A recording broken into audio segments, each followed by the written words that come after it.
Mira and Harper Audio present A Family Affair by Robyn Carr. Performed by Therese Plummer.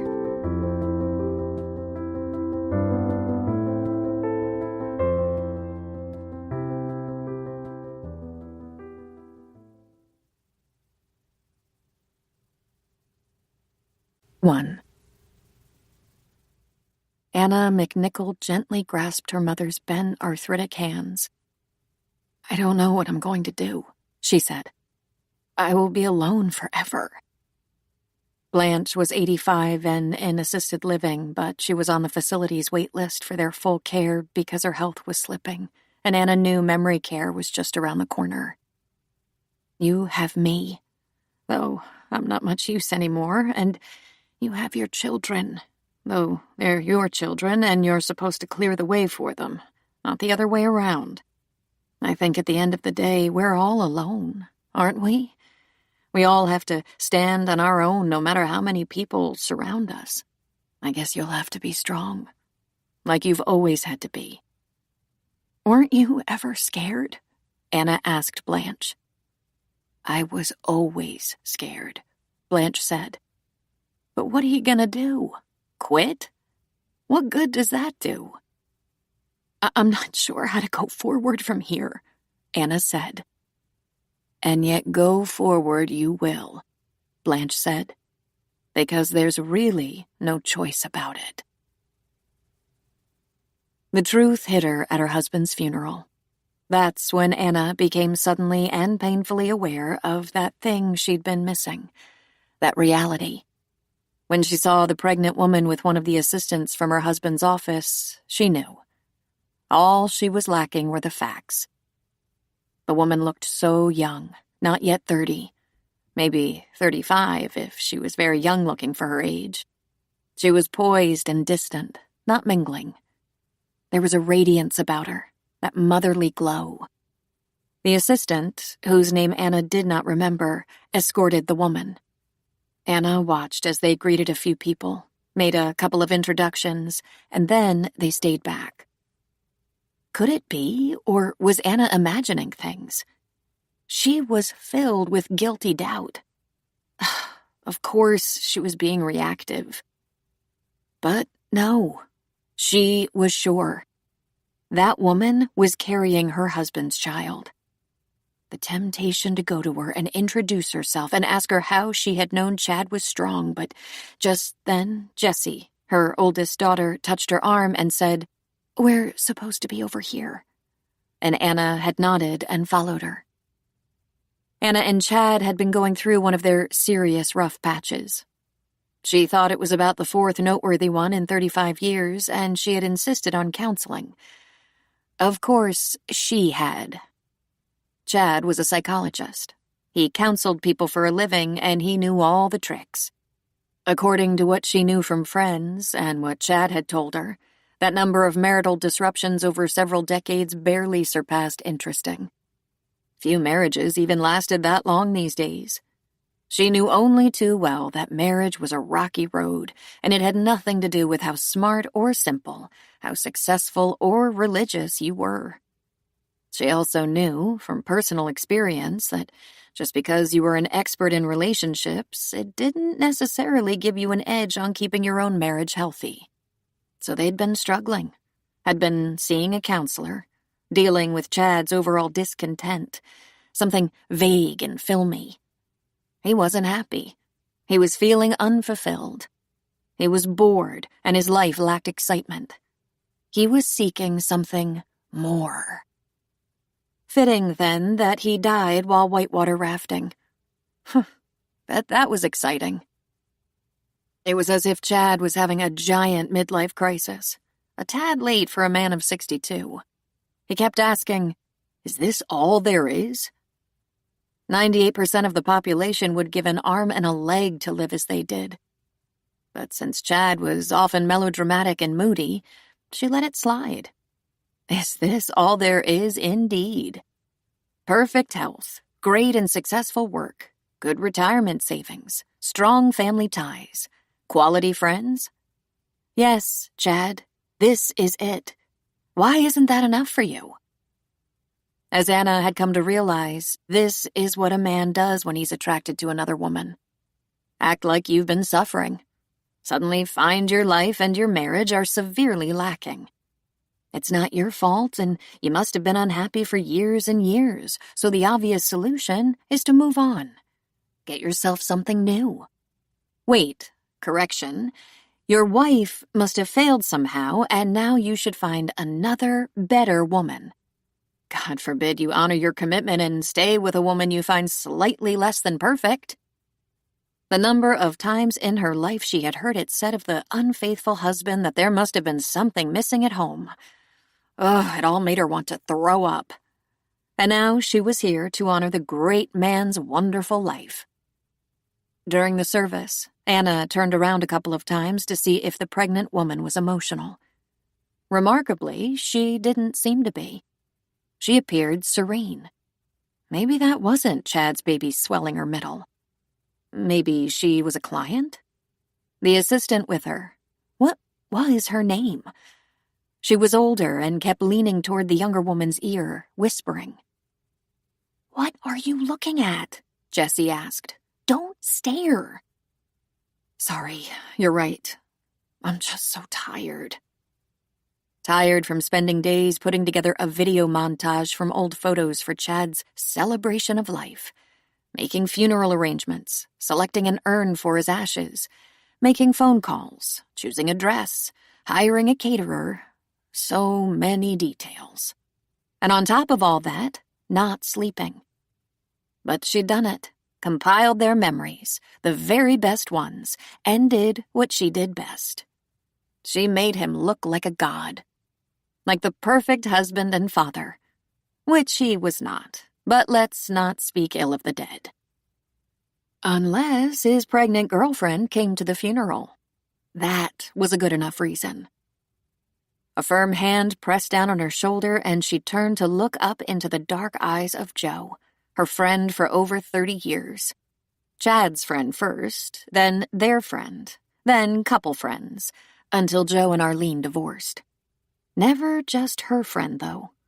She'd always loved him as much as Chad had. He was a great guy. She hugged him, holding on extra long. "How are you doing?" he asked. "I'm okay," she said, longing to talk with him for an hour or 6. "This is more grueling than it looks. Emotionally taxing." "I can imagine." Just then, all of her children surrounded them. Joe hugged Jessie, who, at 31, was a beautiful woman. Then 28-year-old Mike, who was the image of his handsome father. Joe then turned to lovely Bess, short for Elizabeth, the baby at 24. He didn't hug Bess because she didn't like being touched without warning. After a moment passed, Bess opened her arms to him, and everyone nearby visibly relaxed. There was a little small talk. "Sorry for your loss. Call on me for anything. If there's any way I can help. If there's anything you need." All that sort of thing. For Joe, these were not empty offers. Anna knew he would deliver if needed. Chad had been widely loved. And why not? He was great fun, smart, funny, had a tongue smooth as silk, and always knew the right thing to say. Anna was equally well loved and respected. As a couple, they were popular and often envied. They were attractive, successful, entertaining, and stable. In fact, if their circle of friends had any idea what shit they'd been going through lately, they'd be shocked. But they were careful to keep their issues to themselves. Joe was one of the few men who was on par with Chad personality-wise, equally successful. He was a devoted friend. Chad had gone to high school with Joe. They'd played ball together and stayed friends through college, though their paths had diverged. Chad taught and then got his master's in counseling, followed by a Ph.D. Joe got his Ph.D. and taught history and some theology at Stanford. The men only saw each other a few times a year, but both always said it was as if no time had passed. They could still laugh like boys. Anna saw Joe less often than Chad did, but with her the feeling was the same. The celebration of life was not held in a funeral parlor or church, but rather in a fancy clubhouse in an upscale Mill Valley community. It was furnished with comfortable sofas, chairs, small round accent tables, thick carpet, and carefully chosen art. Its primary purpose was for hosting parties. Residents in the community could rent it for events, which Anna had done. There was a huge viewing screen upon which the pictures of Chad's life played, 150 of them, carefully and lovingly chosen by Anna with a little help from the kids. Every picture had Chad in it, starting from old childhood prints she'd inherited from Chad's mother years ago. She'd glanced up to see one of him in a high school football uniform, looking the worse for wear with a big grin on his dirty face. She caught a huge blow-up of their wedding picture. There was one soon after of him with baby Jessie asleep on his chest.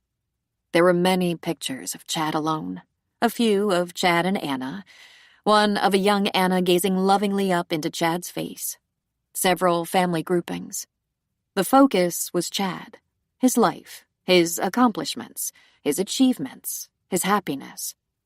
A few of the important people in his life. Chad, Chad, Chad.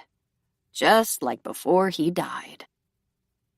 Things had been tense lately, but she remembered those younger years fondly because, although it hadn't been easy, they had been deeply in love. They met through what can only be described as fate, as destiny. In fact, their meeting was a legendary family story. Anna had been in San Francisco shopping on her lunch hour down at Fisherman's Wharf. Shopping, but not buying, which was typical for her, as she had been and still was very frugal. She loved the sea lions, enjoyed watching tourists, sometimes found bargains at Pier 1, enjoyed the occasional meal on the pier. On that day, something strange happened. She heard a panicked cry rise from the crowd of tourists on the pier, saw a food truck trundling across the pier without a driver, picking up speed. A man in work clothes and an apron was chasing the truck. She only had seconds to take it in. It seemed the food truck, its awning out and moving fast, was headed toward a group of people. Right before her eyes, the truck knocked a man off the pier before the truck was stopped by a barricade. The man, completely unaware, flew off the dock and into the water below, startling a large number of fat sea lions who had been sunning themselves nearby. The sea lions scrambled into the water and the man was flailing around in a panic. Someone yelled, "He can't swim!" Hardly giving it a thought, Anna dropped her purse, kicked off her shoes, and jumped off the pier, swimming to the man. Getting to him was no challenge. She practically landed on top of him. But he was hysterical and splashing, kicking and sputtering.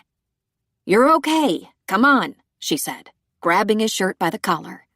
But he fought harder and sank, nearly pulling her under with him. She slapped him in the face, and that startled him enough he could let himself be rescued. She slid her arm around his neck and began pulling him to the dock where a couple of men seemed to be standing by to pull him in.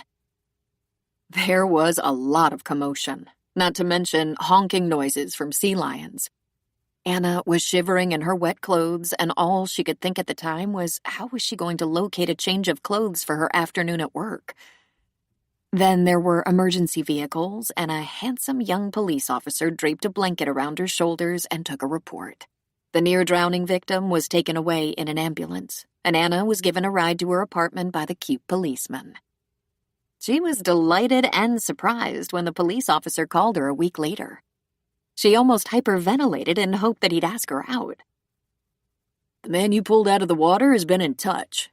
He wants your name," the officer said. "He isn't going to sue me, is he?" she asked. "I don't think so," he said with a laugh. "He seems very grateful. He won't have any trouble tracking you down, but I said I'd ask. He probably wants to thank you." The man's name was Chad. He was finishing up his PhD at Berkeley while she was working in a law office in the Bay Area. She was 23 and he was 27, and she was not prepared for how handsome he was, and, of course, much better put together than when he was dragged out of the water. He took her to dinner, and as she recalled, their first date was almost like an interview. He wanted to know everything about her, and was utterly amazed to learn she'd had a job as a lifeguard in a community pool for exactly one summer when she was a teenager, and yet jumped in to save him with total confidence. They fell in love almost instantly. The first time they made love, he asked her to marry him. She didn't say yes right away, but they knew from the start they were made for each other. What they didn't know was how many fights they'd have. Very few big fights, but many small ones. She thought of them as bickering. They fought about what was on the pizza, a scrape on the side of the car that was not her fault, not even remotely, what kind of vacation they should have and where they should go. As Anna recalled, they always went where Chad wanted to go. They fought about what movie to see, where to eat, what was grumbled under his or her breath. They fought seriously about his affair. That was in the distant past, but it took a long time to get over. Years. But when they finally pledged to stay married, to do their best to make it good, they fell into bed and had the best sex of their lives. And they had Elizabeth. That experience was how she knew that all the excuses for this current marital rift, no matter what he called it, was probably about another woman and not them growing apart or having divergent needs. He wouldn't admit it, and she had no proof, but she had better than average instincts. She believed he'd gotten all excited at the prospect of falling in love and was rewriting their history to make that acceptable. He was looking for an excuse that would make it reasonable to step outside the bonds of marriage. She could feel it. He'd been involved with someone else. Or maybe she hoped that was the problem, because another possibility was more impossible for her to fix. He had seemed very angry with Anna, and she had watched that anger slowly build for the last 3 years, ever since Anna had been selected to fill a vacancy on the Superior Court bench. He had sneeringly addressed her as Your Honor several times. Chad, she suspected, was jealous. There was also the fact that Anna disagreed with him on political issues. He complained she didn't show enough respect for his opinion. She complained that he didn't listen to what she was saying, acted secretively. He didn't think she was trying hard enough to be attractive. She'd put on a little weight, and he said that showed she didn't care. They'd lost their sexual edge and hardly ever had sex anymore. She couldn't do or say anything right. At least the kids were no longer living at home. Anna and Chad had been at odds for about 6 months. "Admit it. We have little in common anymore," was one of the last things he said before leaving on his trip.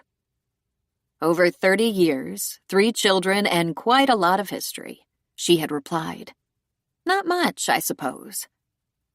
So he booked a trip he said would help him clear his head. "When I get back, we should have a serious talk about our future," he said. "We might have a lot of past, but that doesn't mean we have to be stuck in it. I'd like to sort out a few things." People kept streaming into the large room, many of whom Anna didn't know. She was acutely aware that some would be clients of his, people who would never see him outside of the office except for an occasion like this. In fact, some of his clients might find themselves in a crisis, having their counselor die suddenly. There would be a program, of course. While the pictures were rotating on the big screen, there was soft music playing. The bar was open, but the food wouldn't be brought out until after the speaking was done. They all agreed it should be brief and not open to those who hadn't been asked to speak. "Get it over with," Anna had said, "and then people will either stay, eat and mingle, or bolt, as is their preference." "Ladies and gentlemen, if you'd take just a moment to freshen your drinks or grab a cup, we'll be toasting our departed friend one more time after a brief tribute from his family," Joe said. "Find yourselves a comfortable place to sit. I believe I received the honor of opening this program by virtue of the fact that, other than Chad's siblings, I've known him the longest. I first encountered him in the 8th grade, and while months, and sometimes years, separated us, we've managed to keep up with each other ever since. It's been such a privilege to call myself his friend." Anna glanced over at Max Carmichael, the doctor who was the director of the counseling practice where Chad had worked for 20 years. Max not only offered to preside over a testimonial, he had clearly expected to be the one to do so. But the truth was, Chad had hated him. It was going to be Anna and the kids and Joe. Each one of them was going to tackle an important aspect of Chad's character, deliver a short summary of love and devotion. Of course, they couldn't decide who did what without almost coming to blows, and at the same time, Jessie was the only one who actually wanted to speak. Poor Mike was really hurting, and it showed. He was Chad's only son, and they were very close. And little Bess, his baby, was shattered. The subjects to choose from were fought over like two dogs and one bone. Bess didn't have a dog in that fight. She had made up her mind on what she wanted to say. "I'll do integrity," Jessie had said. "I thought I'd get that one, based on his coaching and sports training with me," Mike argued. "Well, if I can't have integrity, then I should get loyalty," Jessie said. And so on.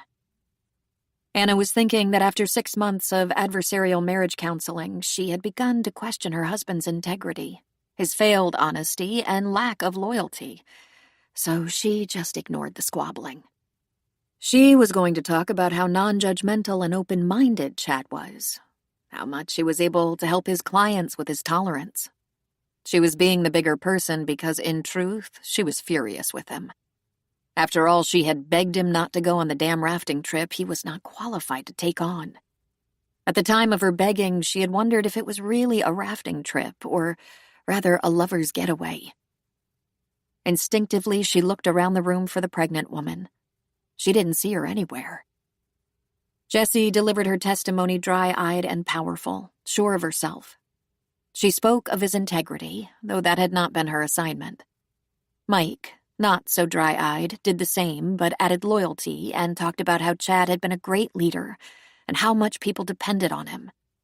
Elizabeth, soft-spoken but clear-eyed, opined on the way Chad could accept people even when they were very different from him. And she should know. She had a mild form of autism, and Chad had been her champion, pushing her into therapy that helped her function better and learn acceptable socialization, which probably saved her life. It was the one area in which Anna had been jealous of him. As a mother, she had always wished to be the one to save Bess from the stresses of Asperger's syndrome. Finally, Anna spoke of his commitment to those he loved. She was 57, and at no time in her life had she felt old and alone. Until now. Her husband wasn't coming back. Not even the dissatisfied Chad who didn't know what he wanted or what it would take to make him feel fulfilled. Not even the worst parts of Chad were coming back. Anna ended her short tribute by inviting her guests to stay as long as they liked, to eat and drink and laugh, as that would do Chad honor. Joe returned to the podium to propose a toast to Chad and a life well lived. Finally, Anna could relax somewhat. She could visit with her guests, have another glass of wine. She didn't have to take care of anyone now. Her elderly mother, Blanche, had not attended and was still safe at the assisted living facility. Chad's brother Scott, his wife, and Chad's sister Janet and her husband were all heading straight to the airport by limo in about an hour. "Almost over," said the raspy voice of Phoebe in her ear. Phoebe had been one of her closest friends since college and was now her clerk of court. Phoebe had arranged the catering for the celebration of life. "Would you like me to come over after this?" "You don't have to," Anna said.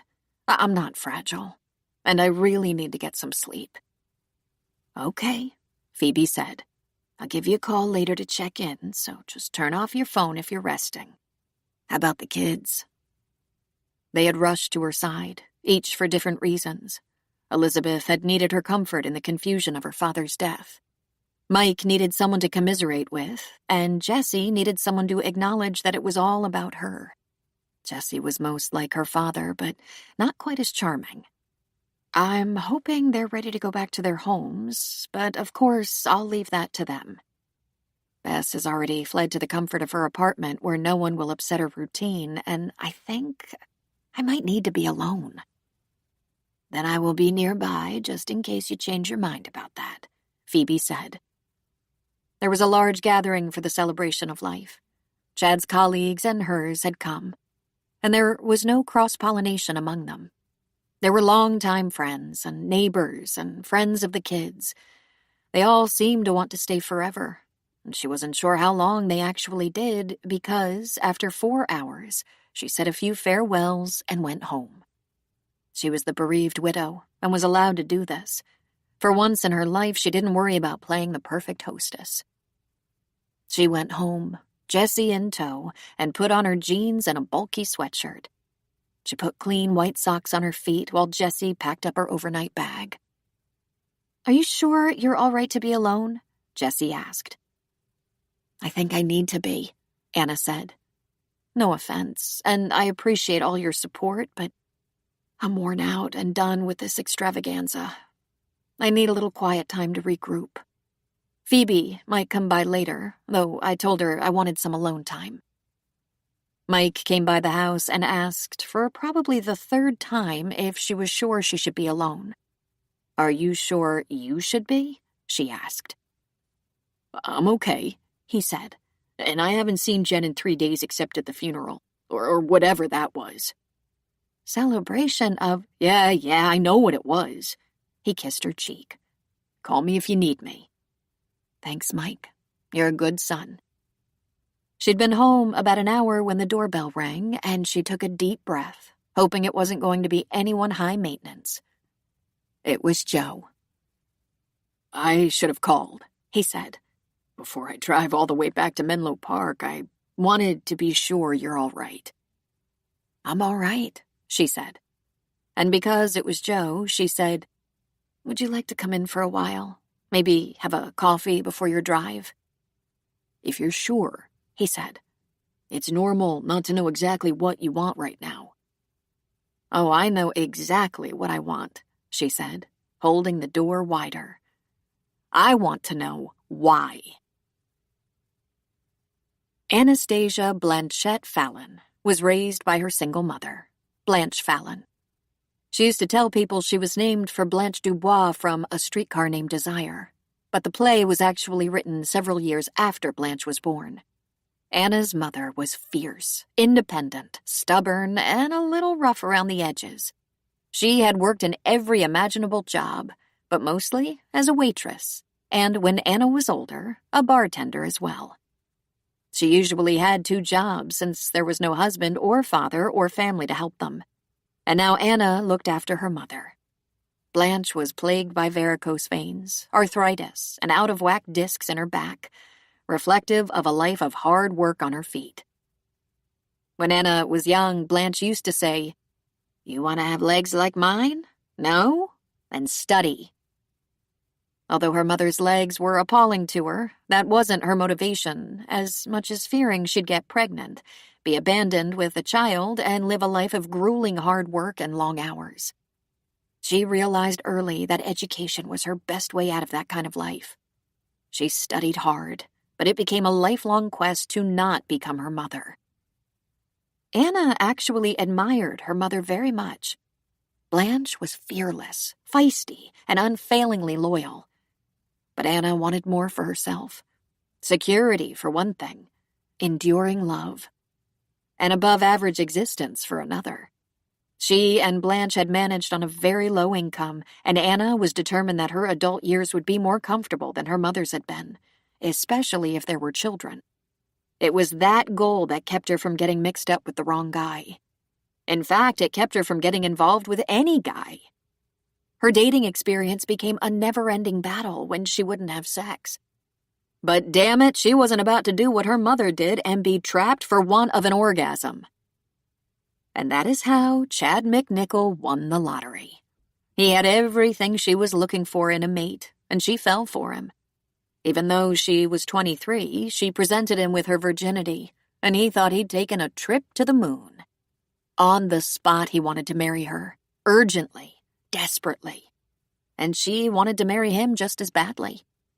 He was well-educated, came from a good family, had no big debt, and had a good reputation. Plus, he seemed kind. There were quite a few ex-girlfriends, and even one former fiancé in his past, but he was 27, and handsome. What else should one expect?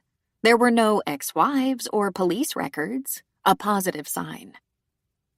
They planned their lives so everything would work out perfectly. Anna had a good job as a legal secretary in a successful firm of criminal lawyers, and Chad was a counselor in a small mental health clinic in San Francisco while he was finishing his doctorate in clinical psychology. They had a fairy tale wedding, then a baby girl, and 3 years later, a baby boy. Anna was deliriously happy, despite the fact that she worked through 2 pregnancies and took a 3-month leave for each baby. But when Mike was a new baby, she almost got divorced. She caught her perfect husband in an affair with a woman whose identity she never learned. He wouldn't tell her who it was, but admitted he'd been involved. He deeply regretted it, swore it was over, and wasn't inclined to end their marriage on account of it, especially since they had 2 small children. Oddly, Blanche and Chad's family joined forces to urge them to work it out, a challenge not for the faint of heart. They limped along for a few years, always on the brink of separating.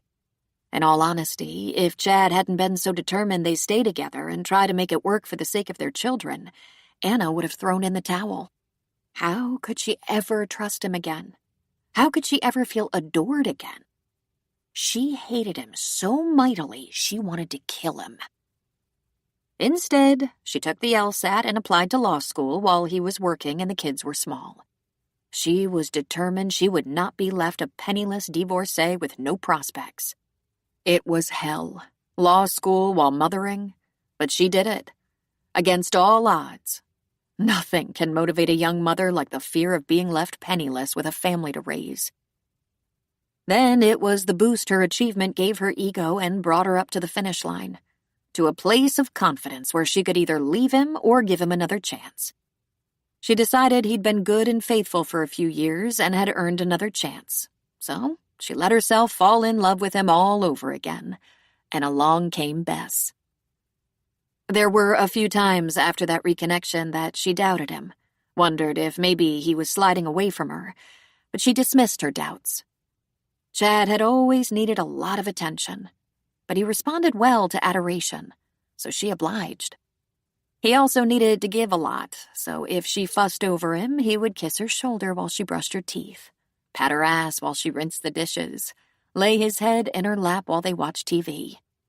She told him he was like a Labrador puppy, always looking for approval and a good petting. A few sweet words, and he worshipped her again. That was the balance they struck for the rest of their marriage, until recently. With Chad, it was never enough, Anna said to Joe. Did you know we were in counseling? Joe sipped his coffee. I hadn't talked to Chad in quite a while, he said. That didn't come up. But it wouldn't surprise me. Chad, being a counselor, had people in therapy at any excuse. I think it was a favorite pastime of his. This time he was talking of being unfulfilled. He was depressed, not sleeping well, and said he was in a crisis because he wasn't ready to get old. Telling him it was just a state of mind didn't work. I'm sorry, Joe said. I didn't know. That's what the rafting trip was about. It was about living life to the fullest, having adventure and excitement before it was too late. Frankly, I thought that was ridiculous, and I'd be more likely to believe it was an affair. I suppose it was not, since he died. Rafting. Sort of. Sort of? The coroner said it was a heart attack followed by drowning. I'm told it isn't uncommon, especially for men who wanted to prove something, like that they weren't getting too old. He was 62, Joe said. In good health and great shape. Not great enough shape, she said. He always needed a lot of reinforcement. There was a young pregnant woman at the service. She looked about 30. She didn't seem to know anyone. Anna just waited, silent. Surely not, Joe said. Would he have told you if he was having an affair? She asked. I don't know, Joe said. He didn't, if that's what you're asking. He shared a few sensitive things he described as confidential, but they had a lot to do with work. He thought we had some of that in common. Therefore, you wouldn't tell me, she asked. Even now? I wouldn't break a confidence, even though Chad isn't with us now. An oath is an oath, don't you think? I'd keep a confidence of yours past death. She just stared at him for a moment. She sipped her coffee. How bloody admirable. "Why don't you tell me what you think has happened?" Joe suggested. "His malaise and complaints began about a year after I took the bench," she said. "Chad has never been comfortable with my success. It made him needy, and I should admit there comes a point when I just can't endure it and turn into a bitch." Joe merely smiled. "And the young woman?" "I don't know why she'd be there unless she had an important connection to Chad, and I may never know what that is," she said. "Chad had his issues, as we all do, but I never knew him to chase young women." "He was a crazy flirt," Anna protested. "Flirt, yes, but that's not the same as an affair. And with a young woman? I don't know, Anna. It's possible, but I don't know." I can honestly say, without breaking a confidence, I knew nothing of a situation like that. I have no advice. I'd help if I could. I've been too busy to even go through his desk. I checked his text messages, but I didn't have time to do a thorough look. The kids were here, and we were so busy with arrangements. "Are you sure you want to know?" he asked. "Yes," she said. "Absolutely. Because he put me through a lot the last 6 months with all his discontent and frustration that life just wasn't enough for him. And then he died, leaving me to wonder if I'd failed, if it was somehow my fault." "No, Anna, no. Listen," he said, setting his cup on the coffee table even as he scooted to the edge of the sofa, leaning toward her. "Everyone is in charge of their own happiness, responsible for their own coping. Happiness is largely a choice, and everyone goes through periods of discontent, but they work through it or make major changes. But unless you're abusing someone, it is not your fault. And I know you weren't abusing Chad." "The opposite," she said. "We had a system. All he needed was to have his way.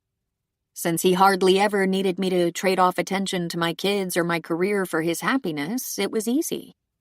If that was what we had to do to make the marriage last, to make it work, it was easy. I'm a good sport. And then there's the fact that when Chad is happy, the very sun shines brighter." She took a sip of her coffee.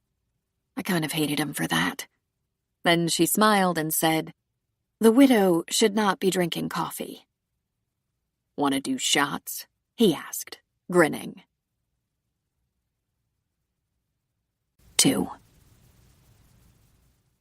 Anna's kids responded very differently to the loss of their father. But then they were very different kids. Jessie was brilliant and beautiful and very high maintenance. Anna and Jessie got along well about half the time. The other half was often a struggle. Anna liked to think Jessie got that touch of narcissism from Chad, but she hadn't seemed to inherit Chad's charm. Chad might have been all about Chad, but he used his gifts well. He had charisma and magnetism. He knew how to win people over. That was very important in counseling. He gained the trust of his clientele immediately. Jessie, an internist, was often praised as a wonderful doctor who went the extra mile for her patients. But with her family, she was a lot of work. Unsurprisingly, she was angry about her father's death. "You should never have let him do that trip," she had scolded Anna. "What makes you think I could have stopped him?" Anna had returned. So Jessie was not so secretly blaming Anna for Chad's selfishness and death. She hadn't come right out and said so, but it was there. Mike, middle child and only boy, was an angel. He was all charm with very little self-centeredness. Where Jessie was often hard on Anna, Mike was soft on her. He seemed to think he should try to take care of her now.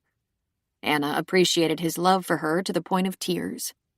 Mike and Chad also had a great, close, affectionate, and mutually supportive father-son relationship, but Anna and Mike had a very special bond.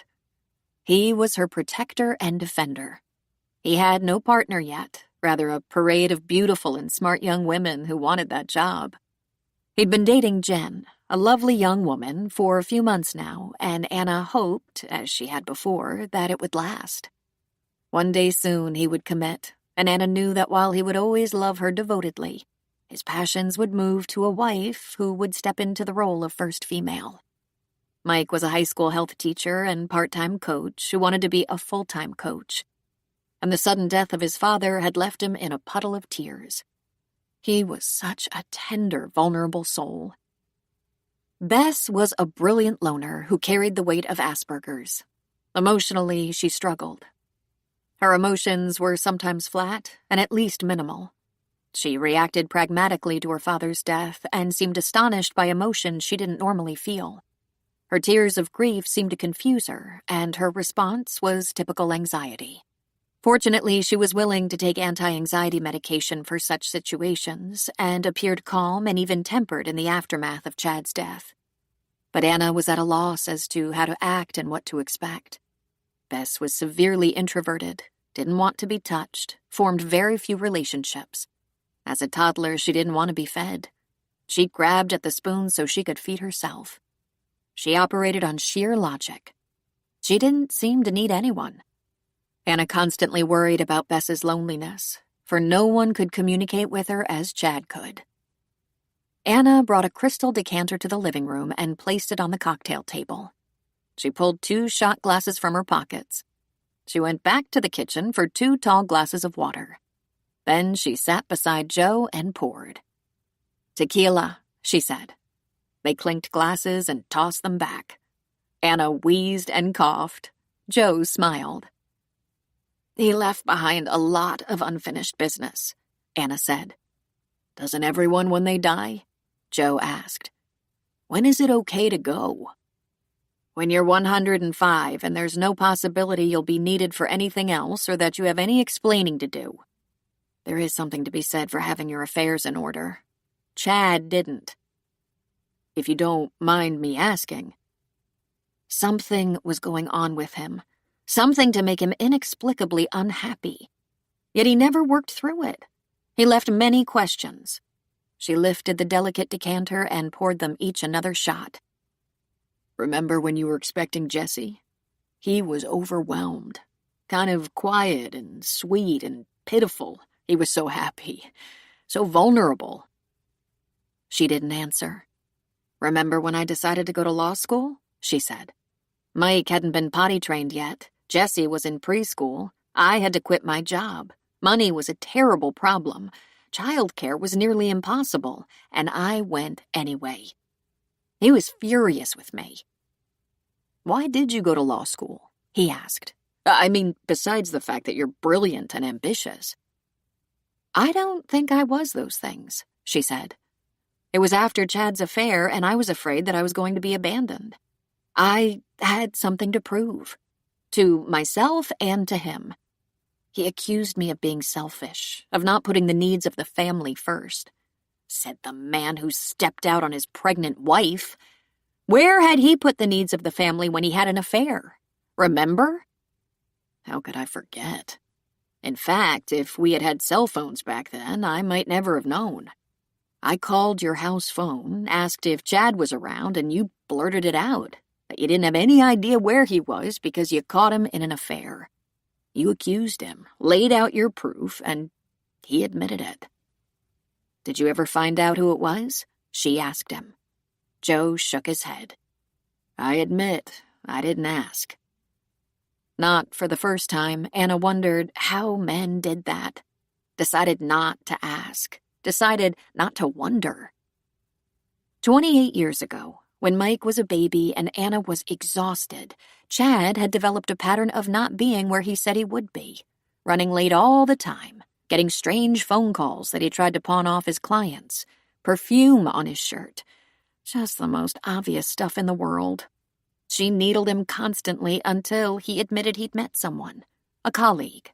He said that he'd had a brief fling with and regretted it, and it was over. It would never happen again, unless Anna kept harassing him. She couldn't stop, though. Then he said, "Fine. Do you want a divorce? Because I won't fight you on it." They were overwhelmed by bills and debt, could barely make the mortgage payments, which was why Anna kept working. She was afraid to leave him or let him go. Her worst nightmare seemed to be coming true, becoming an impoverished single mother like her own mother had been. It was a dark and painful time, betrayed and isolated as she was, when out of the blue, Joe called and asked for Chad, and on the brink of despair, she asked him if he knew. She sobbed and dumped it all on Joe, and Joe encouraged her to try to patch things together for the sake of their children. And I decided right then and there I was going to have to build something for myself and my kids that was a little more substantial than being a legal secretary, because if he cheated once, he'd cheat again. I was never aware of another affair, however. "Ah, so you might suspect, but," Joe said. All the signs were there. After all these years, after I sucked it up and did everything I could to make it work. It was a long time ago, Anna. A lot of water over the dam. It was probably just a midlife crisis. He was 62! How the hell long was he expecting to live? Joe lifted his glass. Much longer than he did. It took a lot of strength for you to get over it and make a good life. A good marriage. She just stared at him as if he was insane. What makes you think I got over it? I never got over it. I've been looking over my shoulder for almost 30 years. She sipped her drink carefully. She didn't want to scorch her throat again. Joe threw his back. "Arlene and I couldn't hold it together," Joe said of his ex-wife. "Do you ever hear from her?" "Never," Anna said. "Do you?" "A little," he said. "It's about the kids or the grandkids and is mostly confined to texts or the occasional email. Arlene and I were not meant to be. The divorce, though painful, was destiny. We got off to a bad start.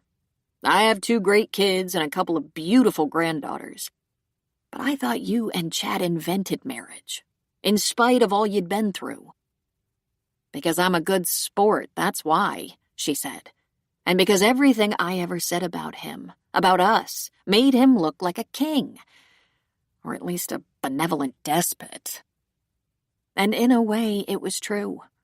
For years, she acted as if it didn't hurt her that he'd stepped out, found another woman, and cheated. She knew exactly what it took to make him feel loved and special, and she delivered. Whether she felt it was irrelevant. She let it go that he was bad at remembering special occasions, that her feelings were less important than his. "It seemed you loved him very much," Joe said. "Of course I loved him. But that wasn't the reason I put so much energy into trying to make a decent marriage.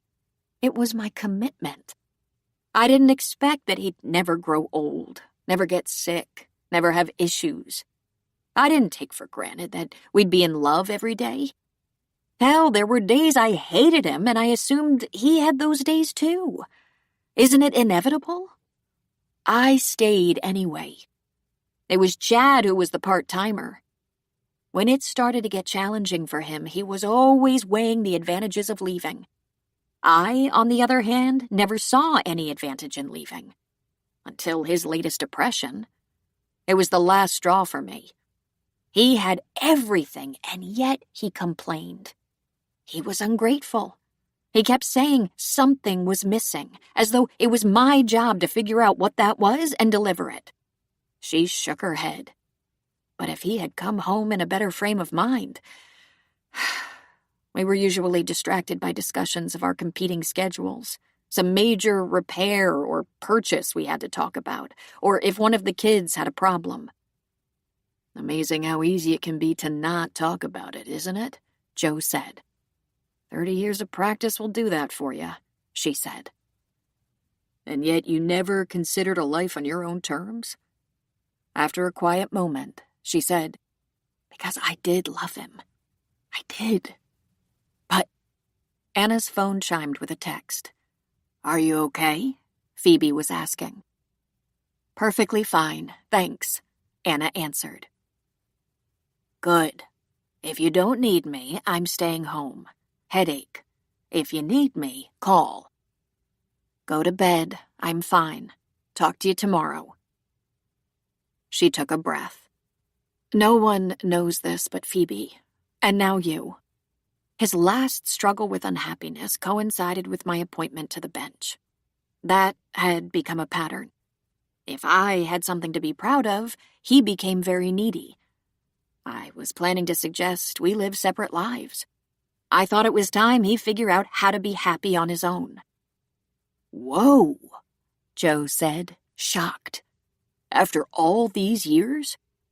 "I love what I do," she said. "I've worked so hard to get to this place. I'm only 57, and I'm tired of always focusing on Chad's happiness." I thought it was my turn. A solitary tear ran down her cheek. I guess it is now. Anna and Joe talked into the night. They got past Chad's discontent and Anna's confusion about it and covered all those years when their kids were young, when they all got together for backyard barbecues or day trips to the lake and one trip to Disneyland that was a near disaster when Anna and Chad briefly lost Bess and finally found her with a princess. She told him about when Chad was helping Mike coach and how proud she was of both of them. I wanted to kick him in the ass, but I didn't want him to die, she said, another large tear spilling over. Sorry. Tequila tears. You should go to bed, he said, and I need to borrow a couch. Nonsense. I have 2 guest rooms. Would you like to borrow a pair of Chad's pajamas? He made a face. You will never see me in your husband's pajamas. I'll rough it. Take Mike's room. Mike put fresh sheets on the bed before he left, and there's shaving stuff and new toothbrushes in the bathroom. I'll get the coffee ready, so if you get up first, just flip it on. Thanks, Anna. It would be stupid of me to try to drive back to Menlo Park. I wouldn't sleep at all thinking of you doing that. I'll sleep a lot better knowing you're tucked away for the night. She started to leave the room, then turned back. And all these years, this is a first. I don't believe you've ever stayed the night before. Not that I recall.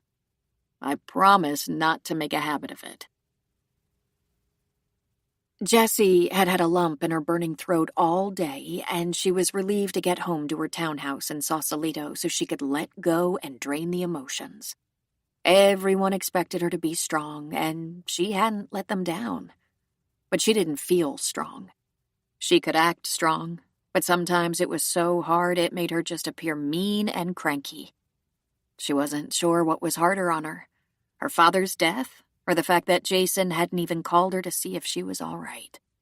She had called him, told him about her dad, told him what arrangements were being made, and invited him to the celebration of life. He said he might have to work, but he'd try. They had lived together for 2 years. He'd gotten close to her family. They broke up a year ago, but it felt like only yesterday in her mind. He had not come. He hadn't sent flowers. And she was alone. So alone. Her brother had his girlfriend. Bess would prefer to be alone. Her mother was exhausted, and her grandmother barely knew what day it was and was safer with the ladies at the assisted living home. Jessie had no one. It had been a long time since she'd even had a really close girlfriend. She threw herself on her bed and sobbed. Successful medical doctors were not supposed to cry. So she thought. So she'd been told. She wanted to call Jason, but she didn't want to hear his voicemail. And of everyone in her life, he was the one who most wanted her to roll with it. He thought she was high maintenance, always riled up about something. Her poor father. She had no idea why he was so restless lately, but she blamed her mother. Anna should have found a way to get to the bottom of whatever problem was troubling her dad. What if he was sick and keeping the fact private, suffering in silence? Anna should never have let him go on that stupid rafting trip. Her cell phone chirped, and she looked at the screen on the phone. Her heart nearly sang. It was Jason. She had longed for him the past few days. She'd left him a couple of messages, and he texted his replies, but this was him. "Hello?" she said thickly. Jess, how you doing? I'm having a really hard time, she said. You didn't even come to the celebration of life. I'm sorry, Jess. We had an emergency. I was at the hospital until just a little while ago. What kind of emergency? Femur and lots of other things. Car accident. Were you on call? I was on call until noon, but the injury came in right as I was getting ready to leave, so I handled it. It was pretty complicated, and I wasn't the only surgeon there. More than one of us was needed. Head, spleen, and femur. It was bad. You could have at least called. I'm calling you now. You could have sent flowers or something. I was going to come, but I had an emergency. I really needed you. Jess, stop, or I'll just hang up. You're doing it again. She didn't know why this happened to her, why she got so angry and defensive and caustic when all she wanted in the world was Jason's soft, sweet voice, the one he used to calm patients and soothe their families. Better would be his arms around her, comforting her. She just wanted everything to be all right. She wanted to feel safe and protected and given a guarantee that nothing would fall apart. Sorry, she said. I'm just having such a hard time. Listen, you should think about talking to someone. Sometimes you push people away. You have this damn short fuse, and sometimes there's no explanation for it. I told you I had to work. I'm sorry I couldn't be there for you, but we broke up, remember? And why did we break up? Because I can't deal with your temper. No one can ever do enough. I said I was sorry. You'd think you could afford me a little extra patience since my father just died. There was silence, a long moment that stretched out. I'm so sorry for your loss, Jessie. Find some support. I'll check on you in a few weeks. A few weeks? Can't you even say if there's anything I can do? Because I can think of about 20 things you could actually do. A few weeks? Where is the love, Jason? You could at least... But he was gone. She'd done it again. Some devil inside of her caused her to lash out and drive away any offer of affection. She always felt a little hungry, as if the portion she was fed was just not enough. If she had dinner with a friend, she'd want to go clubbing afterward, then maybe stop off for a nightcap, then make plans for the next night or at least the next weekend, because it was never enough. And now her dad, her hero, was gone, and she didn't know how she'd live without him. His love, his praise sustained her. Her mother constantly let her down by being busy all the time. You'd think that Jessie, being one of 3 internists in a San Francisco office, would understand being busy. But then she didn't have a husband and 3 children, as well as a demanding job. Besides, Mike and Bess took up a lot of Anna's attention, and Jessie often felt left out. If she was honest, even if Anna gave Jessie all her attention, it might not be enough. So she cried and cried. Why didn't Jason come back to her, to love her and be devoted to her? She'd been so happy. But had she? She couldn't remember any longer. It seemed she'd been very happy, but too briefly. Maybe she should talk to someone. And say what?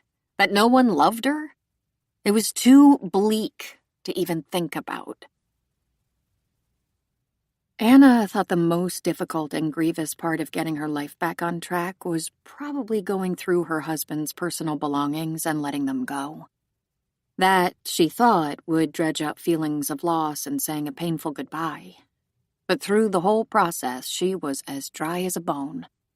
She dreaded the paperwork of becoming the single adult in a formerly coupled household. The death certificates mailed to everyone from the insurance carrier to the Department of Motor Vehicles, having the house put in her name alone, and closing bank accounts. She couldn't have been more wrong. All of that took her a couple of weeks, and the 1st of May was on the horizon. The worst part came as a complete surprise. Her attorney informed her, The will you have in your possession is not Chad's most recent will." "What?" she said, sure she had misheard him. "Chad updated his will a few months ago and made a couple of changes." "Without saying anything to me?" she asked, gobsmacked. "His changes don't affect you monetarily." "Then what did he change?" "I'd rather we do this in the office," he said. "Larry, come on.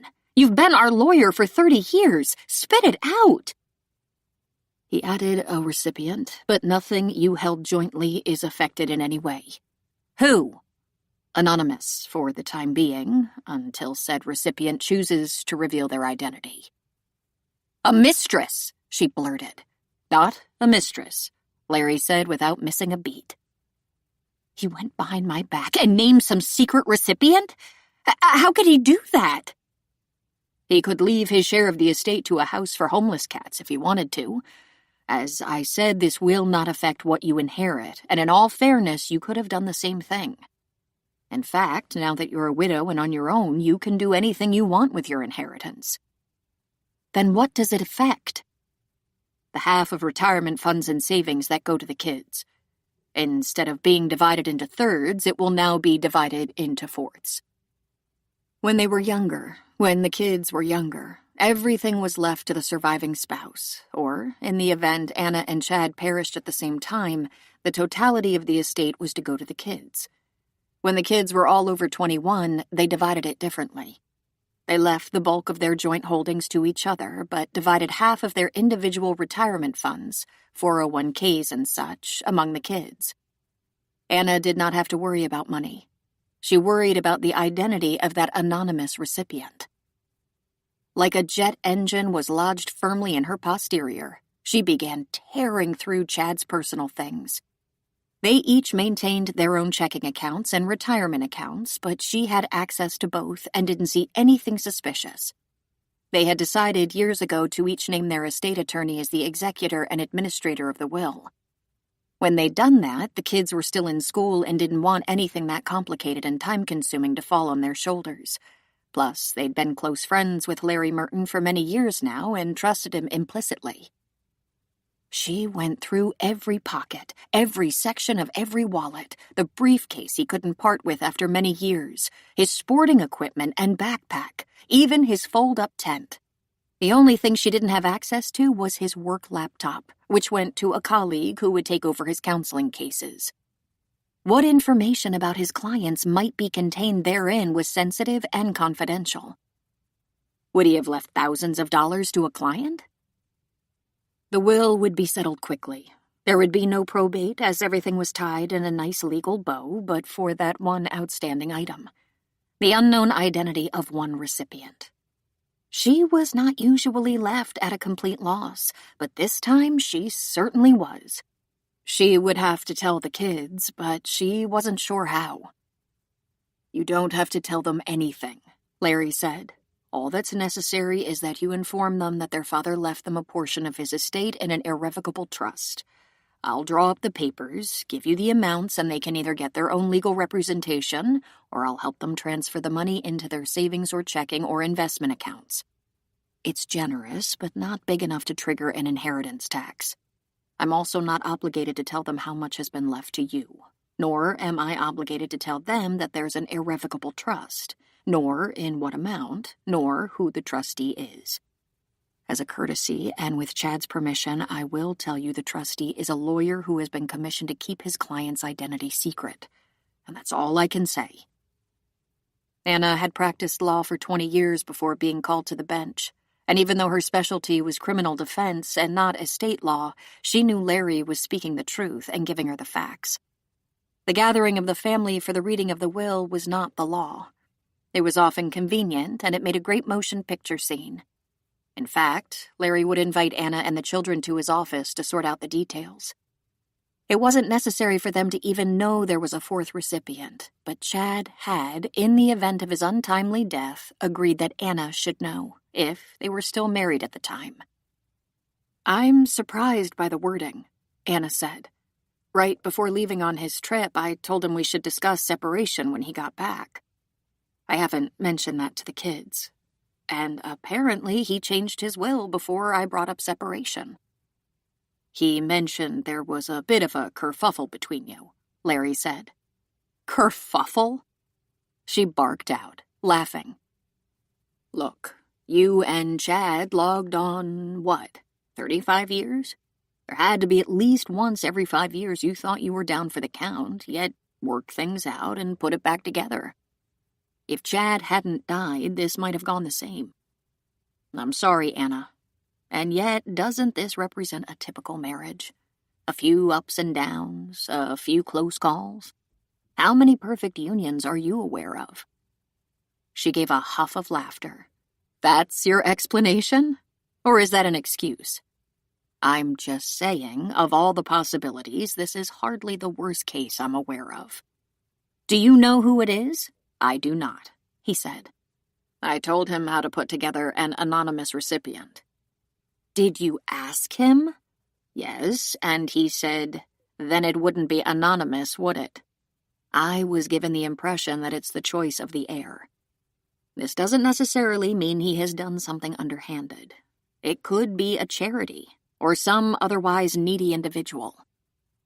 Unless you consider the fact that he's kept a secret from his wife, who also contributed to those retirement accounts this unknown person is receiving, and that it cuts into what my children receive.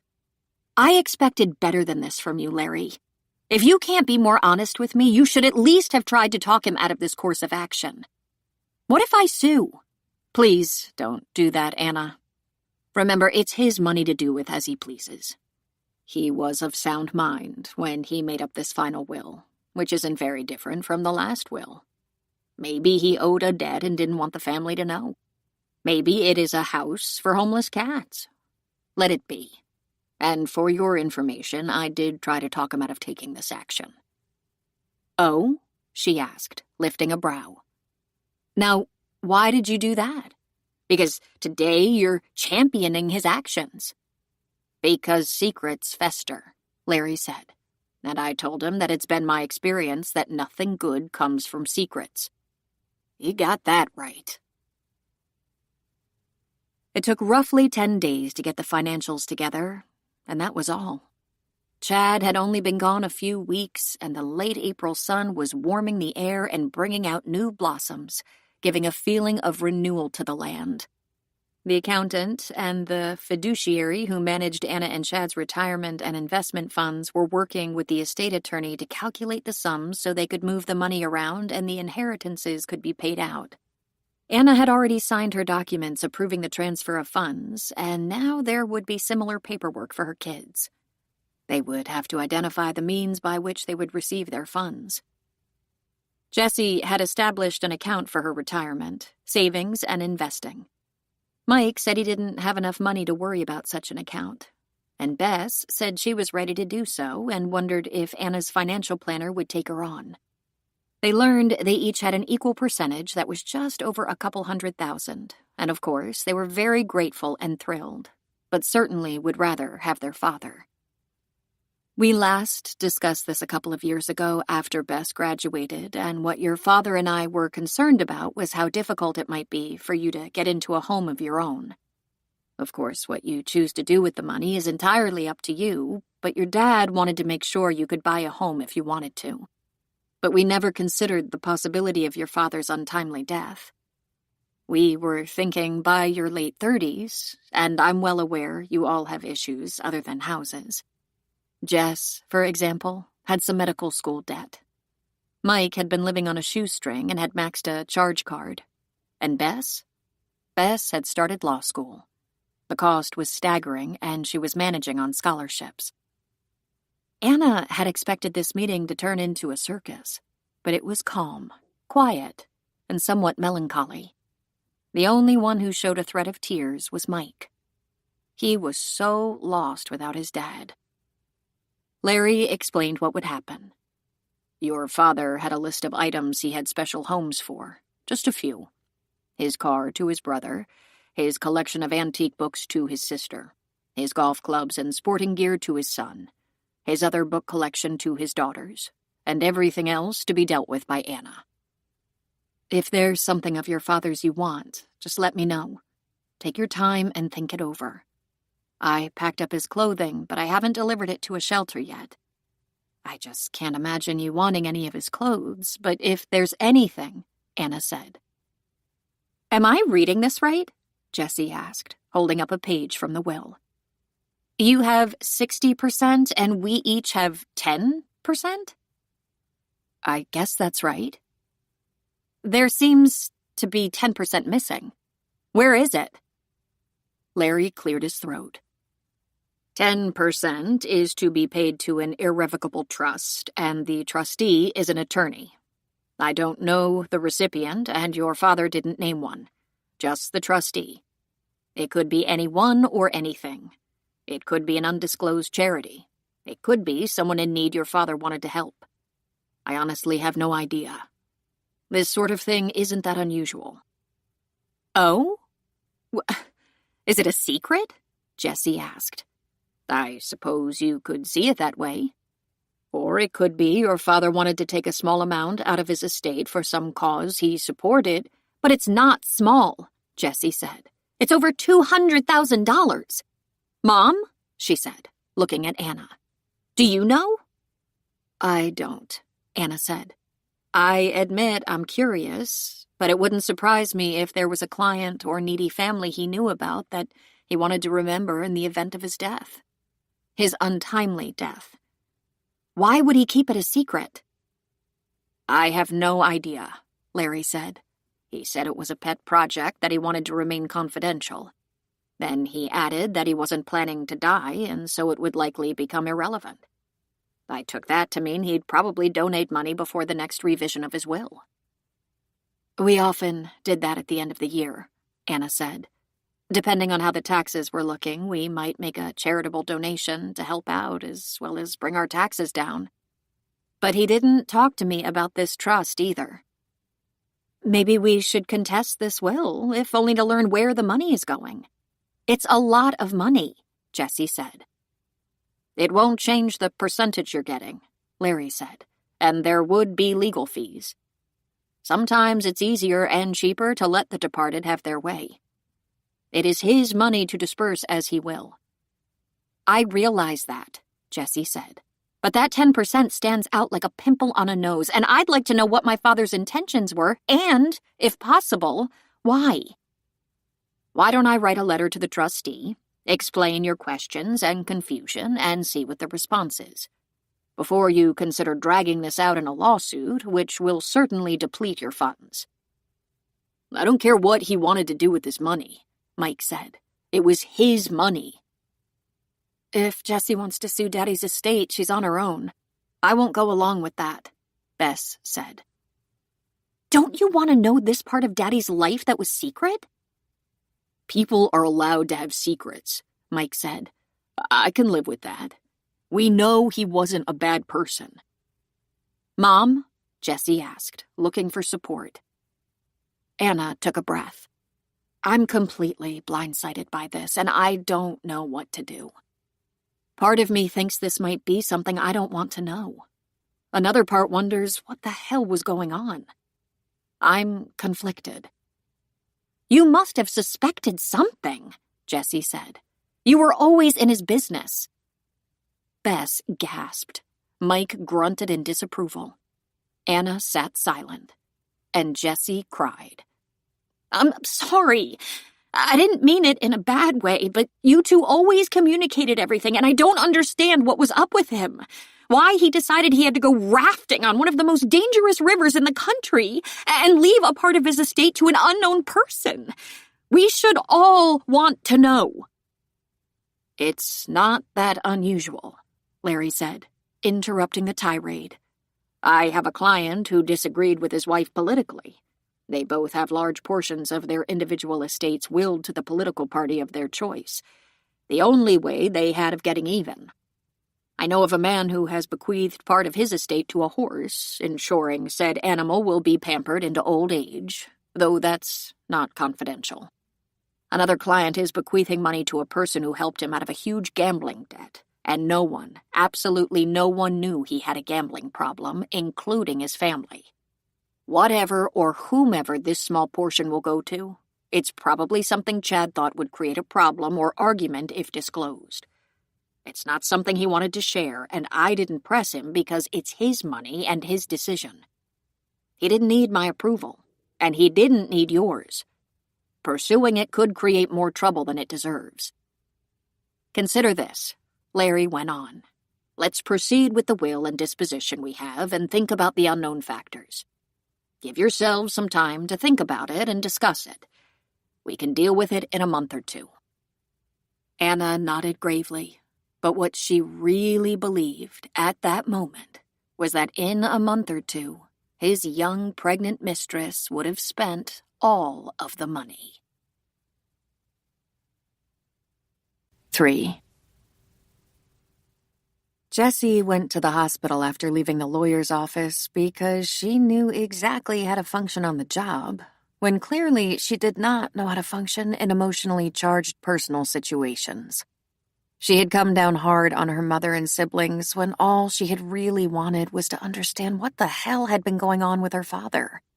And she wanted someone to put their arms around her, hold her, tell her everything would be all right. She pulled into a reserved parking spot. There were 3 patients to check on, none of them critical. She could easily have passed on this errand. In fact, given her circumstances of grieving the death of a close family member, she had colleagues checking on her patients, and they would continue as long as she needed them to.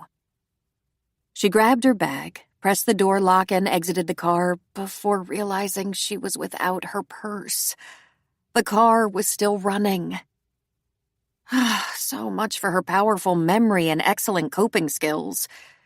She hadn't turned off the Lexus. The key fob was in her purse. The doors were locked.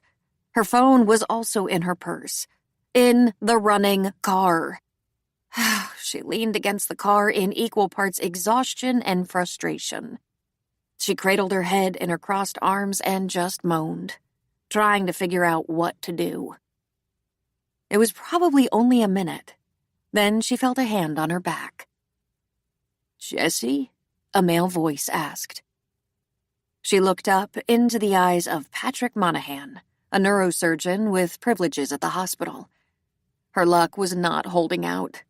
Just what she needed was to look completely stupid in front of a colleague. All she could utter was,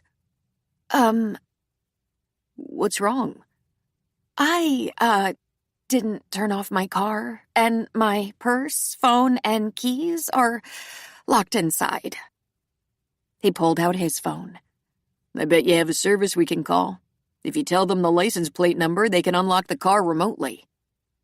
"Yes, you're right, but I can't remember. Shit, I should have read the manual." "I'll call Lexus." He dialed up the number, and she wondered, "Do you have a Lexus?" she asked. "No, Tesla. I searched it. Here," he said, passing her the phone. She explained her situation, and they suggested a few vehicle services. She recognized one, and Lexus connected her. She gave them her name, cell phone number, license plate number, and within a minute, pop, the door was unlocked. "Is there anything more I can do for you, ma'am?"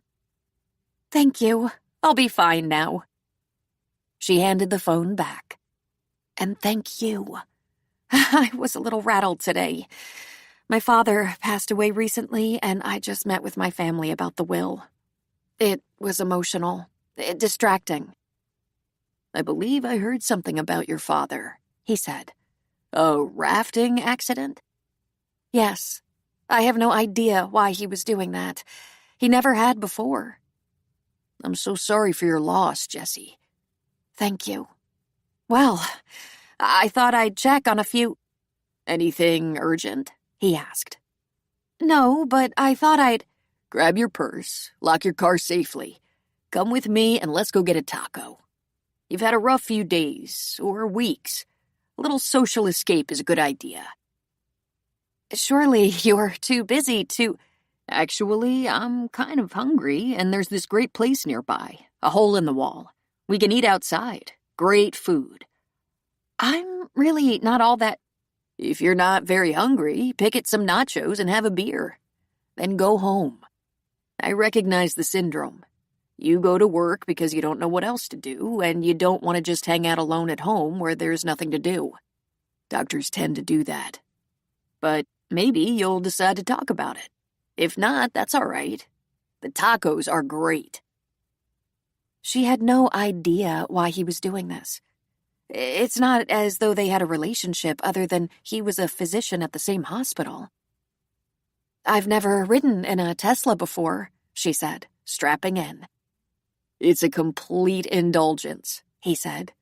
I couldn't justify it in a million years. I don't need it and I'm not rich. But for some reason, just having it makes me feel younger and slightly more reckless. Something I can't afford to be in my real life. It roared to life under her, and she tipped her head back and laughed. The spring air was so fresh and light. It was finally warming up, and the flowers were popping out everywhere. In other parts of the country, it had probably grown green and lush weeks ago. But in the Bay Area, spring was a little more sluggish because of the cool ocean breezes and the clouds. It was a lazy sun, but when it shone, like now, it was brilliant. I love this car, she said, caressing the dashboard. Maybe it's time I had a new car. A fancy toy. He pulled into a strip mall not far from the hospital, right in front of a restaurant with a sidewalk dining area surrounded by a wrought iron fence and pots of geraniums. Good. My favorite table is empty. Do you come here a lot? She asked. Pretty often. I live alone and hardly ever cook. I go out or pick something up most of the time. You're single? I guess I didn't know that. Divorced for a few years. Doctors are horrible people to be married to, I'm told. There was a pause as they got out of the car and walked to the cafe. My favorite table is here, he said, grasping her elbow and steering her toward a table at the corner of the patio. They could be out of the way of the servers and other diners and have a good view of the sidewalk for people watching. Since you're not hungry, can I order for us? Of course, she said. Then she began to wonder about the propriety of splitting or picking up the check because right away she felt a little odd. Even though she didn't report to Patrick Monahan, he was a well-known neurosurgeon with a strong reputation at the hospital. She liked him. He was pleasant and professional on the job. He was serious and focused. He treated people with respect, from the intern to the visiting specialist. She had never anticipated spending this kind of one-on-one time with him. Are you a beer girl, or would you rather something else? Wine, she said. Chardonnay. He ordered a beer and a Chardonnay. Aren't you going back to work? She asked. He shook his head. I'm not seeing patients today. I'm not even on call, except that I'm always on call. I wanted to pick up some charts for my office. And you're not really seeing patients, are you? Just looking for something to do in which you feel competent. A death in the family can throw us off, and we always go back to the place we feel like we know what we're doing. You know this how? She asked. Been there, he said. And before he could say any more, the waitress returned with their drinks and waited for him to order. He asked for a small plate of loaded nachos, 4 soft tacos, and a Mexican pizza. She assumed he must be starving and didn't expect her to help him much. Do you want to tell me about your father? She didn't hesitate. He was wonderful. He was a counselor, a psychologist. He helped so many people, and he was a devoted family man. I have a brother and a sister, and he was completely there for us all the time. Something was going on with him lately. He was restless and searching, as if he hadn't done what he wanted with his life. That's what the whitewater rafting was about, adding some adventure to his life. How did your mom take that? She was mad at him for not being satisfied with all they had managed to achieve. She called him an ungrateful man-child. They were going to marriage counseling, and rather than being worried about him, my mother was pissed. But you were worried? He asked. I was a little bit pissed, too, she admitted. He wasn't himself lately. People get off kilter sometimes, Patrick said. Although I'm sure you were greatly affected by his mood, I'm also pretty sure it had nothing to do with you." "That's what he said," she muttered. "His death was an accident, I assume?" "Sort of," she said. "He got in trouble in the kayak, flipped over, and in the struggle had a fatal heart attack. They tried to revive him, but," she sipped her wine, "it should not have happened. He was in great shape. He worked out, he had regular checkups. He never had problems with his health. I watched him for symptoms of... His health never concerned me. He was only 62. It made no sense." "He hadn't been rafting before? Or steep climbing, or running, or similar strenuous exercise?" She shook her head. "He went to the gym," she said. "He had a bike, he rarely rode. He played golf and some tennis, but it was recreational stuff, not endurance stuff." "But that rafting trip..." "Was extreme," she said. "He joined a group that was going down one of the most dangerous rivers in the country. I don't know what he was thinking. He wasn't trained for that. He wasn't prepared. I've since learned that it's not uncommon for people, men especially, to sign up for a risky and thrilling adventure or sport in a psychological quest to prove their youth isn't slipping away." "Jessie, there's a very good chance you're never going to know what he was thinking," Patrick said. "Tell me what it was like growing up with him." She described their first house, the one she remembered from her earliest days before Bess came along. It was like a dollhouse, and her parents walked with her to preschool and then kindergarten and first grade. Her mother was very busy back then, when she was small. Anna was working and in school, while her father filled in with the kids, helping with homework and such. What she remembered best about those years was that Mommy was always too busy, and Chad seemed to be able to find plenty of extra time. And once Mommy wasn't too busy, along came Bess, and soon after, the district attorney's office. "Your mother was very successful, I take it," Patrick said. Their food was delivered and they began to feed off the 3 large plates while talking. "She is very successful, but not in a showy way. I mean, she's not in politics in the city or among the society rich. In fact, not rich that I know of.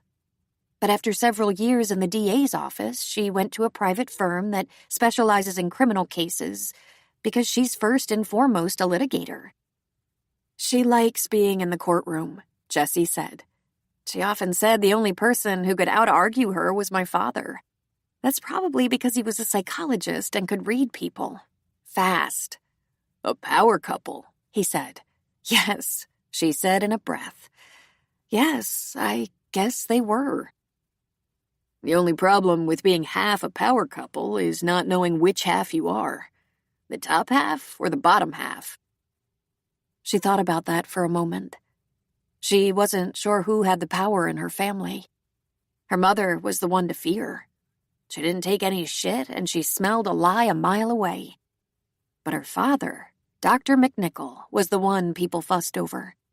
He was active in city politics, charities, community affairs, that sort of thing. "Do you have siblings?" she asked.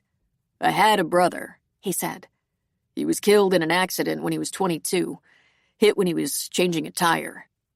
It screwed up my parents, and probably me, but I was in medical school and couldn't indulge even grief because of how consuming medical school is. I vowed never to be that kind of administrator, the kind who knows nothing about my staff and abuses them that way. I hope I've kept my vow." "I think you have a good reputation," she said. "I mean, I hear only good things." He laughed, maybe slightly embarrassed by the compliment. "I love hearing about your family. They sound so breathtakingly normal. My father left me on the little merry-go-round in front of the grocery store when I was 4. He went home. I had begged and begged and begged to ride the pony. He was trying to remember everything he promised to get, gave me some quarters, and forgot me. By the time he got back to the store, the police had been called. These days, he'd have been locked up or Child Protective Services would have been called. Back then, they told him to pay closer attention and gave me to him." "How times have changed," she said. "I'm almost afraid to have children." He lifted a brow in curiosity and grabbed another nacho. "And who might you have these children with?" Rather than getting all emotional over the thought of Jason, she simply smiled and said, "There is no candidate at the moment." "Astonishing," he said. "Having a hard time narrowing it down?" he asked with a sly smile. "No," she laughed. "I'm not seeing anyone right now. I broke up with a guy about a year ago and thought it best to go solo for a while. You know, get to know me. Me alone."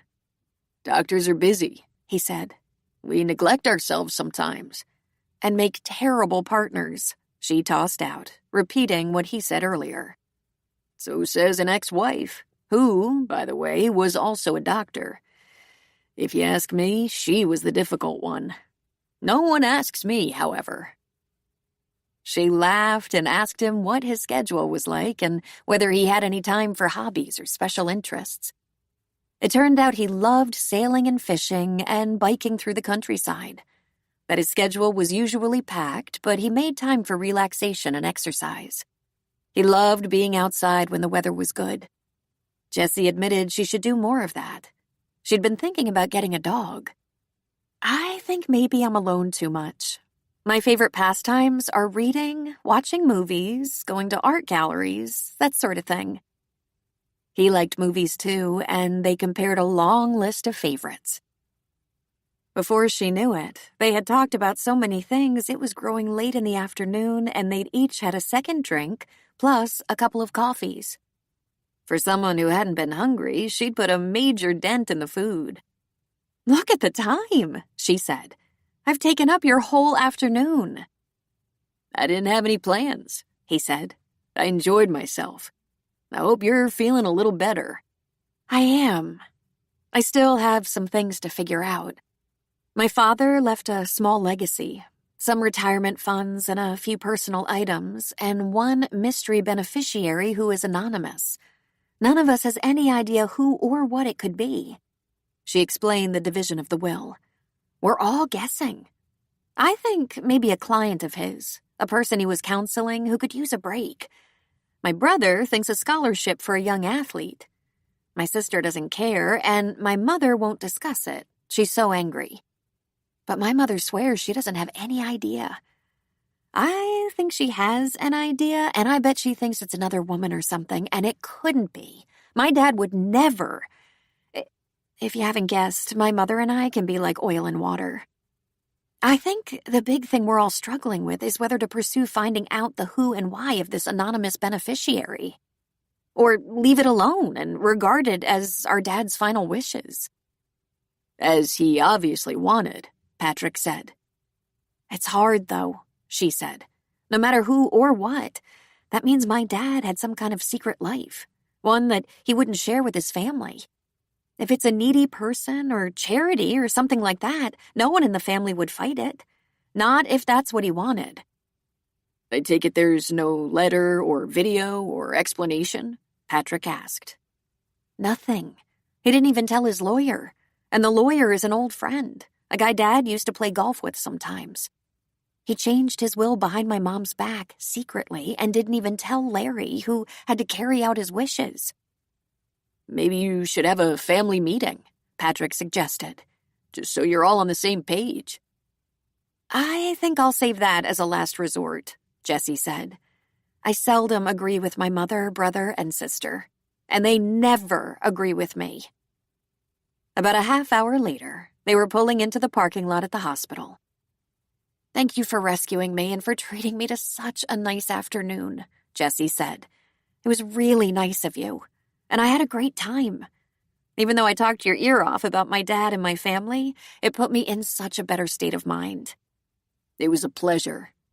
I'm leaving the day after tomorrow for a conference in New York. I'll be back the end of the week." "Have a great time," she said. He went around the car and opened the door for her. He put out a hand to help her. "When I get back, if it's all right, I'd like to call you." "Oh, thank you. But I'm sure I'll be fine now." He smiled lazily, and she realized how handsome he was. "When I call, I'd like to ask you out to dinner." Something nicer than a taco stand. You have several days to think about what your answer will be. A date? A date, if you're interested. I enjoyed the day, and I think an evening out would be nice. She was speechless. Her mouth hung open. Her eyes were probably as large as hubcaps. 45, he answered to her unasked question. And no, I'm not involved with anyone. I'm going to go to my office and get my files. Think about it. Yes, she said. I'll talk to you at the end of the week. I mean, yes, I'd like that, she said. He smiled. Good. Talk to you later then. It was part of Anna's routine to visit with Blanche every week, sometimes twice if her work week wasn't jammed. Anna and her mother were very close. After all, it had been just the two of them all of Anna's life. She talked to Blanche almost every day and made it a point to run her errands and visit her mother on the weekend. Anna always brought a bouquet and maybe a book. On this Saturday, she brought flowers and cookies, even though Blanche wasn't supposed to have cookies. She was pre-diabetic and watching her sugar levels. She kissed her mother's papery cheek and hugged her close. Then she found a vase for her flowers. It was always a relief to see Blanche. Blanche still had her nails manicured, even if her fingers weren't perfectly straight, and kept her hair colored bright red. It was teased and fluffy. She had her lipstick on, though she wasn't planning an outing. It was her habit. In fact, she was much flashier when she was younger and had toned it down quite a bit. Let me look at you, Blanche said. Blanche held Anna's upper arms and looked at her face. I expected you to look better by now. More rested, at least. How do you feel? Okay, Anna said. Having someone die is a lot of work. I'll try to go quietly, Blanche said. Try not to die. That would be better. How are you feeling? Just cranky. Have you talked to his family? Blanche asked. I called his sister, and she talked about herself for a while and how much she misses Chad, though I can't remember the last time she actually saw him. I think they spoke on the phone maybe 5 times a year. They put on a big show for weddings, funerals, and graduations, but the rest of the time were invisible. Anna sat on the edge of Blanche's bed while Blanche sat in her leather chair with her feet up. Blanche reached out an old hand and touched Anna's cheek. Are you sleeping? I'm sleeping okay, but all day long I'm distracted and it's hard to concentrate on work. I'm checking on the kids frequently, though I think they're getting comfort from their friends. They check on me a lot. I have a bunch of calls every evening, more than I want or need. Some people just won't go away after they die, if you know what I mean. Please, Mom, don't start in on Chad. I was trying not to speak ill of the dead, but I'm very annoyed by Chad. At the end there, he wasn't exactly good to you. He had a great life and a good wife, and what did he do? He complained, the bugger. But we're not going to go there now, are we? Because he's dead, and I've been remembering some of the good years. And there were good years, many. And he was good to you. When it suited him, Blanche said. He was uppity. He wasn't uppity. He was very accomplished, had a thriving practice, was active in the city and community, helped a lot of people. Tell me how your visit with the doctor was. Is your blood pressure okay? The look on Blanche's face was one of shocked surprise, which she immediately shook off, probably embarrassed by not remembering that she saw the doctor just a couple of days ago. Her doctor visited her at the home. He saw a lot of his patients at the assisted living center. Everything is fine, Blanche said. Anna would make a point of asking the supervisor before leaving. 10 years ago, when Blanche lived in her own little house and managed her own life, Anna would have told her about the will, about the pregnant woman she still suspected had some connection to Chad. They had been able to talk about anything. But in the last few years, Blanche proved unable to keep a confidence, and sometimes she'd mix up the order of events.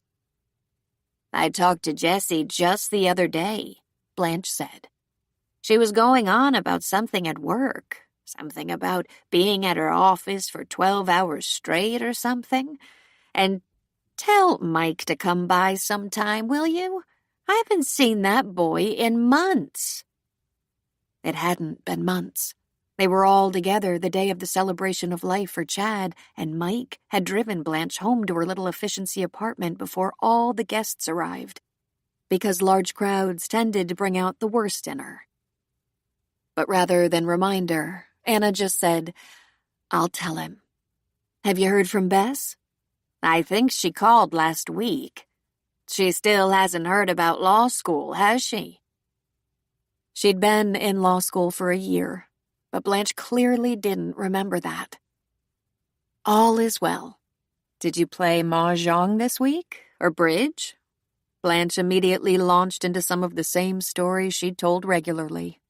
Her friend Joyce was having trouble with her son. He was threatening to take over her finances because she'd made a few small mistakes in her budget. She was certain that Karen was stealing food again. She thought that mean old woman stole everyone's food, and since none of them locked their doors and all of them slept like the dead, it was easy enough to do. The ambulance came for Mr. Wilson, took him away, and he's been gone a long time. I don't think he's coming back.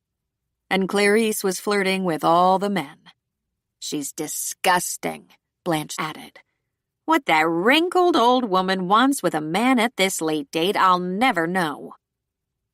They chatted for about an hour, and Anna made them a pot of tea. Blanche couldn't have coffee or soft drinks anymore. Anna heard all the latest on the assisted living population, and then began to make her way out. She kissed her mother's cheek again, and Blanche said, "If you have time this week, will you check on Mrs. Rothage? I worry about her. I think she's very lonely." It brought Anna up short. When Blanche had her own little house in Oakland, Mrs. Rothage was her neighbor. It had been years since Mrs. Rothage went to the nursing home. She had been dead for 3 years. But she said, "Sure, I'll let you know." It broke her heart. Blanche was declining. She would not have to report back on Blanche's former next-door neighbor. Blanche would probably forget. Anna's life suddenly flashed before her eyes. Wife, mother, widow, and then she would become her mother. She had a sudden and desperate yearning to make the next years count. Then she remembered that's what Chad had been talking about. Except he had never once said he'd like to live to the fullest with her. 4. Anna had a great deal to get accomplished on her errand day. Before visiting with her mother, she stopped by the dry cleaner, the watch repair, the hairdresser, and the nail salon. After seeing Blanche, she went by the grocery store and made a quick trip to Target for odds and ends for the house. When she turned down her street, she saw Mike's big SUV parked in front of her house. The garage door was open, and her big trash cans were sitting on the driveway. He was cleaning out the garage. She pulled into the driveway and got out. "Mike, what are you doing?" she called out to him. He leaned the broom against the wall. "When I was here last week, I noticed the garage probably hadn't been cleaned up in a while." "Like a year," she said with a laugh. She grabbed her dry cleaning. "I should have called someone. I have help, you know. It's just a matter of getting it on the schedule. Bob Stone said to call him with anything I need. I did manage to get the landscaper to clean up the yard and flower beds and gutters." "How's the pool look?" he asked, joining her at the car and helping himself to grocery bags. "I'll get the pool cleaner to drain and acid wash it, but it's not in bad shape.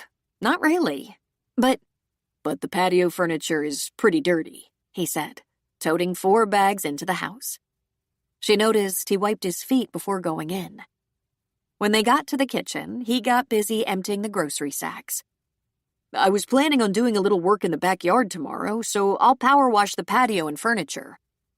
I don't want you to spend your whole weekend working over here, she said. I'll be done by noon tomorrow. It's no big deal. I want to be sure everything is done. Everything Dad would have done. She chuckled to herself. Chad probably would have instructed her to hire someone to do it because he'd rather play golf. Are you going out tonight? I don't have any plans yet, but it's early, he said. Would you like to stay for dinner? As you can see, I've been to the grocery store. He lifted a head of romaine off the counter and shook it at her with a grin. I've been cleaning the garage. I'll need protein or something. I can put together something hearty that you'll like. And I can rustle up a beer. No pressure. I don't have any plans, so if you want to stay, I'll cook. And if you don't, that's perfectly all right. I have a couple of hours left in the garage, he said. I really appreciate it, Mike. Especially you just doing it without asking. He ducked his head a little shyly and grabbed a bottled water to take with him to the garage. Anna didn't consider herself a great cook, but she was certainly adequate and had managed to feed her family all the years they were growing up. Even if sometimes that meant a casserole was left in the refrigerator for them to heat up. There was spaghetti and meatballs in the freezer, and one of Mike's favorites was spaghetti casserole. She defrosted it, then added cheddar and mushrooms and black olives to the casserole. Then she showered and cleaned up the kitchen and great room. She put out placemats, napkins, and utensils. They usually didn't bother with a lot of fuss. She and Chad had eaten on TV trays for the last several years, unless they had one or all of the kids join them. She found herself breathless with excitement for a couple of uninterrupted hours with her son. When he was finally done in the garage, the casserole, along with garlic bread and a salad, using some of that romaine, was almost ready to serve.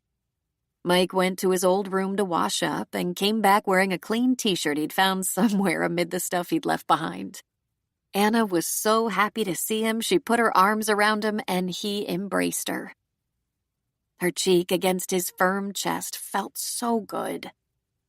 It was then that she realized how much she missed touching. This was going to be yet another adjustment she'd have to conquer, being alone now. You doing okay, Mom? He asked sweetly. I'm getting by pretty well, she said. There are 100 adjustments. 100. I'm trying to figure out how to be the only person on the team. The cleaner, the bill payer, the investor, the worker, the shopper, the stocker of supplies, the list maker, and the person who has to get things crossed off that list. Sometimes my head spins. I forget things. I guess I'm just distracted. And, of course, I miss talking to your dad. Tears began to gather in Mike's eyes. Have you lost weight? He asked. Let's sit and eat, she said. Tell me about school. Tell me about Jen. He piled spaghetti on his plate. Your weight? He asked again. I think I have, but it's just the confusion and having no appetite. And for some reason, without your dad around, I don't know what will taste good. So I have a bite of this and a bite of that, and then I lose interest. In the 8 weeks since Chad had died, she'd lost 22 pounds. You know what Grandma said? She said I could spare it. How is Grandma? He asked. The same, cranky and more forgetful by the day. But they know at the senior center, and she'll be moving over to the full care facility soon. And to memory care as soon as there's room. Mike, tell me about you. How are you getting along? I'm doing fine, he said, scooping food into his mouth. I have trouble with the idea that he'll never be around again. I forget that sometimes and start to text him, she said. I know, he said. It makes me feel a little crazy. It's perfectly normal, she said. I've heard people talk about it going on for years. I've even shouted down the hall for him, getting his name half out before I realize. It's strange. Are you okay with this will business? The 10% to the unknown person or thing? I'm not sure okay would be the best word, she said. I want to know who, what, and why, but and I always have those questions about everything. When you get down to it, it was part of my job to want to know, as a defense attorney and as a mother. She added a laugh so he would know she was taking the light side on this subject. How about you? Are you okay with it? He chewed, swallowed, and took a drink of beer. I'm okay with it. It gave her pause. You really are? He shrugged. It's his decision, his business, his money. If he didn't want it questioned, yeah, I don't care. You truly don't care, or you can decide you don't care because you think that's what your father wanted? What's the difference? He asked. There's a huge difference, she said, believing it to be accurate with every word. You can have absolutely no interest to the point that if you found out the details, you might actually forget them because they're that unimportant. Or you can make an emotional decision not to pursue the answers out of respect for someone else's request. In this case, your father's. He put down his fork. God, you sound exactly like Jen. In what way? Anna asked. In the way that she thinks it's very weird that I cannot care about something she finds so care-worthy, and she doesn't get it. Maybe that's a girl thing, you think? Anna recalled there was a party once, a backyard thing, just 4 or 5 couples. 3 of the women had read a book in their book club about a woman who found a sealed envelope in her attic. It was in a box full of records, taxes, receipts, house records, legal correspondence. On the outside of the envelope it said, "To be read by my wife in the event of my death." But he wasn't dead. Everyone at the party weighed in on whether they would read what was in the envelope. What if it was written by a woman for her husband? Would the men read it? To the last one, the women said they would tear open that envelope and read the contents immediately. Likewise, none of the men wanted to know what was inside, not even Chad. Chad said, "There's nothing in there I need to see." One of their best friends said, "That couldn't be good news." She told Mike the story. "Would you open the envelope?" she asked him. "No way," Mike said. "It was sealed for a reason." "Would you?" "In less than a second," Anna said. "Then it is a girl thing," he pronounced. She laughed. "How is Jen?" she asked. They'd been dating about 6 months, and she was certain Jen was very fond of Mike. She thought maybe this was the one. "She's fine," he said, filling his mouth again. After a couple of moments, he said, "I don't think things will go long-term with us." "Really?" she said, shocked. "I guess I thought it was getting serious." "Jen is great, and I care about her, I do. But I'm just not there yet. Something is missing. I don't see myself and Jen being anything like you and Dad were." Probably a good thing, she thought dismally. "I'll know I'm with the right woman when I can see us being as good a married couple, as good as parents as you and Dad." She twisted spaghetti around her fork but didn't bring it to her mouth. "I'm not sure we were that great at either," she said. "You might be idealizing us a little. Maybe because of missing your dad so much. I know you had your issues sometimes, but you were a great couple and great parents." Of course, neither of them had ever mentioned the affair to the kids. Anna had told herself that if they had divorced and she had to explain one day when the kids were old enough to understand, she probably would have told them. But they put things back together, and explaining was moot. If it didn't do anything positive, there was no point. She wondered how Mike would react if she told him now about their latest struggles and the fact that she was planning to suggest they separate and were perhaps heading for divorce. Would it break his heart even more? Or would it help him understand that relationships are never easy? Do you suppose that has something to do with you not being curious about your father's anonymous recipient? Mike shrugged. "I guess it could. I want to respect his wishes and his privacy. And also, what will it change? Will it make me happier? Sadder? Why open that envelope? The girls, though, they want to know. They think they have a right to know. Anna was a little surprised. Even Bess?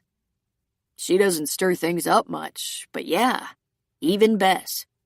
Though you know, Bess will do just about anything to avoid confrontation. But eventually Jessie is going to push you to try to find out. I doubt that will do any good, Anna said. Can't you contest or something? Mike asked.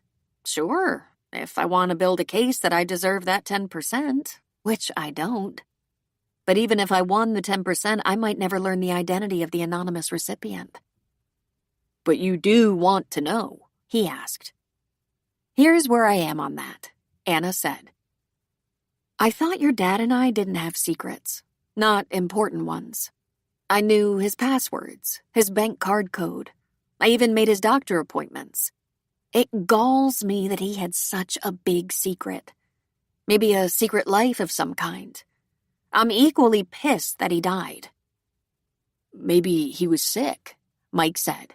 Ever think of that? She shook her head. Your father was a strong and brave man in many ways, but not with his health. He couldn't endure a hangnail without complaining. Remember how we used to laugh at the man cold? That was the main reason I didn't want him to go on that rafting trip. He sprained almost everything on his body on the last long-distance bike ride he took and swore to never do anything like that again. You know how we met. He fell off the pier and nearly drowned in the San Francisco Bay. But he wouldn't be stopped on the rafting trip. It was mysteriously important to him. Mike sopped up some sauce with his bread, chewing thoughtfully. I guess he was kind of a candy ass. Sometimes, she agreed. Emotionally and psychologically, he was a brick. The things he had to hear in therapy sessions were sometimes stunningly terrible. Things that would make a meeker man sleepless for a year. That was his true gift. Not to mention the number of people he helped. Like I said, Jessie is eventually going to push you to try to find out the identity of the person getting the money, he said. But not you, she said. It was not a question. Not me, he said. You were his wife. I think he should have always been honest with you and you with him. You probably have a right to know. But he should be able to have a private life from his children, if that's what he wanted and needed. She rested her chin on raised, folded hands. I think that's just an extension of refusing to open that sealed envelope. You're afraid of what might be inside. No, he said. No. Yes, she said. What if there's something inside that causes you to lose respect for your father? What if you don't admire him as much? Missing him and grieving him is hard enough. Why add another dimension to that? I guess, he said with a shrug. What we all have to get through this process is the reality that none of us is perfect, and it's okay, even admirable, to love an imperfect soul deeply. Right now, snatched from us, he appears perfect. Remember that old saying, the good die young? It should be the young die good. Live long enough and there's plenty of time to screw up. At the end of the day, we are all human and imperfect. She paused, thinking about that long-ago affair she'd never told her children about. We all have secrets. Michael pushed his plate away. Remember that pot you found in my backpack? That I said was Matt's? Yes, she said, remembering it clearly. It was mine, he said. I know, she said, laughing. Anna loved Mike best. That was the thing a mother was never supposed to say, so she kept it her shameful secret. But they sat in the great room after spaghetti casserole and talked until 11, and it was a bit like coming home. She tried to ignore the fact that Mike was like Chad in his sensitivity, his perceptiveness, his empathy. He asked her pertinent questions. Did you feel he understood you? Do you miss him or the idea of him? And Michael said profound things. He was really just a goofball who liked playing with kids. That's where we bonded. In his own way, he was charismatic and knew how to make people follow him. Not only was that his gift, it was the thing most important to him. I think what he really wanted was to be most popular. Anna thought that was entirely true. That was it, of course. Chad knew how to make people follow him, lean on him, need him. Her. Joe.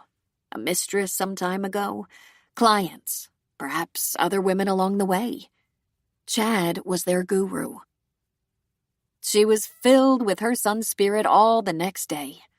Mike came back to finish chores around her house, but while he let her make him a sandwich, they didn't share a meal or sit up late talking. He had plans, and off he went.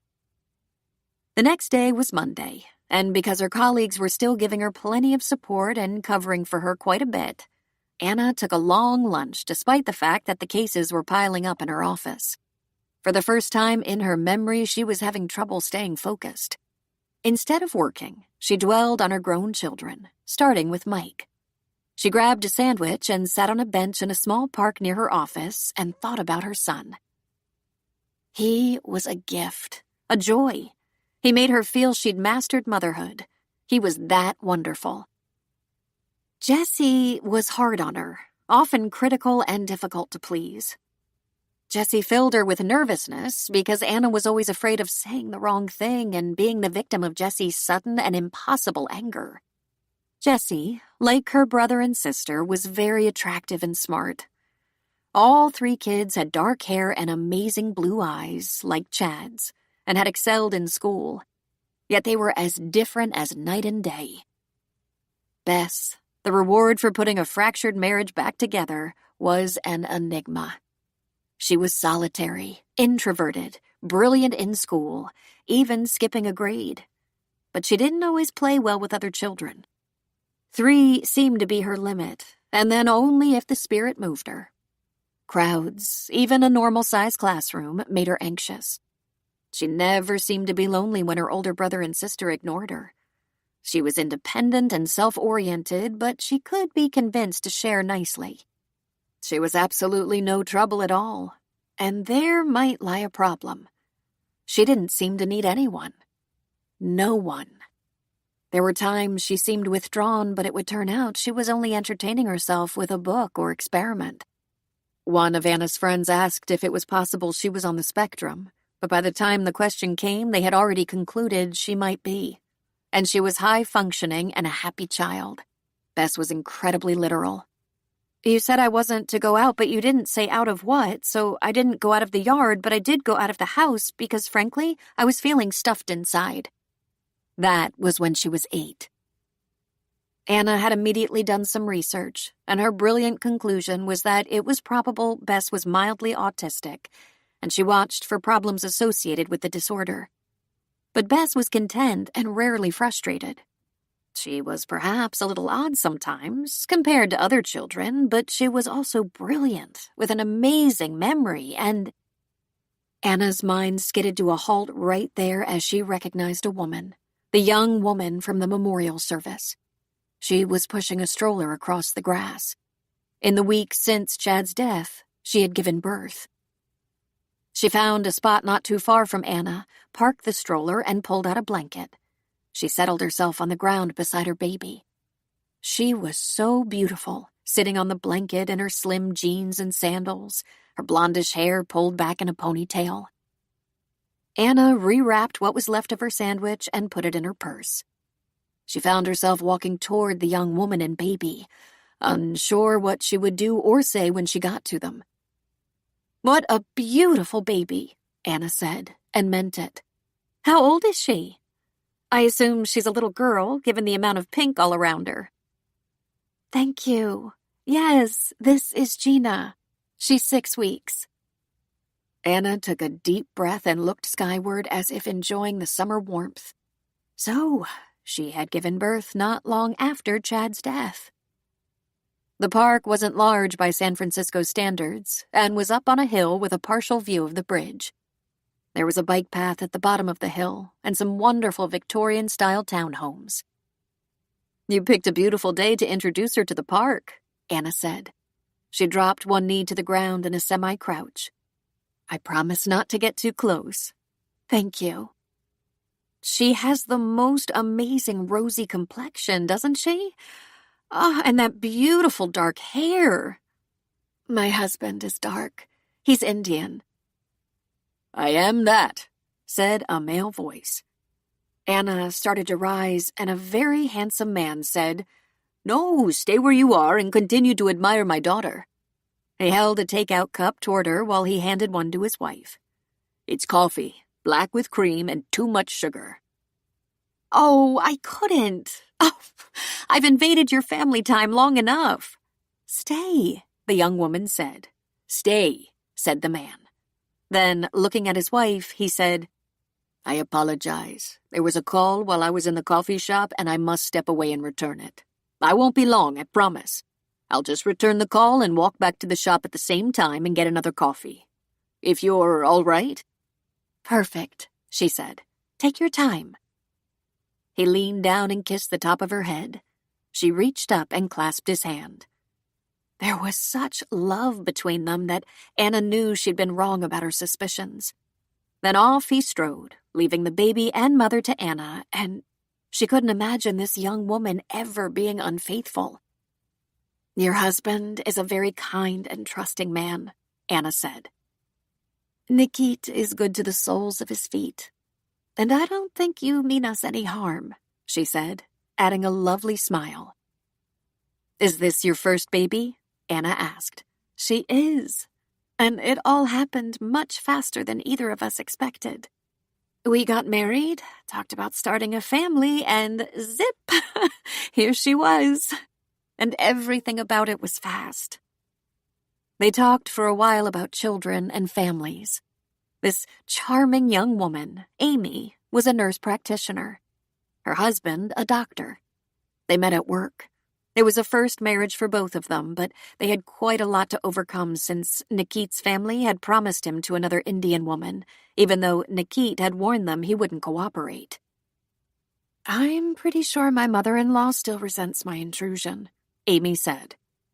"You appear to be very secure in your husband's devotion," Anna said. The baby started to fuss, and Amy picked her up. "I'm secure. Tell me about your family." "I am recently widowed," Anna said, even though she was certain she recognized Amy from the memorial service. "I have 3 grown children," and she described them in their most admirable light. Jesse, the doctor, Mike, the teacher and coach, Bess, the law student. All such a comfort to her now. She noticed Nikit just across the way, gazing out in the direction of the Golden Gate Bridge, his back to them and his cell phone to his ear, his coffee in the other hand. He turned once, looked at them, and merely lifted his chin to indicate he saw them. He smiled briefly, and Amy waved. They talked for a while about childbirth. It seemed to go with the territory when talking with a new mother. Then they talked briefly about Anna's job, since her office was not far from this park. "Which I should get back to," she said, getting to her feet. "Do you live around here?" she asked. "We live on Alameda Island. Nikit works in the city, and I will go back to work when the baby is a bit older. This is a lovely respite, this baby break. We used to come into the city regularly before we were married. Working in the city, you must spend a lot of time here." "I'm usually completely wrapped up in work," Anna said. "I don't think I've taken the time to enjoy it in years. When I was younger and worked in the city, I spent a lot more time appreciating it. I should do this more often." "You should," Amy said. "I enjoyed our visit," Anna said. "Thank you for being so friendly. Have a wonderful day." Then she turned and began to walk away. Abruptly, she turned back toward Amy. "I apologize," she said. "My name is Anna." Amy smiled up at her. "I know who you are, Mrs. McNichol." Anna gasped in surprise, then sank again to her knees, once again that feeling of knowing in her heart that something was happening, yet not knowing what. "Who was my husband to you?" she asked directly. Amy bit her lower lip for just a moment. "He was my father," she said. 5. "How old are you?" Anna asked Amy. 28, she said. "I haven't known about my biological father for very long, just a few years. I imagine you have questions, and I don't know whether I can answer them, but I can't do it today. That's probably for the best. Take your time and think about what you want to know, and let's get together for a talk." "Did he know about you?" she asked. Amy nodded. "Yes. He contributed to my welfare and education. Apparently, he sometimes watched from afar, a high school concert or my graduation. I met him for the first time when I was a teenager, but I was told he was an old friend of the family. I found out the whole story when my mother was in the last stages of cancer. I didn't get in touch until after she had passed away, and I only did it because, well, it was unfinished business. Nikit and I have a real thing about making sure we don't leave things unfinished in our pasts." "Did your mother marry? Have other children?" She reached into her diaper bag and pulled out a card. "On the back is my cell phone number. Think and digest, then call me and let's set up a time to get together. Maybe you can take an afternoon and come to the house? It's easier for me to be at home with the baby." "Do you know my husband was married with children when... Although I didn't know about you, I knew there had been a relationship." "I'm sorry if you were hurt," she said. Nikit had returned and was beside her again, as if he could sense her need. He crouched down, sitting on one heel, his hands on her shoulders so it looked as though he quite literally had her back. "If there's anything specific I can tell you, I will. Just think about it and give me a call. Or if you'd rather not." "I'll call," Anna said. "I promise." "So, you lost a father?" "Mrs. McNichol. I never really knew my father," she said. "I knew about him, that's all. And I knew that you and your children didn't know about me. I communicated with him not very long ago, and I'm so glad I did." "Why now, Amy? After all these years?" "Because, for better or for worse, living a lie is toxic. Living with the truth can be difficult and requires strength, but living with secrets is unhealthy at best. My mother had so many secrets, and she didn't have to. I could never have stopped loving her even with the truth. Lies and secrets are just a mistake from the start. Maybe deadly." Anna thought about that and wondered what the real difference was between keeping secrets and being private. Shouldn't everyone be entitled to a private life? But lies, she had to admit, led to no good. Anna had a jury selection in a battery case scheduled for the afternoon and so had to spend at least a couple of hours in the office, though she was distracted. She took some small comfort in the fact that Chad probably had not had an ongoing affair for years and years if Amy had never even been aware of him. She needed many more details to better understand the situation. Like, what was that business of him supporting her welfare and education? She thought it must be Amy who was the mysterious recipient of the 10%. The DA and defense attorney were hard at it, selecting jurors. The defendant was also a victim. She had killed her abusive husband, claiming self-defense. This was a case that fell into Anna's area of specialty. She was a well-known advocate for women in abuse situations. And the first order of business, she knew, would be the DA asking her to recuse herself. Since she didn't know the defendant or the victim, she would refuse. This was the kind of case that got her blood moving. But today she was struggling to stay focused. In spite of that, they got their jury impaneled and scheduled a court date. Although there were calls to return and lawyers who wanted a few minutes, she asked her clerk to handle the details.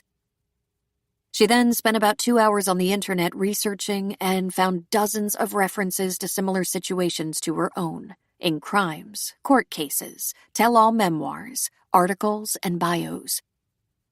That she was thinking about her marriage and her husband, and the fact that Chad seemed to have lived an entirely secret life, one that included an unknown woman and a child, had disrupted her even more than his death.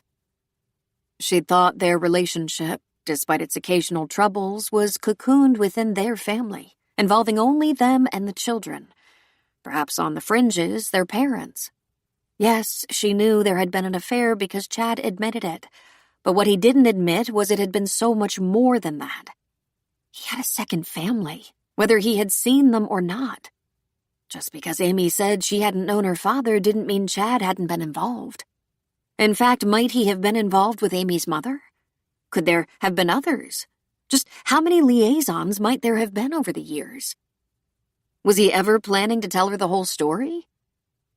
She missed the Mill Valley exit and found herself driving toward Bodega Bay, and before long she was standing on the cliffs high above the ocean. It was light much later in these days of summer. She did a mental inventory of all those intimates who might wonder at her whereabouts. She had spoken to her mother before lunch, texted with Jessie earlier this afternoon. She had seen Mike on the weekend, and Bess rarely checked in. She just watched the ocean for a while. Then she got back in her car, drove for over an hour, and found herself standing at Joe's front door. It was dusk. "Anna," he said, shocked. "You were his best friend," she said. "You knew he had an affair. Did you know he had a daughter from that affair?" "What?" he asked, clearly shocked. Suddenly, her eyes welled with tears. She'd done very little crying since Chad died, which was not to say she hadn't been grieving. She'd been grieving deep in her soul, and now even more so as she questioned what her marriage had been made of after all. "I'm sorry I didn't even call," she said softly. "I didn't know where else to go." "You can always come here," he said. "Come in. Let's talk." "Are you sure it's okay?" "It's always okay." "Are you just coming from work?" "I left work hours ago," she said with a heavy sigh. "I can barely even remember where I've been. Driving? I went to the coast north of the city, then here." "Here," he said, cupping her elbow in his hand. "Come in. Can I get you a drink? A glass of wine or something?" "I'm not doing shots with you again," she said with an abbreviated laugh, letting him guide her into his house. "I don't even have tequila," he said, leading her past the small living room and dining room to the back of the townhouse. This was clearly where he lived, in the back of the house. The kitchen was clean, though there were dishes in the sink. His laptop and a stack of folders sat on the dining table. The small family room was cluttered. A pair of sweatpants and t-shirt were tossed over the back of a chair. Shoes lay where they'd been kicked off. A briefcase sat on the breakfast bar and appeared to be emptied of papers. He had to clear a pile of papers and books from one end of the sectional. "Maid's day off," he muttered. "Come and sit here," he said, indicating the cleared space. She decided against commenting that it looked as though he lived like a college student. She took her seat and he brought her a glass of wine. Then he darted around the small space to gather up his clothes and shoes and take them away. She didn't stop him. He was on a mission to make sense of his mess. Maybe it had something to do with how he wanted her to see him. They'd never actually spent any time alone together while Chad was alive. He quickly put his books on the shelf and straightened the stack of papers and folders, closed the laptop and the briefcase, and fetched himself a glass of wine. He looked so young, rushing around in his jeans and polo and loafers without socks. It was hard to put him at 63. But then 63 was younger these days than it had been. He returned and sat on the ottoman so closely their knees were nearly touching. His brow crinkled in a slight frown as he reached for her hand. "What's this about a child?" "It's been a very hectic few weeks," she said. "Sounds like it," he said. "There was the business with the will when we learned Chad had left 10% to an undisclosed party. I kept it to myself that I suspected a mistress. Turns out I was wrong about that. I took my lunch to the park by my office today and ran into the young woman I had seen at Chad's service, a woman I had never met. We spoke just briefly today. She told me she is his daughter, and has just given birth to his granddaughter. And I never knew this was going on, of course." "Has he known about this all along?" Joe asked. "The details are still a little murky, but she said she met him when she was a teenager but thought he was a family friend. She learned more about him later, and she contacted him recently. She said she knew I'd have questions, and she'd meet with me later after I've had time to gather my thoughts and decide what I want to ask. She did say he's contributed to her welfare and education." "But they had no relationship?" he asked. "Apparently not much of one," Anna said. "I don't know about her mother. I don't know if he had two families." "Joe, did you know any of this?" He shook his head. "No, and I never suspected he was keeping any secrets." "He never said anything that made you wonder if his relationship with the woman was ongoing? If there was more to it than a fling? Or even an affair?" He put his wine on the side table and took her hand. "Listen, here's how it went. In anger, you ratted him out, told me you'd caught him in an affair and you were leaving him. A lot of excuses and arguing and jockeying for position followed, and while you two stayed together, it was rocky. And then it seemed to smooth out. I didn't dare ask if you'd forgiven him because all I cared about was that you two weren't living in misery. I cared about you both. And besides, I was going through my own thing then." "Were you?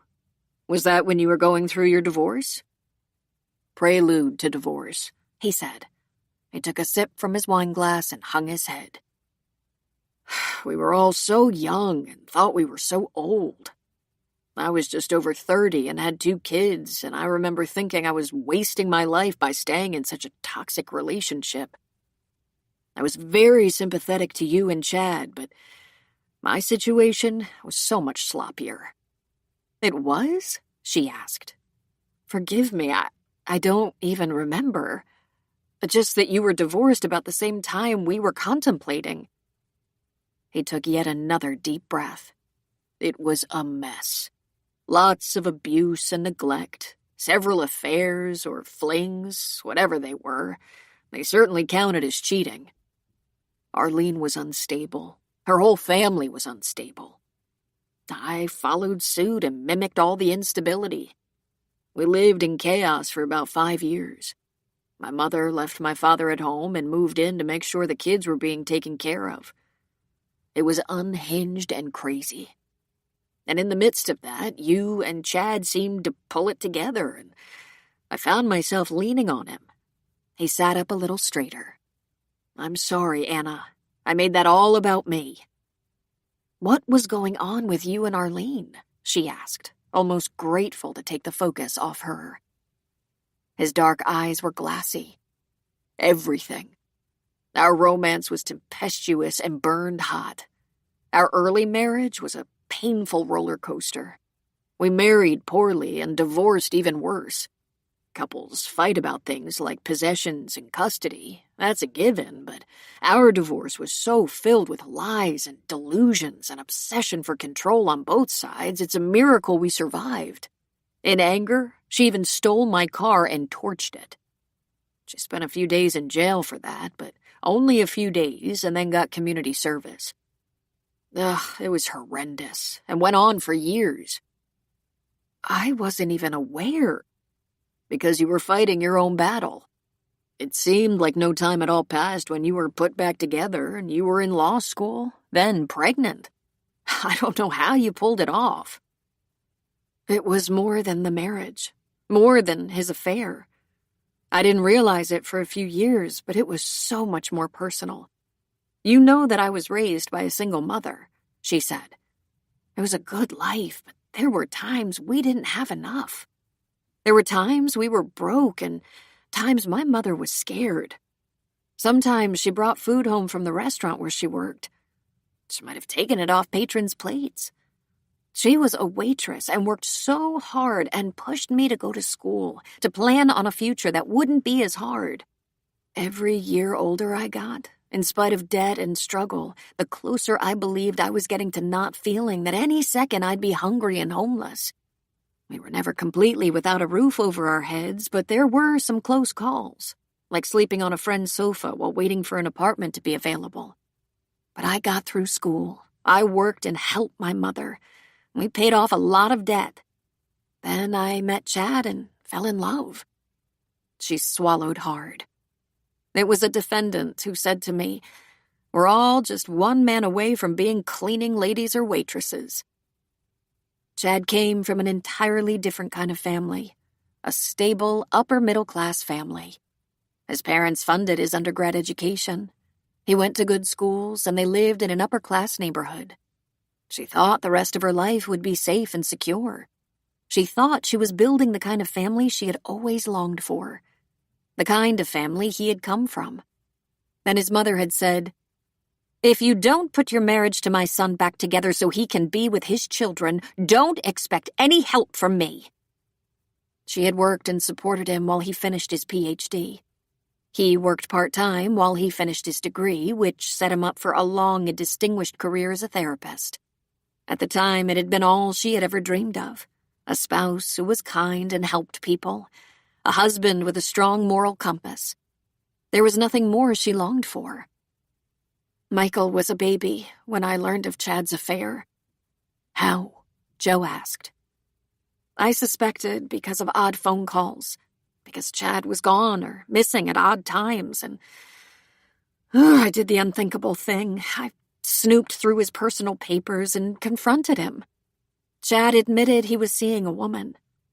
It turned out to be one of the clients of the counseling institute where he was working. It was the first time I felt my future and the future of my children was threatened, and I lost it. I was so angry and hurt, I wanted to kill him. It was right during that time I was on maternity leave, and I planned to go back to work, and suddenly we were talking divorce. "But you didn't even separate," Joe said. "We couldn't afford to," she said. "We were getting a lot of pressure from my mother and Chad's parents to get counseling, to try to work it out for the sake of the kids, but that wasn't what did it. It was the advice of a partner in the law firm where I worked. He was a man in his 50s, a former cop and married for the third time himself.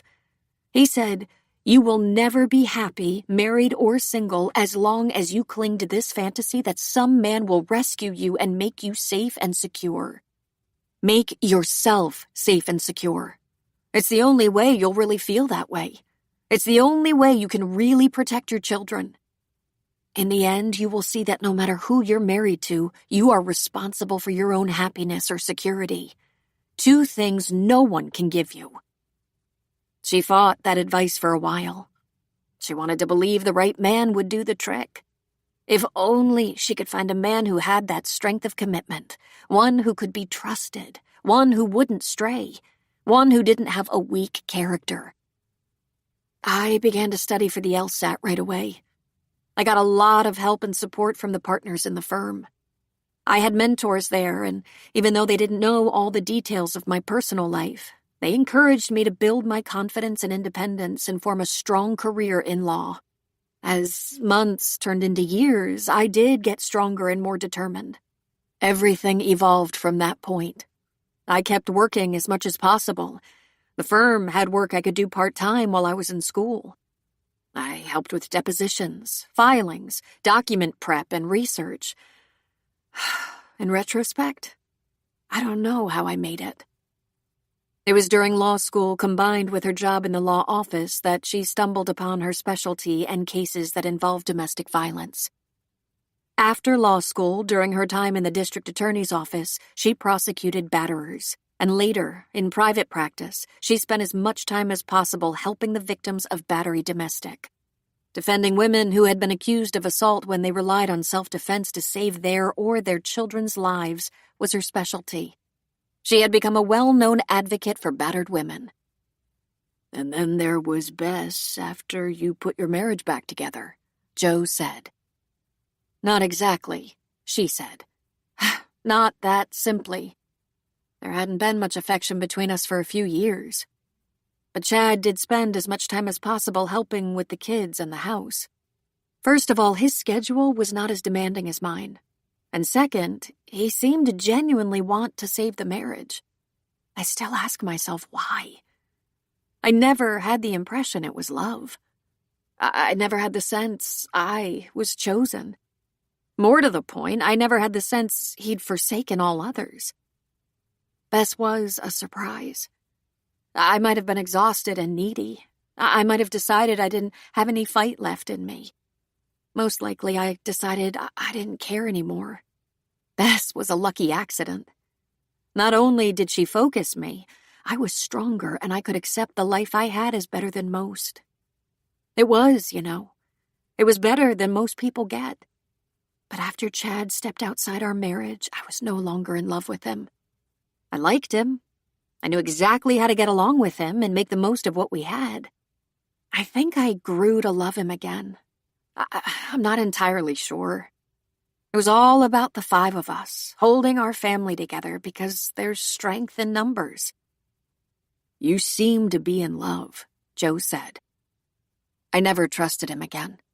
I also never looked too closely at what he was doing or how he spent his time, afraid of what I might find. I might have found out about his daughter sooner if I had. If I hadn't been so busy with my own marital problems, I might have noticed, he said. But I didn't. The great irony is, he did exactly what my biological father did. My mother had a fling with a married man, and he stayed with his family. I never knew him. I knew who he was later on, after I was married. I don't know how his marriage and family turned out, but he didn't help out like Chad apparently did. Isn't that weird? The same set of circumstances? You stayed a long time for a woman who had no trust and very little love. While I might not have looked too closely, Chad was a good partner. Until just lately. As I told you, a few months before the accident, he started to complain of not being happy enough. He said his life was unfulfilling. He was missing something. I was furious hearing that. After I'd made the commitment to stay despite the imperfections, he had a nerve. That's why I suspected an affair. She laughed hollowly. When I saw her at the service, I thought his pregnant daughter might have been his mistress. And he was a good father in spite of his shortcomings, Joe said. His children loved him very much, she said. I suppose I have to tell them. Do you? He asked. I don't know, she said. God knows I don't want to. Why? Are you worried about how it's going to make them see their father? No. I'm worried about how it's going to make them see me. Anna and Joe talked for a long time, through at least 3 glasses of wine each and some Thai takeout. Anna told him she had always seen her life and her marriage as fairly simple. It wasn't perfect by any means, but compared to the relationships some of her clients struggled with, hers was uncomplicated by comparison. She knew Chad well. She knew exactly what she could trust, and she knew exactly what she didn't want to know.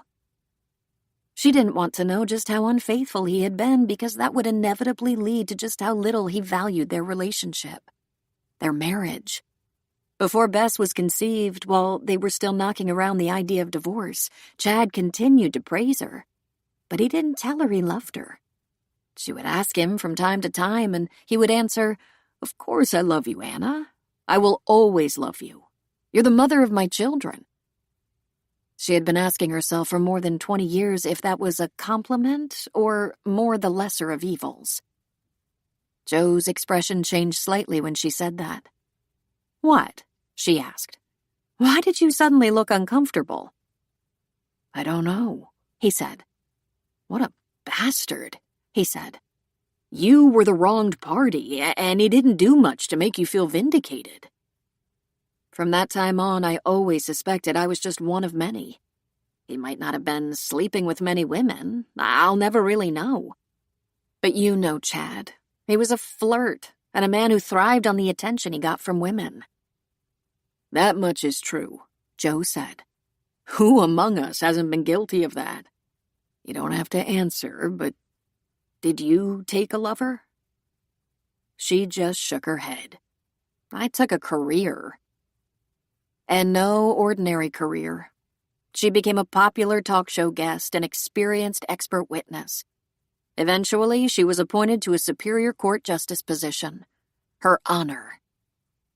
Chad became quite well known in the city, having done a great deal to support charities. And Anna became well known for her position as a judge whose verdicts were thoughtful and fair. It was after 10 when Anna reclined on the couch and nodded off.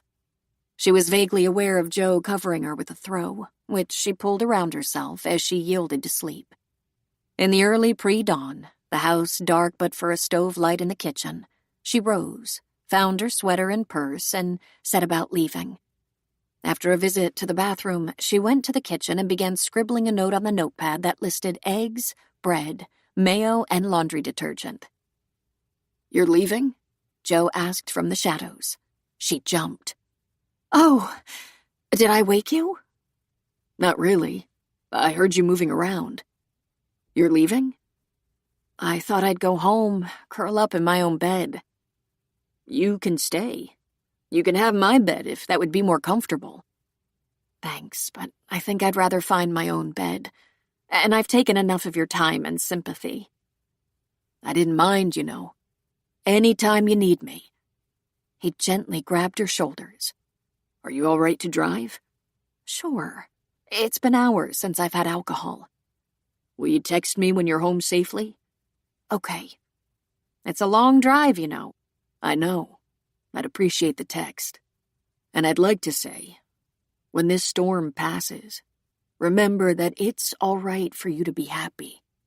To think of yourself sometimes instead of putting everyone else first. That's what you've been doing, I know. This next stage, this can be yours." "Thanks, Joe," she said. "No one has ever said that to me before." 6. Jessie McNichol was a beautiful woman, so the only person surprised that Dr. Patrick Monahan was attracted to her was Jessie. People often told her she was beautiful, but Jessie thought of herself as vulnerable and naive. She fell in love quickly, totally and frequently, and usually tragically. She had tallied up a string of heartbreaks a mile long, starting with Ryan Siverhorn in the 6th grade. Patrick Monahan was sexy and enormously accomplished in his field. Even though he'd been single for years, she had never heard any hospital gossip about him dating or being involved, but she instinctively knew she would be the envy of every woman who knew, maybe even the married ones. And for the 92nd time, she thought, maybe this is it. She was not the least troubled by their age difference. He phoned her as he said he would, and even though it was very late when he called, they chatted for an hour. He sent her a text in the morning saying he very much enjoyed their chat. He wasn't due any time off for a few days after returning to town, but he called and their talks grew more personal and entertaining. It took exactly 2 days for her to begin to look forward to his calls, and she learned so much about him. For one thing, he was so kind and tender. He asked repeatedly how she was doing with missing her father, something she needed to be asked. She really needed someone besides her mother to care. And he told her what sorts of things made him happy. Good fiction lit him up. He looked forward to having a great story to read and hated to see it end too soon. But of course, he read too fast, a byproduct of medical school. He loved live music, as did she, and movies. They began a list of books, concerts, and movies they wanted to see together. And about 5 calls into their new relationship, she asked him what happiness meant to him. He said, "Successful surgeries, good sailing weather, minimal conflict in the neurosurgery department, and it always feels good to be madly in love." He seemed to add that as an afterthought. She was in a fever of longing. Finally, the night of their dinner out arrived. They were going to a nice restaurant in the city and would walk around San Francisco after. She lived a quick commute to the city while he lived in the city, so they arranged to meet. He waited outside the restaurant, and when she approached him, he smiled and stood stock still, just staring at her. His eyes glittered. "My God, you're beautiful." She smiled back and said, "So are you." He slid an arm around her waist and pulled her toward him, giving her cheek a kiss. "Thank you for going out with me." And Jessie thought, "Are you kidding me right now?" Here he was, the most attractive, smartest, most successful doctor she knew, and he was thanking her? She was just a 31-year-old internist with a string of failed relationships in her past, and yet he was thanking her. That fast, she was a goner. He took her to an exquisite seafood restaurant in Union Square. It was elegant, dimly lit with plenty of dark corners and fancy specialty drinks. Other diners in the room would immediately know they weren't married because of how intently they talked and talked. They entertained each other for a while with med school and internship tales. They walked around the city after dinner, confessing to each other that it was such a nice change from last year when COVID had been raging and the streets and sidewalks were barren. Now there were more people about, though most restaurants had kept their occupancy lower than capacity. About half the people out and about still wore their masks in public, including Patrick and Jessie, especially in crowded places. Though they had both received the vaccine and the virus was now so low in numbers it was no longer required. They talked a little about what a dark time that had been, especially for people in medicine. "For a while I was so lonely I answered the spam calls," she told him, making him laugh, and he pulled her close for a squeeze. "My house isn't far from here," he said. "I cleaned up before coming to get you, just in case you'd accept my invitation for a nightcap. Or, if you're not comfortable with that, I'd be happy to take you home." "Not comfortable? I know where you work," she said with a laugh. "I'm pretty harmless," he assured her. Nonetheless, she did a little math. They'd been talking on the phone for a week and change. She knew he was close to his mother and knew her name. He'd lost his father to a brain aneurysm when he was young, which could account for his specialty. So he said, not her assumption. "I bet you're not. But I'd like to have a nightcap, and you can feel free to join me. I'll be happy to Uber home." They took a cab to a Victorian atop a steep hill, a large home divided into 3 apartments. His was classically male, decorated in dark wood, off-white and tan paint, brown and beige furniture, a long curved sectional, a marble fireplace, and a very impressive window seat from which there was a view of the city. She was drawn to that window seat, and with a long, she sat there and was captivated by the view. "How about a brandy?" he asked. "That sounds perfect. This is beautiful. How long have you lived here?" "Just a few years," he said. He kept talking from the kitchen. "One of the doctors I knew was renting it outright about the time I was looking for something, and we came to an agreement in an hour. The closeness to the hospital and city, it was an easy decision. When he decided to sell, I was ready to buy." "I love it," she said. He returned with a brandy and sat down beside her. "What's your schedule this week?" "Monday through Thursday I have clinic, and on Saturday I'm on call for the practice. You?" "I'll be working all week between clinic and surgery, but I'm not working tomorrow. Do you have any interest in going out on my boat? The weather's supposed to be perfect." "I'd love it. Aside from a ferry or party boat, I've never been sailing. I have no real experience." "But you're willing to learn?" "Absolutely. But I don't want to be a lame sailor. Are you sure I wouldn't be any trouble to take along?" He grinned at that, shaking his head. His hand wandered to her shoulder, and he gently massaged her. "It could be wonderful. We can just sail around the bay with all the other weekend sailors." She had already started to fantasize about sailing, pulling ropes and setting rudders and learning all the rigging moves. Then his hand was on her elbow, then stroking her arm. He moved close and his lips slowly touched her cheek. Then her neck. Then her lips. He took the brandy from her hand, put it aside, and kissed her again. He investigated her mouth with his tongue and then took possession. His arms went around her. Hers went around him, and their lips were locked together for a long, delicious kiss. Minutes, by her estimate. Several times his lips slid to her neck, and he moved her long, dark hair away and inhaled her scent. While he was busy kissing her, she was deciding what to do. Let him touch?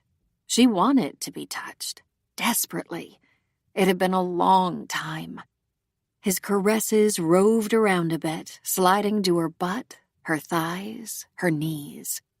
Then he whispered against her lips, "We could get more comfortable." This was what she had longed for since that day in the hospital parking lot, to have someone as smart and handsome and accomplished as Patrick want her. But she didn't want to seem too eager. On our first date? Not really, though, is it? How many hours have we logged on the phone? We know almost everything about each other. True, but it's entirely up to you.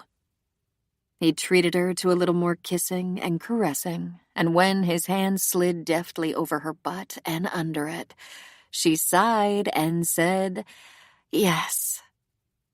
He took her hand and led her down the hall to his bedroom. They passed a couple of rooms that she took no real notice of, but what she did notice was how the hardwood floors shone and how immaculate the walls and floorboards were, as though freshly painted. And then the main suite, large king-size bed, dark wood chests, large screen TV on the wall. She couldn't help but wonder if he had tidied up in anticipation of bringing her to bed, or if he was naturally so neat. Nothing was out of place, no clothes tossed over the furniture. She glanced into the large closet, and everything was hanging in perfect rows. He put his arms around her from behind, circled her waist, pulled her hair away from her neck, and kissed her there. He pulled her against him, and she could feel it behind her, his erection. She moaned in equal parts desire and excitement. He slowly undid the buttons on the back of her sundress, and with deftness he slid it over her shoulders and let it drop to the floor, pooling around her ankles, leaving her in a bra and panties. So she turned in his embrace and put her arms around his neck. "Perfect," he said in a coarse whisper. "You're beautiful." But she thought he was the beautiful one. His eyes had darkened to little circles of kohl, and she began to unbutton his shirt, one button at a time, until she got to his waist, and then she undid the belt and button and zipper. He took her lips again in a passionate kiss, and while his tongue played, he slipped his long, soft fingers into her panties and stroked her there in the dark and secret part of her body, and she nearly screamed with pleasure. Then she dropped back onto his bed, and he kicked off his pants and threw off his shirt as he lay down beside her. They were instantly in each other's arms, straining together, grinding hungrily. "I don't think I can wait," she whispered. Her panties disappeared that fast, and he pressed into her. "I don't want you to wait," he said. Then he turned her onto her side, pulled down his boxers, made her bra disappear, and entered her from behind. She wasn't so sure about that move until he fondled her breast with one hand, gently pinching a nipple and sliding the other hand down to that special place that filled her with crazy erotic energy and nearly drove her out of her mind.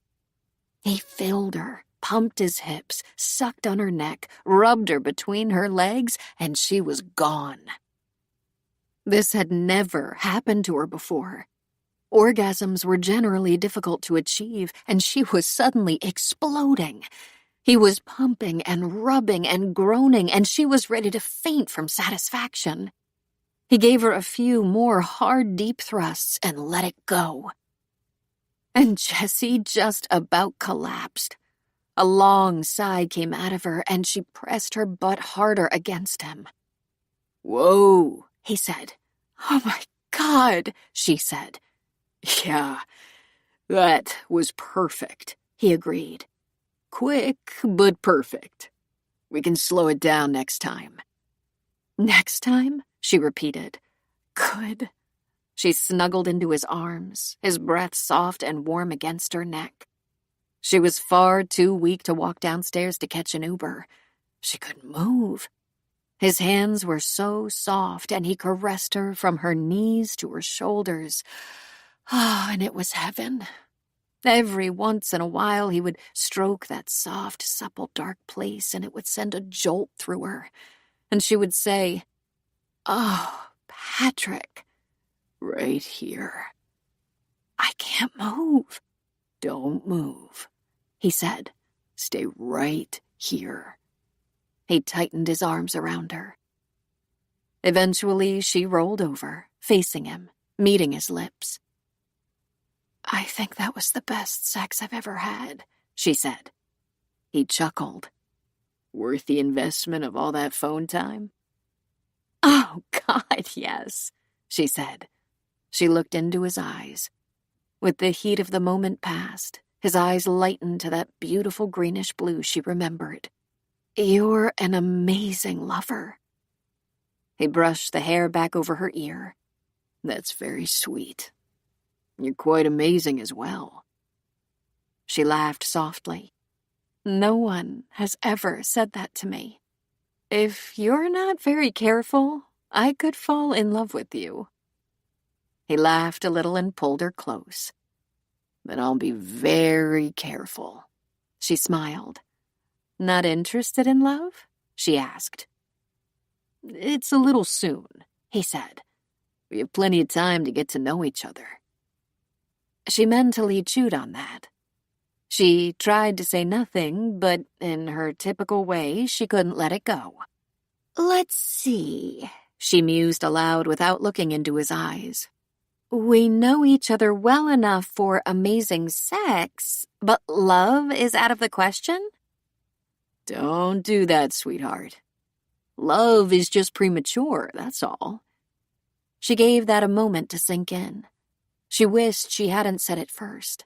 She wished she'd put off sex, even if it really was the best sex ever. "I'm sorry," she whispered. "You don't have to be sorry, Jessie. You just have to be patient." "If I'd been patient, we'd be wearing clothes now." "But we're not." He sat up in bed, bracing on an elbow, and looked down at her. "We'd better have an honest conversation. I'm fond of you. I like you. I enjoy you. I desire you. You stimulate me in a lot of ways, intellectually and emotionally and sexually. I'm not in love with you, but there's potential for that if things between us continue in this direction. I want you to ask yourself right now, do you want that? Because you seem to be in a hurry for something, and I'm enjoying the now of us." "Maybe I should go?" "You can, if you want to. I'm not taking hostages. Or you can stay. It's entirely up to you. But let's not argue about the future of a relationship that started minutes ago." Jessie gritted her teeth and forced herself to be quiet when she actually felt like she had a lot to say, and none of it productive. Frankly, she was scared and didn't know what to do because she didn't understand why she was never quite satisfied, why she could never seem to get enough. She'd ruined more than one relationship this very way. The secret only she knew. If he had said he loved her, she'd then want to know when could they discuss their future. Jason was right. She drove people away. She had no idea why. She ended up staying the night with Patrick, and in the morning he made them a delicious breakfast. Then he drove her home to get the proper clothes for sailing. She offered to take her own car to the marina, but he said he'd be more than happy to drive her and take her home. It will be early today because I'm in surgery tomorrow, and that means I have homework tonight. Of course, she said. She worked on not asking for more all day, and it was torture. She thought it was a successful day all around. The sun was out, and Jessie didn't push for more. But by the time Patrick dropped her off, she had a splitting headache. "I have a problem," she admitted to herself. Anna checked in with Larry and told him about meeting Amy before she set up a visit. "Just remember, we don't know who the anonymous benefactor is, so don't ask her about the will. If it's not meant for her, she may decide to sue his estate to claim her share." "Huh," Anna said. "Thanks. I hadn't thought about that. If she is indeed his daughter, she could be entitled." Anna drove from her home in Mill Valley to Alameda, which was just south of the city, and following the directions on her GPS, found a darling little house in an established neighborhood within walking distance of the middle of town. When Amy let her in, it was as much like a dollhouse inside as it was on the outside. "This is so pretty," Anna said, complimenting the decorating. "A lot of redecoration and even remodeling had to be done, but now we have a new modern kitchen and screened-in porch. Would you like something to drink? The weather is so nice we can take it outside." "A diet soda would be nice. Can I help you?" "Yes, just sit with Gina on the porch while I get our drinks," Amy said. Then she led the way to a charming and cozy porch decorated with indoor-outdoor weatherproof furniture, a sofa, 2 love seats, 2 chairs with ottomans at one end, and a table that could seat 6 at the other. There were accent tables as well, making it a perfect place for entertaining, but right now taking center stage was little Gina in her swing, sleeping. Anna's heart softened, for the baby was beautiful and so precious. What would her children think, say? Would they be angry, jealous? How could they be once they saw her? Anna was back with a couple of tall iced drinks, and that's when she realized that, although Amy didn't have the same hair color, she definitely resembled her children, especially around the eyes. Her kids all had dark brown hair and blue eyes, while Amy was a blue-eyed blonde, which was more natural. She had someone else's smile, and her face was more round than oval. But now that she knew, Anna could easily see she was Chad's daughter. "Have you decided where you'd like me to begin?" "I want you to tell me anything you're comfortable with telling," Anna said. "As you might guess, I'm mostly curious about your mother." "Well, I started asking about my father when I was very young, and the only facts she was willing to share were that he was a good person, a very kind man. But he was not a part of our lives and wasn't interested in being a part of our lives. But Bill was interested. Bill is my stepfather. He married my mother when I was 5, and they had 2 children of their own, Stephanie and David. They're 20 and 22 now. I did a lot of babysitting. David is in grad school, and Steph is still in college. When I was 21, my mother told me her story. She had fallen in love with a married man. She said she didn't do it knowingly, and they weren't involved for very long before he explained that one of the reasons he didn't see her often was because he was married with children. And by that time, she knew she was pregnant. He had told her he traveled for work and was out of town all the time, but eventually he admitted he'd made that up. So they didn't see each other after that. Her decision to have me anyway was strictly her decision. She promised she never begged him to leave his wife and family, nor did she ask for any help. "You said he contributed to your welfare," Anna reminded her. "Not at first, but later. My mother said he checked in with her occasionally, asking how I was getting along, asking how my mother was getting along, if there was anything either of us was doing without. He contributed to my welfare, though there was never a set amount either monthly or annually. My mother said she had been determined from the moment she found out I was coming that she would be a good single mother." "But how? What did she do?" "She was a nurse," Amy said. "Probably why I'm a nurse practitioner." "And she had a good marriage in the end?" Anna asked. Amy took a deep breath. My mother and Bill were married for 17 years. Bill had a drinking problem, but he's been sober since they separated. They divorced amicably. He's still a part of the family, and when my mother was sick and then in hospice care, Bill was very much a part of our lives. How old were you when she passed away? Anna asked. I was 22, Amy said. I had barely graduated.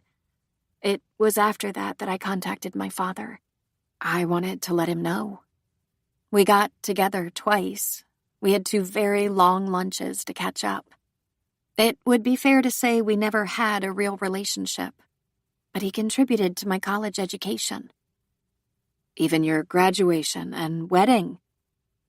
My mother said he attended my graduation, but didn't sit with the family, and he wasn't invited to my wedding. My mother had passed by then, and it was Bill who walked me down the aisle. I did see my father one more time to tell him he was going to be a grandfather. After 28 years of knowing he was my father, it was that thing that rattled him. He actually cried. That was the first and only time we ever talked about the fact that I have siblings who don't know I exist. That was the first time I had a whiff of regret from him. The first and only time he seemed to be sorry. About those siblings, Anna ventured. Do you want to know them? That's really irrelevant, isn't it? Do they want to know me? I have no idea, she said. After all, I just learned about you, and my husband is dead. I knew there had been an affair. According to my mother, not much of one. But it only takes a moment to make a baby. When did you find out? It was spring. I had a new baby. Oh, how terrible, Amy said. Then instinctively reached for her baby, lifting her out of her swing and holding her close. Of course, I didn't know there was a child. I thought there was only another woman, and that was difficult in itself. Did he confess? Amy asked. Anna shook her head. I accused him of seeing another woman, of having an affair. I was relentless, and eventually he admitted there had been. But you didn't leave him, Amy said. It was not a question. I stayed. I didn't really have the means to support 2 small children, work, take care of a house and family, and he said he didn't want a divorce. He wanted to be forgiven. It was a very long time before I could. Your mother must have had an equally difficult time. I don't remember it being hard, but I was so young. We lived with my grandparents, and I was spoiled, an only grandchild. I actually had a very good life. I always felt something was missing, but I can't say I suffered. I didn't ever suffer, not even later when I was older. I just wanted to know why our family was different. I grew up in a different family too, Anna said. Mine was like yours. I never knew my father, and he died before I ever had a chance. It didn't help my mother, and there were no grandparents. And now I'm a lawyer who specializes in the needs of women and children who are abandoned. I should rephrase. I'm a judge. Of course, I'm a lawyer who became a judge. I should be a little pleased that Chad offered support. It was the responsible thing to do. She laughed and shook her head. Amazing the way things come full circle. Will you tell your children? Amy asked. I'll have to tell them, Anna said. They have a right to know they have a sister. How do you think they'll take it? She asked, and Anna couldn't help but notice she shuddered slightly. I have absolutely no idea, she said. They talked for another 2 hours, going over the details of their lives and families. At one point, Amy brought out a photo album and showed Anna pictures of her mother, stepfather, grandparents, half-siblings, holiday photos, graduations, and such. I don't know if I'm relieved or jealous. Your mother was so beautiful. But you're beautiful, Anna, she said. No one thinks of me as beautiful, Anna scoffed. I bet everyone does. No, she said with a laugh. No. My husband once told me he thought I was the most capable woman he knew. You know how I met him? Wait till I tell you. Anna went to see Blanche in the assisted living residence, though it was not her regularly scheduled visit. She was thinking about Amy and her family and Chad. She liked Amy quite a lot. She was acutely aware that under different circumstances, she might hate her. But she was a fully mature woman with a baby. Her mother was dead, and she had no extended family, really, except her stepfather. And it was no small matter that Chad was also dead. And this all was something that happened in the long ago. Blanche was all dressed up, though she was sitting in her comfy chair with her feet up. "Well, hello," Anna said. "You're looking very nice today." "We had entertainment today," Blanche said. "It was good. Some school choir acting out some scenes from a musical. I can't remember which one. But an hour of dangling my feet and my ankles are as big as my butt." Anna laughed, but she thought, with a surge of relief, "Oh, good, she's lucid." "What are you doing here?" Blanche asked. "You get fired?" "No," Anna said with a laugh. "No. I had an interesting afternoon with a young woman and her baby. What are the chances you remember Chad today?" "Your husband?" Blanche asked. "I've been trying to forget. He can't be in trouble again, being dead and all." "Wow, you're really on your game today. Do you remember that affair he had when Michael was a baby?" "Anna, the world remembers. You wouldn't let us forget. You chirped on that for years." "Well, so did you," she said. But inside she was so thrilled to have her mother to talk to. "It turns out there was a child from that affair, and I met her. She's Michael's age, and she's married and has a baby. She told me the whole story, what she knew from her mother. Amy didn't know Chad while she was growing up, but apparently he did help out with the cost of her education and, I suppose, other things. I believe he has remembered her in his will, though we haven't gotten around to that yet." "I thought he was a phony," Blanche said, putting on airs like he was some big shot. "I thought you liked him," Anna said. "You counseled me to stay with him. You said if a husband's affair is the worst thing you go through." "I did? Huh. Well, at least he has a job." Anna frowned. "Would you like me to tell you all about it?" "About what?" "The young woman," she said. "His daughter." "By all means. And could you get me a water?" "Certainly," Anna said. She fetched a glass of water for Blanche and then launched into the story, starting with seeing her at the celebration of life, then seeing her in the park. She must have been in the area of my office deliberately. She described Amy and her husband and baby, told her a few of the things she learned, though she tried to keep it brief and simple. Blanche nodded a lot and muttered, "Uh-huh." "And so now I suppose I'll have to tell the kids," Anna said. "Yes, I guess," Blanche said. "You must be feeling very well today," Anna said. "You're sharp as a tack." "As usual," she said. "It's nice talking to you. And it's wonderful to talk to you. Good.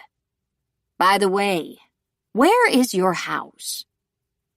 Anna felt her stomach clench. "Mill Valley," she said, and she bit her lower lip. "That's right. Now I remember. Listen, if you see my daughter around there, tell her to come by. Will you please?" For a moment, Anna was stricken. She couldn't speak. She took a deep breath. "I can do that," she replied, tears in her eyes. "And that other one," Blanche said, "the boy. He must be grown by now. I really didn't mean to never see him again, but that's how things work out sometimes. I thought we'd find each other." "What boy?" Anna asked. You know, she said. First, I had the boy. I couldn't keep him. But when the girl came along, I wasn't about to give another one away. What was the girl's name? Anna asked, on the edge of her seat. Do you remember her name? Blanche struggled. It'll come to me. Give me a minute. I'm so tired right now. Try to remember. Do you know who I am? Blanche smiled, and her old face looked so soft and sweet. Of course. You're the best nurse here, and you're my nurse. I think I should lay down. I need a little help. Sure, Anna said, helping her mother stand and then pivot to sit down on her bed. When Blanche laid down, Anna lifted her legs onto the bed. Within seconds, Blanche was snoring, and Anna knew all conversation was over for the day. There were 3 stages of assisted living and 3 stages of rehab care, in most cases terminal care.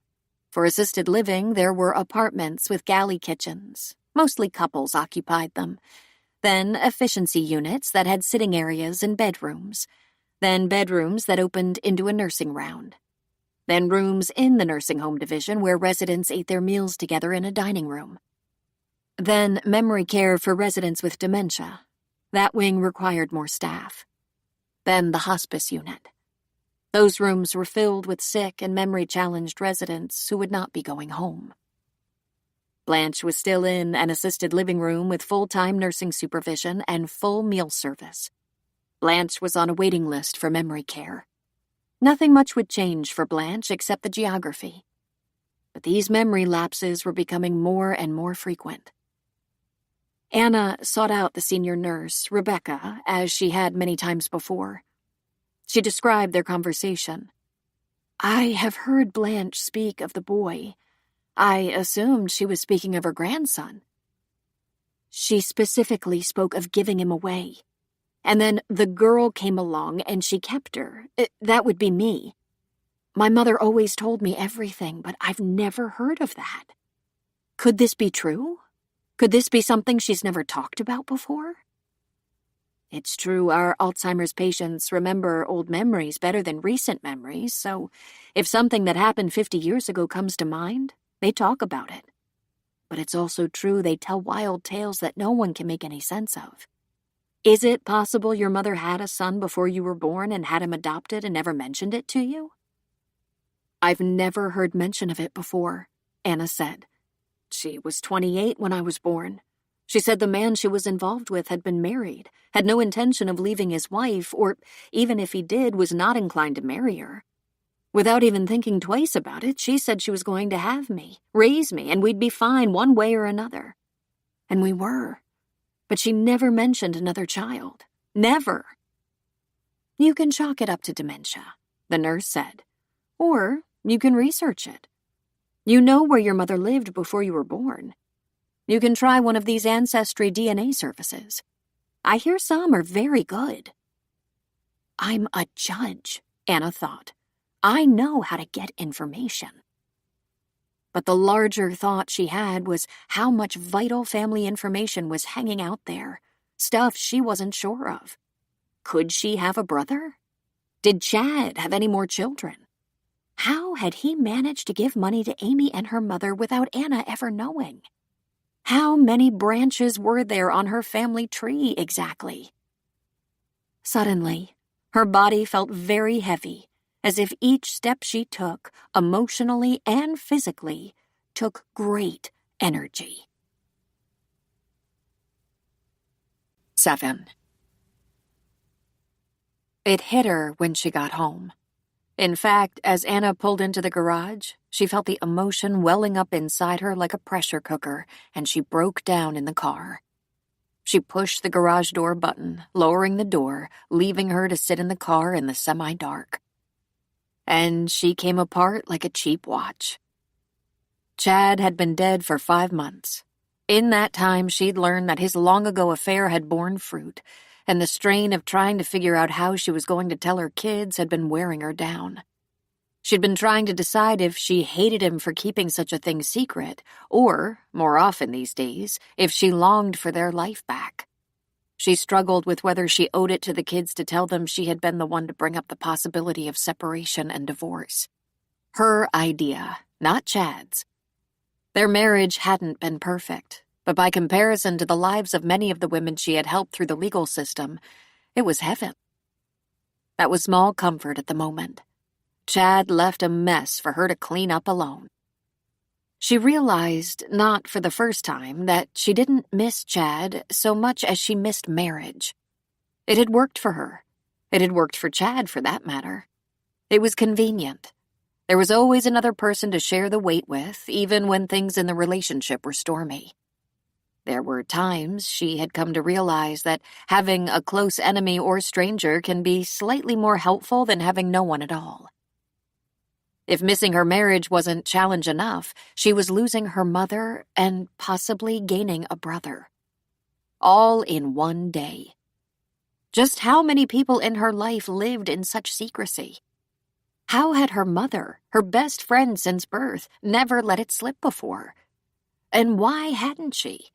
She should have known that Anna wouldn't consider it shameful or embarrassing to have a child while not married, even twice. She reminded herself that perhaps it was a delusion born of dementia, and that was somehow more painful.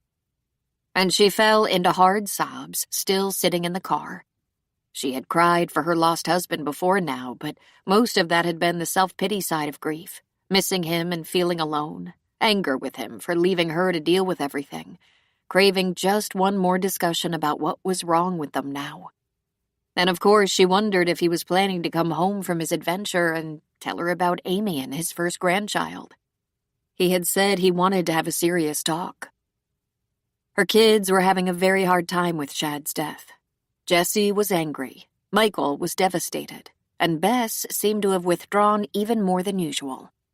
Of course, Bess was in law school, a perfect excuse to avoid the whole group dynamic. But Anna worried about what was going on in that head of hers. She was the quietest and perhaps emotionally the most vulnerable. She moved into the house, sweating from being closed in the steamy garage. She mopped her face and threw a fistful of soggy tissues in the trash can. The tears kept coming with the occasional hiccup or small gasp. Her face was wet and hot, and it felt like there was no end in sight, and she didn't know where to turn. She felt she had put all her emotional energy into trying to figure out who she was supposed to be now that she was no longer Chad's wife, and these other issues had come up, issues that would complicate what was left of her family even more. Untangling all of this and putting things back together was going to be harder than ever. Her brain was sludge, and she couldn't make a bit of sense of anything. Was I the wife betrayed and left behind, or the wife who failed? Was I the sister who never knew it? Was I the daughter who never heard the truth about her family? My life was built on so many lies. My mother was devoted to me, and I thought she told me everything, no matter how hard the truth was. But apparently that was not the case. And my husband? She couldn't believe the irony. Her birth story mirrored Amy's. Her father was a married man who obviously wasn't committed to either his wife or his mistress, and Chad had done the very same thing. And yet she wondered why. He said he wanted to talk when he returned from his trip, and she'd assumed their marriage was over. Why didn't he tell her the truth? She drew in a jagged breath. Did he ever love me? Her phone chimed, and she saw that it was Joe. She thought about letting it go to voicemail, but instead she answered and blubbered. In her head, she was making perfect sense, but into the phone, she was just tossing out random words like, lost my mother, and Chad's secret family, and I just don't think I can take much more. Finally, she said, I'm sorry. I just can't talk about it now. I'm at the end of my rope. She was still crying, sounding a bit out of control. Anna, where are you? Joe asked. This was personally so humiliating. She never fell apart. She argued emotional and complicated cases all the way to the Supreme Court and never caved into tears. Even Chad had rarely seen her cry, and never like this. And it just wouldn't stop. She disconnected.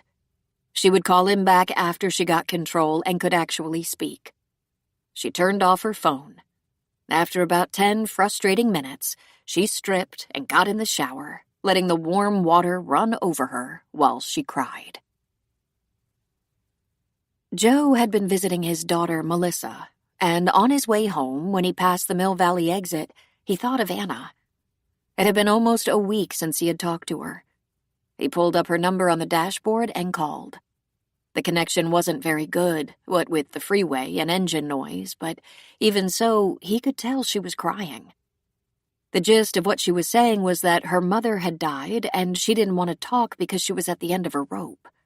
Then she rang off. He tried calling her back straight away, but his call went directly to voicemail. He drove probably 5 miles before he decided to go to her house to make sure she was okay. When he thought of all she'd been through lately, his feeling about that brief exchange was not good. He hadn't ever thought of Anna as depressed or suicidal. She was the most stable and capable woman he knew. But as he drove toward her house, he became more desperate. He hadn't been in touch with her for several days. What if she'd spiraled downward and he missed the signals, having been out of touch? When he arrived at her house, his fears only intensified. The garage door was closed, but he could hear the car engine running inside. He tried banging on the front door, but there was no response. He had to climb over the locked gate into the backyard, but was rewarded by finding the kitchen slider unlocked. He opened it and called her name, then went immediately to the garage. He had to step over her discarded shoes and her purse, dropped with the contents spilling out. "Anna!"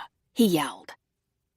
The car was still running in the garage, but there was no one inside, so he turned it off and doubled back into the house. He picked up the purse, absently scooping the contents back inside.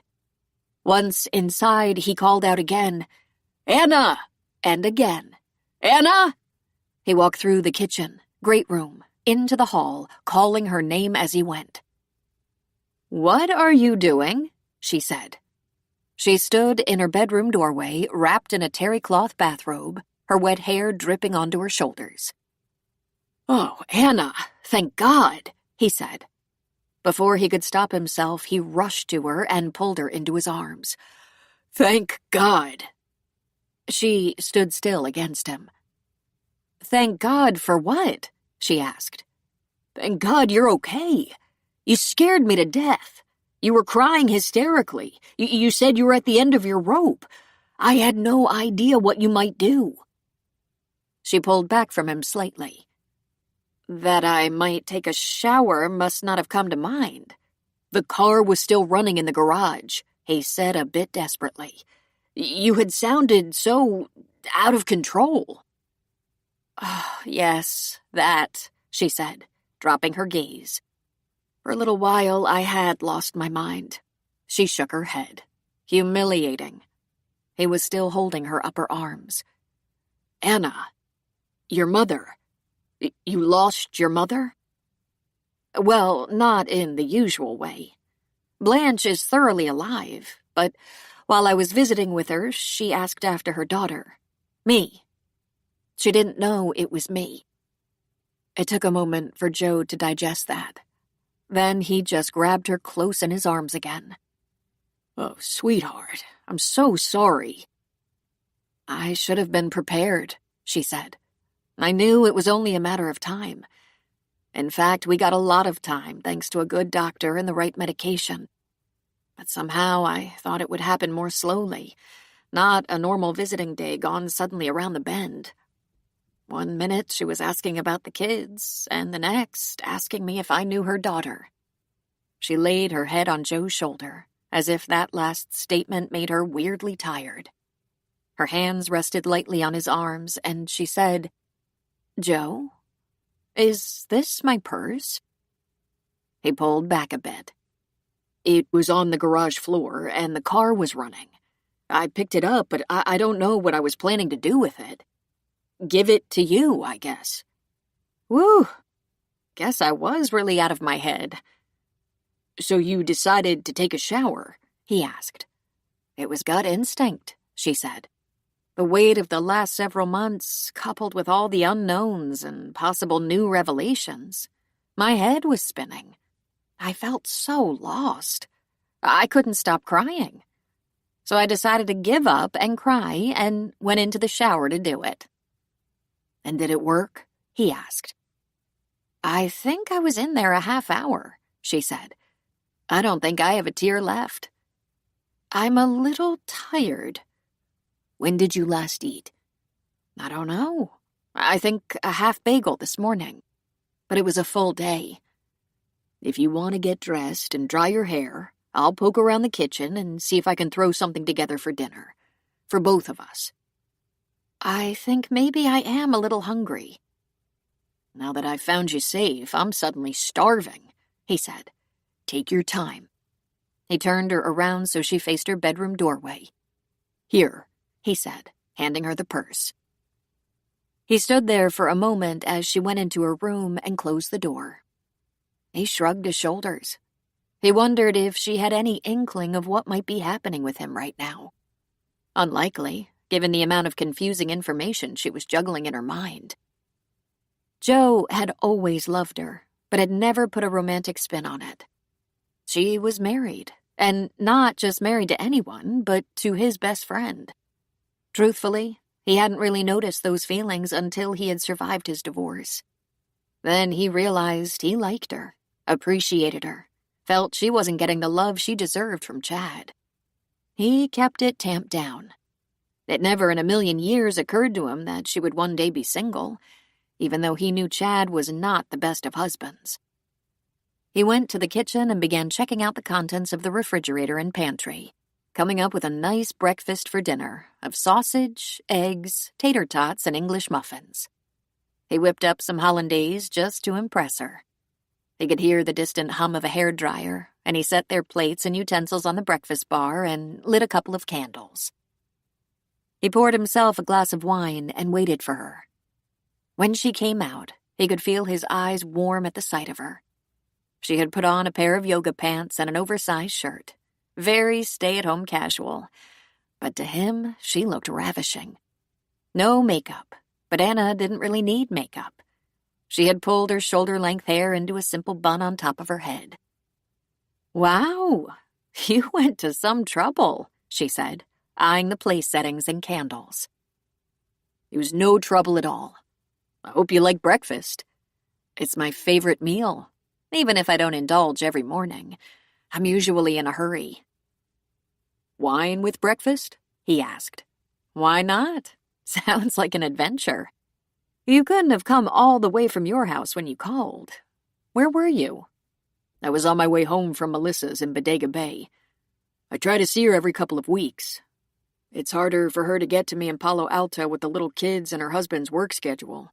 After you hung up, I just took the next exit." "Thanks. That was really nice of you. I'm sorry I worried you. I was having a bad day." He pulled a clean dish towel off the serving platter, which was nicely laid out with the meal he had prepared.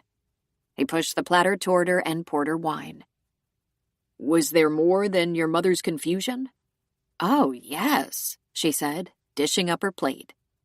At one point, she said, in all innocence, that she had given up the boy but decided to keep the girl. She didn't realize she was talking to me. It sounded like she was saying she had given up a baby before me. I don't know if I'll ever find out. I can't exactly count on her to tell me the truth.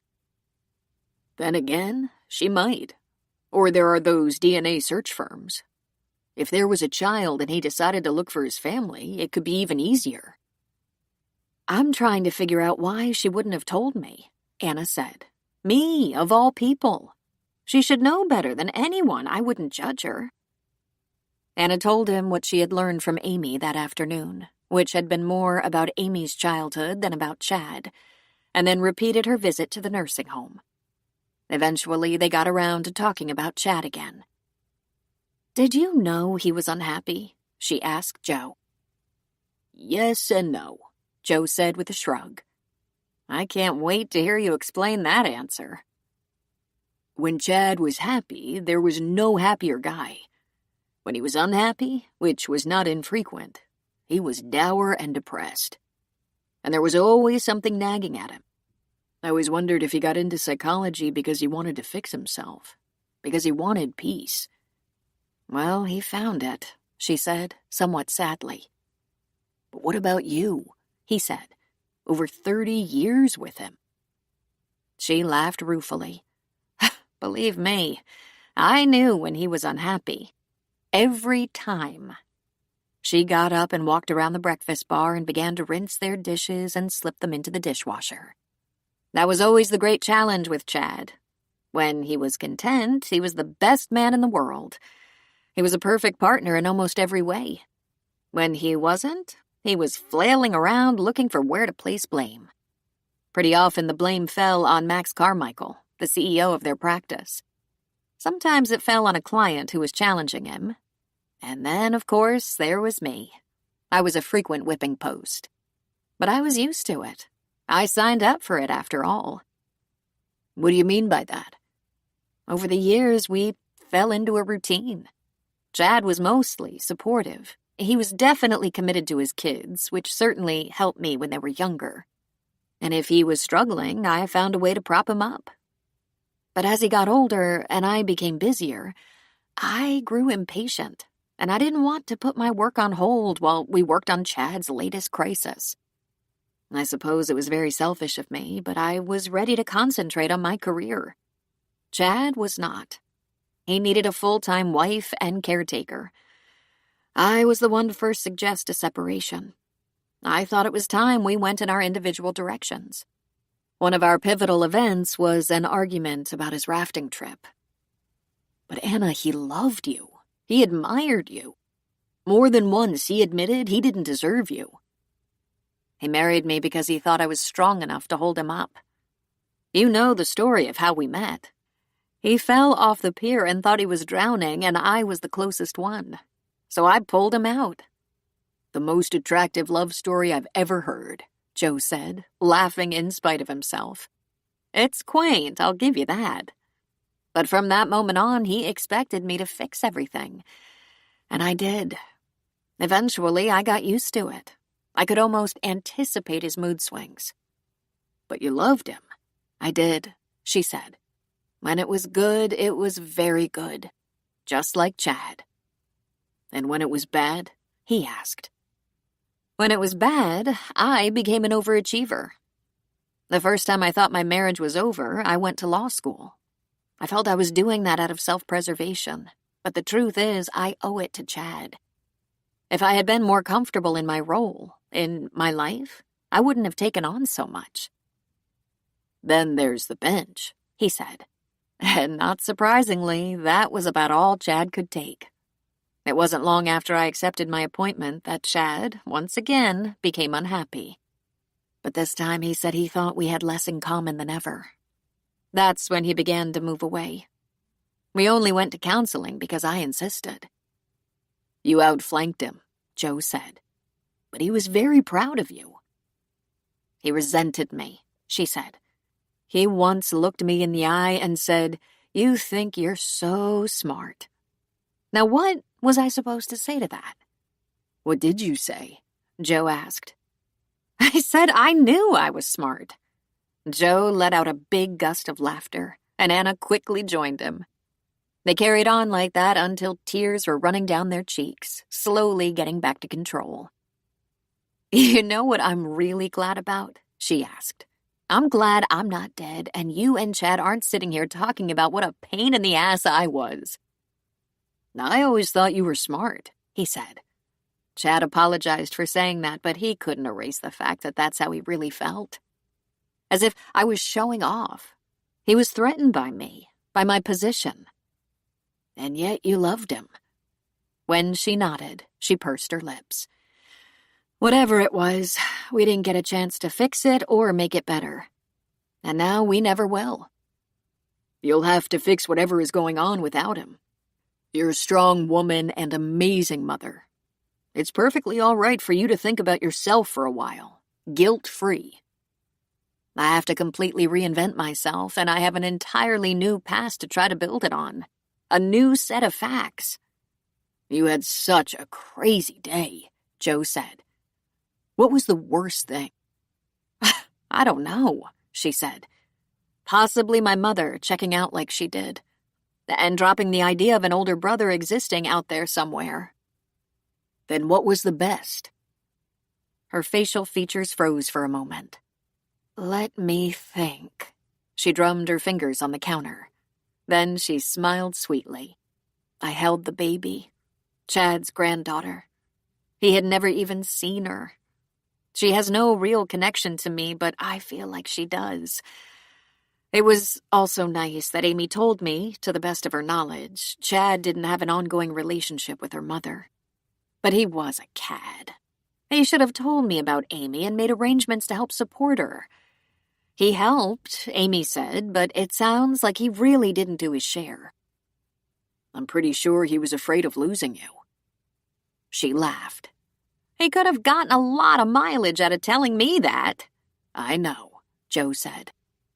Were you planning to tell the kids pretty soon? Yes, of course. Not only do they deserve to know they have a sibling, but selfishly, when I die, I'm not going to leave behind a lot of mysteries and questions. I've always tried to impress on them that the truth is easier and safer.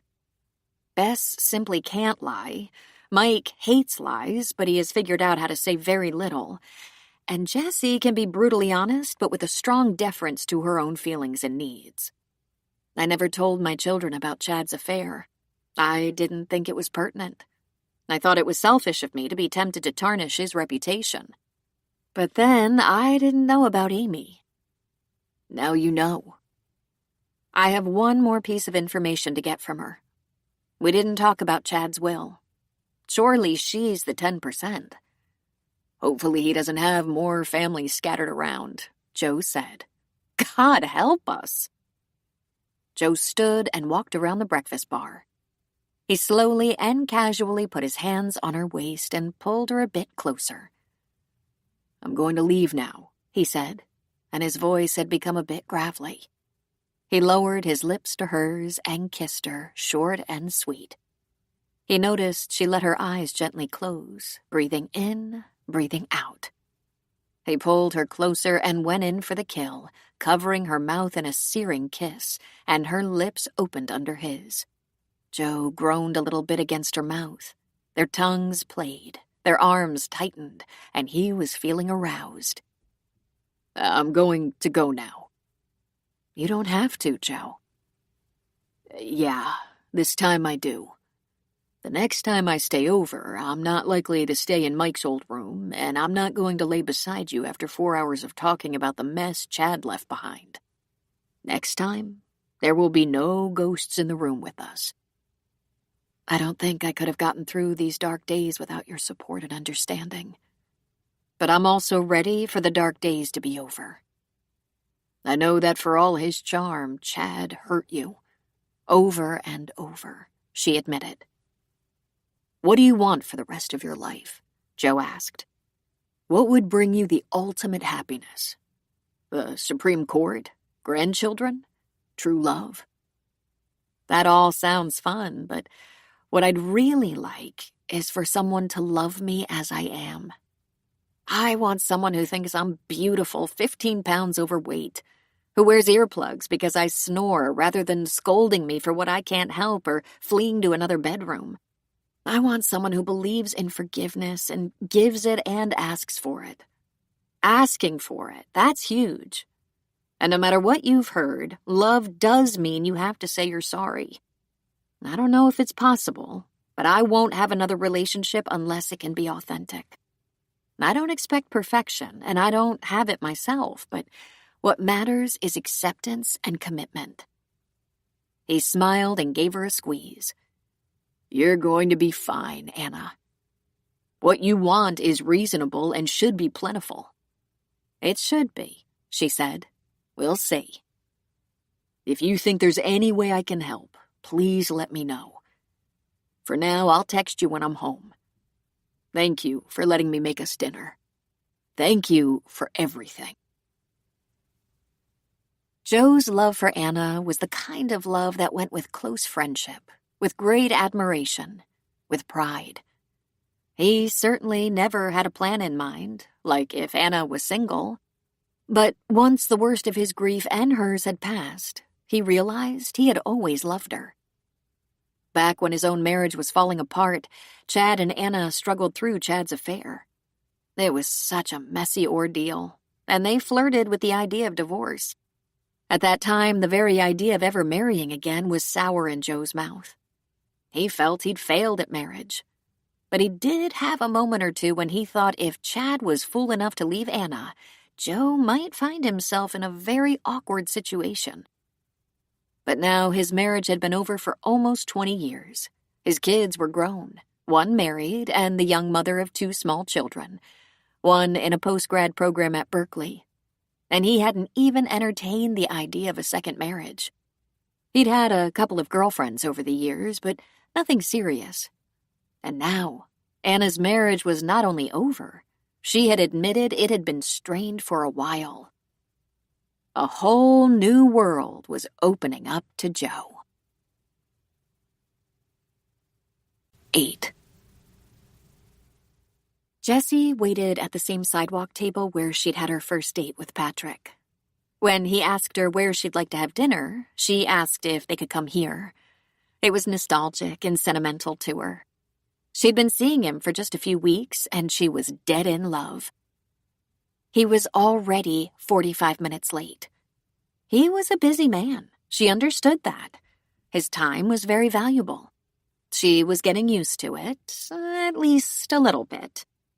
When they were together, when he was focused on her, she was in heaven. "Another glass of wine, madam?" the waiter asked. "I'd better stick to water until my date arrives," she said. "Don't fill up on chips," he advised in good humor. "I'll try," she said, giving him a smile. Late, she thought with aggravation. She not only wore her hair down the way he liked it, but she'd run by the hair salon and had it blown out, making it full and pretty. She had freshened her makeup and had brought a change of clothes to the office. After a few more minutes, she visited the ladies' room, and then, upon her return to the table, she tried to occupy herself with people watching. Few people still wore masks, a holdover from the pandemic from a year before. It was right at the onset of the pandemic that she and Jason had run into trouble. With businesses and restaurants closed and the hospital so busy, she became horribly lonely, and they argued all the time. That led to him breaking up with her. He said she was a cranky old nag, and, being a doctor herself, she should have been much more flexible and understanding. Those had never been her strong suits. Her cell phone rang, and she lifted it from the table. She didn't recognize the number, but she answered. "Dr. McNichol?" "Yes." "This is Cheryl Matson. I'm a neurosurgery nurse, and I work with Dr. Monahan. He asked me to give you a call to tell you he's sorry he's running late. He's seeing a patient." "He's already almost an hour late," she said, a little more hotly than she had intended. "He was extremely busy and said to tell you that you shouldn't wait for him." "How much longer will he be?" she asked. "This is his last patient. He should be out of here in a half hour to 45 minutes. That's just a guess." "Tell him I'm waiting," she said, and she hung up without saying thank you or goodbye. She looked at her Instagram account and Facebook page to kill time. Actually, she killed time this way far more often than she would like to admit. It wasn't usually satisfying. In fact, it was often disappointing or frustrating. Like now.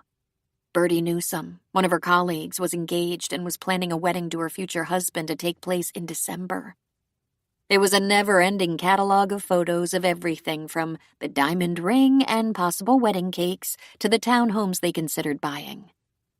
Jordan Hillerman, a classmate from med school, was having twins. Priscilla Silver was posting pictures from her honeymoon in Aruba. The whole world was marching on while her life was agonizingly stagnant, and there was no good reason for it. When she listed her attributes in her head, it seemed she had everything. She lived in an upscale community in a luxury townhouse. She was a doctor in a thriving practice. She was an associate in that practice and would probably make partner in another year. She thought her nose was a little small for her face, but she was so often complimented on her beauty that she had decided the nose wasn't a problem. She was smart, self-supporting, an overachiever, and so lonely. Even now, in her new relationship with Patrick, even with his attentiveness, she was lonely. They couldn't go out every night or even spend the night together every night, what with their busy schedules. But when they weren't together, he would call. It had great promise. She just didn't understand why it didn't feel like quite enough. It was no doubt her father's death that weighed her down. That left a gaping hole in her heart. After all, her father had been the first man in her life to let her down. She strove all her life to make him proud, and he said he was, but it was unconvincing. He clearly enjoyed Michael and Bess more. Mike, because he was a boy with similar interests, and Bess, because she was the baby and Dad had doted on her. Really, Jessie felt she had always been left behind. Even now, waiting for her date, scrolling through the Instagram lives of her friends and seeing their joy. Why didn't she ever have joy? Quite by accident, looking at Tina's Facebook page, she saw pictures of a beach gathering, volleyball, bonfire, laughter at a beach bar, many people, some of whom she knew from the hospital. And Jason, with his arm casually draped around Tina's shoulders. Tina was a colleague, a pediatrician. She was very popular, though she wasn't all that pretty. In fact, she was so far from perfect. She was a short, roundish blonde with a smile too wide, large blue eyes, and a double chin. But she had a wicked sense of humor that people loved. Jason had always liked her, and perhaps these days he was liking her more. How dare he get on with his life so easily? There you are, Patrick said, leaning down and giving her a peck on the cheek. Sorry to keep you waiting. He sat, looked immediately at the menu. The waiter was instantly at the table. Ah, Miguel, how are you today? It's a good day, thank you. I'll have a cerveza and plate of loaded nachos for a start. Jessie? You can bring me that wine now, she said. Then, despite her wish to be more accommodating, she put on a little pout. Patrick seemed not to notice. He talked about a cervical laminectomy he performed first thing that morning, a meeting he had with a surgeon about a heart-lung transplant that was scheduled, and some kind of issue with his assistant and the accounting department about billing. Then he took a break to drink some of his beer and shovel a few nachos in his mouth. He pushed his plate toward her, but she just shook her head. Are you all right? He asked. She shrugged. You were very late. I apologized, he said. I had Cheryl call you. If you didn't want to wait, you didn't have to. Did it occur to you to call me yourself? He appeared momentarily frozen. He dabbed his lips with his napkin and leaned back in his chair. What's wrong? I don't know, she said, shaking her head. I felt abandoned. Though of course you weren't. I was tied up. We got a little behind schedule, and there was a patient who had come a long way to see me, so I made sure to see her. Jessie lifted one brow. Oh? And what was so important? His jaw clenched. A 15-year-old girl with her parents came all the way from Reno. She has a glioblastoma temporal lobe, and I'll be operating on her on Tuesday. She's frightened, as anyone would be. There were a lot of questions, as expected. I wasn't about to cancel or reschedule, or cut her short. Oh, she said, contrite. Well, I had a hard day, too. I didn't have a hard day, Jessie. I was running late. He drank some of his beer. Do you want to talk about your day? No, I just want to eat, she said. Maybe it's low blood sugar. He granted her a small smile. Then let's get you fed. And she thought, oh, God, I'm doing it again. What is the matter with me? She forced herself to be pleasant, To laugh at the right times, to show empathy when it would count, to ask him questions that would get him talking and take the pressure off herself, to have a lovely dinner. She was rewarded for this effort by having him ask if she'd like to come to his place, and she said yes, thinking that the pleasure of lovemaking would take some of the pressure off her poor head. For a while, that seemed the answer, for Patrick was the most wonderful, tender, and powerful lover. But after sleeping for a couple of hours, she startled awake, her head pounding. Jen called Michael, and in her cheery little voice said, "I've made the most wonderful batch of enchiladas, and I'd love to share it with you." "That's so sweet, but I can't really go out tonight. I have to do a little laundry, and I have some lesson plans to work on. I've got football practice every day and have no extra time." "That's all right, Mike. I'll bring the enchiladas to you." "My apartment is kind of a mess." "So I'll help you straighten up while you work on your lessons." "You're determined, aren't you?" he asked, adding a little laugh, hoping to lighten up the message. "If you'd rather not have company, just say so," she said. He thought for a moment. "Enchiladas sound good." "I'll pack it up and see you soon." So then tonight would be the night, he thought with despair and fear. He would break up with her. Over the enchiladas she made because he loved them? Classy. Jen was one of the best girls he'd ever dated, and he was crazy about her. She was a beautiful girl with creamy skin and long, soft brown hair. When he looked into her eyes, they reflected the same blue as his, but lighter. She was funny and had a gentle, kind, and patient nature. She taught second grade. She would have to be patient. But maybe the most important thing about her was she wasn't given to melodrama. So many young women her age were teetering on the fine ledge of high drama. He wasn't so sure they didn't welcome it. Not Jen. She came from a pretty functional family who seemed to laugh through their quirky dysfunctions, kind of like his own family in that way. Jen had a granny who enjoyed her vodka, and she was hilarious when she'd had a couple. Michael had Blanche, who didn't drink much, but her crusty demeanor and sailor's mouth made them all laugh, and Blanche just enjoyed the heck out of it. Jen loved teaching, and she wanted to have a family someday. She considered educating to be custom fit to her future plans. She thought she could continue to work while she raised her children. Since Michael loved coaching and teaching, her plans were well suited to his. And he loved her. She was steadfast and honorable. She was decent and yet the sexiest woman he'd ever been with. She turned him on like mad, though his libido hadn't been working too well since his dad died. So why break up? It was complicated, but he knew what his relationship with Jen meant he should do. He should ignore his feelings of fear and inadequacy, propose, marry her, and they should settle into the life where they had so much in common and have a family together. They would be so happy, teaching and enjoying life in a friendly little Northern California town. But the thought terrified him and he felt frozen. Ever since his father died, he was suddenly afraid of being a husband and father. He'd never measure up to the kind of man his father had been. Chad McNichol was always wise, always kind, and funny and supportive.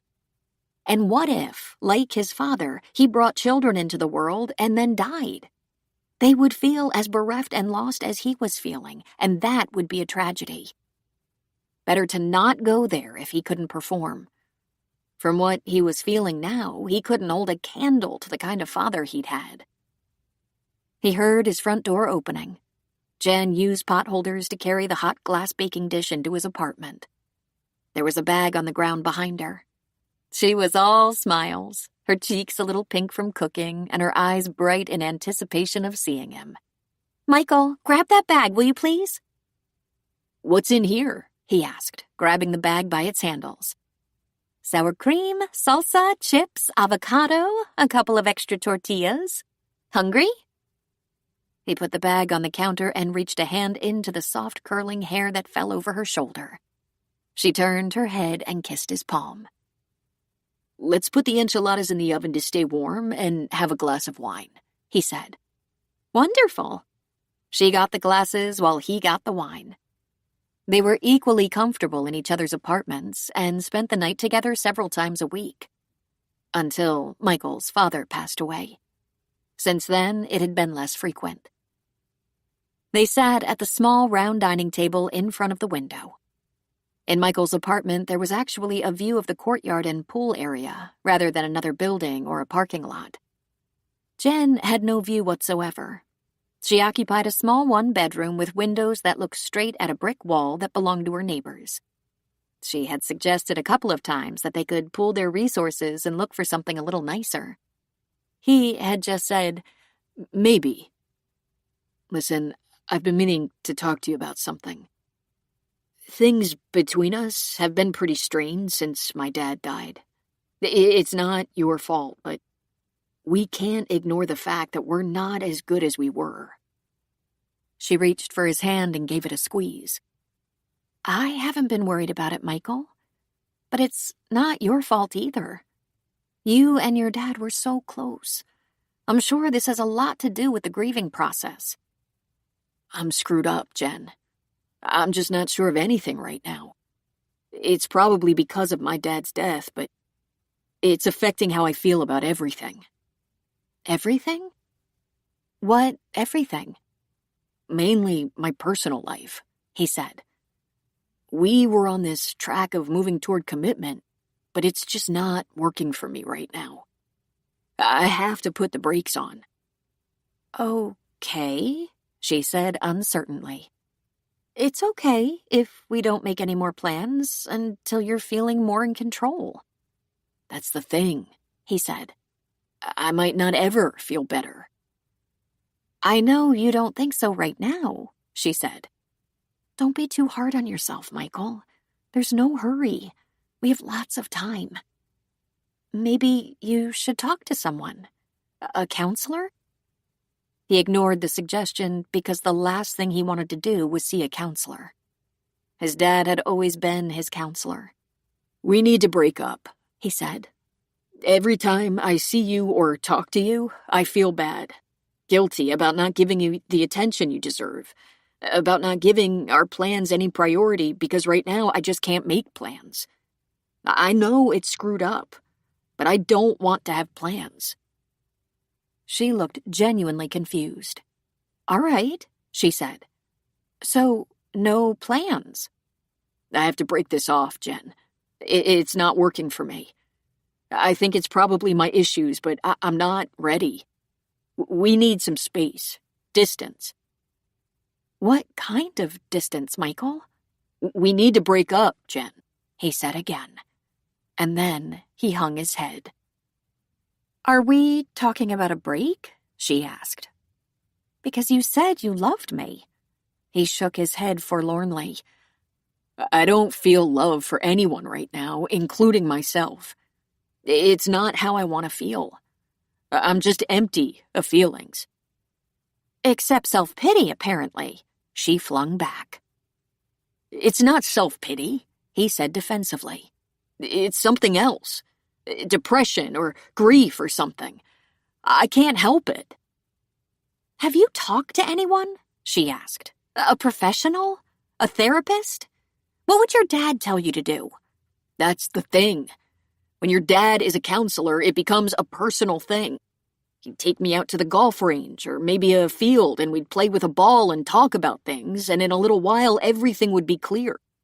But he's gone and there isn't anyone else I want to talk to. How about your mother? She asked. I know you're very close and you respect her opinion. I don't want to put a burden on her now.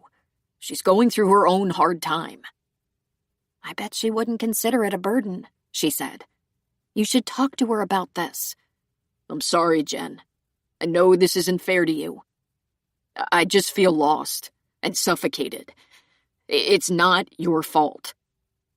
We talked about getting married, she said. You said you wanted a family. I'm just so confused right now. So if we were married, she said, and if you had a son or two and you lost one of your parents, would you just bail? Say, sorry, Jen, but you and the kids are on your own because I'm hurting. That's why I have to back away right now, he said. I'm not sure what I feel. I'm messed up. I'll say, she said. You could talk to me, of course. You said you loved me. You said you thought I was the woman you wanted to be with forever. We've talked till late into the night so often, so why can't we talk now? Is this what happens to you when you hit a rough patch? You quit? It's not just a patch. I lost my best friend, my dad. I'm not quitting, he argued. I'm having trouble feeling. I took a pretty big hit. She slowly stood. I thought I had that job. Best friend. Something went wrong, he said. I'll say. I don't know how to fix it, he said.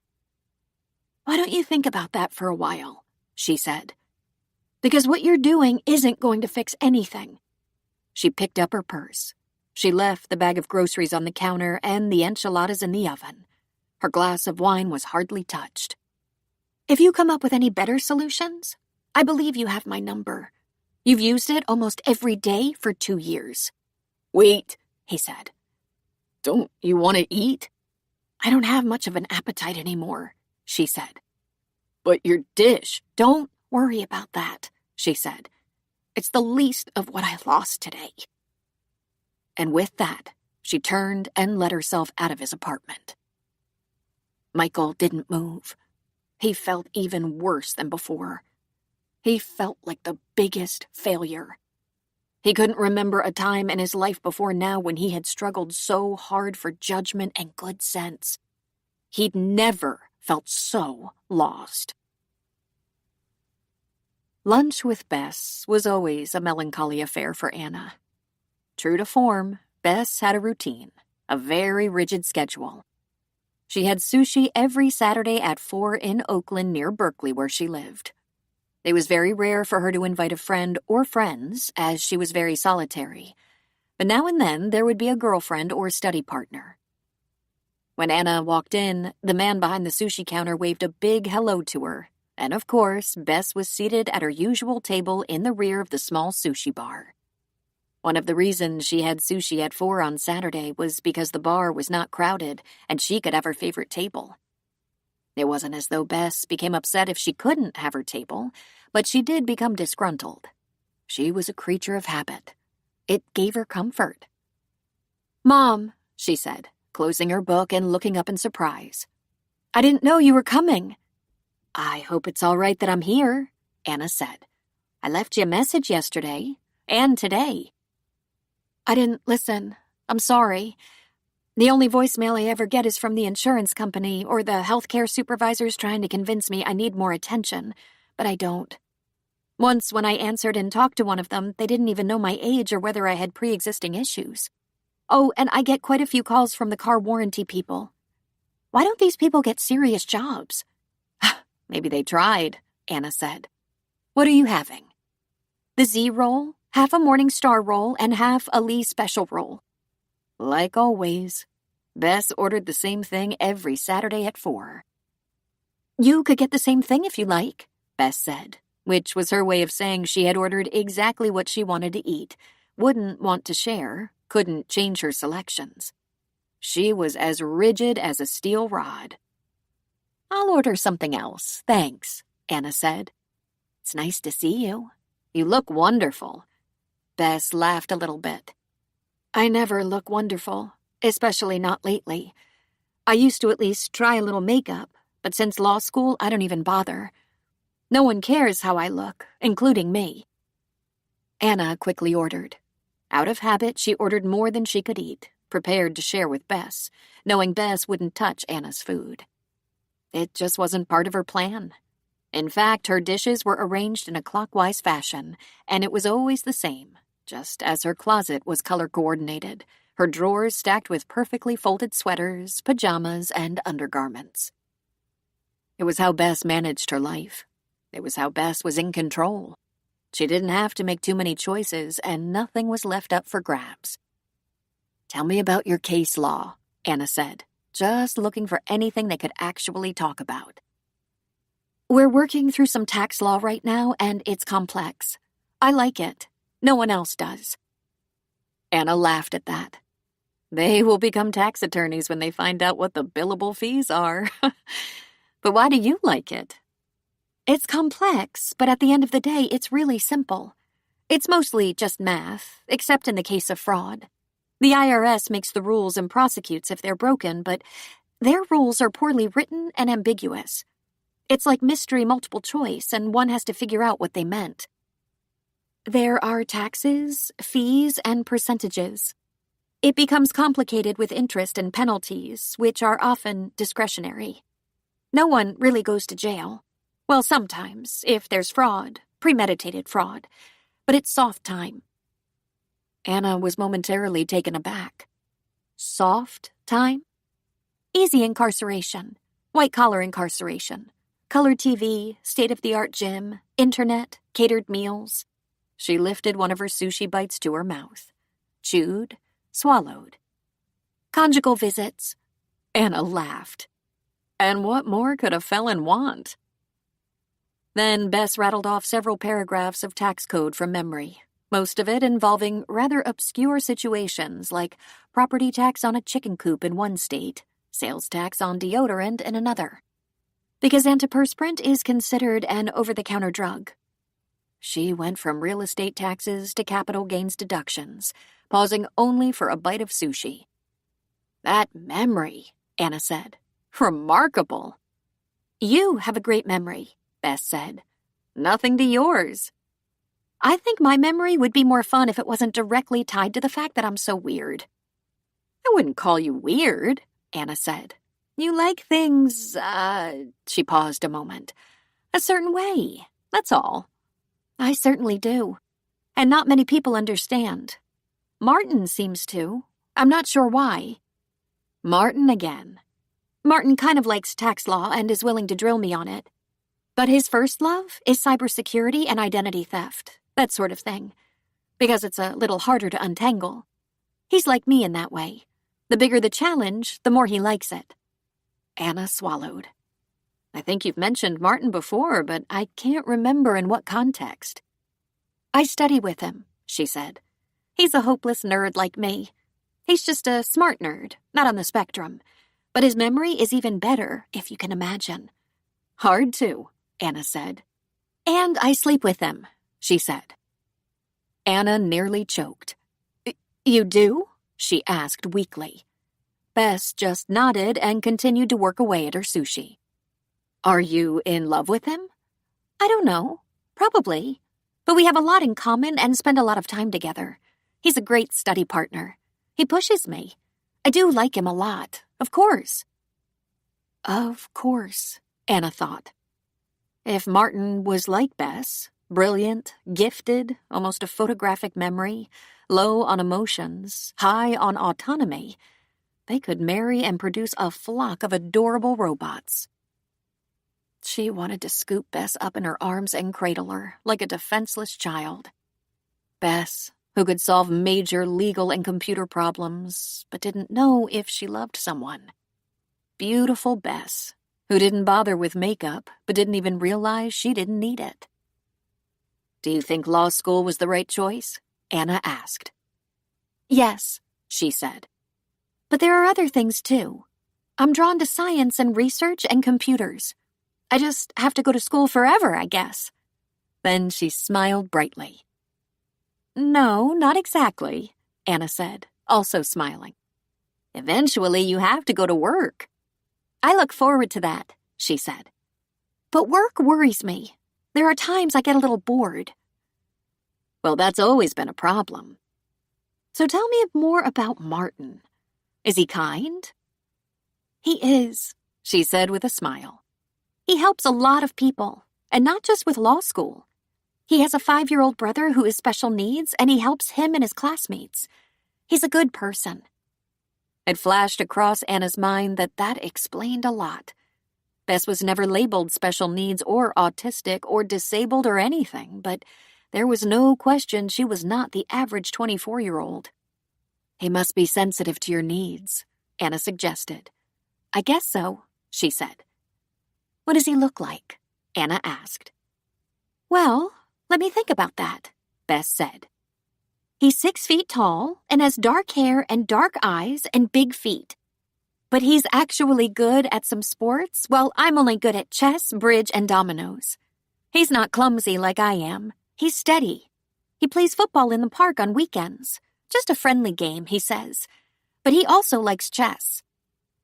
Do you have a picture? Yes, Bess said, grabbing her phone out of her purse and clicking it open to display a picture of a young man in sweats and a tee, holding a basketball against his hip. And, of course, Bess hadn't volunteered a picture until she was asked. He was beautiful. Stunningly John Kennedy Jr. beautiful. Bess, he's so attractive. Is he? I suppose he is. I've never been a good judge of physical beauty. Anna folded her hands on the table. What does Martin like best about you? I only know what he says. What has he said? Anna asked. Well, he likes that I'm honest, but I don't know how not to be.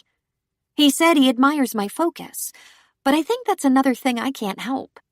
If something takes root in my head, I can't shake it loose. And he likes the way I taste. Anna felt a flush creep up her neck. You don't have to tell that. That can be private. Okay. Is your sushi okay? She asked, nodding at Anna's plates. I ordered too much, as usual. Are you happy? Of course, Bess said.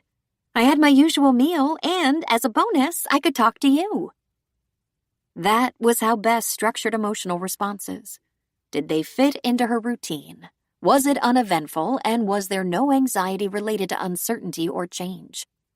But Anna just said, That's very nice. Thank you. Being the parent of an adult child like Bess took diligence. Anna had to constantly remember that Bess's idea of pure joy didn't bear any resemblance to her own. To Bess, never being spontaneous was joyful. If she could manage her world by wearing the white blouse every Monday and the black blouse every Friday, by eating at the sushi bar every Saturday at 4, ordering the same meal, that was joy. She liked the challenge of her studies. Conquering them made her feel strong. And when things were off and uncertain, she became very anxious until she could wrestle her routine back into order. Bess had lived in a group home for a year during college. Getting her there had been one of the biggest arguments Chad and Anna ever had. Anna didn't want her to go away, didn't want her to live away from her. In that, Chad had been right. He had been wise. Bess had learned to function in a world that couldn't accept her peculiarities. Would she ever have a normal life? Not Anna's kind of normal, not ever. But she could have a comfortable life, a successful life. She could be her own kind of happy. Anna struggled to remember that. For what felt like the millionth time, Anna was reminded that accepting people as they are is the hardest work there is. Tell me something, Bess. What's the very best thing about Martin? She didn't hesitate or pause to consider. He has never once suggested there are things about myself I should change. Anna smiled. That is truly a rare thing in a man. 9. On Sunday, Anna received a call from Amy. I know you're very busy, but I have something to tell you. Something I believe you want to know, though you haven't brought it up. What's that, Amy? Anna asked. Can we meet, or is your day too wildly busy? She sighed. She had groceries and dry cleaning to pick up. Michael planned to stop by later, by which she assumed dinner time. Jessie had left a message for her to call, and she had planned on changing the sheets and doing some laundry. I have a little time. Would you like to meet? That would be ideal, Amy said. Nikit isn't on call today, and he offered to keep Gina. And frankly, I could use a little time away from the baby. I'll come closer to you if you can think of a place. Anna's first thought was to be disappointed the baby wasn't going to be included, but she kept that to herself. She reminded herself that Amy and the baby weren't really a part of her life, but rather Chad's. And Chad was gone. There's a little Mediterranean grill in Mill Valley. They're always busy, but they have some nice booths in the bar. I'll call and see if I can reserve one." "Perfect," she said. Then she asked for directions and promised to meet her in an hour. For a moment, Anna had the weirdest thought flash through her mind. What if Chad sees us? This happened a lot. The urge to text him something before remembering he's gone. Or the urge to check her messages to see if he had called. Just then, she wondered what Chad would think of her meeting his daughter behind his back. Maybe it was the memories. She and Chad used to like to duck into Christo's around happy hour to indulge a glass of wine and maybe a Greek salad or stuffed grape leaves, pita and hummus with olives. If they'd been out for some reason, Christo's was a favorite stop before going home, and they'd take some baklava to go. "Thank you for meeting me," Amy said when she arrived. Once again, Anna was struck by the resemblance to her own daughters, yet another reminder that Chad's genes were relentless. And to think she took one look at her at the celebration of life and suspected her of being a mistress. She thought, Chad's type. How crazy that seemed now. "Of course," Anna said. "It sounds like you have something on your mind." "Yes, or something I want to get off my chest. I was completely honest with you about my relationship with my father, but I left out some details about how I found out about him." "Well, there's time, Amy. Let's order you something to drink. Coffee or other drink?" "I'd love an iced latte," she said. Anna ordered for them and also asked the waitress to bring some baklava. "This is so perfect," Amy said. "I wish I had known about you a long time ago." "I do too, although I can't imagine how many things that might have changed." "I know," she said. "Please understand, I didn't know this until my mother was sick. Remember, I told you I met my father when I was a teenager? I was 16. I don't know why I wasn't more specific. I told you he was introduced as a friend of the family. Well, apparently he did tell my mother to get in touch if she ever needed help, and that's what she did. I witnessed a school shooting, the St. Mary's High School shooting 12 years ago. 6 of my classmates were murdered by a senior with his father's automatic weapons. I was a very lucky survivor." "Oh, Amy, I'm so sorry." "Thank you," she said. "I think I'm all right, thanks in large part to my father, who I didn't know was my father at the time. My mother called him, told him what had happened, said I wasn't sleeping, explained my anxiety, and asked him to help. He asked her to bring me to his office immediately. That's when I met him and learned he was a therapist. We spent some time talking about the event and my PTSD, and he arranged for me to see another therapist. He never explained the real reason. He just said there was another therapist who was more of an expert in problems like mine. But he checked on me." Anna was thankful to be reminded. Chad was a professional, and he was a good man, down deep. She thought she remembered. An Oakland high school, 6 dead plus the shooter's suicide, making it 7. Many were injured. It traumatized the town, the Bay Area. It was 2009, following a terrible recession and unemployment. Tensions were high, gun laws were lax.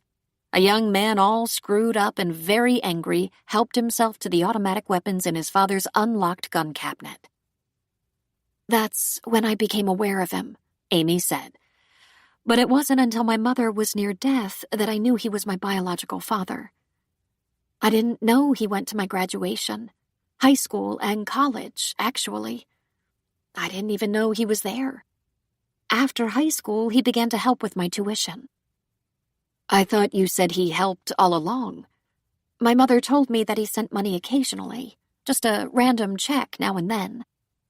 She said she always meant to send it back. She didn't want him to ever claim me or assert his legal rights, but it turns out that was not his plan. Maybe he was feeling guilty." "I'm so sorry for all you've been through," Anna said. "Please don't say that. I've had such a good life. My mother had a great job she loved. Even though my mother and stepfather divorced, they had a good relationship and we stay in touch. I have 2 younger siblings, and I have Nikit and now Gina. I love my work. I'm sorry for all you went through. I must come as quite a shock. Oddly, once I thought it through, not much of a shock at all, she said. I only knew there had been a relationship, but it had ended. That's what I was told as well. I've been dealing with marriages gone bad for many years, as a prosecutor, as a defense attorney, and as a judge. I have a lot of friends. Some of them have relationships I actually envy. For the most part, many of our friends envied us. But I'm sure they didn't see into the viscera of our lives. Everyone knows. People have intensely dramatic and secret private lives, Amy said. I didn't really get to know my father, but I thought he was charming and kind. He was exactly that, Anna said. They must have been so happy to know you finally. I think so, in a way, though he did say he wasn't quite ready to be a grandfather. I think maybe he struggled with that idea. He didn't say so, but I think he wondered how that worked with a child you'd never communicated with. Does he get invited to the baptism? To Christmas dinner? Do you tell the family? Anna added. That's why I wanted to see you, Amy said. I'll tell you whatever I can about my relationship with him. There isn't much to tell, but I'm willing. But the real reason I wanted to talk to you is, it seems there's been some money left to me. Ah, Anna said. You're the anonymous recipient. I thought so. You did? Since meeting you, Anna said. It all began to make sense. How is that so? My late husband bequeathed 10% each to our 3 children and another 10% to an unknown recipient. I didn't know about you until we met. You, however, knew about me and my late husband. It fell into place very quickly. Do your children know? Not yet. Do you plan to tell them? I know I should, Anna said. What do you think? I think if they know about me and want to meet me, it's their right. But they have to want that. I won't make the decision for them. I have a personal ethic. The truth is always better. In fact, in the end, easier. In my case, it's an occupational hazard. I'm dedicated to the truth. Of course you are, Amy said, smiling. Your Honor. Your last meeting with Chad? What was that like? It was a courtesy call. I invited him to lunch. I introduced him to Nikit. I told him I was expecting. His first grandchild, he said. He got a bit gloomy about it, actually. He asked me if I felt he had failed me. She looked down into her coffee and was quiet for a moment. When she looked up again, her eyes glistened with tears. I told him that I wished a relationship between us could have been handled differently, though I didn't know how that might have worked. I told him, yes, there were times I needed a father, and he asked me to forgive him. That was truly the first time Anna felt sorry for Chad. A child, as beautiful and smart as Amy, must have been hard to keep secret. Anna didn't ask Amy if she forgave him. I also told him I was glad to know him now, Amy said. I will tell my children about you and your baby, Anna said. I may take a little time to think it through, trying to come up with a logical and meaningful way of doing so. You can tell them also that I haven't spent any of the money he left me. I understand they might feel cheated somehow. Anna was actually surprised by feeling absolutely no envy of that money. In fact, oddly, she was relieved to know that in the end, Chad had done something decent. Admittedly, her life would have been quite different had she known about Amy sooner. It must have been what Chad wanted, or he wouldn't have done it. And though it won't be soon, you will have more college tuitions to finance. Best to tuck it away. Thank you for being honest. Amy nodded and looked around Christos. This place is fantastic. Maybe we'll meet here again sometime. Whenever we can, Anna said. We're going to stay in touch. Anna's court roster was heavy with cases, and Phoebe, her best friend and clerk of court, complained bitterly. And that's how her Monday began. I'm not trying to rush you or crowd you. I don't want you to take on more than you can handle emotionally, but let's make getting these cases on the calendar a priority. I'll get you the help you need, but we have to mop up. Absolutely, Anna agreed. When Anna took note of the number of files that made their way to her desk, she knew it was going to be a brutal week, complete with plenty of homework.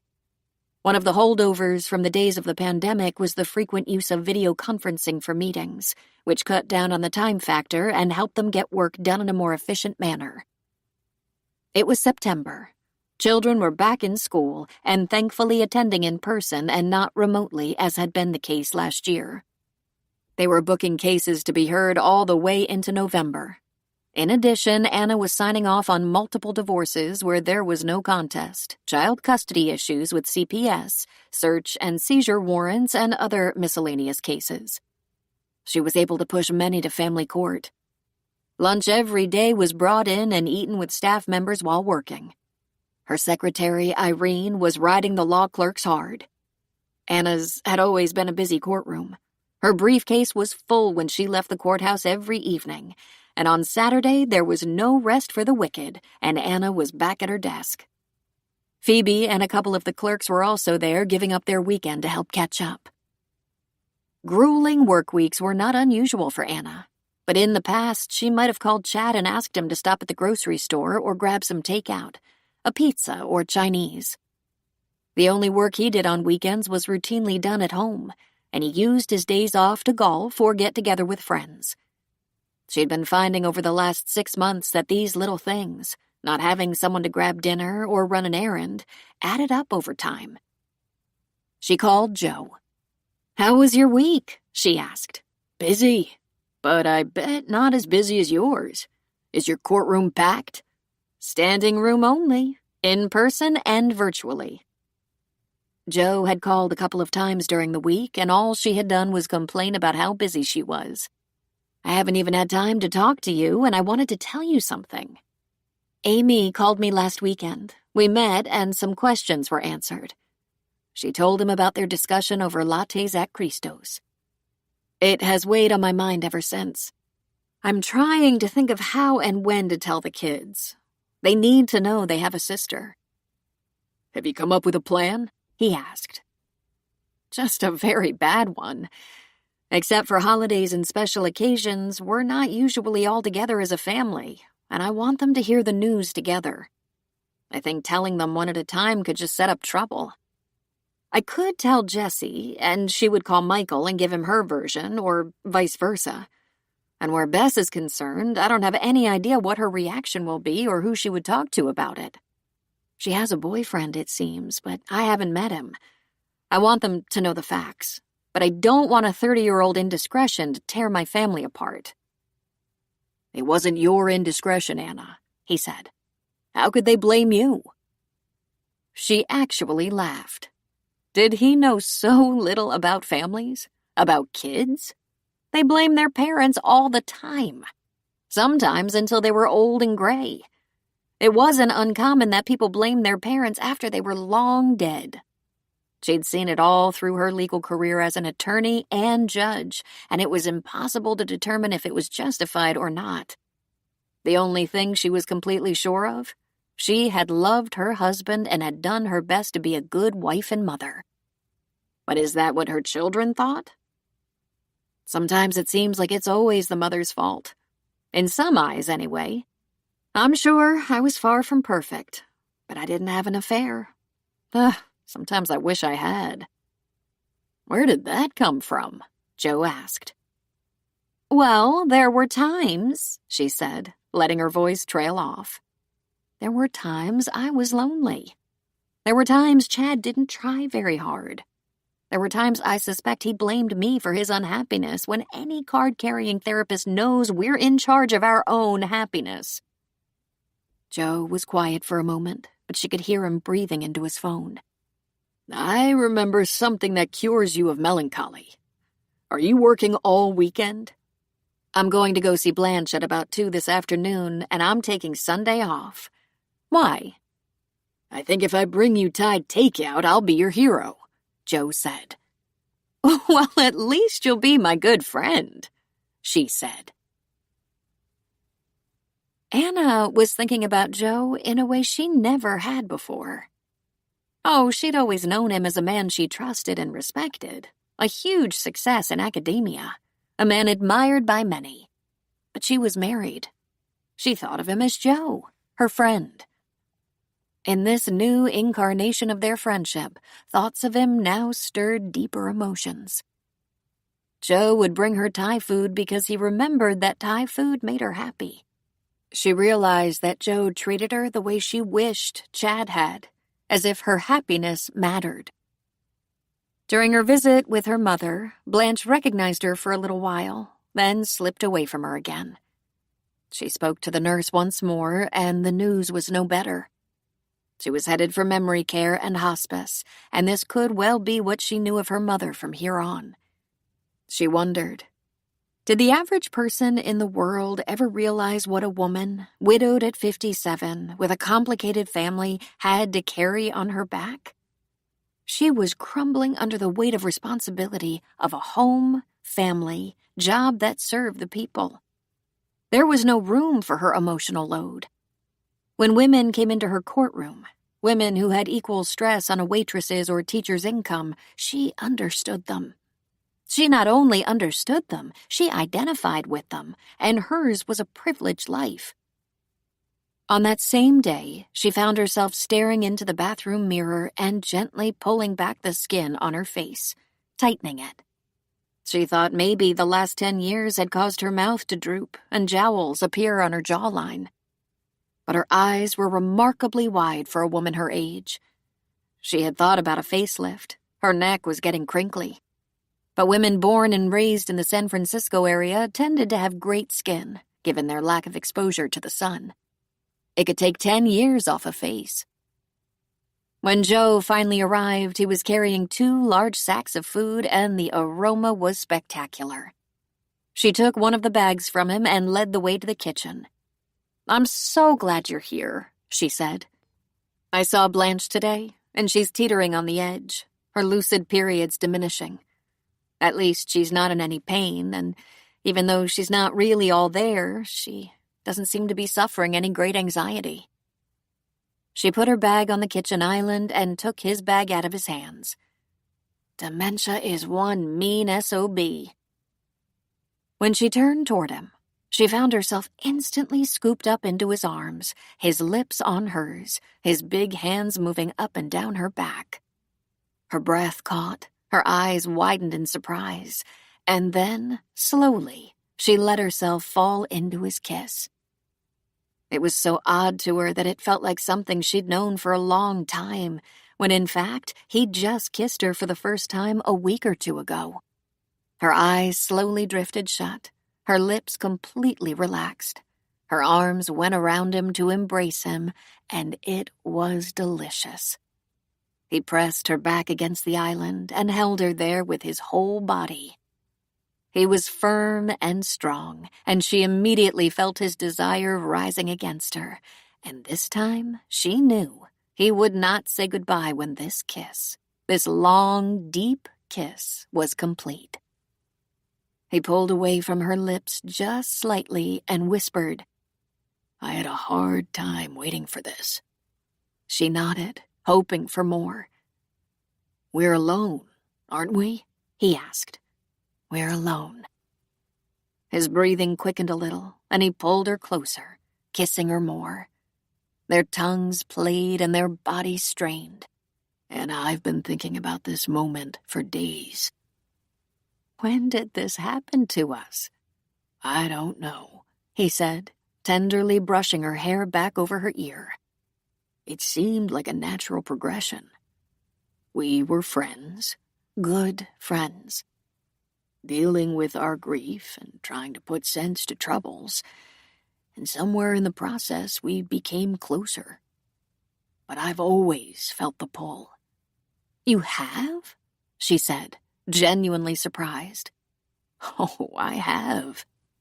The first time the thought occurred to me was after Arlene left. I don't know if you realized it, but we were both struggling with our marriages at the same time. When I was divorced, I felt so free. The weight of a bad marriage is such an enormous burden. And when it was gone, even though we still had our issues, I felt like I'd shed 100 pounds. My mind turned to you so naturally, but you were managing to put your marriage back together. I was in law school, trying to save myself, trying to be prepared when he did it again.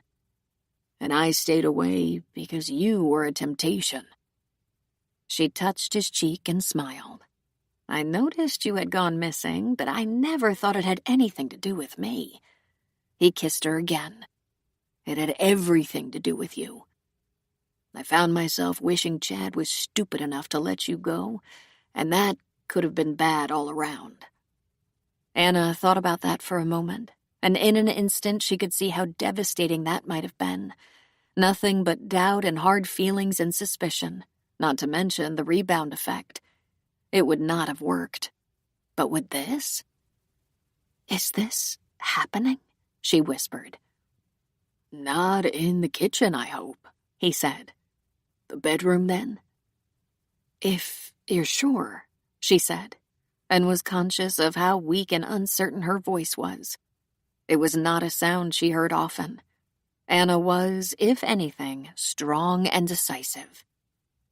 "Oh, honey, I'm sure," he said with a kiss. "I don't want to rush you. Seduce you, absolutely. Not rush you." "How can I be nervous?" "Good question. Why are you nervous? I can see you wondering if you're ready for that level of intimacy with me, even though we've known each other forever. But I've had only one partner," she said.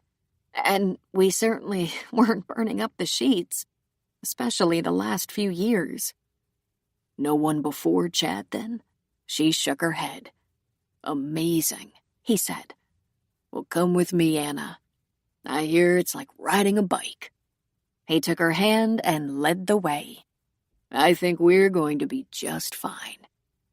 As they stood in the bedroom beside the bed, he kissed her again and again while he slowly lifted her sweater and peeled off his shirt. They pressed together, and somehow her bra disappeared, and they were flesh to flesh. "This is so nice," he whispered.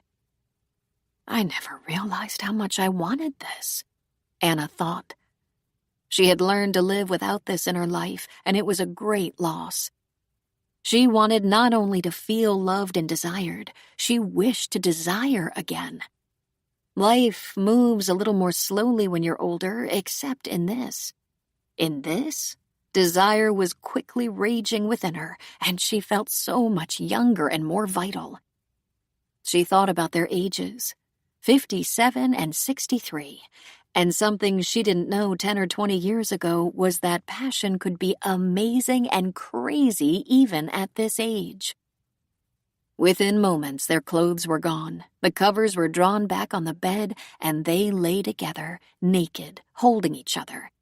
He had tossed a condom on the bedside table, just his tacit gesture that he would protect whether or not he thought it was necessary. And it brought to mind that she could return the favor. As women of her age often experience some challenges, she had a few tricks up her sleeve. She rolled away from him long enough to fetch a small vial from the bedside drawer. She held it up. Lubricant. A little help. "Do you think this stuff goes bad if too much time has passed?" she asked. He laughed and took it from her. "I'm sure it's good. Let me take care of this when it's time." Anna had been nervous, but not hesitant. Now, in his arms, naked against him, she was amazed at how confident she felt. It's good when a woman feels wanted, feels chosen by the very one she would choose. He murmured against her neck and breast, told her she was beautiful, massaged and stroked every inch of her body. His fingers were soft and deft, soft as a feather sometimes, more firm and insistent other times. And she touched him. His back was muscled, his arms were strong, his butt was solid, and his... She stopped herself before she gasped. She had mentally prepared herself for an older man, but Joe was as powerful and erect as a young man. When she filled her hand with him, he moaned and whispered her name. With fingers and tongue, he worked on her until she was whispering his name as well, exercising that special place between her legs, driving her mad with longing. Without asking, just knowing, he reached onto the bedside table for the condom and the little vial. Using his fingers as his eyes, he applied the lubricant, and just that brought her close to completion. "Hang on," he whispered. "I'm coming with you." She welcomed him by spreading her knees, and unlike anything she'd ever experienced before, he filled her with one slow, deep thrust. And then he moved, very slowly, taking his time. She watched his face, his eyelids falling sensually, his jaw tightening, and she rode with him. It wasn't long before she took a trip over the moon and shuddered with satisfaction. He drove her up and up and up. She exploded from within and fell gently to the earth, happy and safe in his arms. They panted with fulfillment. Things she'd known about him seemed suddenly brand new. She knew he had a hairy chest, but against her breasts and under her hands, it felt like something she'd never known before. His long legs felt even longer wrapped around her. His lips were unbelievably soft as he nibbled at her neck and ear. He had a most alluring musk, intoxicating as it filled her head. And she couldn't help it. She wanted him again. He turned on his side and cradled her in his arms. "Okay?" he asked. "The best," she said. "You're wonderful. I knew it would be wonderful," he said. She let her fingers dance through the hair on his chest. "I don't want to ever move," she said. "That suits me fine. Though we might get dehydrated and very thin. In a few minutes we can warm up that Thai dinner, but we can come back here whenever you want to." "Will you stay?" she asked. "For as long as you like. This is your space, Anna. You have to tell me when you're ready to have it back to yourself." Anna asked herself how it was possible that was the best lovemaking of her life. It must have a lot to do with how long it had been for her, how starved she was for a touch, for the give and take of physical love. Chad was hardly lacking in that department, but the last few years had been wanting. He complained that with age his libido was just not what it once was. But he didn't try either. What was it with men that their sex drive ruled the world?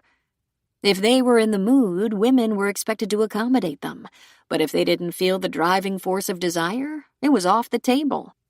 She had asked him, "Can't you at least hold me? Kiss me?"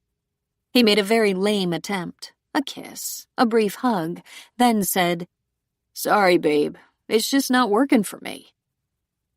Joe didn't have any wardrobe choices, so he pulled on his jeans and sweater while Anna opted for some soft lounging pajamas. Back in the kitchen, Joe pulled out container after container of Thai takeout. "It looks like you have one of everything," she said. "Pad Thai, coconut shrimp, green curry with eggplant, Thai larb with chicken, lettuce wraps, noodles. You shouldn't go hungry unless you're very fussy." "You know I'm not," she said. "Let's dish up and take our plates to the living room and sit on the floor around the coffee table." They talked first about the food, which was amazing. Then they talked a little about their kids and spent time talking about Anna's challenge with telling her kids about Amy. The poor girl never got to have a life with her father. "You never felt you'd been dealt a bad hand with your single mother and unknown father," Joe said. "But it was hard, and I was only too aware. I was determined not to find myself in the same pickle as Blanche. I played it safe to the end. The last few years, she said, were difficult. There wasn't much affection in our marriage, and she'd begun to think, what's the point? It was March of 2020 when the coronavirus began to hit hard. It actually crept up slowly, as if no one knew how seriously to take it. Then, overnight, states recognized how virulent in nature it had become, with thousands dying daily around the world. New York had to bring in refrigerated trucks to hold the dead. Many cities attempted to shut down, San Francisco being one. Employees were sent home to work while in quarantine. Shops and restaurants closed their doors. Large gatherings from conventions to sporting events were canceled. Anna and Chad were locked in together, working from home. Many changes were upon the people of the world, and San Francisco had a healthy share. Anna worked on video conferencing while plexiglass barriers separating the court staff and the jurors from each other were installed. She tried not to go to the courthouse every day. She had groceries delivered. Everyone donned masks. The election for U.S. president was in full swing, along with protests, and people were a little crazy. Not a little, a lot crazy. Chad stayed home. Chad, for reasons that made perfect sense, had an office in their home. Anna had always used the kitchen or dining room when she worked from home. Chad had to have a door that closed so he could counsel online with complete privacy. But for Chad, such a social creature, being shut in at home with Anna and no one else took its toll, and his mood became darker and darker. He became more miserable by the day. They did not see their kids. Jessie was at the hospital or her practice every day. Michael and his girlfriend saw only each other and taught school remotely. Bess continued in law school, masked up. It was a long, hard, lonely spring and summer and fall. Chad slid into one of his morose periods when the governor appointed me to the vacancy in the Superior Court. And once the vaccine was approved and being shipped, the first thing he did was make a reservation for a rafting trip in Idaho, with a group he didn't know. He was betting travel would be allowed in April 2021. The fact that he didn't swim didn't concern him. "There will be life preservers," he said. She shook her head. I said, "Swimming is not your strong suit." And he said, so snottily, "As you should know." There were times I thought he was one-upping me, as if he were jealous. Then I would think, that was impossible. "I think it's entirely possible," Joe said. "He was a man, after all. He might have gotten the idea you didn't depend on him."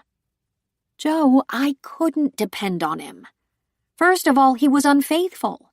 Once, for sure, and possibly other times. And he had bouts of melancholy. It was very tiring. "But you didn't complain?" I tried not to, but I got so tired of hearing him complain and whine that life just wasn't giving him enough. I'm afraid the last couple of years were a huge challenge, and I'm sure I bitched a lot. I'm very sad about that. By the time he died, we weren't in a good place. That was when I started to realize how ridiculous it was for us to live together if we didn't enjoy each other's company at all. I suggested that when he got home from his trip, we should talk about a separation. "And what could Chad have done to change that?" Joe asked. She thought for a moment, taking a leisurely bite of her dinner, chewing thoughtfully. He could have said he didn't want that, she finally said. That in itself would have made a huge difference. He might have given some thought to what he was leaving for me to handle alone, like a secret daughter and granddaughter. Just explaining all that to our children is stressful.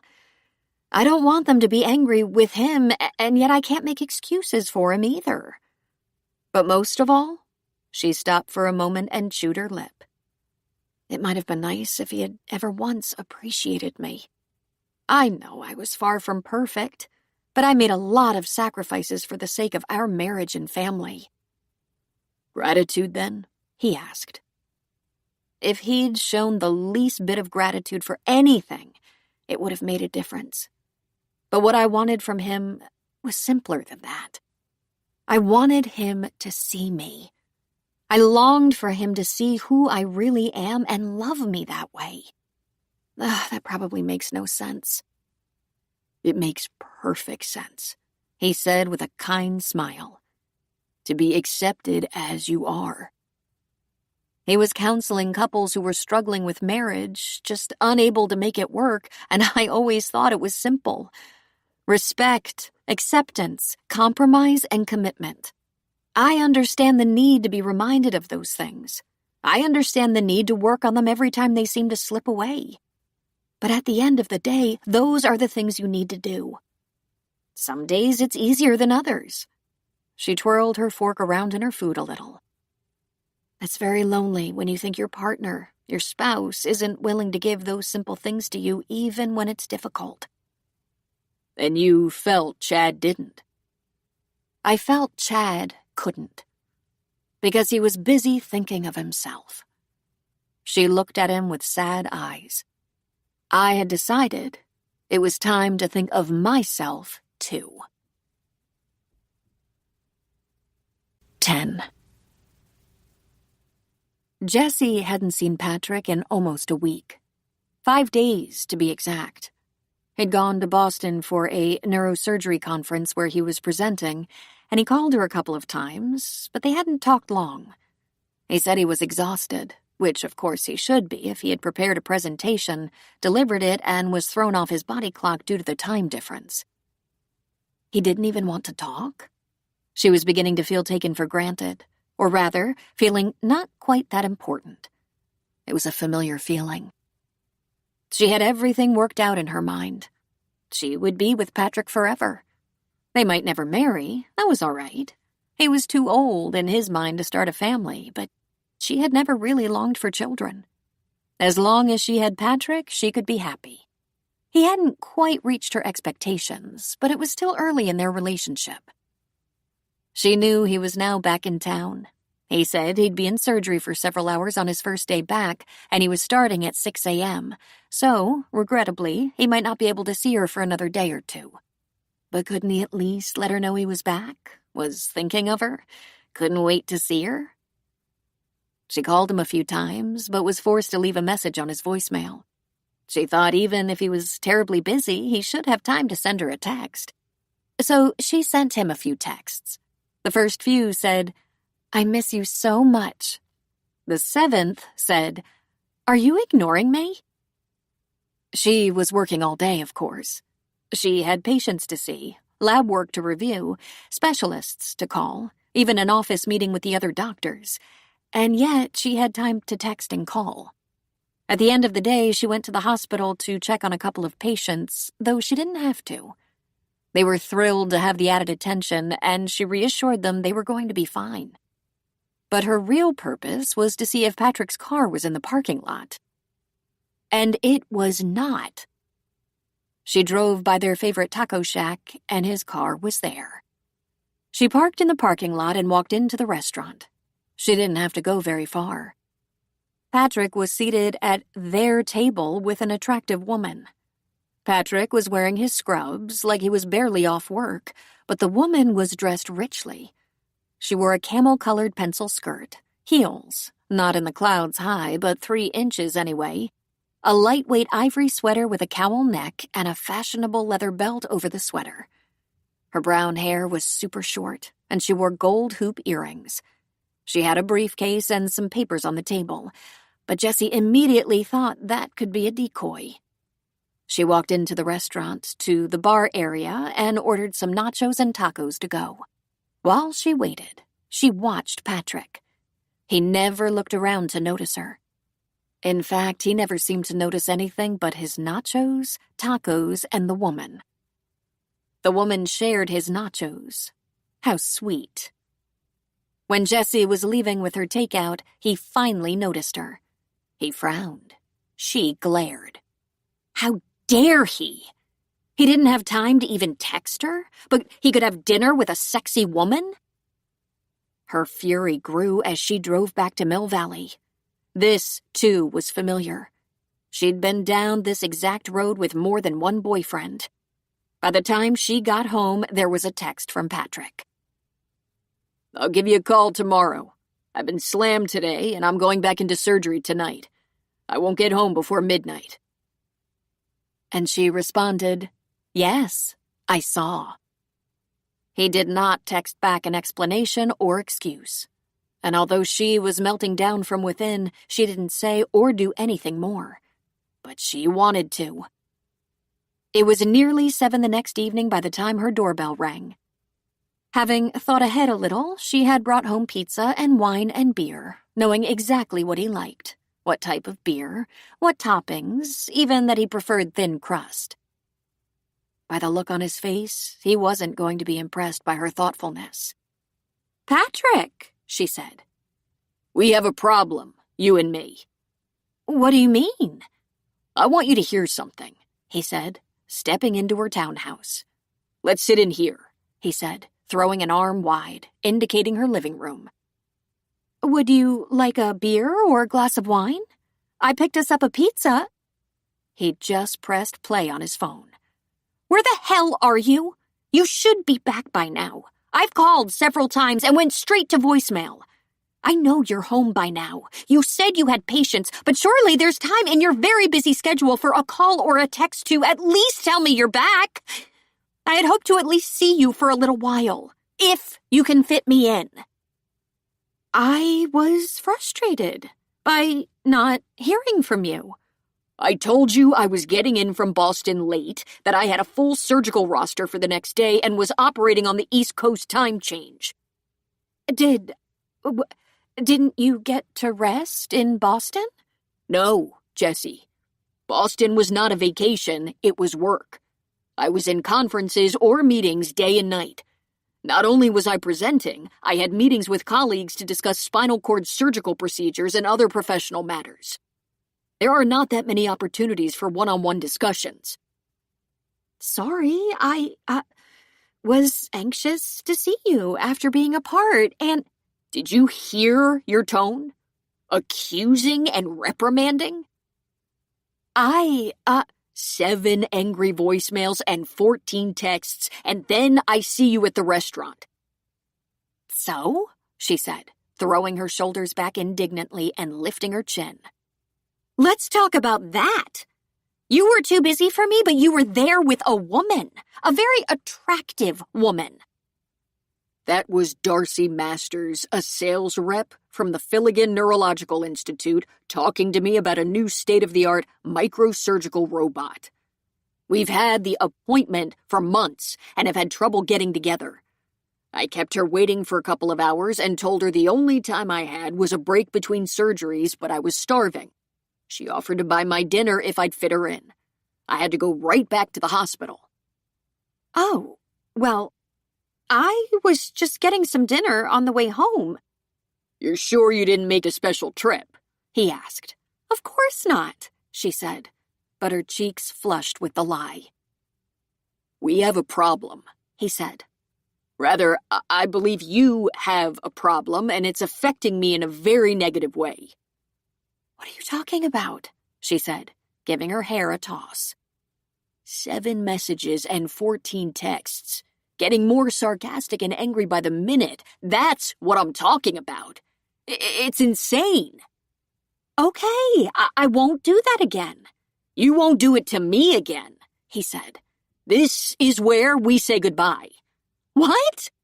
Just because we have a slight difference of opinion? We're just getting to know each other."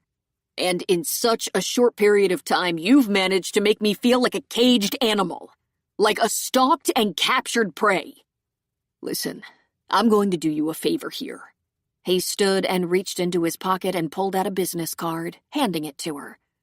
"Do yourself a favor and give this guy a call. He's very good. He's helped me and a couple of friends. He gets very high marks for taking on big egos and disbelievers." She looked at the card. She laughed out loud. Thomas Norton, Ph.D., Bradford Institute of Psychotherapy, counselor. "My father was a psychologist," she flung at him. "Believe me, if there was a problem—" "And the cobbler's children have no shoes," he said. "Suit yourself, but I think you could benefit from a little assistance." "If I agree to see this guy, can we try again? Absolutely not, he said. I know better than to get into a toxic relationship. Toxic? How dare you say that to me? Can I make a suggestion? He asked. I don't think so, she snapped. Get together with some of your family and closest friends, he went on, ignoring her. Ask them if there's been a problem communicating or understanding each other. Feel free to use our relationship as an example. I told you I'd be back in 5 days, but would be tied up for a day or two longer, catching up on work and surgery here. It all worked out exactly that way, and yet you somehow felt slighted and ignored. Ask the people you're closest to if they have experienced this kind of disconnect. Get help. You don't have to live like this. But Patrick, you're done with me? Yes, Jess. You're in trouble. You may have a personality disorder. A lot of beautiful young women think it's just part of looking for the right guy, but it's more serious than that. You're demanding and abusive. That's not true. Sadly, it's totally accurate. She felt herself crumbling. I bought us a pizza, she said, a catch in her voice. Your favorite kind. Think about yourself for a while, he said. Put yourself first. You don't have to live with disappointment, nor do you really want a man who is constantly bent to your demands. Believe me, it wouldn't last. Talk to someone.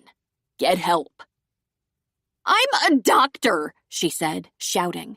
I'm a busy doctor, and my father was a therapist. I don't need help. Being a doctor is no pass, he said. Trust me, I know that from first-hand experience. Doctors are as messed up as anyone. In fact, for some, with the pressure they're under, they're even more vulnerable. And sadly, least likely to ask for help. Do yourself a favor. Don't be that doctor. Patrick, I had a bad week. Be fair. This has nothing to do with fairness, Jess. You are one giant red flag. Staying with you now would only make things worse for both of us. He stopped at the door and threw her a wan smile. Here's to better days for you. And he left.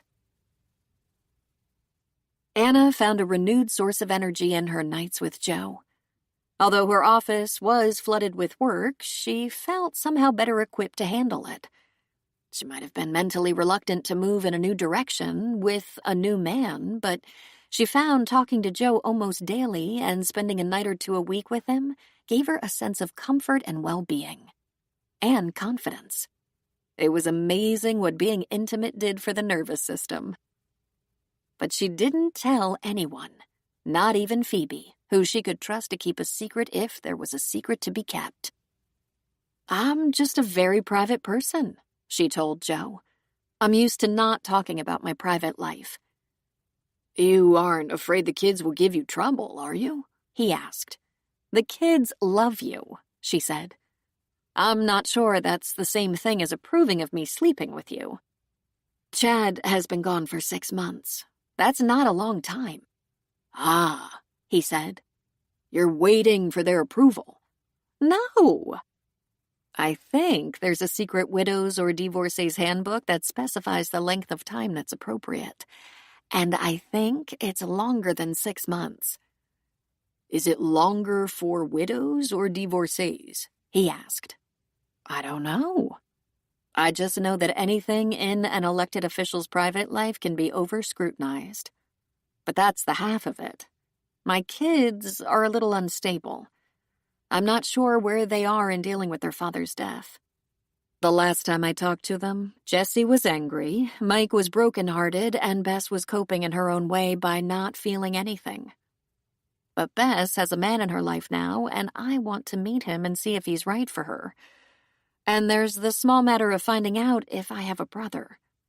I sent in one of those DNA kits and have signed up online for their search program. And have you talked to Amy lately? He asked. Yes, she said softly. I went by her house one afternoon and held Gina. Amy woke her to lift her into my arms. Oh, she's so sweet. Amy goes back to work in a week, and there will be a nanny.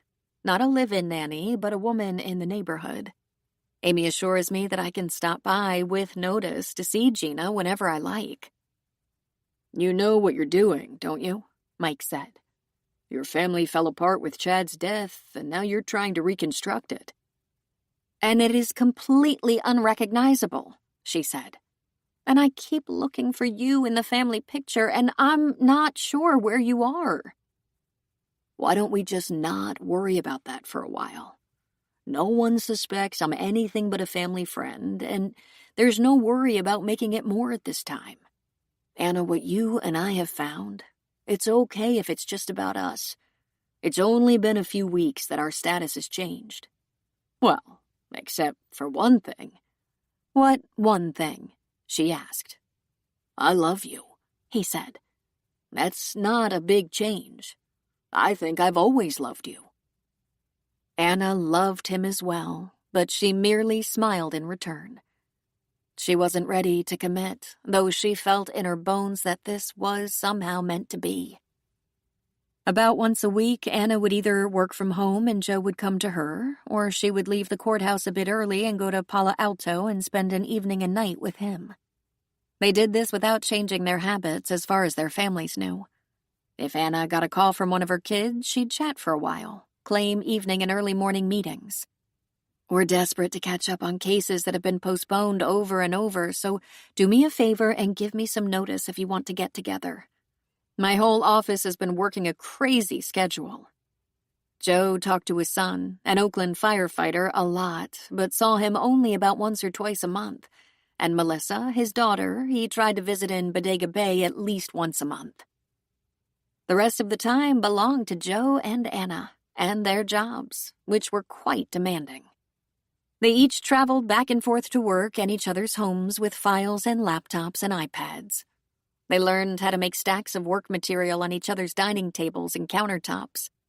Work that usually went ignored as they concentrated on each other.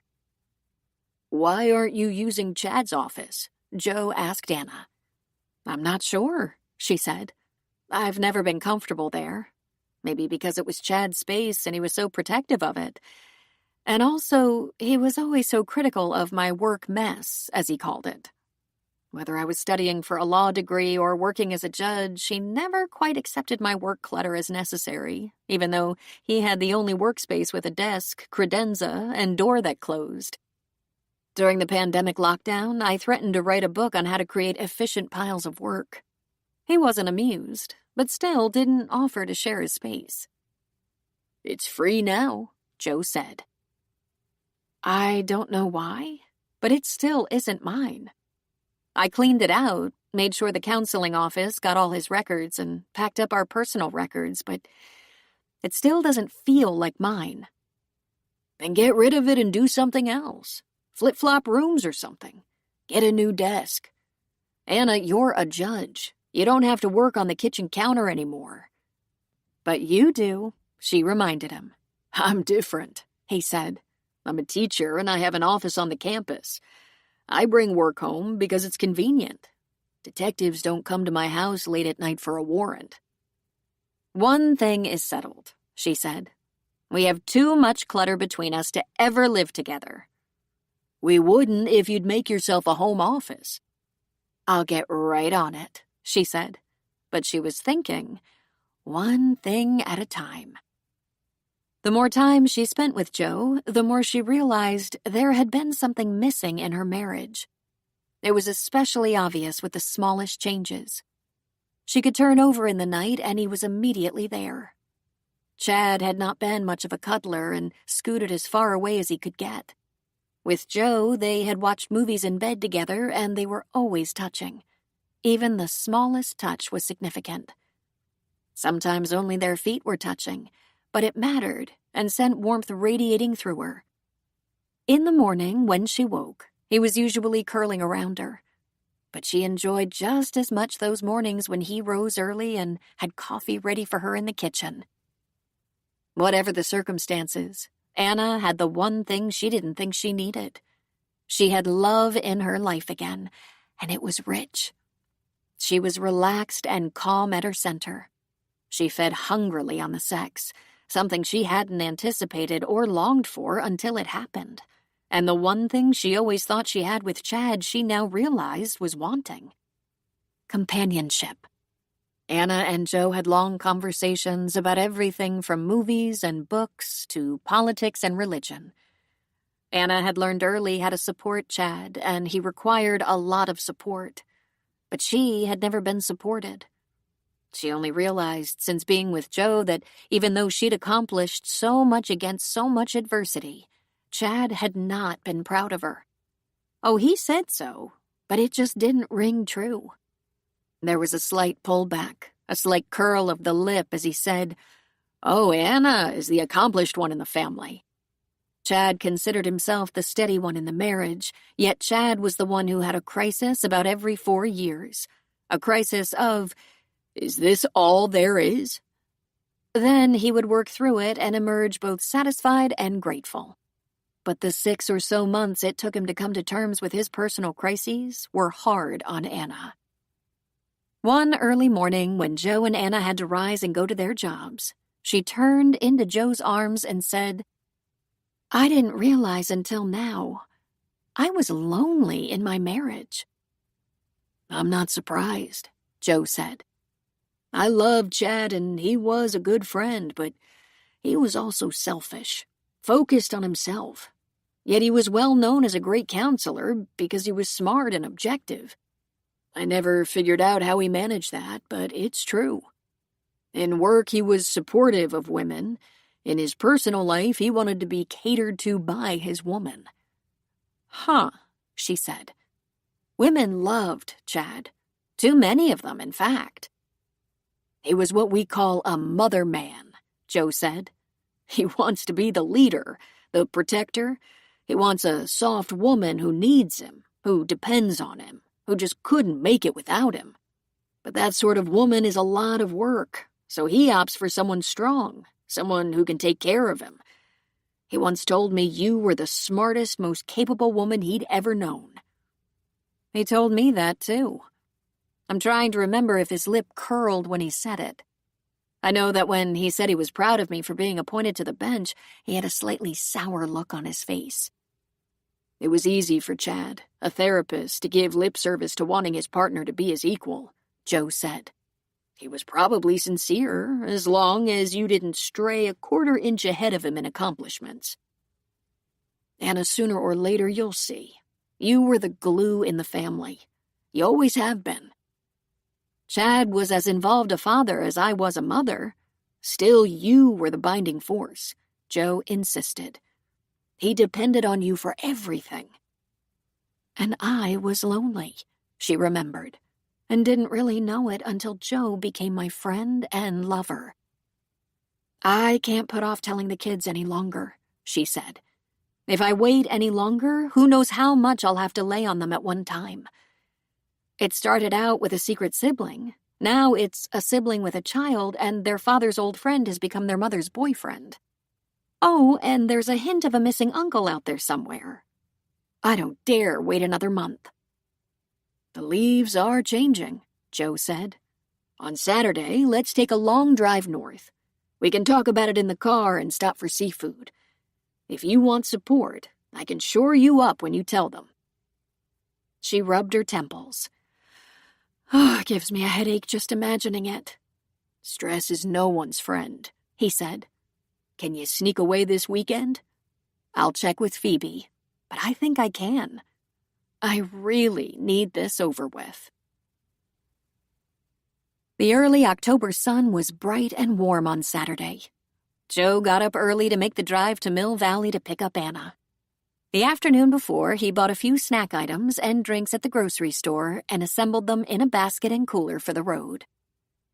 He called her from the car. "I realize I'm a little early and I don't want to rush you. Just let me know when you're ready." "I'm ready," she said. "I can't wait." And Joe realized they'd never spent a whole day together since they had attained this new status.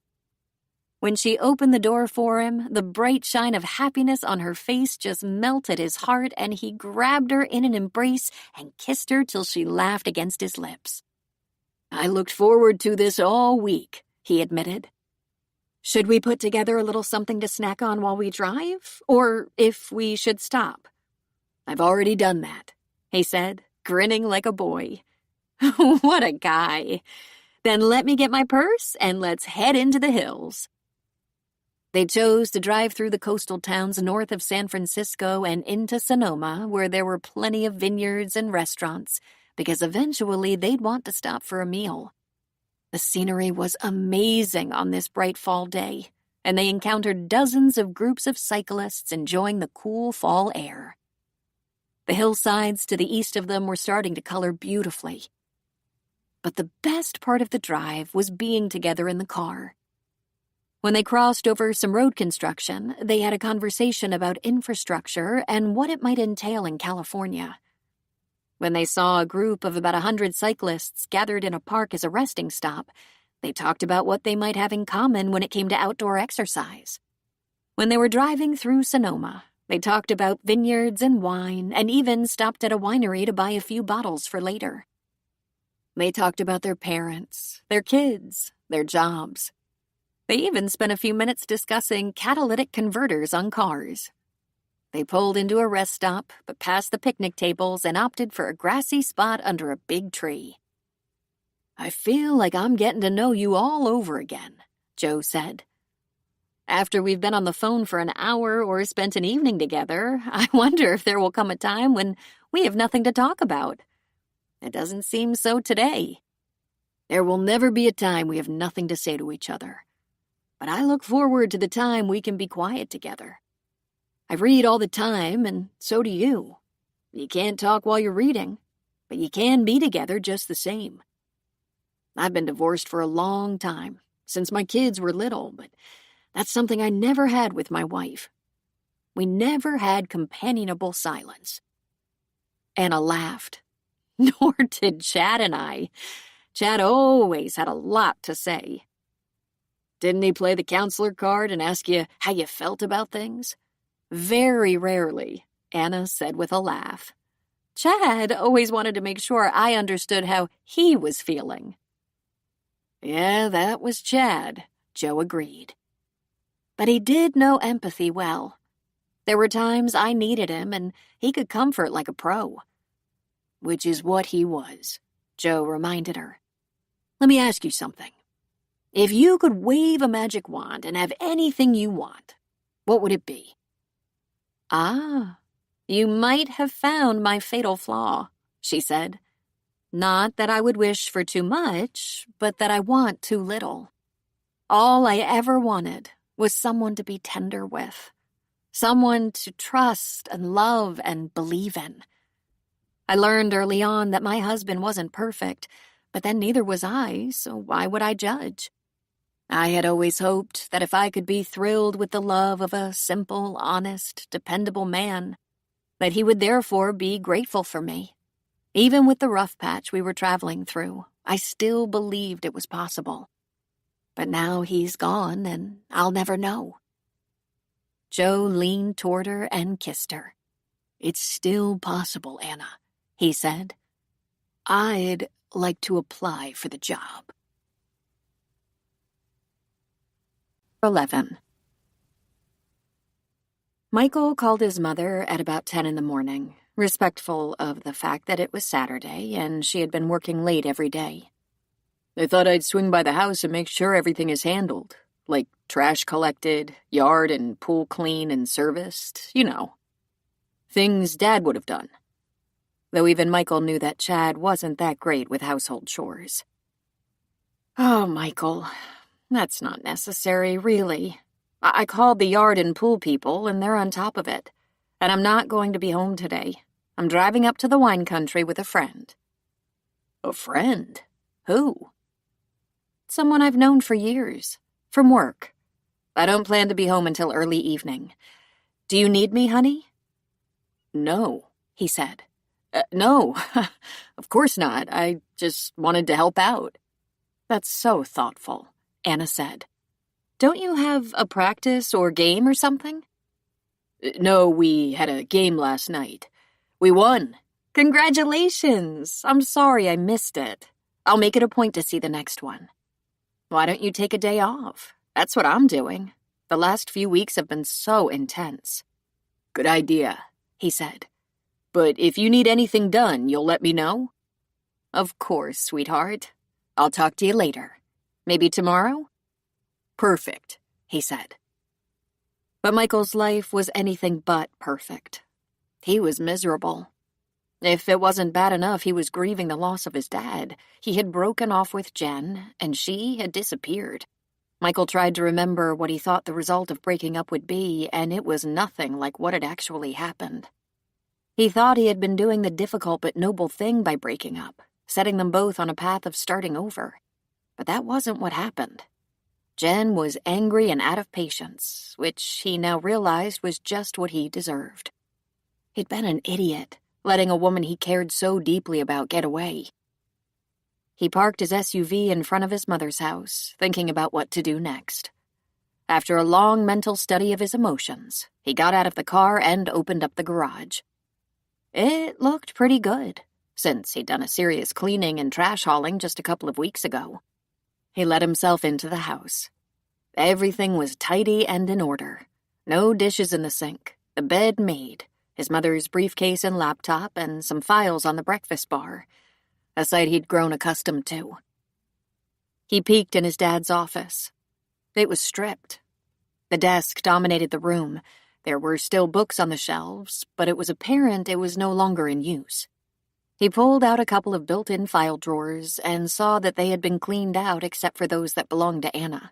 Her retirement, her insurance, her bank statements. Everything for Chad McNichol or Chad and Anna seemed to be gone. For the first time, he asked himself why his mother's work files and laptop were still in the kitchen when there was a beautiful office available. His first thought was, my mom has it all under control. His next thought was, she sure adjusted quickly to Dad being dead. He sat on the couch and called Jen. His call went to voicemail. Again. Hey, Jen, are we ever going to actually talk? Because I don't like the way we left things.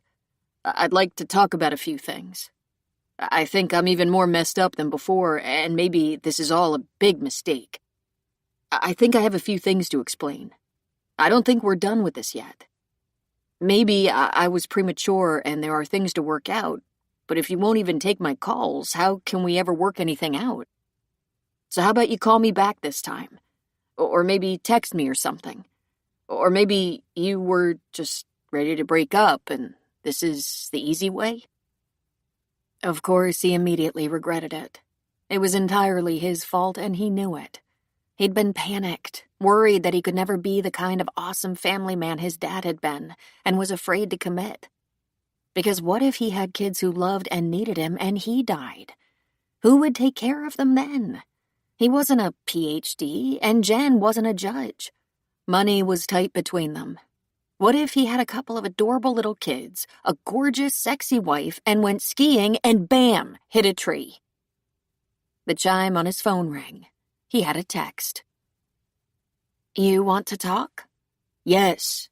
I know I messed up, but I really miss you. Do you want to come over for dinner? To talk? Oh, he really did. He texted her back that would be good, and she told him to be at her condo at 7. He arrived early and sat in the parking lot until the appointed time, but when he got to her door, he had lost all his cool. He realized he should have stopped to buy her flowers, but he hadn't. When she opened the door, he snatched her up in his arms and devoured her with a kiss so hot and hungry there was no time for talking. He was so overcome he could barely get in and close the door. This was one of the things that ate at him, that they were so right for each other. As he held her face in his hands, he was overwhelmed by passion. From the sound she made, she was just as gone. He could vaguely smell the aroma of something Italian and noticed a long baguette on the counter, but couldn't stop from hugging her, kissing her, pulling at her clothes, and walking her backward toward her bedroom. God, I missed you, he mumbled. Missed me or missed this? She asked. It's all the same, he said. I can't have this with anyone but you. Michael, she said in a breath, and she pulled his shirt free of his jeans. For several blissful minutes they worked at freeing each other from their clothes without ever breaking their kisses, then fell onto the bed and rolled around, filling their hands and mouths with every essence of their bodies.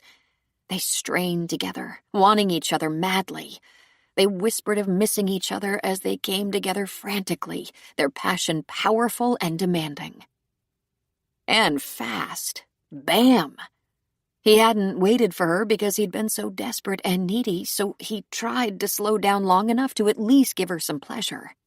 Thankfully, she was in as bad a state as he was, and he felt those spasms he knew so well. "Ha ha, there you go," he said very softly, covering her face with tender kisses. They collapsed in each other's arms. Her head lay upon his chest, and she ran her fingers through the hair on his chest. He loved it when she did that. "I think we managed to last all of 5 minutes," he said. She looked up at him. "I guess you haven't been seeing anyone else." "Of course not," he said. Then, as if he surprised himself, "You haven't, have you?" "No, but I was getting ready to. Or put it this way, if you were gone, I wasn't going to sulk and whimper. I wasn't going to wait and see if you ever came back." "Jen, I was just screwed up. Depressed, I think. And stupid."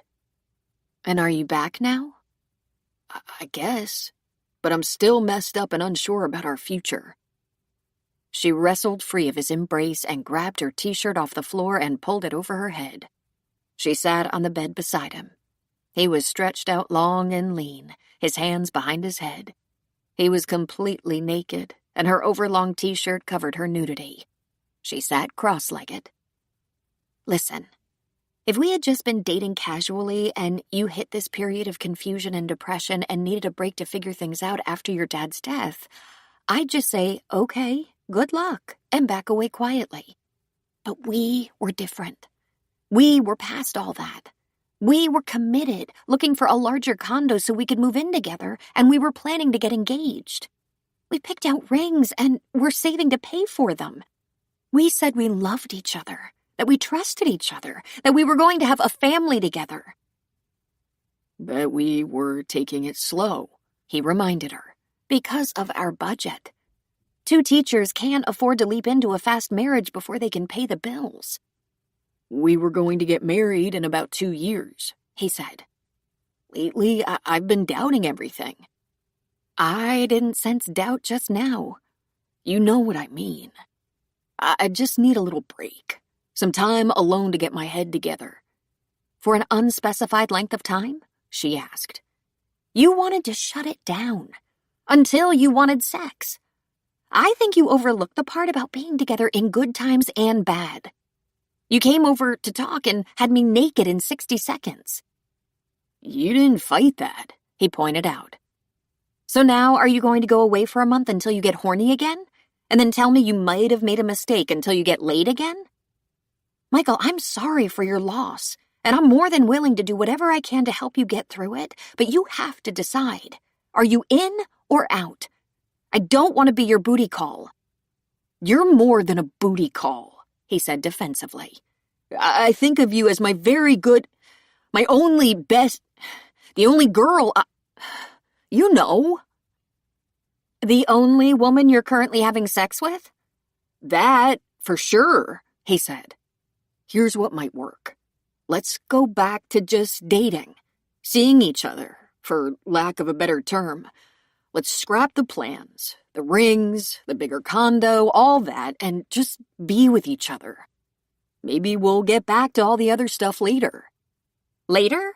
Like in 6 months?" she asked. "I don't know," he said. "We'll play it by ear. We'll start over, a new beginning." "Except in this beginning, before we say I love you or I want to be with you forever, we'll go ahead and have sex. Like whenever you feel the need." "Or you feel the need," he said gamely. "So instead of honoring our commitment and taking it from there, Like maybe going to counseling to help you with your issues. We'll just wipe out the plans and promises and jump right into being intimate with no strings. You make it sound kind of heartless, but yeah, no strings. But of course, I wouldn't date anyone but you. She gave a sarcastic laugh. That's awful giving of you, Michael. Sounds a little like a man negotiating a divorce and saying, I hope we can be friends. And friends with benefits wouldn't hurt. You're being very cold, he said. I do love you, you know. Oops, she cautioned. If you want to start over, you can't say that yet. Have you, by any chance, talked to a professional about this problem you've had since your dad's accident? You must know a ton of therapists. Jen, I just need a little space. And just what do you intend to do with this space, since you've done nothing so far? He propped himself up on his elbows. He crossed his long legs at the ankles. I think you're being deliberately difficult. She laughed, but not for long. I'm going to take a shower. A long one. When I get out, be gone. And don't take my lasagna. I'm not looking for a good friend and occasional sex. I'm looking for a man who keeps his word and would go to any lengths to work out anything we, as a couple, might face. Oh, and also a man who is at least as concerned about what I might be going through, being dumped twice in 1 month. Believe it or not, I had to sweep up the pieces of my heart the last time you said, let's forget all our plans and promises until maybe never. She got up and walked with dignity, wearing only her t-shirt. She went into the bathroom and closed the door, locking it. This didn't go at all the way Michael had hoped it would. He thought he would carefully explain what he needed, how he wanted their relationship to be for right now, and she would take care of it. Deliver. Give him what he needed. Make the peace between them so he could feel better. I must not have explained it well, he thought. Annoyed that she was acting so stubborn, he pulled on his clothes and left. And he was starving. Yet he couldn't think of eating. Jesse had taken the only available Saturday appointment with Dr. Thomas Norton. He practiced in the city on the bottom floor of a Victorian that had been turned into apartments. Presumably, the counselor lived on the 2nd and 3rd floors of said Victorian. It was in the pricey area near Nob Hill. Dr. Norton must be doing all right. The ground floor was divided into a waiting area, receptionist counter, rooms for meeting clients, and she could see a kitchen down the hall in the back of the house. The receptionist asked her to take a seat and fill out the customary paperwork and provide ID and insurance information. The wait wasn't long once her paperwork was complete. She was shown into a small office paneled in stained oak with bookshelves and tasteful art. The room was dominated by a desk, but in addition there was a small round table and 3 chairs. It was only moments before a 60-something man came into the room. Her first impression of him, from his average looks and half-smile that played along his lips, was that he appeared safe. Then she realized that was probably a look he had worked at and perfected. He had thick dark hair streaked with gray, quite a lot of it, bushy dark eyebrows, a stocky frame, and the most engaging blue eyes. They twinkled. He sat at the table and invited her to join him by patting the place across from him. Dr. Jesse McNichol, is it? He asked. Just Jesse is fine, she said. I don't know why I'm here. He chuckled softly. I've never heard that before. No, really. My father was a therapist. He died recently. Dr. Chad McNichol. He looked momentarily stunned. He pulled off his glasses, held them away from his face, closed his eyes softly. I'm so sorry, Jesse. I met your father on several occasions. I'm sorry to say we never spent much time getting to know each other, but I always heard good things about him. Thank you, she said. Perhaps that has something to do with you being here? Not really, she said with a shrug. I'm told I have a personality disorder. I see, he said. He put his phone on the table between them. He had a notebook in front of him, the pen casually resting atop it. He wasn't writing. Yet. I'm recording our session because my brain resembles a colander these days. I'll transcribe from the recording and then delete it. I may take a few notes just to keep me on track. So who is it that diagnosed you with a personality disorder? My boyfriend, she said. Ex-boyfriend. He actually laughed, though respectfully. I hope you benched him when he offered his diagnosis. No, he benched me. Dr. Patrick Monahan. He was quiet a moment and then said, "Just the two of us here and yet a room full of doctors." You know Patrick. He said you helped him. That was kind of him, Dr. Norton said. Yes, I do know him. A gifted neurosurgeon. And what did you think of his diagnosis? Or would that be better termed disposition? He's probably right, she said. I'm hard to please. I'm easily irritated. I don't mean to be. I don't want to be. But I am. There you have it. Is this something you feel like working on? What if I said no? She asked. Then I'm sure we could find something to take up the time. Most of us have multiple issues that could use polish. You would be amazed. No, I wouldn't be surprised, she said. My father, remember? Of course. So if you could talk about anything today, what would you choose? It's your hour and I want to be of service. Well, there is one thing I have no one to talk to about. I'm an internist. A good one, some people say.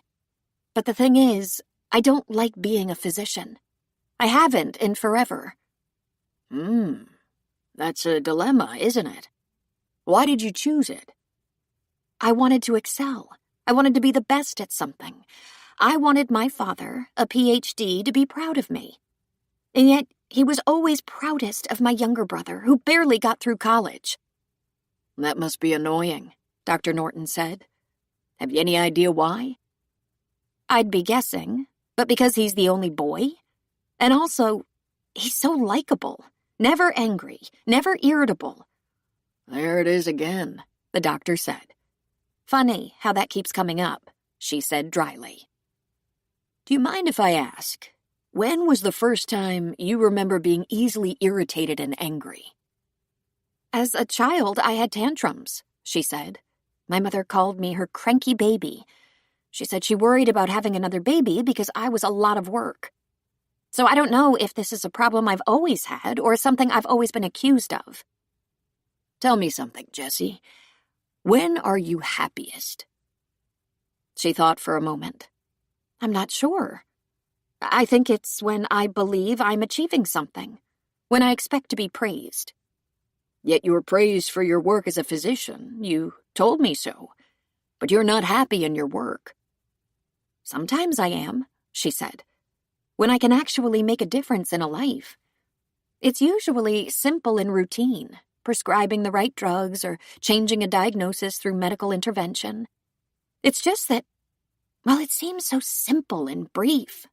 Catching an AFib, for example, prescribing a blood thinner, getting them to the cardiologist, a follow-up, and with the right aftercare, the prognosis is excellent. I do like the feeling of that, even if it is routine. Let's take a different path. When are you happiest and not associated with work? She chewed her lip for a moment. Recently, when I was dating Patrick. More to the point, when Patrick was courting me. When he was calling me all the time. Sometimes it was only a quick call or text to ask me for a special date or to clarify where and when.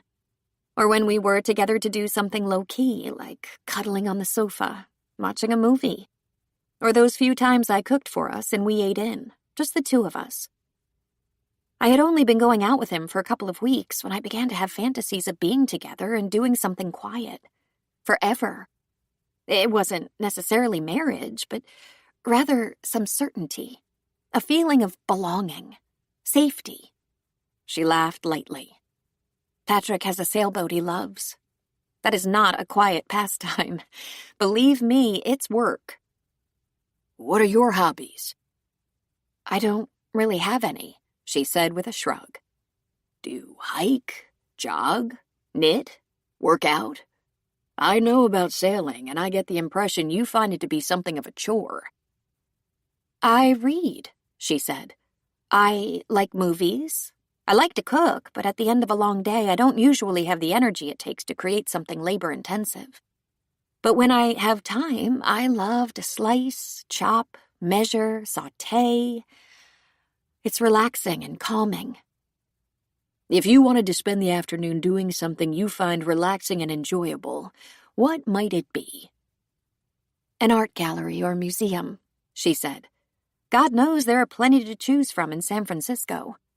And this is very nerdy, but I could spend hours in the library or in a bookstore. You'd think after all my years studying in libraries that wouldn't appeal to me much, but it's never grown old. Art museums or libraries? Alone or with friends? He asked. I don't mind going alone, but I would go with a friend. But I don't have many friends who find that fun. Most people I know like parties. I'm not much for parties. My last boyfriend and I took a lot of trips together with a group, and really, she shrugged. Does being with a lot of people make you tired? He asked. She grew impatient. I don't see what this has to do with me being irritable, she said, conscious of the fact that she was acting irritable. Yes, large groups of people make me tired. See? I'm not fun. Who says you're not fun? I don't like the same things other people like. I don't like big gatherings or parties or big groups of people. I'd rather watch sports on TV than go to a stadium and have some fan spill his beer down my back. And the sailboat, it's so lovely, but you have to work hard before you get to rest in the sun with a book. Hasn't he ever heard of a hammock? Dr. Norton laughed heartily at that. You make a very fine point. It may take us a while to find the problem, if there is one. Would you mind telling me about your family?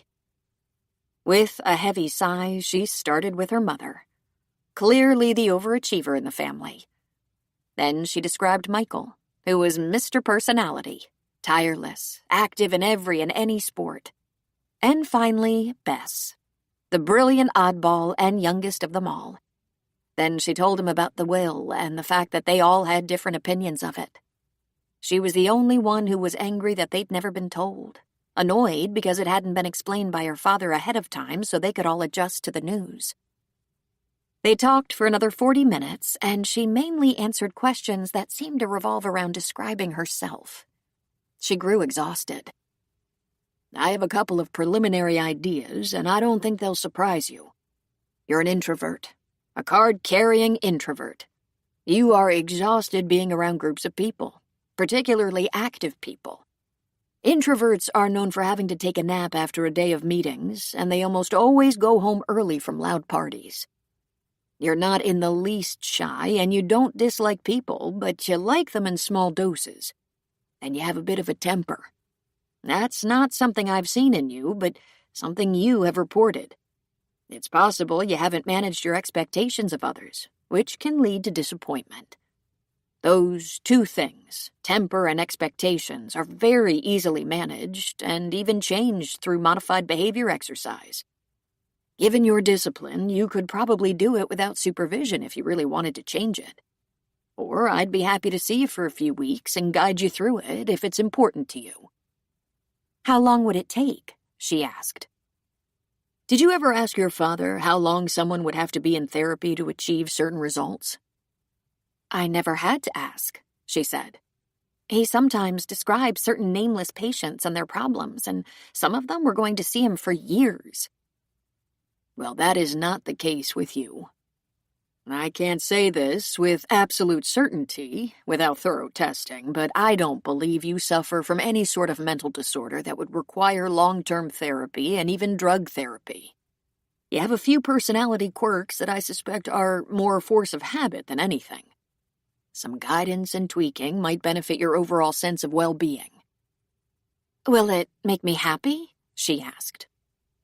I don't know, he answered. I'm often surprised by where people find happiness. Some poor souls find it in horrible and dangerous places, but you aren't one of those people. I usually caution my clients to be very careful in looking for happiness because it can be elusive, sneaky, even diabolical and tricky. But if I help you find a sense of well-being and confidence, you may blink once and think, that felt like happiness. Most people are about as happy as they make up their minds to be. A quote most often attributed to Abraham Lincoln. Well, let me ask you this, she said. Are you happy? Oh, I'm tremendously happy. Every day. My wife says I'd be happy in a ditch with bombs falling on my head. I don't think that's entirely true. I suffered through a hemorrhoidectomy very unhappily, and I was very grumpy. But I had heart bypass surgery, and it was difficult, but I was very happy to be alive and was praised as the best patient in ICU. She made a face and crossed her arms over her chest. I think I'm being had, she said. Would you like to appraise again in, say, 6 weeks? He asked. Is that what you recommend? Jessie asked. Here's what I think, Jessie. I think, given your intelligence, discipline, and determination to excel, you will have a very good life with or without me. But if you also want joy, I might know a shortcut or two. Does that line always work? Most of the time, he said. Life surprises can get in the way or delay progress. You know how it is. But you're sitting in a nice spot right now. I predict good results for you. What do you say? She thought for a moment. Although she was tired from talking about herself, tired from digging into her emotions, she had rather enjoyed the hour. What have I got to lose? Let's see where we are in 4 weeks. Excellent. Listen, do you like cats? I don't know. Why? I just had a thought. You might like having one. They're very independent, answer to no one, usually self-sufficient, sometimes affectionate, more often not, but they're company. There's something about being owned by one that fills the lonely space with a presence. And hair, tons of hair. I have a cat, and a robo-vac. There was the sound of a door closing in the hall. I have a group starting shortly. When would you like to come back? He pulled his iPad from his desk, opened it, and said, I have Tuesdays at 5 for the next several weeks, if you're interested. She took it, and as she was leaving his building, she felt oddly relieved. For 3 years and change, Anna had looked forward to going to work in the morning. Even during the pandemic, when they kept going to the courthouse at a minimum for safety reasons, and when they did work there, they were few and wore masks. The plastic shields and face guards were still up in the courtroom. On this Monday morning, Anna went in a bit early even though she wished to be somewhere else. Her weekend with Joe had been so wonderful. They had a beautiful Saturday road trip and stopped at several vineyards, then had dinner at an oceanfront bistro in Bodega Bay, the same town Joe's daughter Melissa lived in. That's how I know the best spots. Then home to Anna's house, and Joe spent the night. After a long, slow Sunday morning with Joe, Anna had gone to see her mother in the afternoon. Blanche gave only a slight expression of recognition before she began asking for things. Can I have a glass of juice? Reach for that throw at the end of the bed. My knees are cold. Where is that other nurse? The one whose name I always forget. Are we playing mahjong today? When is dinner? Have we had dinner? Anna could coax her to talk a little bit, asking her questions about what she'd been doing, or, better still, asking her questions about long ago. Her short-term memory was shot, but her long-term memory was still pretty functional. So she asked, "Remember that apartment in Oakland with the dumbwaiter? It used to be a house and had a fantastic attic." I think I left a few things there, she said. I have to put my feet up. Your feet are up, Mom. Let me cover them with the throw. Mom? Are you my mom? No, Anna said with a laugh. You're my mom." "I don't think so," she said. "That's so unlikely." "That's right. You said you had a son and gave him up." "Do I have that right?" "I said that?" she asked. "Can you tuck in this throw? My knees just stay cold." "Sure, of course," Anna said. "Yes, you said that. You said there was a boy that you had to give away, but you kept the girl." "I guess that's right then. I think I need another throw over my legs." Anna just patted the throw that was already there, as though she'd covered her anew. "Who was his father, then?" "He wasn't important when you get down to it. I was young and as stupid as all young girls. He was older. He's dead by now, I'm sure." "And who was the girl's father?" she asked. Blanche was quiet for a long time. She never did answer the question. An hour later, when Blanche had started to doze and Anna was leaving, Blanche said, "It was hard then, you know, having a baby without a husband. The hardest thing I ever did. I always wonder how I got into that mess." "Tell me about it," Anna said. She was answered by a soft snore. The next day, in her office, checking emails and looking through her calendar, she came across an email from the Family Tree Agency, which she had used to check her DNA, and they sent her a long list of names of people who were looking at their possible family connections. Names of people who wished to be contacted if there was any kind of match. Most were expecting to find ancestral connections. There was a man, a 63-year-old white male, born in Modesto, California, with no information about his biological parents except that his mother put him up for adoption when he was a newborn, and she never registered with any of the internet agencies giving her permission to be located. And according to the DNA ladder in the agency where Anna had sent her specimen, there was a possible partial match. A strong possible match. His name was Philip Winston, and he was, of all things, an attorney. He lived in Rhode Island. She couldn't use state or county money to investigate this man before contacting him, but she knew of many resources through the DA's Office of Investigators who could work on the project for her. And if it looked legitimate, she would then contact this man. 12. Jessie was surprised to find how much she enjoyed going to therapy. She'd been cynical to start, but it certainly was true comfort. In just 2 more weeks of counseling and behavior modification, learning ways to keep herself from caving into feelings of inadequacy, she was noticing an increase in her level of confidence. Most of that came directly from talking through situations that threatened to make her angry or leave her feeling as though she just wasn't getting enough attention. What struck her as so odd was that her sessions with Dr. Norton were not emphasizing that she changed, so much as reinforcing that her instincts were appropriate, though at times her responses were not. For example, expecting a man one is sleeping with to at least communicate was not wrong.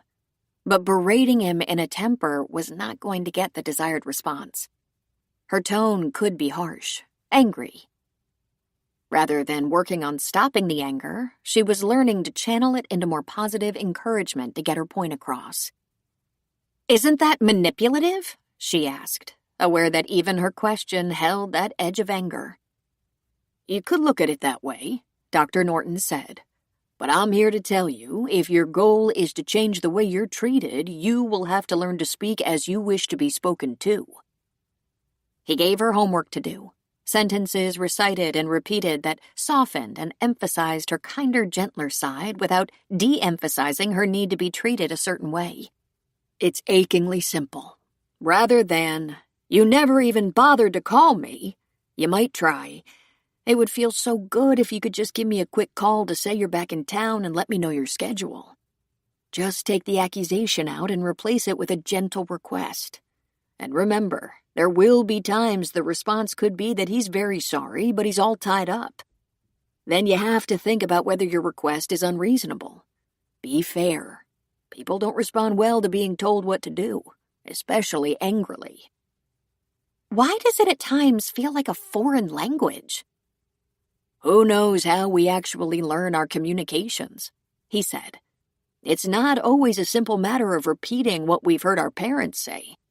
Sometimes rooted into our words are competitive feelings, a need to fight for our space, a need to defend ourselves. It's just a matter of being able to do that clearly, with confidence, and without creating more conflict. And sometimes we have to push back, just not all the time.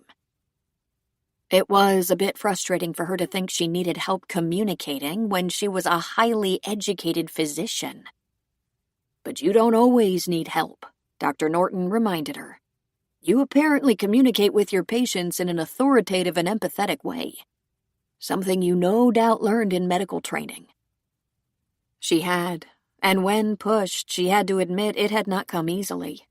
It was, in fact, an older and experienced nurse who had coached her, reducing the lessons to a simple, "You'll catch more flies with honey."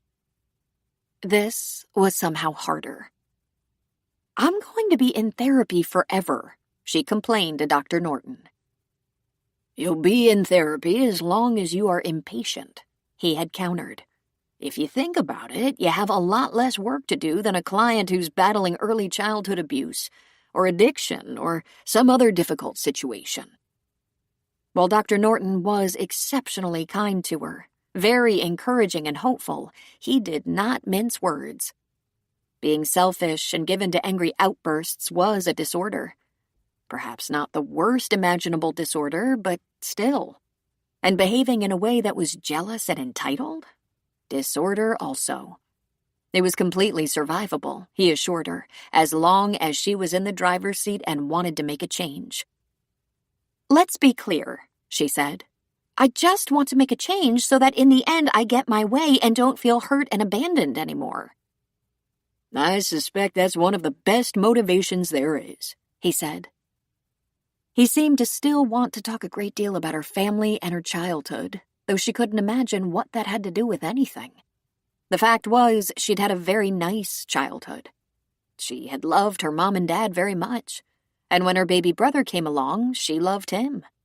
She couldn't remember ever not loving them. Little by little, she began to remember very small things from when she was 4, 5, or 6 years old. She remembered that she had to sit on her mama's lap because her brother was sitting on daddy's lap. For a while, her daddy slept in her brother's room and didn't sleep in her room because there wasn't as much room for that extra bed. Her mom and dad both worked, and she remembered that she was in a program at school and her grandmother went to her program while her dad went to Michael's. It seemed like a Christmas program. "My mother wasn't very patient," she said. "I probably get it from her. And when Bess was born, I thought, yay, another girl. I took care of her all the time, watched over her, fed her, changed her. I was so relieved not to have to contend with another boy." But then Bess turned out to be different from other children and didn't adjust to preschool or daycare. She had trouble being touched, had difficulty around large groups of children. She needed lots of special education and sometimes medication to relax her compulsions and help her focus. I'm going to go out on a limb here and suggest that, as the firstborn, you got a lot of attention and praise and affection. And then a baby came along who required the same, and that left your cup a little empty. Sharing all that adulation. And then a third baby came to the family, and this one turned out to really be special needs, and you lost more of your position. "But I love them," she said. "And I helped. I really helped." "Of course you did. But you also suffered a little loss and maybe unintentional neglect." "Because they had to read to 2 or 3 children instead of just one? Even I am not that ridiculous and selfish." "Of course you're not, Jessie. But you are vulnerable," he said. And there was something about the gentle way he said it that made her heart melt. And who knows what was going on with your parents at the time? You weren't the only living being in that house with a life. A complicated, sometimes difficult life. She learned that sometimes it was possible to experience loss as a child and not spontaneously get over it. There were times it set up a pattern of always expecting to be left out. Hurt, a sense of longing that is difficult to satisfy. Dr. Norton asked her to examine relationships that were meaningful to her and how she had been affected. She thought about boyfriends, right up to Jason, who left her because she was always mad. Her brother was seldom in touch, and they disagreed with each other about everything, and he accused her of always being mad. Jessie cried a lot with the remembering.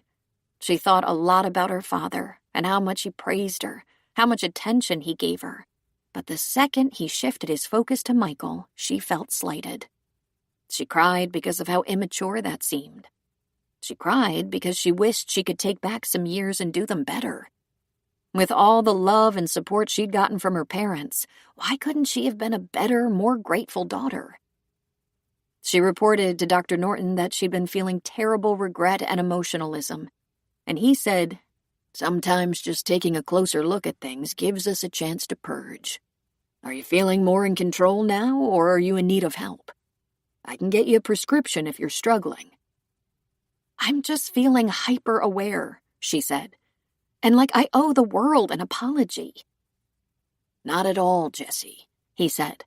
"You've actually done the world a great service. You've taken care of dozens, if not hundreds, of sick patients. You love your family, and you're looking for ways to better communicate with them, and you're learning more about yourself every day." "You could have warned me," she said. "I didn't realize it would be this difficult and painful." "Growth has its price," he said, "but not growing has a higher price." It had been a difficult year for Anna, but the last couple of months had brightened her outlook on just about everything, and that was primarily because she had Joe in her life. His love and support had meant so much to her. She hadn't realized that her life had been lacking in love and romance until Joe filled up that space inside her. Joe didn't mind at all that many of his intense discussions with Anna were on the subject of Chad. Not even when Anna was grieving Chad, missing him. After all, Joe missed him too. They'd been friends for a very long time. And while Joe still held a few confidences for Chad, the one really major secret Chad had never confessed, Joe did not know Chad had a child outside of his marriage. What he did know and would never share was that Anna was correct. Chad wanted his wife to be smart, accomplished, and, as he had said more than once, the most competent woman he'd ever known. He had confided long ago that he chose Anna to be his wife for that specific reason. He wanted a partner whose intelligence and abilities he could rely on so he could concentrate on becoming a success in his field. He had said so more than once. He didn't want a woman who couldn't balance a checkbook or perform CPR or make critical decisions about managing a home and family, plus earn a living. Chad had been well aware that his particular field was a tough one to break into, and tougher still to become successful in. Counselors were a dime a dozen in California, and certainly in San Francisco. Making a good deal of money at it went with reputation earned through accomplishment, and the competition was fierce. "I knew Anna would be the best right hand a man could have in a marriage," he had once told Joe. But years later he had said, "Do you have any idea what a toll it's taking on our family for her to be in law school? I don't know what the hell she's trying to prove." She was undoubtedly trying to prove she could take care of her family without a devoted husband, which Chad had established he might not be. He had established that very well with an affair, a rather long-term affair that had lasted many months. Chad had admitted he had lied about his marital status, thus giving the other woman reason to think he was available. Anna was correct. It was a good marriage, because it was more of a business arrangement for Chad than a love match. Since Joe's own marriage had gone so wrong, Joe often wondered if maybe Chad had the right idea. But there was that one thing Anna didn't know. Chad confided to Joe, "I've never been in love. Not really." Joe was in love. He wondered just how blissful life with Anna could be if he gave her everything she'd been lacking. He was filled with pride just considering her accomplishments, but more than that, he admired her moral core. she was an exemplary jurist because she could easily combine her knowledge of the law with her strong moral compass. If he were lucky enough to be her partner, he would make sure she knew he embraced her achievements. He would enjoy loving Anna. Together, maybe they would make up for lost time. Maybe the best was yet to come. There was a fierce, wet cold in early November, and Joe was spending Saturday night in Mill Valley. The wind blew outside, and he wasn't aware it was morning until he looked at his cell phone on the bedside table. He rolled over, scooped Anna into his arms, and pressed himself against her back, spooning her. "Well, good morning," she said with a light laugh. He kissed her neck, nuzzling her for good measure. "It's 8 o'clock, he whispered. "I slept like the dead, because sleeping with you is always an adventure." "Is that because I make so much noise in my sleep? Snoring and talking?" "You were either very quiet last night or I was very tired. I'm not sure I even rolled over." He pulled her closer. "Let's not get up." She laughed appreciatively. It was deliciously obvious he was in the mood. She hadn't thought of herself as a woman in need of good sex, but she found she was definitely appreciating it with Joe. Anna was delightfully surprised and happy to learn that feeling great passion was a little like riding a bike. She was not too old for it after all. "I'll make us some coffee," she said. She pulled a Danish breakfast roll out of the freezer, stripped the paper off, and put it in a pan to warm in the oven. She rinsed off some dishes from the evening before, put them in the dishwasher, and got out cups. Then she heard the sound of the garage door rising, and she froze. Within moments, Michael walked into the kitchen, a nonplussed look on his face. "Whose car is that?" he asked. "Good morning, Mike," she said. "What a nice surprise." "Mom, do you have company?" "As a matter of fact, yes. Joe and I went out last night, and he stayed over. I told him to just park in the garage. I'm making coffee." "Mom? Joe?" "It would have been easier had you called to let me know you were coming by, but I guess it doesn't really matter. I was planning to tell you anyway. I guess you could say we're dating, me and Joe." "Dating? Dating?" "For lack of a better word. We've always been good friends, and since your father passed away, we seem to have gotten closer. Perfectly understandable, I guess." "But wait," he said. "What about Dad?" "Oh, I think your dad would approve, though whether or not he did was not the first thing on my mind. He's gone, after all."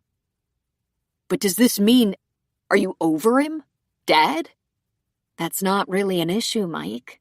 I had no plans to be dating anyone, but Joe and I shared a loss, did a lot of talking, mutually supporting each other in those difficult days following your father's death. One thing led to another, and—" "Good morning, Mike," Joe said, coming into the kitchen. Thank God he was fully dressed, shirt, shoes, and all. "You and my mother are dating?" he asked. "Exactly," Joe said easily. "It's not as though we had to get to know each other first. We began supporting each other in grief, which was the natural thing to do. It's like dating an old and dear friend. I hope you don't mind, because we're having fun, and fun has been in short supply lately." This is a little awkward, made more so by the fact that I'm in my pajamas and robe. "Will you excuse me a moment?" Anna said. When she got to her bedroom, she noted that Joe had made the bed as well as gotten dressed. Hiding the evidence? Well, it had to come out, and this was not a moment too soon. She was glad that it was Michael first. Of all her children, he was the one she was most comfortable with. She dressed in her closet, hanging her robe on the hook and selecting a soft velour sweatsuit. She slid on her black Skechers and quickly ran a brush through her hair. Just for the heck of it, she put on some lip gloss and thought, there, she didn't look half bad for someone who had had a very active night and rather shocking morning. Her cell phone was chiming. It sat on the bedside table, and she crossed her fingers, hoping it wasn't some work-related emergency. She thought she was going to be unlucky since she didn't recognize the name on the screen. M. Vanderroot. Probably someone from the DA's office looking for a judge to sign off on a warrant. "Hello," she said. "Judge McNichol, my name is Martin Vanderroot, and I'm a friend of your daughter, Elizabeth. I'm calling you because Bess seems to be having some kind of...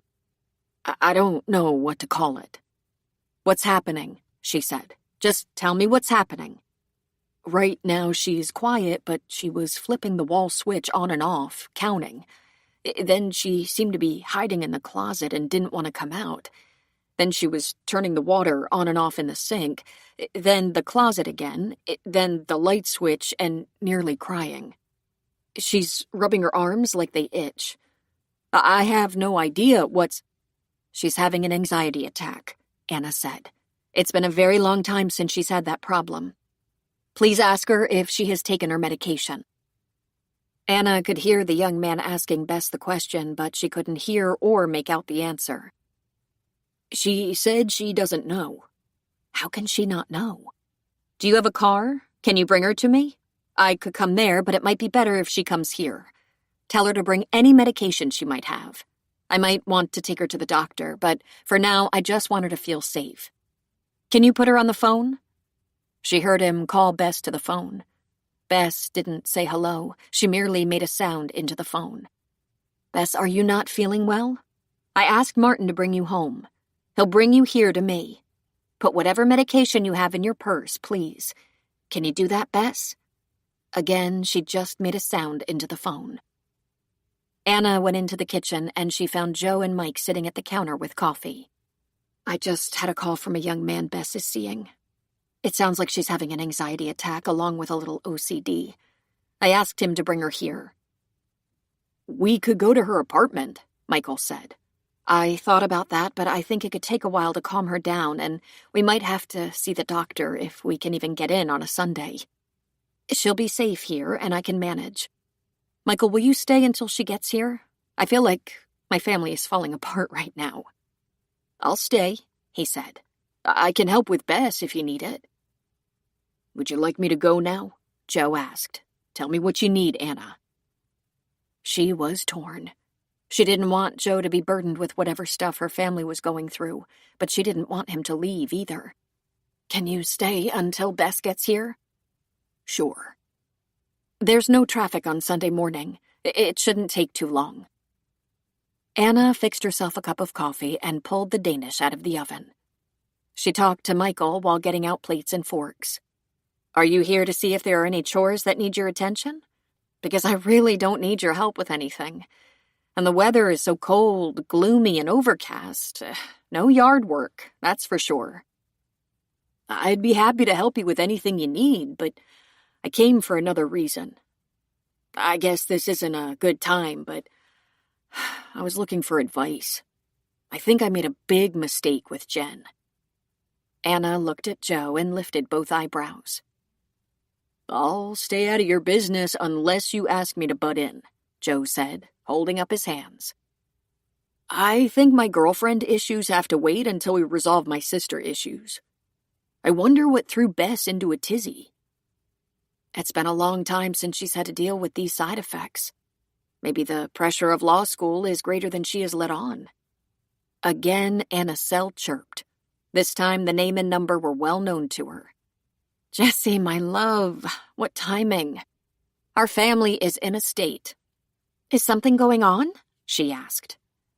"Michael stopped by to see if I needed any help around the house and yard, and I just got a call from a young man who is with Bess. Apparently she's having an anxiety attack and is freezing up. He's bringing her here." "And I was just calling to see if you felt like a Sunday brunch," Jessie said. "I'll come over to make sure Bess is okay. See you in 20 minutes. Anna sat at the breakfast bar and gently rubbed her temples. "That's all we need," Michael said. "Bess freaking out and Jessie on her way to boss everyone around." "I'm counting on you to stay calm," Anna said. "This would be a very bad time to antagonize your sister." "I should be going," Joe said, standing. No, you don't, Anna said. Please stay. It's the worst possible time. But once Bess is calmed down, we have to have a little family meeting. And like it or not, you're part of the family. If you run now, I won't have an ally anywhere. Michael? Joe asked. Yeah, stay, Uncle Joe. Jessie might go easy if you're here. Anna knew it was not Joe who would keep Jessie from throwing her weight around, but Bess. Jessie always pampered Bess. Jessie arrived close on the tail of Bess and was armed with a small vial of Xanax, with which she dosed her sister. In her childhood home and in the presence of her family, Bess calmed down visibly and immediately. The story came out. Bess was preparing a presentation for one of her law classes in which she would have to play the part of a litigator in front of a great many law students. Bess did fine as part of the class, always seated in the rear of the room in case she needed to make a fast getaway. But arguing in front of 50 people was just more than she could bear. It was not uncommon for people on the spectrum to have great anxiety in large groups, even high-functioning autistic people like Bess. She'd spent years in manageable groups, learning modified behavioral techniques to help with such a reaction, and she also had anti-anxiety drugs to take when needed. She'd been doing so well she hadn't taken her medication in a long time. She was completely unprepared for her meltdown. Jessie responded very favorably to finding Joe was present. They're dating, or whatever you call it, Michael whispered in Jessie's ear. And Jessie said she couldn't have planned that better herself. Martin gave Bess a little kiss on the cheek, asked her to phone him later when she was feeling better, and he left her with her family. Martin seems like a very nice young man, Bess, Anna said. Of course he's nice, Bess said. Good, she's back, Jessie said. Bess, would you like a nice cup of tea? As opposed to a mean cup of tea? Bess asked. Then she smiled, though the smile was tremulous. Thank you, Dr. McNichol. Well now, Anna said. This is the last thing I thought would happen, but I was wondering when I would get the three of you together. I have some things to tell you. She took a deep breath and said with her usual confidence, Bamber Swinpole Falletter as Pumpdill Clamperdose Runker Plum Balleroon Piddlehorse Peeling Squander Pell. And Jessie said, Oh, shit. 13. Mom, don't panic. Just stay calm. Joe, get my medical bag from my car. It's in the back. Michael, call an ambulance and tell them to hurry. She's having a stroke. Garbled words spilled from Anna's lips, and she began to argue in a language no one but Anna could understand. I want you to listen to me, Jessie said. You're having a stroke, but I'm here. We're going to get you help, and everything is going to be all right. Would it be faster to just take her? Joe asked when he returned with the bag. Bad idea. The paramedics have life-saving drugs and equipment in the ambulance. Get me a glass of water, quickly. Jessie pulled an aspirin bottle out of her bag and shook one out. Mom, open up. But instead of opening her mouth, she began to babble again. Jessie pushed in the aspirin and put the glass of water to her lips. Come on, swallow it. Isn't that for a heart attack? Joe asked. For clots. If she has had an ischemic stroke, which is the case 85% of the time, the aspirin can prevent a second stroke caused by blood clots. If it's a hemorrhage, not a good idea. We're going with the numbers. Her symptoms indicate a stroke, hopefully a transient attack that we're catching in time. She dug around in her purse for her cell phone, calling up a number. She held her mother's hand while she waited impatiently. Patrick, thank you for taking my call. I'm with my mother. She's had a stroke. I gave her an aspirin and we'll ride in the ambulance with her. Are you available? I want her with the best. Take her to Mercy. I'm on my way. Thank you. Thank you. Jessie smiled at her mother and gently smoothed back her hair. You're in the best hands in the city. Anna responded with her blather. Jessie just said, It's okay. This will pass. I promise. And then Jessie did something she rarely did. She prayed. She looked at Bess, who was crying, rocking, and biting her fingers. Not her fingernails, her fingers. Jessie reached over to her and pulled her hands from her mouth. "It's okay. She's going to be okay. Michael will stay with you, and I'm taking Mama to the hospital. I will come back to you when I can, but first I want to take care of Mama. Bess, stop biting. We'll be okay." "Jessie, what can I do?" Joe asked. "Can I go with?"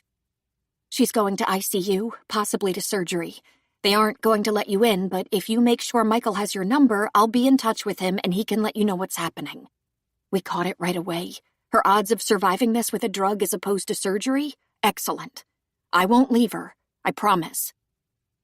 The sound of sirens could be heard, and it was only moments until 2 paramedics brought a gurney, following Michael down the hall and into the family room. Jessie stood and told them she was a doctor, had given an aspirin, and called Dr. Monahan, who was meeting them at Mercy Hospital in San Francisco. "Michael, you've got Bess, and I'll call you as soon as possible." She gave his hand a squeeze. "It's going to be all right. Don't leave Bess." "I won't. Call me, Jess." It was a very long day of tests and examinations for Anna, and Jessie never left her side.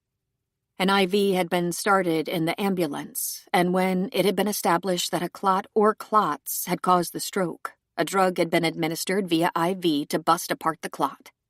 It was successful, but the amount of damage caused by the interruption of blood flow remained in question. While Anna was going through tests and exams, Jessie made a few phone calls. To her brother, of course, who would pass information on to Bess and Joe.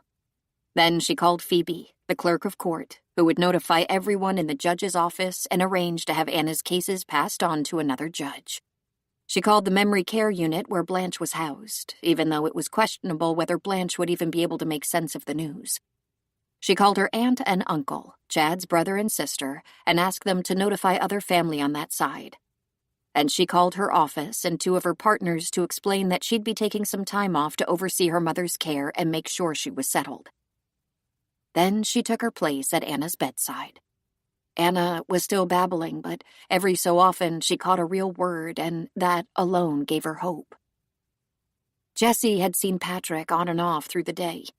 They spoke only briefly and only about Anna's condition. Patrick was very hopeful that the damage caused by the stroke had been minor, and that Anna would make a full recovery. Then, at 9 that night, Patrick came to Anna's room with a large latte in a paper cup and a breakfast croissant in a bag. "Have you eaten at all today?" he asked her. "Cookies," she said. "I don't have much of an appetite. I don't know how I'll ever thank you for what you did for me today." "You would have done as much for me," he said. "And aside from helping you find the best neurological team, I wasn't needed. Eat a little of this if you can. You have to keep your strength up." He glanced at Anna. She looked peaceful enough, as though she was resting, but her lips were moving. And when Patrick leaned close, Anna was softly reciting numbers. Not counting, just running numbers. "Don't be surprised if that goes on through the night." Isn't it the weirdest thing? What's weird is that it's all making perfect sense to her. Tomorrow, she'll be a little more alert. Her blood pressure is stable, and when she's coherent, we'll have her evaluated and order some therapy. We won't know how much will be necessary for a few days, but she'll recover. Will she be back to her normal self? Jessie asked. He shrugged. The potential is there, Jessie. I don't detect any left-sided weakness or paralysis. It's perfectly safe for you to go home. I intend to be here when she wakes up. You came in the ambulance. Where's your car? I was at my mom's when she stroked. My car is there. After she's awake and at least knows where she is and what has happened, I'll Uber to her house to pick up my car and maybe get a change of clothes. I'm leaving now. I can take you to your mother's if you like. I have patients in the morning and won't be able to leave once the day starts. I understand completely, she said. Lord knows you've done enough for one day and night. I promise I don't expect anything more. Expectations aside, don't hesitate to call. I mean it, Jessie. That's very sweet, Patrick. Thank you. Given their history, she was amazed he'd even answered the phone when he saw it was her number. By the way, I've been keeping company with an old friend of yours, Dr. Norton." His eyebrows shot up in surprise. "Are you now? How do you like him?" "I think he's wonderful, actually. Thank you for that." "Glad to help. I switched your mother over to the neurology team. They're outstanding. They'll oversee her recovery. My work here is just about done. Glad there was no surgery involved. I'll keep tabs on her progress, of course." My mother had the three of us together, just by accidental chance, and she said there was something she wanted to tell us. I got the impression it was something important. Then, right at that moment, she checked out and began babbling. "If it was important, it'll come back to her." The way that worked out, the three of us together. I'm glad it went that way. She got a little misty. This could have been so much worse. After just losing my dad, I don't know what I'd do without my mom. He put a hand on her shoulder. "You didn't lose her, Jessie. In large part due to your quick thinking and experience. Try to get some rest tonight, and call me if you need me." That's very kind of you, Patrick. I don't know how I'll ever repay you. "Not necessary, Jess. Just take care of yourself." Anna was confused and restless. She couldn't remember any details from the day before. They said she had a stroke, but all she could remember was that no one understood what she was saying, though it all made perfect sense to her. She felt impossibly tired, but she was afraid to sleep. She kept dropping off and would awaken with a start, afraid she might wake in another strange place. She saw the bag and tubing running from her arm upward, but she couldn't remember what it was called. She wondered how much of her brain was left. She felt like a stranger in a strange land. To her surprise, Jessie was sitting in the chair beside her bed, holding her hand on and off. Something about this was odd, but she couldn't determine what. Thankfully, she knew who Jessie was. Then she was suddenly aware that she had a cell phone and believed for a moment that the number was forever lost. Every time one of these passing thoughts occurred to her, she'd try to sit up or get out of the bed. She'd thrash about until someone gently pushed her shoulders back onto the bed. Then she opened her eyes, noticed that the room was darkened. There was a nightlight casting a dim glow into the room, and Jessie seemed to have a light blanket draped around her shoulders. Anna laid very still, appreciated the sight of her daughter resting in the chair. She thought maybe Jessie had been with her a full day, but the last thing she remembered was being home. She'd been with someone. Was it Chad? No, Chad was not with them anymore. Jessie opened her eyes, looked at Anna, but didn't move. "I am a judge," Anna said calmly and with only a very slight slur. "That you are," Jessie said. "How do you feel?" "Very sleepy. What happened?" "You had a stroke, but the super clotbuster drug was administered in time, and I think you're going to be fine. Aside from a lot of confusion, it appears you survived it without much consequence. I don't see any paralysis or drooping." "I don't remember," she said. "Do you remember the ambulance?" Jessie asked. Anna didn't trust her speech quite yet, so she just shook her head. "It may or may not come back to you. You might never recall the event, but other things will come back. You'll be evaluated by the neurologist to see if there was any damage. I imagine there will be a CT scan. For right now, you can take a rest." "I have a phone," she said. "Yes," Jessie said. "When you're more alert, I'll give it to you." "I was at home," Anna said. "Yes, I was with you. I brought you to the hospital in the ambulance." "And you've been here?" "Yes. This is our second day. You've been sleepy and confused, but I do think the confusion is lifting and the fog is clearing." "Have I eaten?" Anna asked. Jessie smiled. "No, just fluids. Are you hungry?" I think so," she said. "Can I get up now?" "Let me help you sit up, but please don't get out of bed yet. One thing at a time. I'll see you get something to eat." Jessie helped her sit up, did some magic to make the back of the bed raise, and a woman wearing scrubs appeared. "My mother is starting to talk now. Can you let the doctor know?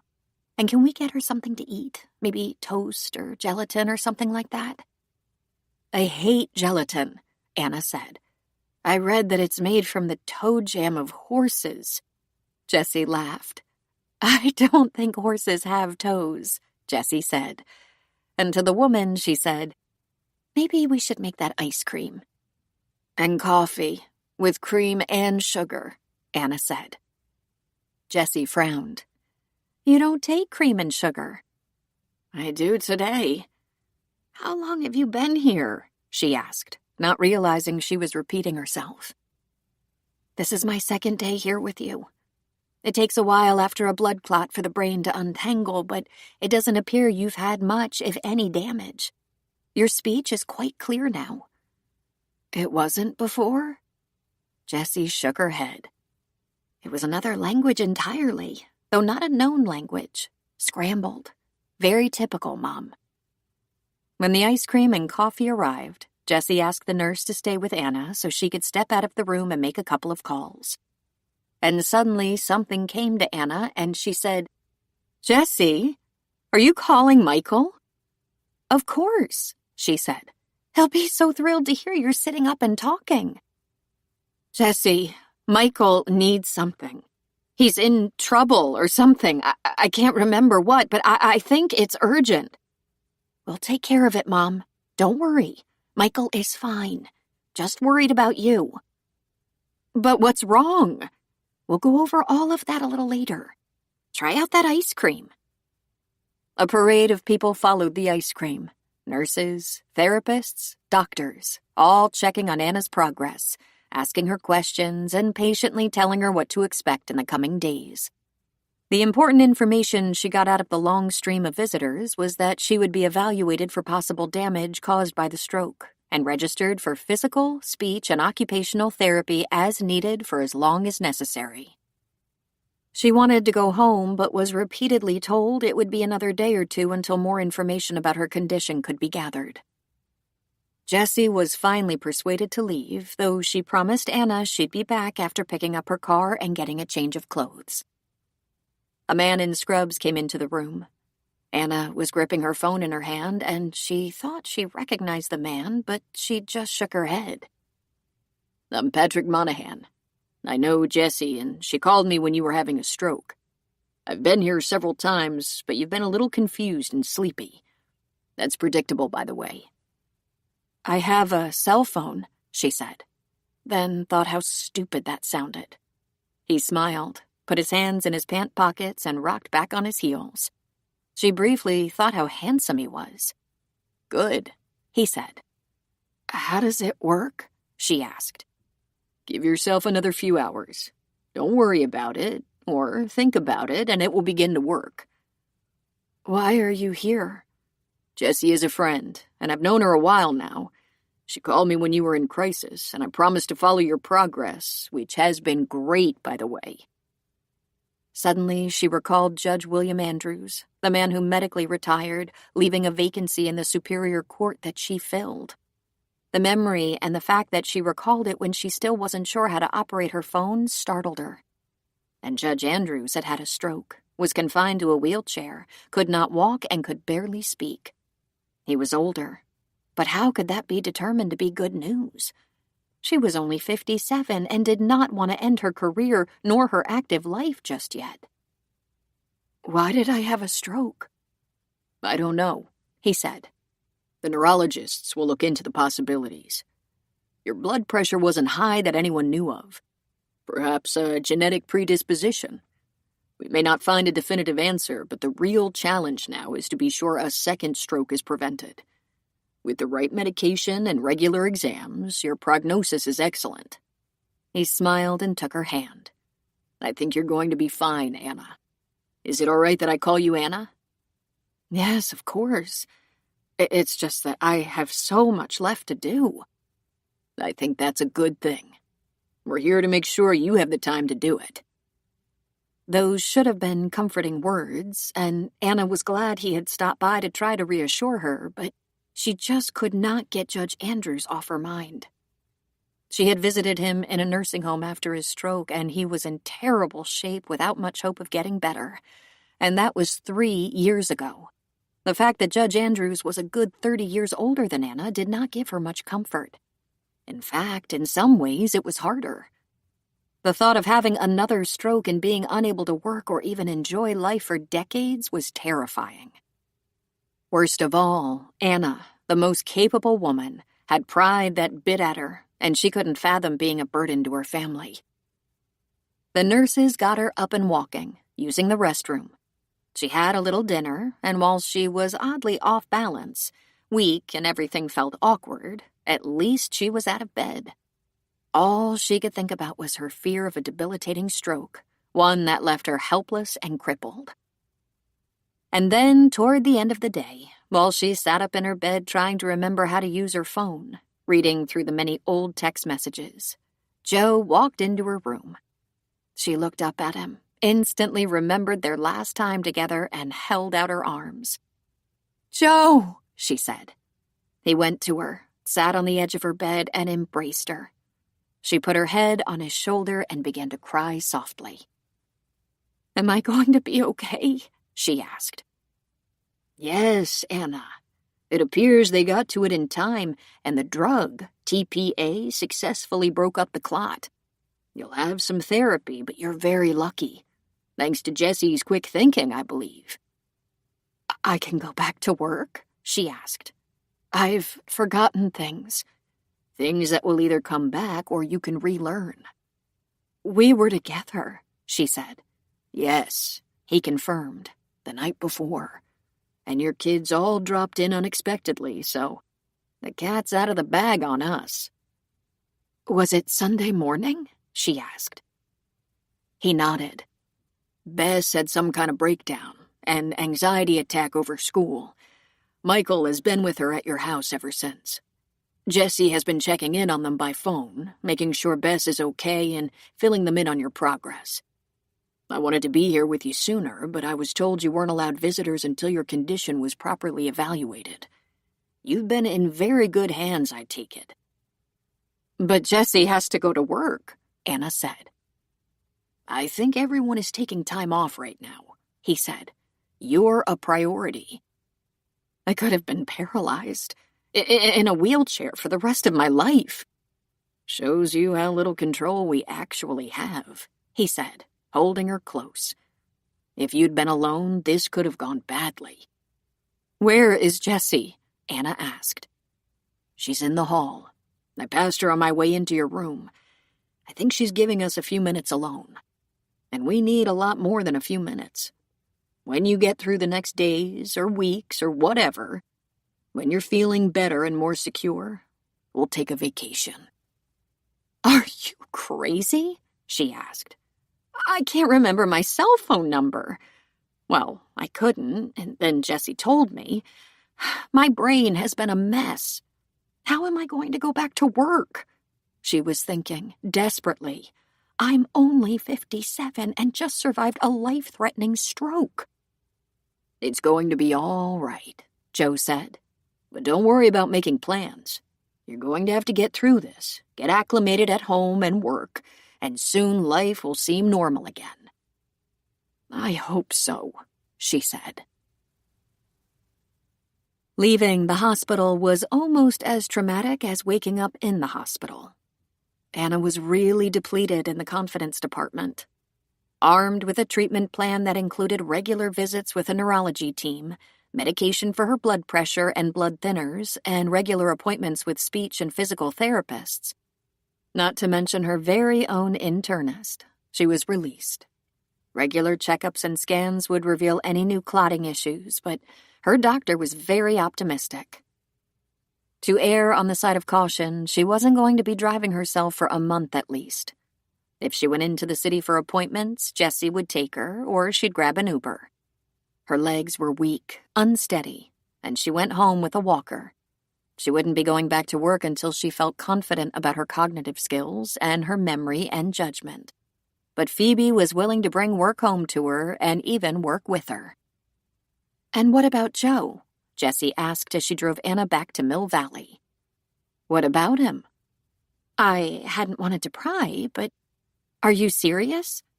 "No," Anna said quickly. I mean, yes. I mean, no. Oh, dear. I don't know.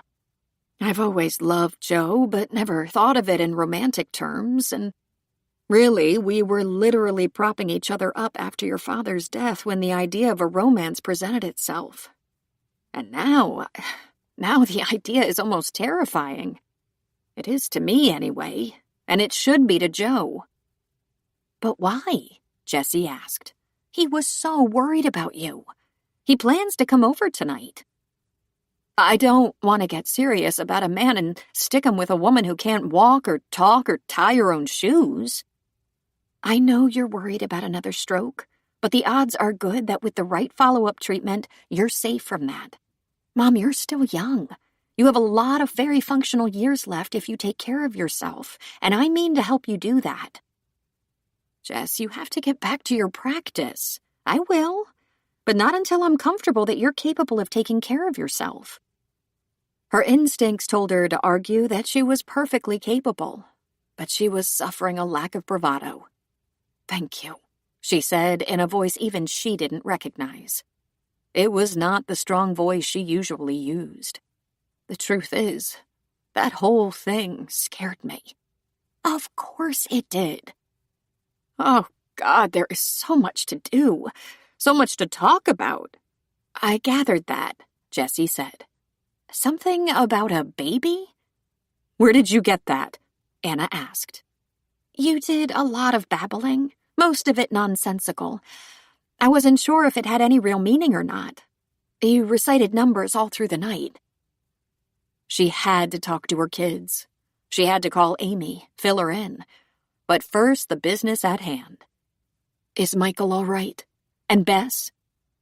"I'm going to be straight with you, and I hope you can handle it. Bess needs some follow-up, maybe a program and regular meds. Your stroke really threw her, and she hasn't left your house since it happened. That's okay. She can get beyond this. But a great deal of pressure isn't good for someone as mentally delicate as Bess.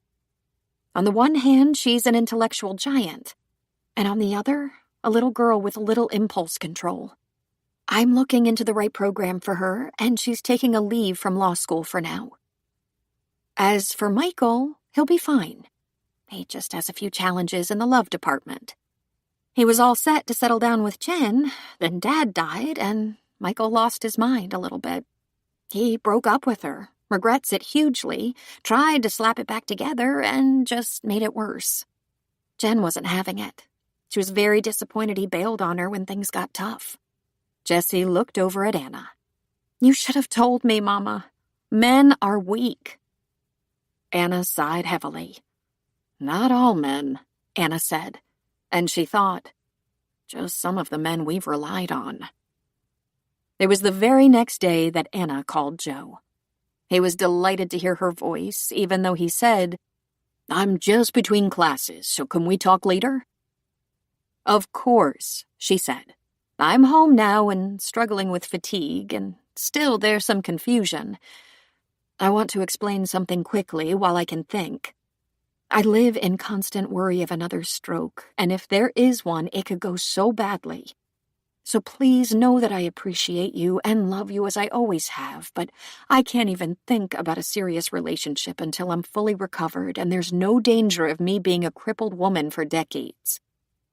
Joe actually chuckled. "But of course we can talk on the phone while you're busy controlling the future. You make fun of me now, but you might thank me someday." "Whatever makes you comfortable, Anna. I'd like to see you." "My kids are staying with me now," she said. "I've always been welcome in your house in the past," he said. "I'm sure I can behave honorably in front of the kids. I've known them since they were born." "I just don't want you to have any expectations." "God forbid," he said, but he laughed. Anna sat at Chad's desk, facing the computer monitor. She never liked using his office for any reason. For so many years it was off limits because his counseling work was strictly confidential. She faced the man's face for the video conference. "I suppose I should thank you for seeing me this way," Anna said to the man. "It saves me a trip into the city. But I'm not sure this is necessary." "It's nice to meet you, Your Honor," he said, offering a warm smile. "We meet at the suggestion of your daughter. I'm Dr. Tom Norton." "How do you know my daughter?" Anna asked.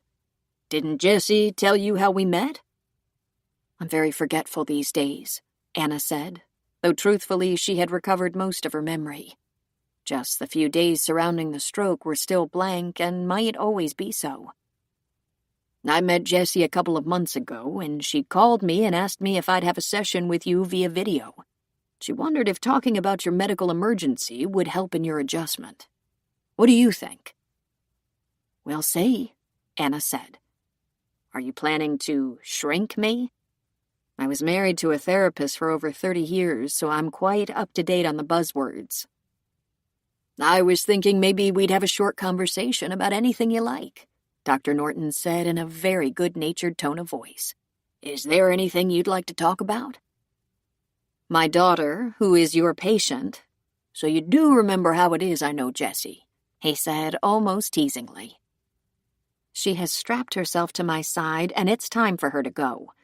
She has important work to do. She has patients to tend to." "Don't you think she's capable of making that decision for herself?" Dr. Norton asked. "She doesn't need to worry about me," Anna said. "Ah, well, my experience is that worry and need are usually mutually exclusive. People never worry because they need to. They worry when they can't seem to stop themselves. You're the one who was at a significant medical event. Are you worried about anything?" "I'm worried about everything," Anna said. "But mainly I'm worried that I'm the only parent left to my children, and they're not quite ready to be abandoned. They have always depended on me, and I'm not at my best. I wonder if I ever will be again. I'm walking a tightrope now. I've had a stroke. There is a danger of another, and one more debilitating." "You feel vulnerable," the doctor said. "Extremely." "And am I correct in believing you are not used to the feeling? It doesn't come along often?" "When it has, I knew exactly what to do," she said. "This time it's beyond my control." "I don't usually correct people when they explain their feelings, but this is not beyond your control. You have excellent medical supervision and are following the doctor's orders, and your health has been described as excellent." "It could happen again just the same," Anna said. "I want to face it head on, plow through the uncertainty, go back to work, get my children back on track, and I'm too distracted. And I tire so easily." "Have you talked to your doctors about the lack of focus and the tiredness?" he asked.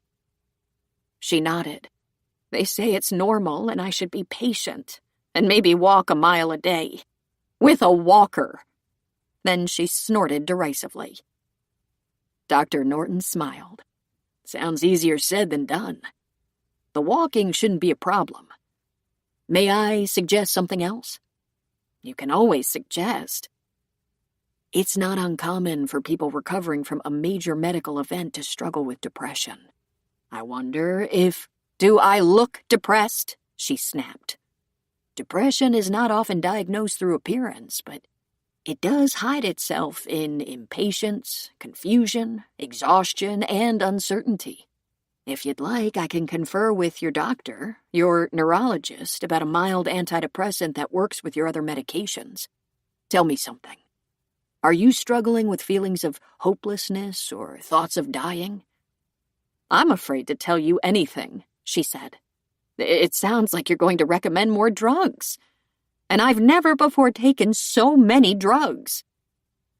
"Let me explain, Your Honor." "Oh, for God's sake, call me Anna." He smiled. "And please, you can call me Tom. Everything you're feeling is normal." "Okay, Normal is a bad choice of word. It's typical. That's better. You've had a bad experience, and there are some lingering side effects that will diminish in time. We might be able to speed up the process with a few sessions and perhaps an antidepressant or anti-anxiety medication, but it's your choice. First, I should talk to my children, she said. He lifted his eyebrows. Do you think they'll have an opinion about your medical treatment?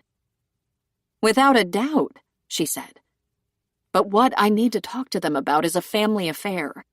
Their father left a bit of a complication for me to tidy up. He was famous for doing that. It turns out my children have a sibling they don't know about. He looked only a little surprised.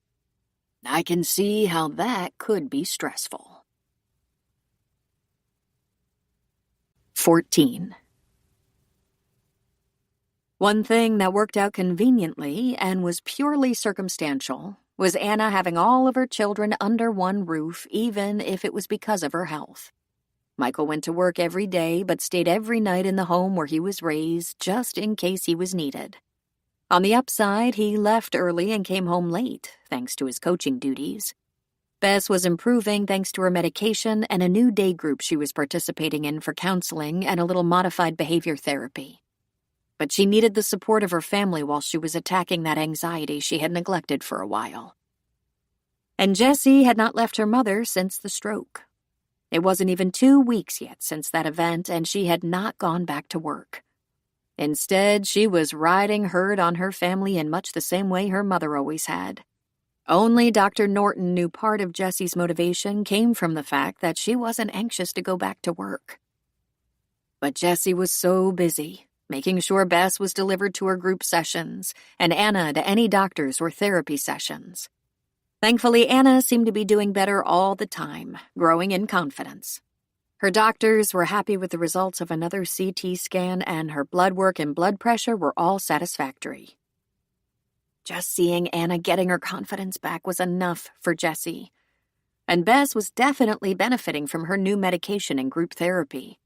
As for Jessie herself, she was feeling stronger and more relaxed all the time.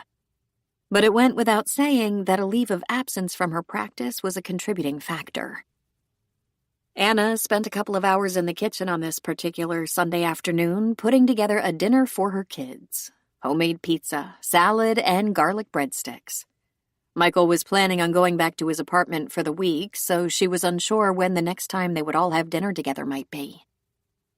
There's something I've been meaning to talk to you about, Anna said.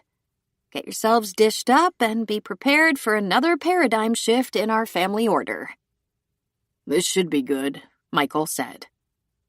It's about that 10% of your father's will that goes to an anonymous recipient. She is not anonymous anymore. I've known who she is for months now. Sometime around the time Michael was born, your father was romantically involved with a woman. I didn't know her, and I don't think I will ever know the detailed circumstances surrounding their relationship, but your father did confess to the affair. As you can well imagine, it was a very tenuous time in our marriage. We almost separated. We talked about divorce. But we were young, broke, had 2 small children, and our options were very limited. Dead? Michael said, shocked. He dropped his slice of pizza on his plate and pushed away from the table a little bit. Jessie couldn't believe her ears. Not dead? It was a very difficult time, Anna said. I didn't think we'd make it. He told you? Jessie said. I guessed, Anna explained.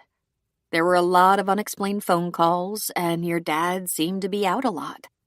I accused and poked at him until he admitted he'd been seeing another woman. He said it was a stupid mistake on his part. He had no idea what compelled him to do such a thing, and he begged to be forgiven. He said it had been a very brief relationship. I don't know exactly how long they were involved, but he insisted he loved me and, of course, loved you. The forgiveness part took a while, believe me. I was very angry, and it was hard to trust him after that. As far as I know, that was the only time. Is it the woman? Jessie asked. Is that where the 10% went? No, that would be simple to explain. The thing I didn't know until after he died was there was a child. I might never have mentioned this to you otherwise. She's about 6 months younger than Michael, and I didn't know she existed until I met her after your father's death. The reason she wanted me to know about her is because of you three. She is your sister. Well, that's interesting, Bess said dryly. Someone was thinking below the waist. Anna actually laughed at that.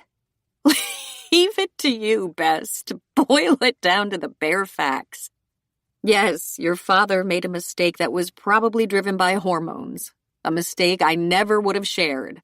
Except for the outcome, which is your right to know. Does she want to meet us or something? Jessie asked. She revealed herself to me and told me a couple of important things. One, that it is entirely up to you if you want to meet. And two, that she hasn't spent the money he left her. Did he know about her the entire time? Her whole life? Mike asked. I believe so, Anna said. Her name is Amy, and as she tells it, her mother explained she was involved with a married man, though she didn't know at the time he was married. When she realized she was pregnant, she never even considered termination. She decided she was having her child and would raise her as best she could. She married a few years later, had a couple of other kids, and sadly passed away 6 years ago. Are you furious? Jessie wanted to know. Now? She gave a short laugh. I'm furious with him for going on that damn rafting trip. And I wish he had told me, though I'm sure our marriage wouldn't have survived that information. We nearly divorced over his brainless fling. Do you suppose there were many others? Jessie asked. I have no idea, but I wasn't concerned. I didn't spend my entire marriage being suspicious. I was alert, but not suspicious. We had our ups and downs, but honestly, no more than most married couples. I had an epiphany recently. In the last year, your father thought we were growing apart.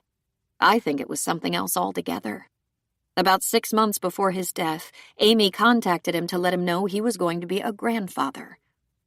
Amy thought he should know. I think your dad was restless for any number of reasons. Growing older, having made mistakes in his past, not achieving all he had hoped for, and, not the least, having a child no one knew about. I have wondered some things I'll never have answers for, like, was he planning to come clean about his secret child? There was one thing I know about your dad. He was always one to unburden himself. He liked to admit his errors, wipe the slate clean, apologize, and suggest a fresh start. Is that where I got it? Michael grumbled. I say this from experience, Michael. It's easier in the long run not to do things for which you have to beg for forgiveness. And I bet infidelity is a real game changer, Jessie said. How'd you manage to forgive him? Instead of deciding whether or not I could forgive him, I worked on strengthening myself. I worked on my own confidence, which was sadly lacking. I went to law school. I worked on me. I thought it was my only choice because I couldn't support myself and 2 children on a secretary's salary, and at the time in our young lives, your father didn't earn enough to support 2 households. At the time, we stayed together because it was the most practical thing to do. Over the years, I realized how hard your dad was trying to make amends and how much time and energy he was putting into being a good father. Eventually, I got tired of being angry and was too busy to spend my energy that way. It took a lot of self-talk, but I traded my anger for gratitude. And you fell in love again? Jessie asked. More importantly, I grew to like my husband, to respect him. His blunder might have been a big one, but at the end of the day, he came through for us. I think you came through too, Jessie said very softly. Thank you, Jess. That's so kind of you to say. Can you tell us about this woman, Amy? She began to tell them what she knew, almost all limited to Amy lately. That she was married to a doctor, worked as a nurse practitioner, had been very close to her mother, and was now a new mother herself. How ironic that Amy's situation and mine are so similar. Grandma Blanche was involved with a man who turned out to be married, and she chose to have and raise me alone, just like Amy's mom. "It sounds as if you like her," Michael said, and he had a bit of a bitter tone when he said it. "As a matter of fact, I do. I haven't seen her in a while, but I did call her and tell her about the stroke and how overwhelmed I've been since it happened. But yes, I like her. And the baby is precious. But there's no reason you have to make a unanimous decision about whether or not you want to know her. It's perfectly acceptable for you to each make your own choice. As for that money, it's not about the money," Jessie said. "I don't want her money," Michael said. "How much money?" Bess asked. Anna laughed. The kids were so different in disposition, but she had grown to really appreciate each of them. "The same amount as each of you, Bess. Can I just give my opinion about that? Amy told me that your father, her father, contributed to her education when she was in college. He did so without drawing any attention to himself, but her mother later told her he had helped. In what amount, I have no idea. But he helped with school. I'm so happy to know that. It was his obligation in my mind. And he left her a little something. I'm happy about that as well." "You're not jealous?" Jessie asked. "I went through that stage 30 years ago. Now I'm just glad he did the right thing. Here's what I'm going to do. I'm going to write down Amy's number for each of you. Take your time in thinking about contacting her, and it's all right if you don't. When I speak to her next, I'll tell her you're informed, and she may hear from any one of you." They all nodded, looking around the table and making eye contact with each other. "Good. Then let's kill this pizza," Anna said. Later that night, Anna was sitting in her bed with her TV on and a book in her lap when Jessie tapped lightly at the door. Anna called for her to come in and was secretly glad for the company. She'd been thinking about calling Joe, but she'd rather not. She feared she was using Joe as some kind of crutch or distraction, and holding him at arm's length was so exhausting. She really wanted to collapse into his arms and feel the ease and comfort of having a treasured friend, a new lover, care about her. "You're still up?" Jessie asked. "It's not that late," Anna said. "What's keeping you awake?" "The idea that my father was a scoundrel," she said. "What he did."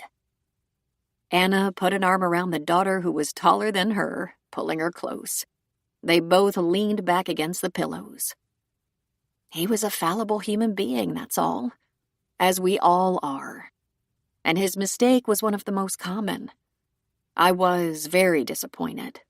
I wanted his love for me to outweigh all temptation. But apparently, that wasn't the case." "It really pisses me off," Jessie said. "I know," she said, "but it's not our burden to carry, and I think he paid for it in guilt and regret." "Michael is furious about it," Jessie said. "Why is he so furious? He usually runs away from conflict and won't argue for anything." "That's easy," Anna said. "Michael is afraid he's exactly like his dad. That was a good thing when he thought of Chad as perfect, though he had some trouble with that. Worried that he couldn't live up to his dad's excellent reputation. Michael was a college grad, teacher, coach, while Chad had a PhD and was a pretty well-known therapist. Confronting his dad's imperfections, that would be hard for the son who worshipped him." "I thought he was pretty perfect, too," Jessie admitted. "It kills me to think of what he did to you. You were just a young woman. Your heart must have been broken." "Sure," Anna said. "Jess, my heart's been broken 100 times. That's the thing about life." "Who broke your heart, Mama?" she asked, sounding like such a little girl. Anna chuckled. "Going back to the 5th grade, Jennifer Cranston and her gang of 6 made fun of me and bullied me every day. and I was reduced to tears so often my teacher thought I had the worst case of hay fever she'd ever seen. A couple of those mean girls moved away, and it just faded into nothing. Then, in the way life has of giving us breaks now and then, Jennifer came to me looking for a lawyer when she had no money to speak of and needed help because her husband was leaving her and screwing her out of alimony and child support. "It must have given you some satisfaction to tell her to take a hike," Jessie said.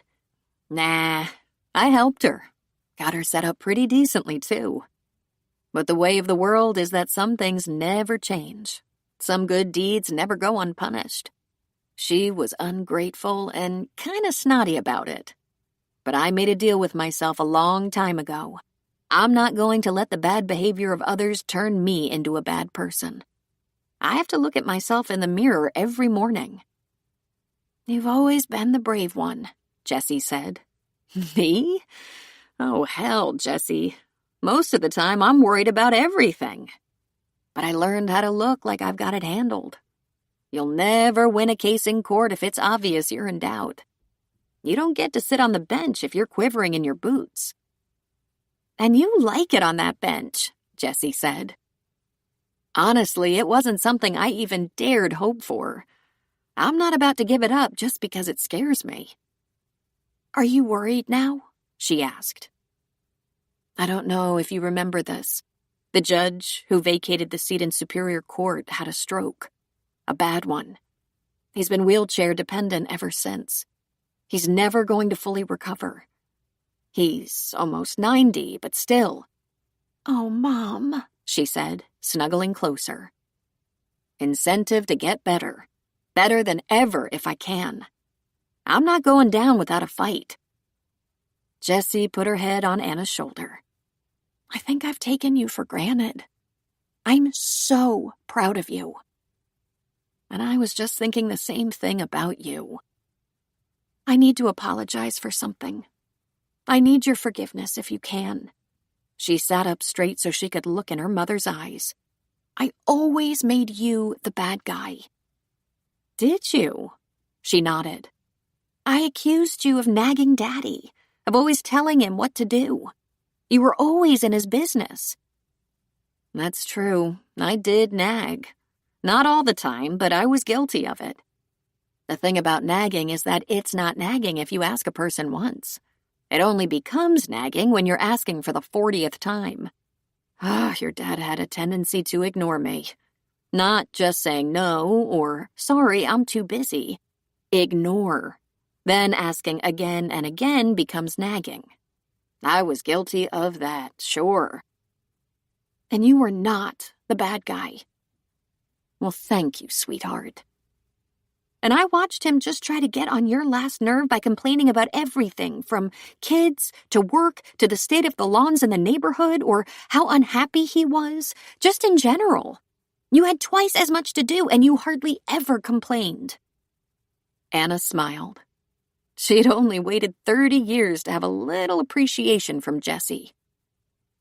"I used to tell your father there was an antidote to unhappiness. It's called gratitude. If you're busy giving thanks for what you have, it's very hard to think of what's not quite good enough." I guess you've said that to me before." "Probably." "I'm going to give up men," Jessie said. Anna's eyes grew wide and she mockingly looked around. "It must be working. There hasn't been a man in sight around here except your brother." "I'm serious. I've been trying to get a man since 6th grade and none stick.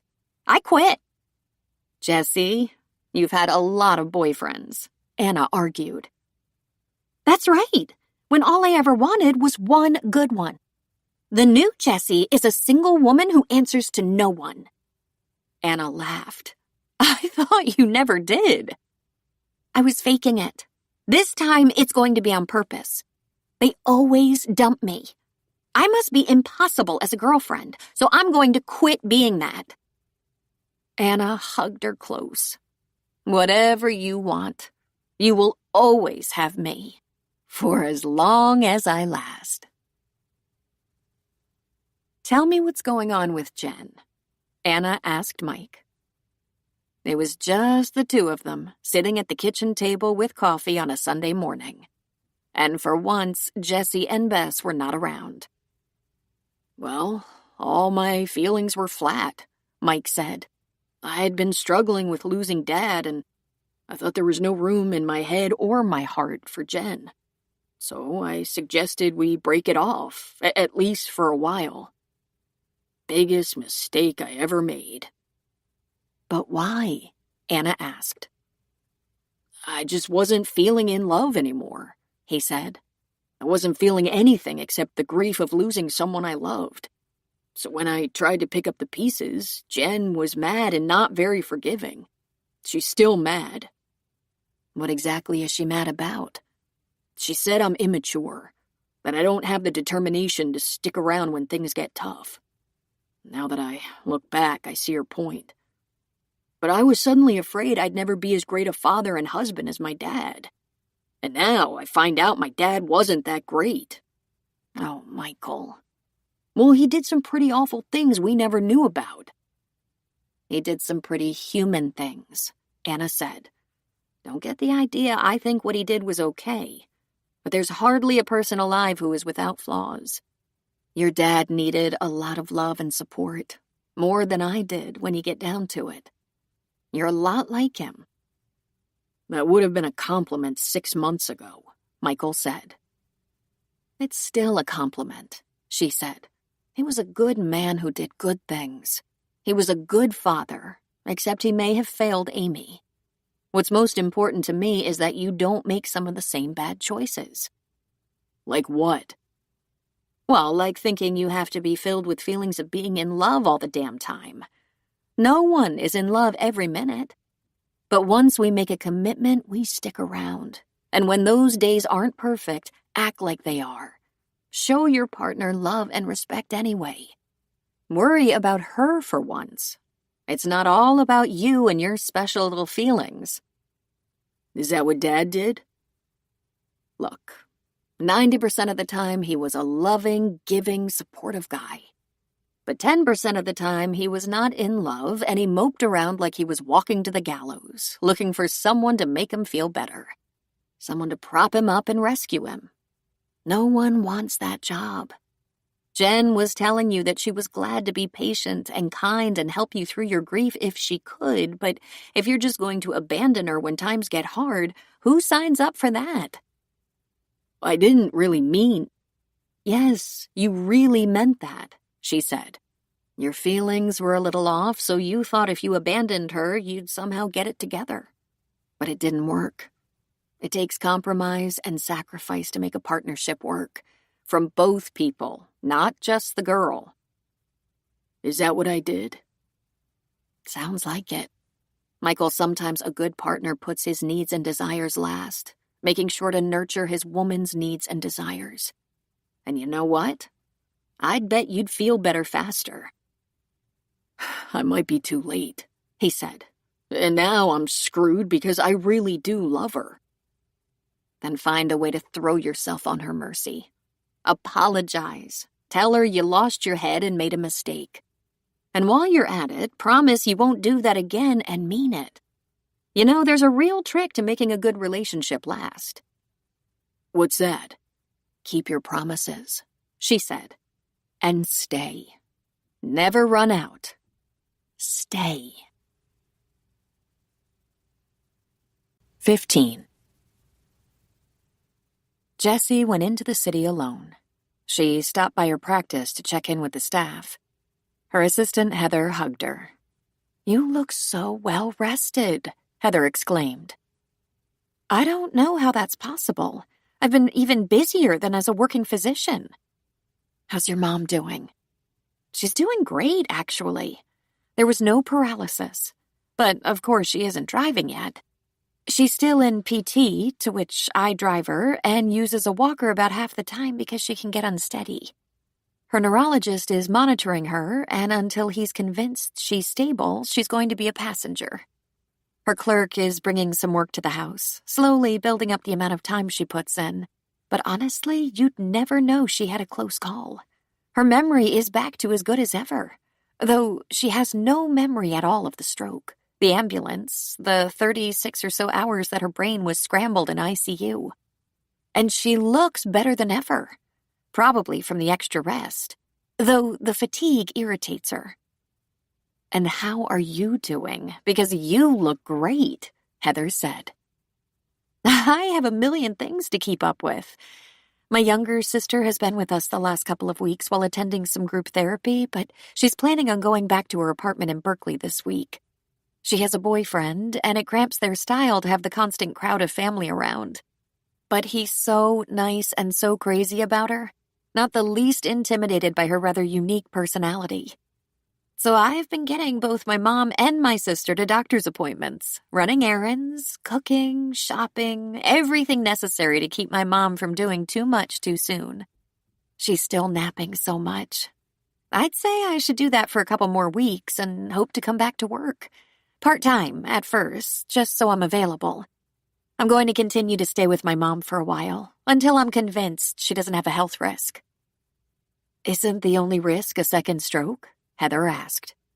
Yes, and with the blood thinners and blood pressure medicine, I want to be sure she doesn't have any side effects or other issues before I leave her on her own. The TPA worked like a miracle, but if she'd been alone, she grimaced and shook her head. It could have been a tragedy. Well, we really miss you around here. That's nice to hear, she said. And she thought that, strangely enough, she kind of missed being around. She said hello to the partners, the other physicians if they were in the office, and repeated nearly all the same conversations. Then she dashed across town to Dr. Norton's office. She could have taken her session virtually, but was going to be in the city anyway and really looked forward to seeing Dr. Norton in person. She waited in his office and he came in, his glasses on his nose, that warm smile on his lips, a folder of papers in his hand. He beamed when he saw her sitting at the table. Look at you. Your mother must be doing so well.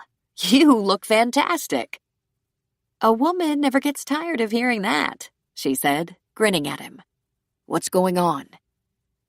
She went through the litany of chores and responsibilities she shouldered every day and mentioned that she had just visited the staff at her office, promising them she'd be back part-time in just a couple of weeks. How do you feel about that? I think I'm actually looking forward to it. Maybe part-time is the answer for me. I know I don't dread it, and that surprises me more than you. And she laughed. There have been a few developments since I talked to you last. On the most significant side, my mom revealed to us that we have a sibling we've never met. She told us the story when we were all together. And Jessie relayed the details to her counselor. How interesting, he said. Were you surprised? Oh, shocked, really. We all were. No one had a clue, including my mom. But my mom met the girl, woman now, and her husband and baby. And despite the fact that it must have stunned her, she got to know them and thinks a lot of them. I plan to meet them all as soon as I can. I'll phone first or something, make a date. But shame on my dad for having that secret all those years. Would you have changed it in any way? It would have been best if he'd never done it, I suppose. And then he lied about it so he wouldn't lose his marriage and family. So, I understand. I don't approve, but I understand. I don't think I realized until now just how many issues my father had. How do those issues impact you? He asked. I have another sister, she said with a slight shrug. I think, when you get down to it, my father must have gotten in over his head. He obviously caved into a flirtation, and look what happened. He had a child he couldn't acknowledge without putting his wife and other children at risk. Not all that uncommon a situation, I think. You hear a lot of that sort of thing? Sure, he said. Don't you? She hummed, thinking. Well, I was going to say patience, but then I remembered a couple of our staff have been in similar situations. Our receptionist is a single mom, never married, but I don't know the circumstances.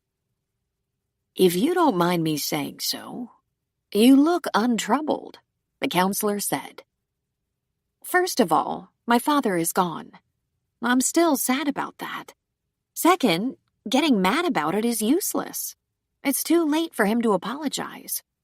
And I want to hear this woman's story, this half-sister of mine, because I think it's pretty obvious I have daddy issues. I think I have for a long time, like since my little brother came home from the hospital, which coincidentally is about the same time my father was having a secret child with another woman.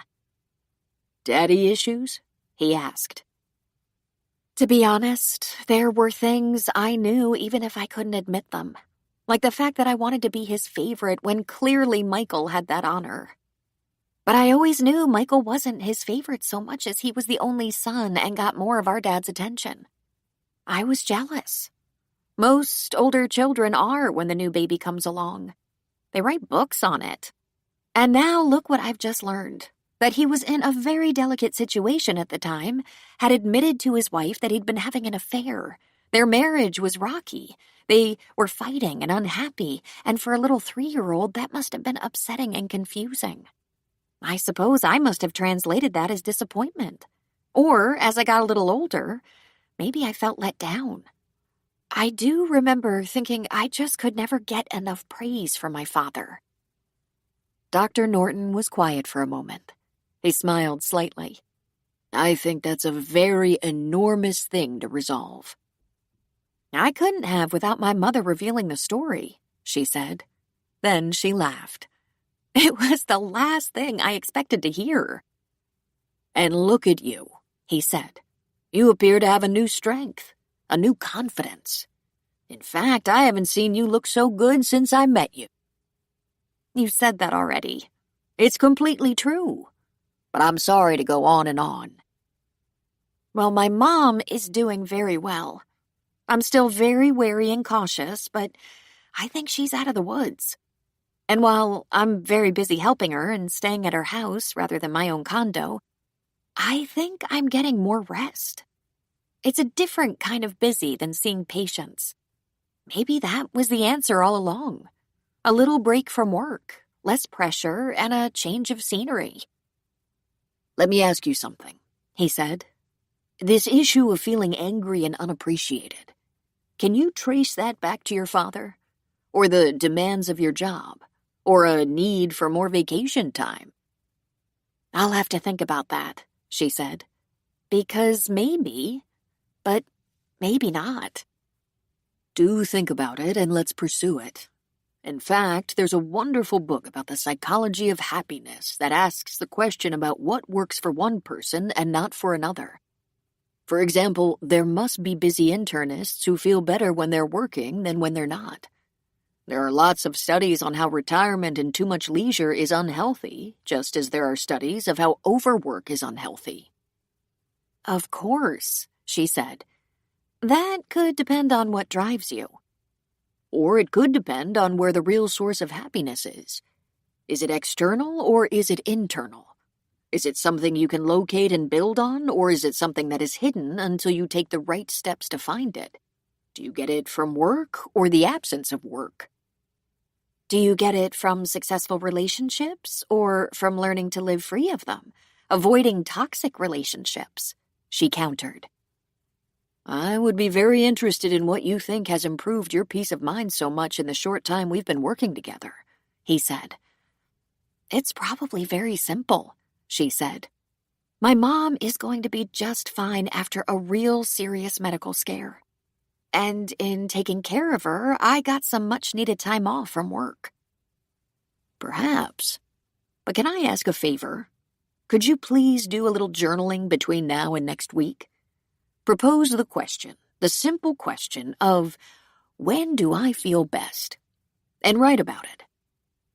Sure, easy peasy. He laughed. You're so accommodating. That request is usually answered with a very loud groan from clients. Oh, no, not journaling. But just a page or two a day, asking and answering the question. Of course, you can tear it up and throw it away afterward if you want to. It was her turn to laugh. Oh, why, thank you. Would you like to come to the office next week or meet on video chat? I think I'll come into the city. It's a nice change, and my mom is getting so independent she can use the time alone. I'll look forward to it. Headed back to Mill Valley? He asked. Yes, she said. My mom is working with her clerk at the house, so I'm going to grab a bite to eat. Maybe I'll take something home for them. Hey, by the way, he said, did you by any chance get a cat? She laughed at that, her face brightening. I did not, but I went to a pet store and the woman there was so mean. She said if there was no way I could take care of a cat, there was no reason to get one. I might have gone on and on about long hours and living alone and all that, but I did see this adorable puppy. She was black and white and brown with a squash little face and the biggest eyes.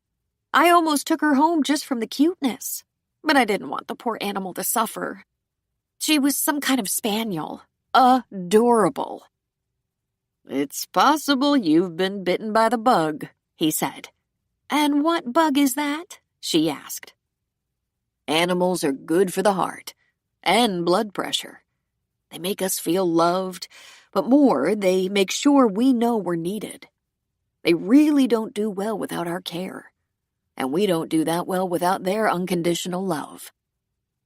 You have 17 cats, don't you? She asked with a laugh. I have only the one, and he's mean as a snake. But I know deep inside he loves me. I pet him when he demands it, and I leave him completely alone when he hisses at me. It's a love match made in heaven. What's his name? She asked. Gretchen. But you said he. I named him before we could determine the gender. Believe me, he doesn't know the difference. Jessie so enjoyed being out of the house and back in the city. She found herself walking around the shops along the pier, winding her way through the tourists. She decided to stop in at her favorite Mexican restaurant for a little lunch. And on her way there, she passed a free clinic. There was a line out the door, a few men, twice as many women and children. How had she never noticed this before? It was a storefront operation, and the waiting room was full. She squeezed in ahead of people, and they let her pass, probably only because she managed to look as if she belonged. She couldn't get near the counter, but standing a bit off to the side, she watched as a receptionist chatted with a Latina woman who was obviously very pregnant. In crisp, beautiful Spanish, the receptionist said to the woman, "How many months and how much bleeding?" The woman answered, "I'm ready to give birth and I'm having the pain, but blood comes." "Do you have a doctor? Have you had prenatal care?" And just as the question came, the woman fainted. Out of pure instinct, Jessie found herself kneeling beside the woman, one hand on her abdomen and one on the woman's carotid artery, taking a pulse. In very unpracticed and choppy Spanish, she asked, "How long have you had the pains?" 7 hours. "And now?" "Constant," the woman said. Her uterus was as hard as a rock. The stain on the crotch of her pants spread. Jessie hardly noticed the commotion behind the reception desk, and then there was a young woman kneeling across the patient. "Are you with this woman?" she asked Jessie. "No, I just came in to ask about the clinic," she said in English, which, given the condition of her high school Spanish, was safer. "She fainted, but she's awake. Final stages of labor, I'm guessing. Water broke. Oh, I'm a doctor. Can I help you get her to an exam room? Or at least out of the waiting room?" "That would be so helpful," the young woman said. "Señora, can you walk a little bit?" "Sí," the woman answered. "If you help me poquito." Together, Jessie and the other woman helped her to her feet, and though she was bent over her big belly, she took the necessary steps. At the first door they came to, they shuffled the patient inside. It was a very cramped exam room. They helped the woman onto the table, pulled out the extender, and the young doctor called for a nurse. Then she shook out a sheet, pulled on some gloves, and began to pull on the patient's trousers. "We never cut them off in here if we can help it," she explained. "They're hard to replace. Grab some gloves." "Sure," Jessie said. She tossed her purse in the corner of the room and grabbed gloves from where the doctor had gotten hers. Together they covered the patient, pulled her pants down and off. The nurse entered, and there wasn't room for one more human being in the room. "Selena, we need an incubator and call 911. Tell them we have a newborn and a postpartum patient."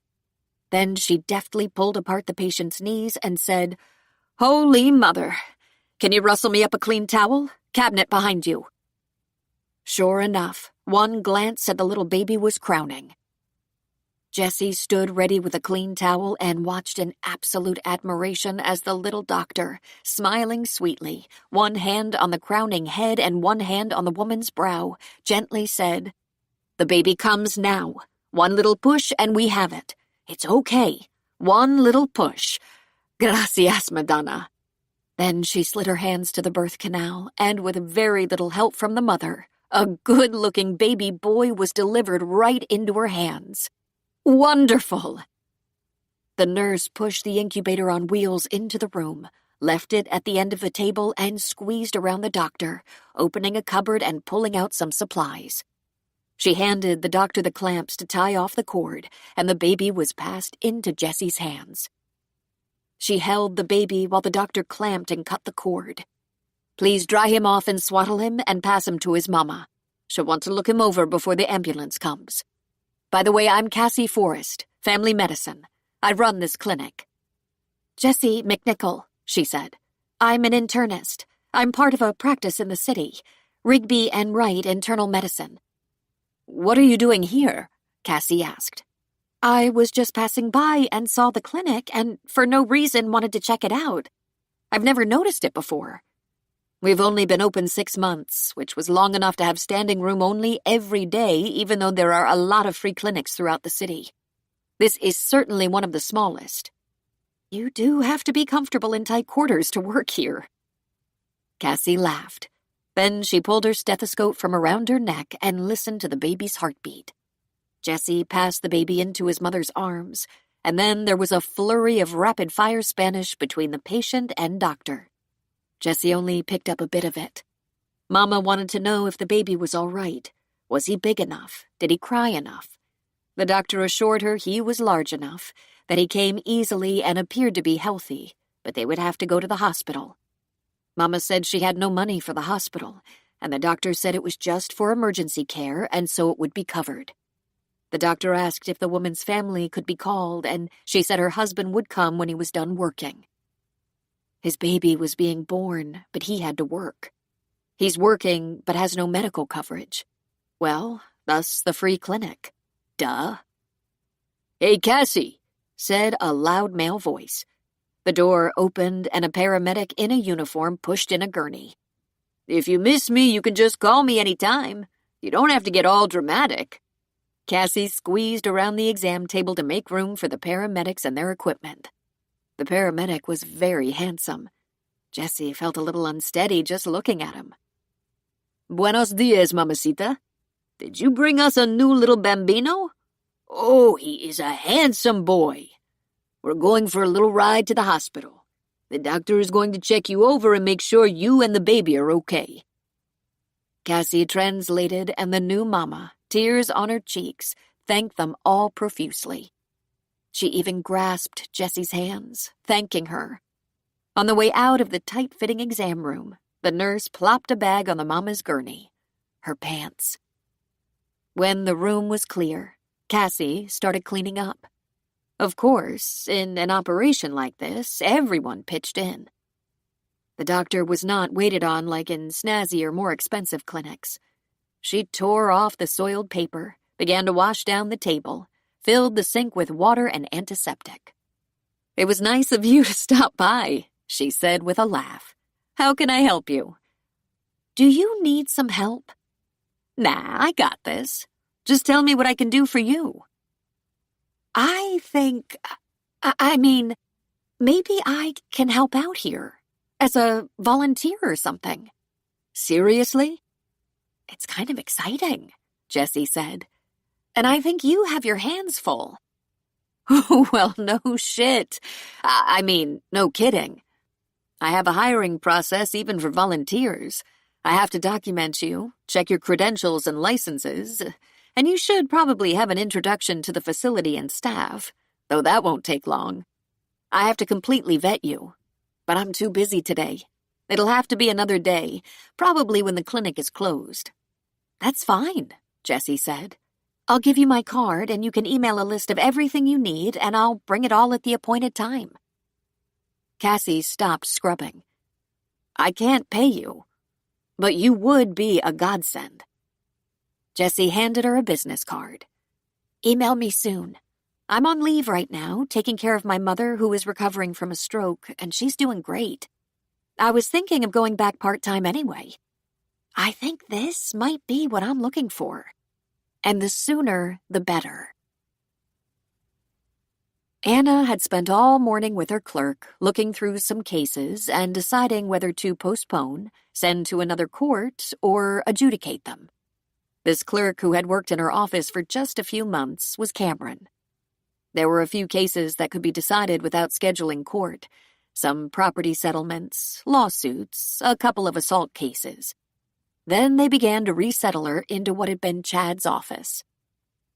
"You're going to work in here now?" he asked. "You said you wouldn't." "I thought I'd have to redo it, switch the furniture, but I changed my mind.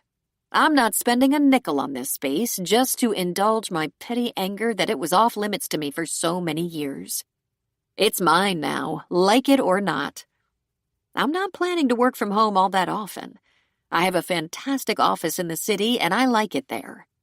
This is my backup office." "Whatever you say," Cameron said. "So I'll work in here, but I ordered a new chair that should be here tomorrow. I have a new tower and monitor for the desktop, and I need you to set it up." "I can do that," he said. "Of course you can.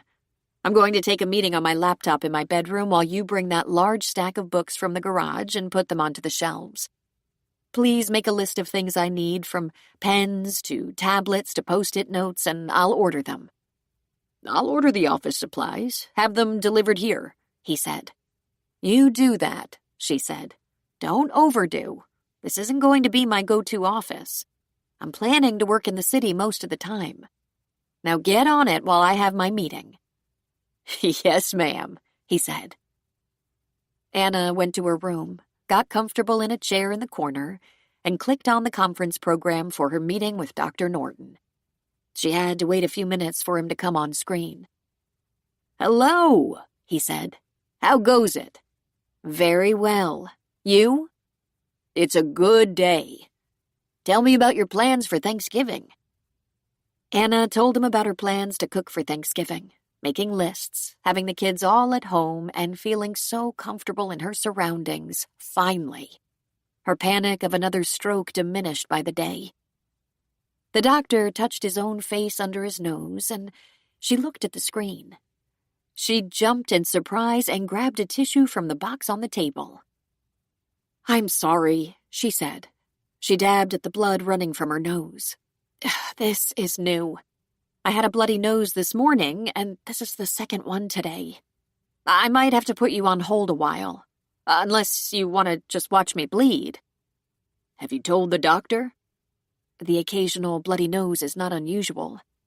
"The bruises, was that an answer?" he asked. "Of course, I mentioned it to Jessie." "And you mentioned your 2 bloody noses in one day? And quite a few bruises?" "She's gone into the city today." "Are you alone?" he asked. "There's a clerk here," she said. "Oh, hold on. This is getting ugly." She put aside her laptop and grabbed more tissues and was mopping up her face, getting blood on her hands. Finally, she headed for the bathroom and got a hand towel, pressing that over her face. With a blood-stained towel pressing over her nose, she headed for the kitchen. She found an ice pack and pressed it over the bridge of her nose. Forgetting about the video conference call on her computer, she went to the sofa and reclined. Her face was frozen before long. The ice was so cold.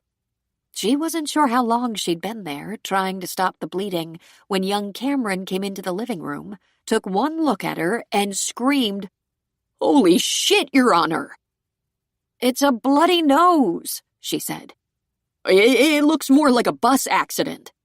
He ran to the kitchen and loaded up on paper towels, wetting some of them. "Try pinching the bridge of your nose." "I have. It'll stop soon." Together, they concentrated on getting the bloody nose to stop, but for the next 15 minutes, all they did was collect bloody towels, tossing them on the coffee table. Anna began to choke and cough, gagging on the blood that was running down the back of her throat. The door from the garage opened and slammed shut, and Jessie walked into the family room to find a young male clerk bent over Anna, a large pile of bloody paper towels on the coffee table beside them. She calmly walked over to them and said, "Oh dear, stay right there." Jessie opened her doctor's bag on the kitchen counter. She pulled something out, cut it with her scissors, and came back to the sofa. She stuffed some thick cotton up Anna's nose. "Lay back on these pillows and breathe through your mouth." "Did you just stuff tampons up my nose?" Anna asked. "Sort of," Jessie said. "I think your blood thinner needs to be adjusted." "We use tampons in wrestling," Cameron said. It works." Anna laid there for a while, the strings of 2 tampons trailing across her cheeks. "This is becoming concerning," was all she could think of to say. Though it took quite some time, with Jessie's help, they finally managed to stop the nosebleed. Jessie cleaned up her mother's face, discarded the wet towels, and put in a call to Anna's doctor. A changed prescription was called into the pharmacy. "This is getting to be a lot of trouble," Anna said. "Patience," Jessie advised. "We're getting there." 16. It was the night before Thanksgiving, and Michael sat in his apartment alone, slowly nursing a beer. He had thought about going out with some of his buddies, but before he had even completed the thought, he lost interest. He could have gone to his mother's house, but Jessie and Bess were both there, staying the night, helping with the preparations for Thanksgiving dinner.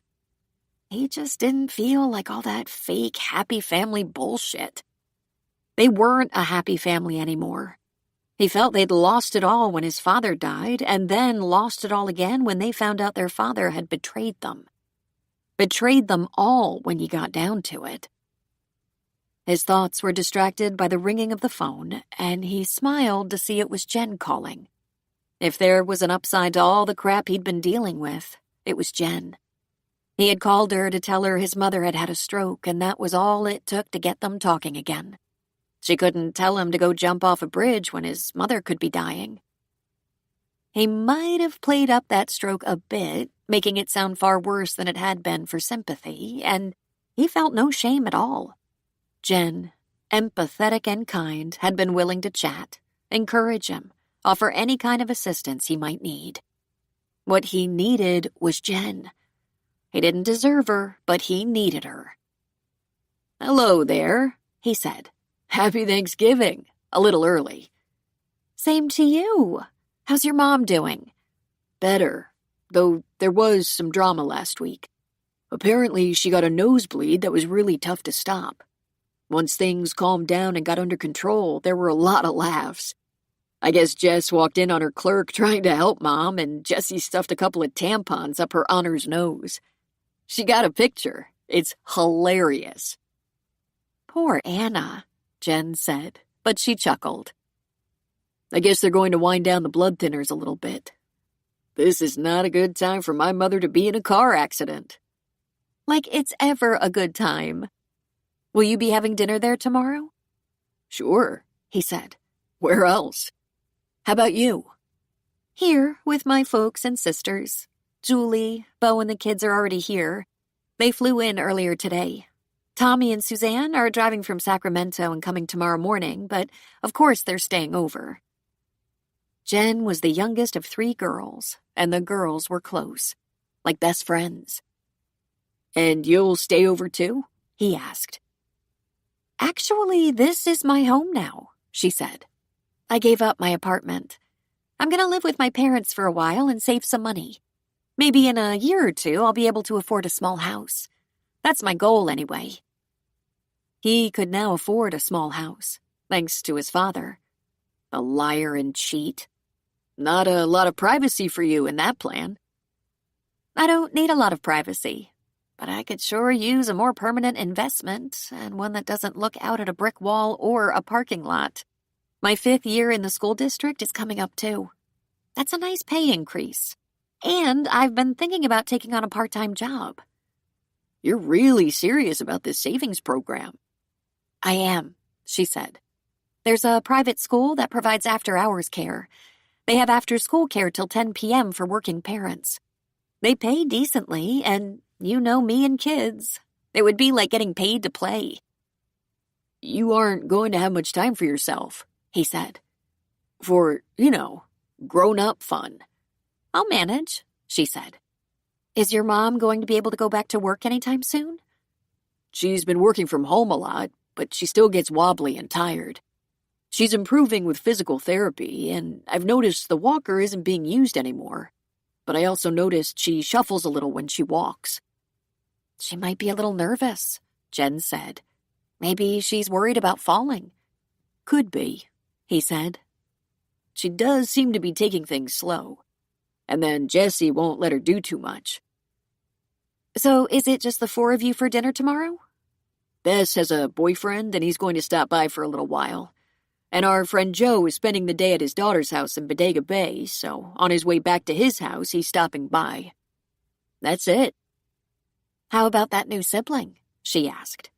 If you don't want to talk about it, that's okay. There's nothing to talk about. But no, she's not coming. Really, that wouldn't be cool. I mean, it's not my mom's long-lost daughter. It's my dad's secret illegitimate daughter.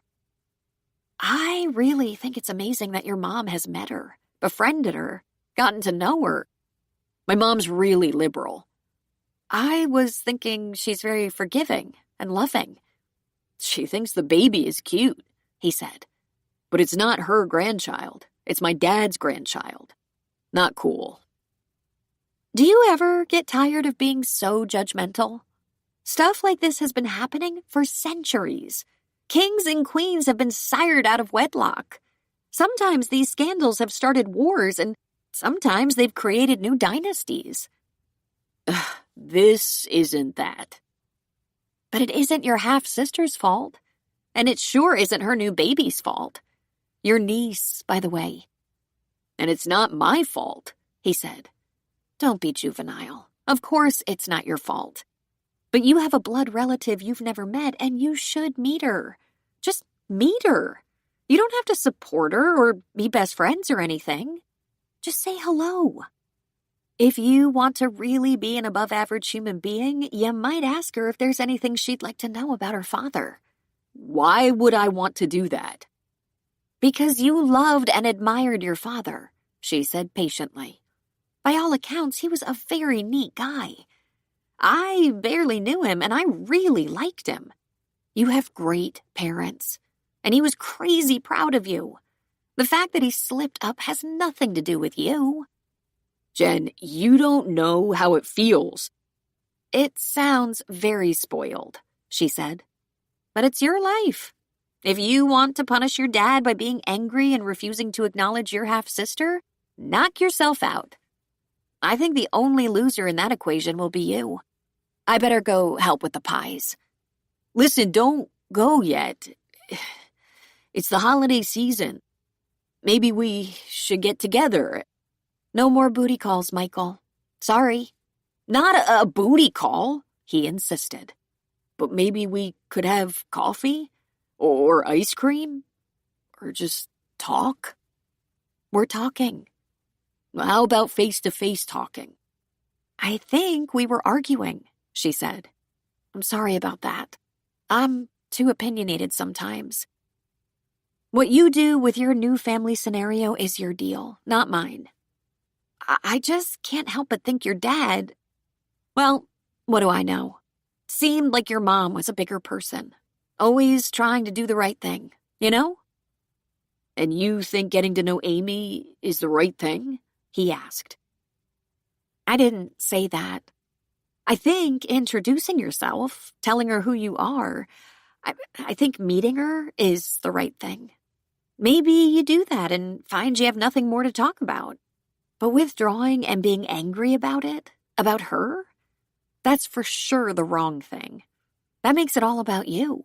There are other people in this drama after all. There are, he said. Tell me about your sisters. Tell me what the kids are up to. Tell me what your Thanksgiving dinner is. She laughed. You're so good at changing the subject. But that wasn't his intention, to just change the subject. He didn't want her to say goodbye. The next morning, he called Jessie. He asked her about the details of their family dinner, the time. Was he expected to bring anything? To which she laughed and said, "Hardly, Michael. But you might be called upon to help with cleanup." "I can do that," he said.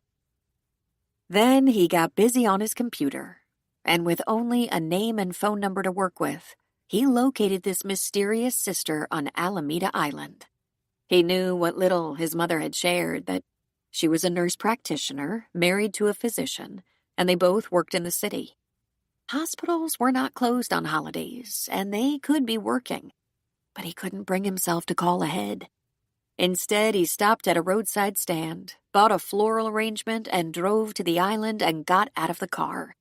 He rapped lightly on the front door. A beautiful woman about his age opened the door. Seeing the flowers, she said, "Oh."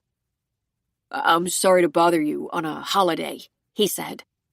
"My name is Michael McNichol." She put her hand over her mouth and her eyes welled with tears. "Oh, God," she said. "You look like him." I should have called," he fumbled. "Come in," she said emotionally. "Come in." "Amy?" a man's voice shouted from within. "I'm going to be late. Can you come and get this?" A handsome man stood in the foyer, balancing a baby on his hip. He was wearing scrubs and tennis shoes. "Nikit, this is Michael McNichol. Michael, this is my husband, Nikit Singh, and our baby, Gina." The baby shyly buried her head in her father's shoulder while Nikit stretched out a hand. "How do you do? I'm so sorry, but I have to get to work. Amy, you're okay?" he asked, passing her the baby. "Of course, Nikit. I'll see you later." "I should have called," Michael said again. "It's a holiday and everything." "Not at all. We're glad to meet you. I'm sorry I can't stay. Amy will have to fill me in later." He gave his wife a kiss on the lips and gave a quick wave before going out the back door. "He's on call in the emergency room today," she said. "Come to the kitchen." She struggled with the baby and flowers, and he followed. She put the flowers in the sink and put the baby in a high chair. She sprinkled some Cheerios on the tray. "How about a cup of coffee?" It looks like you're in the middle of cooking, and I don't want to." "It's nothing, really. Just my contribution to the dinner. We're getting together with some of the neighbors later. I have all day to make my dish." "This was very spur of the moment," he said. I didn't give it much thought. My mother gave me your name and number. She gave it to all of us. I'm going over to her house a little later. I just thought..." "I'm glad you came by." Without asking him again, she fixed him a cup of coffee. "How is Anna? I've talked to her on the phone a few times, and she's sounding good, strong and coherent. But I haven't seen her." "She had a bad bloody nose," he said. "Those damn blood thinners," she said. "Cream and sugar?" "No, thank you. She seems to be doing fine now." She served him his coffee, made herself a cup, and while it brewed, she fixed the baby some milk in a sippy cup. "It's lucky for you all that you have a doctor in the family. I'm sure your sister is taking very good care of your mom. Michael, I'm so curious about your teaching job. Tell me about it, please." He described his typical day, teaching health in the classroom, filling in for other teachers from time to time, taking on the occasional gym class, coaching football in the fall and baseball in the spring and summer. "Next year, I'm helping out with wrestling in the winter." That's just to be sure I never get an afternoon off. But you have summers, right? He nodded. I almost always get a summer job. I've been working at Costco the last few years when they have an opening for me. He asked her about her work, and she explained that she was a nurse practitioner in women's health, working at the same hospital as her husband, and that Nikit was a vascular surgeon. They met when he was in his residency at the same hospital. We've been married almost 4 years now. You married young, Michael observed. I was head over heels, she said. Nikit is the most wonderful man and doctor. Who could say no? They talked for a while about the Bay Area, their families, their plans for the future. Gina was nodding off in her high chair, content on Cheerios and milk. You should know, in the little bit of time I was able to spend with your father, he talked about his children with great pride. And Michael surprised himself by saying, our father. Jessie had been in the kitchen all day, but for her it was like a day of rest.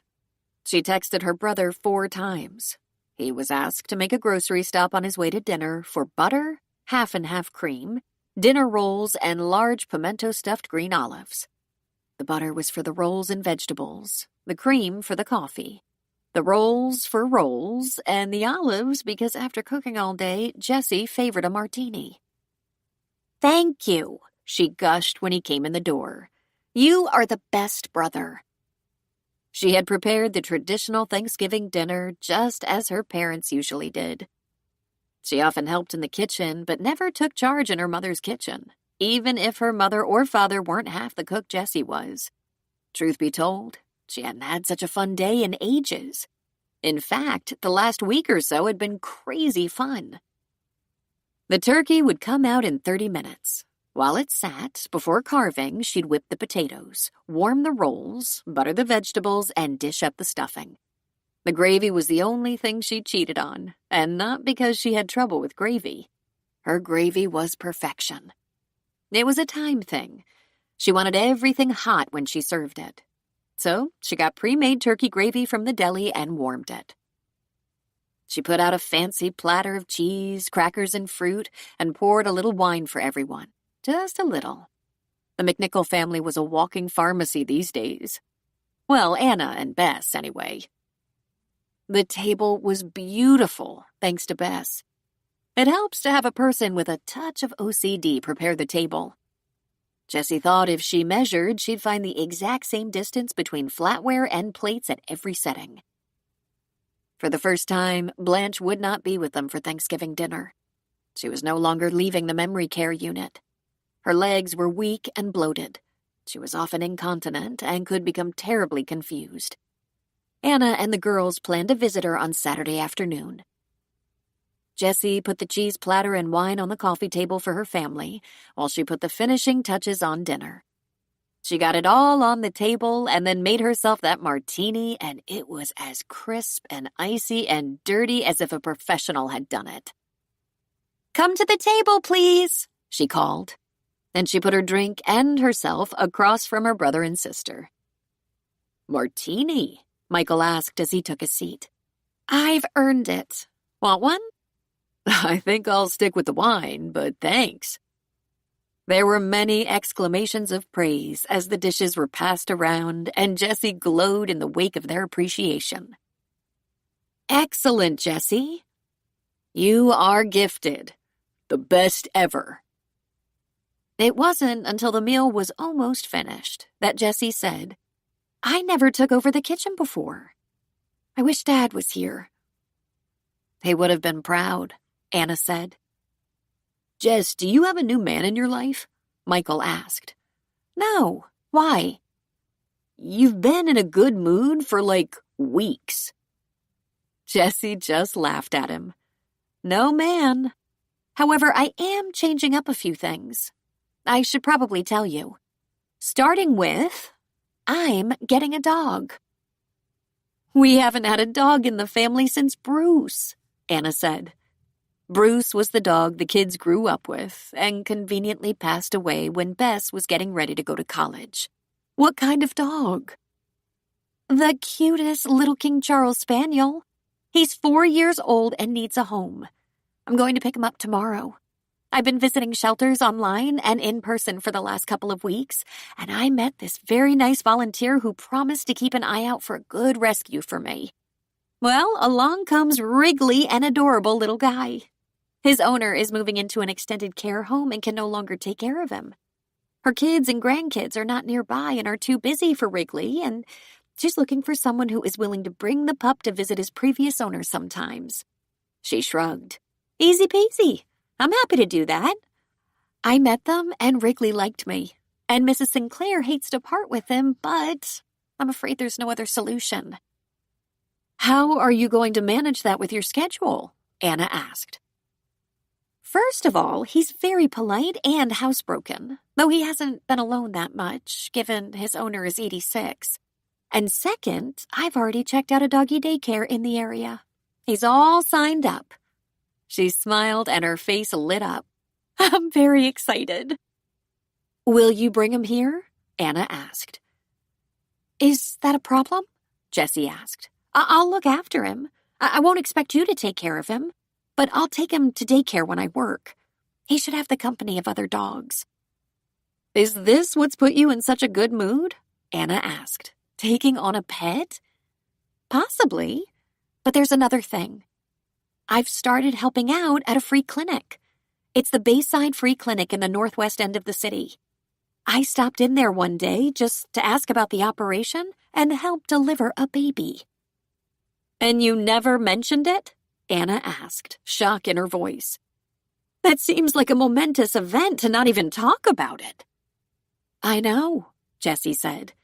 OB was never my favorite rotation, but when a woman gave birth right in the clinic, I sprang into action, remembered everything, and was able to work with the staff. I was so impressed with the doctor and staff in this little storefront clinic that I offered to volunteer. I was waiting to get approval. I had to be fully vetted and accepted. The project is headed by a very serious board of directors. But your practice? Yeah, they're not paying you at the free clinic, are they? Michael asked. No, but I'm going to work it out with my office to reduce my hours there. Between Mr. Wrigley and the clinic, it should make for a very full schedule. But don't worry, Mom. You are my absolute priority. I do think you'll be kicking me to the curb very soon. I'm going back to the courthouse part-time next week. Until Christmas. I can Uber into the city. I'll still work at home some of the time if I haven't scared my clerk off with my bloody nose. It's time for me to move forward. It's starting to feel almost normal here, Jessie said. Except for the empty chair. I do miss him. Some days more than others. I have some news too, Michael said. I visited our sister today. She's very nice. 17. Jessie didn't think her life could change so much in such a short period of time. The day after Thanksgiving, she went to Mrs. Sinclair's house to pick up Mr. Wrigley and brought him home to her mother's house. He had such a sweet face that Anna immediately fell in love. Wrigley had a nice soft bed, a padded pet carrier, bowls, and toys. But that night when they went to bed and Wrigley put his little paws up on Jessie's bed, she gave him a small boost up and he curled up beside her. She felt him burrow into her bed a few times, and in the morning, his head was on her pillow. On Monday, she took him to doggy daycare, but only for half a day, and she thought about him the whole time. She picked him up at noon. Everyone loves Mr. Wrigley, one of the women who watched the dogs said. He's very friendly, very socialized, and made many new friends. He's so well behaved. Anna went to PT on Tuesday and Thursday and to the courthouse on Wednesday and Friday, and Jessie insisted on driving her and taking her home again. When they were having a quiet dinner on Saturday night, Anna laid down some new rules. I think I can manage on my own now. It's been 6 weeks since the stroke. I'm cleared to drive again, my blood work is good, and I'm not worried about marathon nosebleeds. I don't mind staying here and helping out, she said. At least I'm sure you're eating and sleeping and getting around without being unsteady. If I have a problem, I'll call you. And I think I want my house back. All right, then. I'll relocate myself and Wrigley back to my condo. And Jessie thought it was time to begin looking for a small house with a yard for Wrigley. She was so thoroughly in love, she didn't think she could love a pet this much. When she was growing up, they had a yellow lab named Bruce, and of course the whole family loved him. He lived to be 15. Large dogs just didn't last as long as little ones like Wrigley. He passed away when Bess was beginning college. None of the kids, then on their own, even considered getting a dog. Not yet, anyway.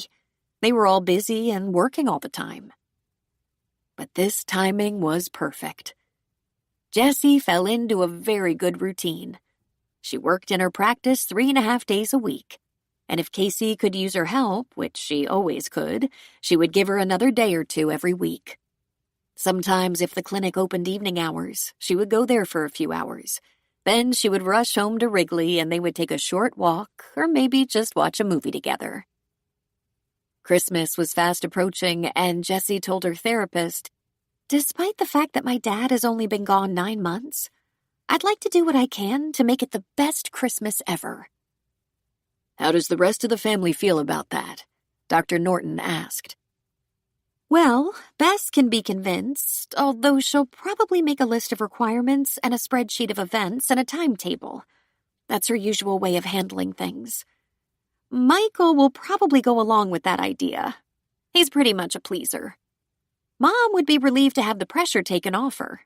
She spends all of her time worrying that we're all adjusting to the changes in our lives. It appears you are, he said. I hate to say this, but Mom's stroke was a gift to us, in a way. We were all so freaked out at the idea of losing her, too, that we pulled together in ways we hadn't in years. Michael and I were always so competitive, vying for Dad's love and approval.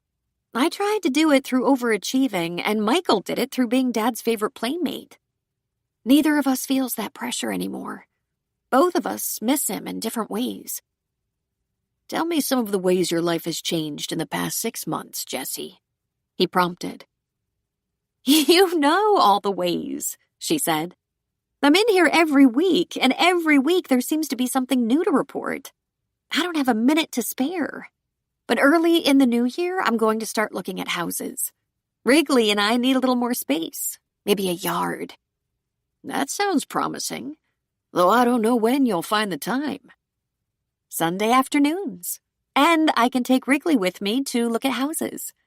There isn't a lot in my price range in Sausalito, but Mill Valley, near my mom, might have some possibilities. You're having a very good time with Mr. Wrigley, aren't you? He's a dream, she said. I've never been loved by anyone the way I'm loved by him. I'd marry him if I could. I certainly don't feel that way about Gretchen, though I will confess to being very fond of him. How have your feelings changed in the past few months? I'm not sure, she said. Are you still journaling? He asked. Yes, and from what I can see when I read it, I have a boring life. But you don't, he said. You have a demanding and, I dare say, fulfilling life. You have a new family member, a new avocation in your little clinic. Your family seems to be on their feet, and you contributed mightily to that. And at the risk of appearing condescending, you are not at all cranky. She laughed at him. I'm probably too busy to be cranky. That's not it, he said. You're on a road to personal discovery. This week, journal about how you feel and how your feelings have changed. That's an assignment. Can't you just tell me? Because something tells me you think you know a bit about it. He grinned boyishly. Nice try, Doctor, he said. You have been doing things differently than you were when you came in for your first session. And I suggest to you that it has led to changes in how you feel. Possibly, she said. But none of it was by my intention. Except Wrigley. He was on purpose, and he has changed my feelings. I'm deep in love." He wrote something down on a piece of paper and handed it to her. Whether by circumstance, intention, or accident, how have different actions related to different feelings? "Okay," she said. "I'll make a list." "And may I see some pictures of Wrigley? Because I know you have some." "Ah, of course," she said, beaming. And she went through her phone, showing him a lot of pictures. "You're right, Jessie," he said. "He is a beautiful, sweet-looking pup." Because she was nearby, she went to her favorite Mexican restaurant. She went directly to the bar and was greeted by a smiling waitress. "Hola, Dr. Yessie," she said, pronouncing Jessie as Yessie. "Hola, Marcita. How are you?" "Excellent. Today do I get you a table?" "No, thank you. I just want 3 tacos to go." "Sí, un momento." She climbed on a stool to wait and decided she would report to her journal notebook that, for whatever reason, waiters and waitresses appeared to be friendlier these days. But it could be all about the holidays. The restaurant was decorated, as were so many of the little shops. In fact, Casey and her husband had spent last weekend putting up some decorations in the clinic. It caused Jessie to be reminded that her mom and dad had always decorated quite a lot, and this year it would be Anna alone, and she was still in recovery. Jessie would stop her before she started and make sure she had help with the decorating. She would call Michael and go over and help. They'd have to get it done right away before Anna dug into the decorations. She collected her tacos, left a nice tip, and wished the waitress a Merry Christmas. As she was leaving, someone called her name. She turned and saw Patrick, sitting at his favorite table, now kept warm on the patio by space heaters. He had not been there when she came in. She would have noticed. It had become habit for her to look at that particular table. She walked toward him. "Hello, Patrick. How are you?" "Great, but how are you? And how is your mother? Won't you sit for a minute?" She thought about it briefly, then slid into the chair across from him. "Just for a minute. My mom is doing great. She's coming back into the city to her office and the court at least a couple of days a week. There are still a few adjustments, getting that blood thinner right for one thing. But you should see her. She looks great, and she's determined. She moved me out and sent me back to my condo, said she's ready to have her house back. If you want my opinion, she's a rock star." "That's outstanding," he said. "How about you?" "Great, thanks. I just stopped off for some tacos to go." "Are you in a great hurry? I'd love to buy you a glass of wine." She lifted her bag. "I don't know. I have a young gentleman waiting for me." He grinned. "And who might that be?" She put down her takeout order and fished in her purse for her phone, scrolling through the pictures of Mr. Wrigley. "And who is this?" he asked. "Oh, it's the craziest thing. I thought I should have a cat. You know, something warm and fuzzy and counting on me to come home and feed him.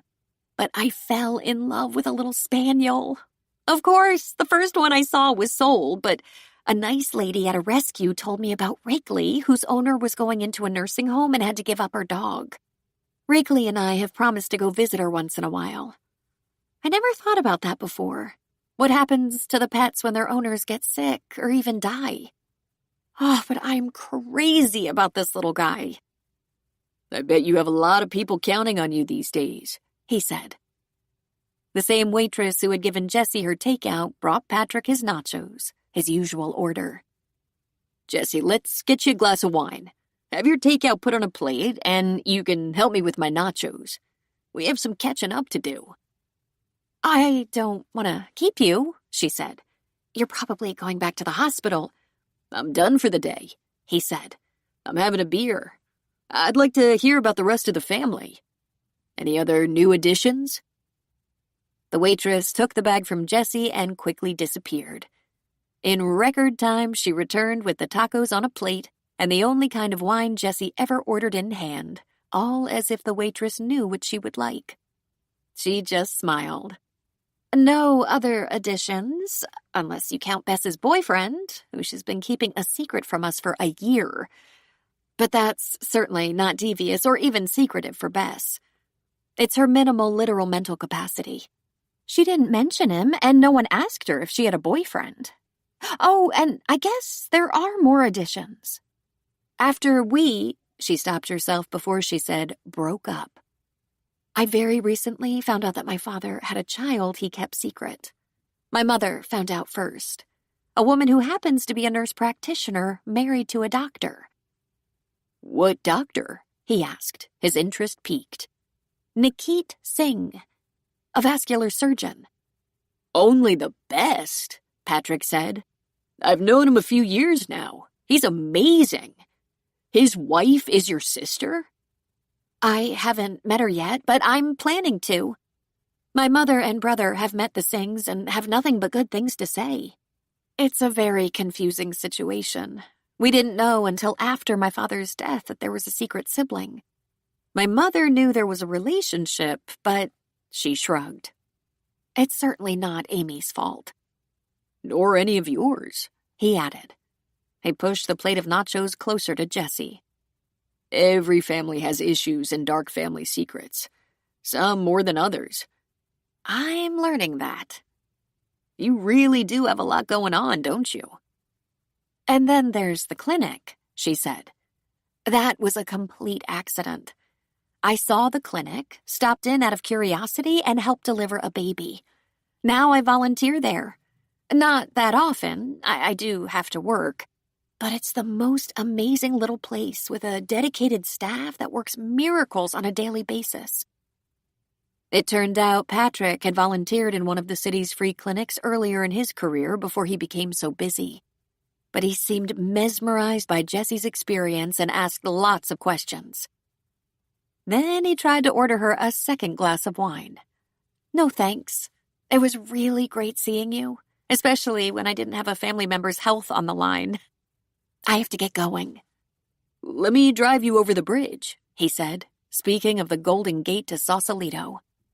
That's very nice of you, but I drove in today since I have parking at the clinic. And I have to stop and pick up Wrigley at daycare. Daycare? He asked with a bold laugh. Yes, she said. I don't want him to be alone all the time, and he now has friends at daycare. He's a very social little guy. You're doing a lot of giving these days. I'm very happy, she said. Then she was startled. Could that be it? Could that be the change, and was the result happiness? It's good to be needed, she said. Indeed, everyone needed her, like never before. Patrick covered her hand with his. I'd like to see you again, Jess. I've missed you. She was a little startled by that. Really? You said I was a red flag. We had a situation, not a good one. I was not in a position to invest, how can I say this, a great deal of time in someone who was unhappy and angry. She tidily packed up that last taco. It was for Wrigley, after all. I believe you said that just fine. Thanks so much for the glass of wine. It was lovely seeing you, and I'm glad you're looking so well. He stood. Jessie, will you have dinner with me sometime? She put her purse strap over her shoulder. No. Take care. She turned and walked away. Her first thought was, how does he dare? But her second thought was, I bet my darling little Wrigley will love this taco. Michael and Jen both taught in Richmond, right across the bay from Mill Valley. They were in different schools, of course. He taught and coached high school, and Jen was an elementary school teacher. But he'd been exhaustively searching the area for houses. Jen wanted a house. He thought it might be the only advantage he had. It was a Sunday afternoon when he went to her parents' house. For once, it was sunny, a condition they didn't see that much of in the Bay Area. It was a beautiful, though cold, pre-Christmas day. Just to be safe, he had talked to Jen that morning and asked her how she was spending her day, and she said she was going to do a little baking while watching her annual viewing of An Affair to Remember, followed by Holiday Inn. So he didn't feel too badly about interrupting her day. Those movies could be viewed later. She might even invite him to join her. He rang the bell and she answered. She was so beautiful. He couldn't stop thinking about her. She was way under his skin. Hi. Are you too busy for a treat? What kind of treat? She asked. I'd like to show you something, he said. I'm not going to tell you what it is. I just want to show you. It'll take about an hour. I was just getting all my baking stuff out. I was about to start measuring. Can it wait till later? Actually, no. There's a time limit on it. How about you get a jacket and let's do it? I hate surprises, she said, standing firm. You just hate them when they don't work out. Sometimes you love them. I think you're going to like this one. I think you're up to something, she said. He grinned at her. Of course I am. Otherwise it wouldn't be a surprise. Come on, be a sport. All right, she said, but this better not be a trick. It's not a trick, Jen. It's a surprise. Those are two entirely different things. She grabbed a jean jacket and hollered into the house that she was going with Michael to see something and would be home in about an hour. She hauled herself up into his SUV and buckled up. How's everyone at your house? She asked. They all seem to be good. My mom is just about back to normal. Bess is as weird as ever, but she's doing fine. Jess is not around as much, a good thing, but she seems like a whole new person since she got her dog. Wrigley is quite the guy. For a little dog, he's not yappy or annoying. He's pretty cool. Oh, I can't wait to meet him. I see your dad has the Christmas lights up, he said. Oh, yeah, he's all over it. They're going to bring the tree in later today and start getting out some of the decorations. My mom has been shopping like crazy, getting ready to shock and awe the Grands. Since my brother-in-law's parents live kind of close, we'll have everyone here for most of the time. Christmas morning, for sure. We'll have to share the kids a little bit, and the in-laws are coming to a big dinner one night. We have lots of lists going, getting ready. You haven't gotten yourself that second job yet, have you? He asked. No, I'm waiting till after the holidays.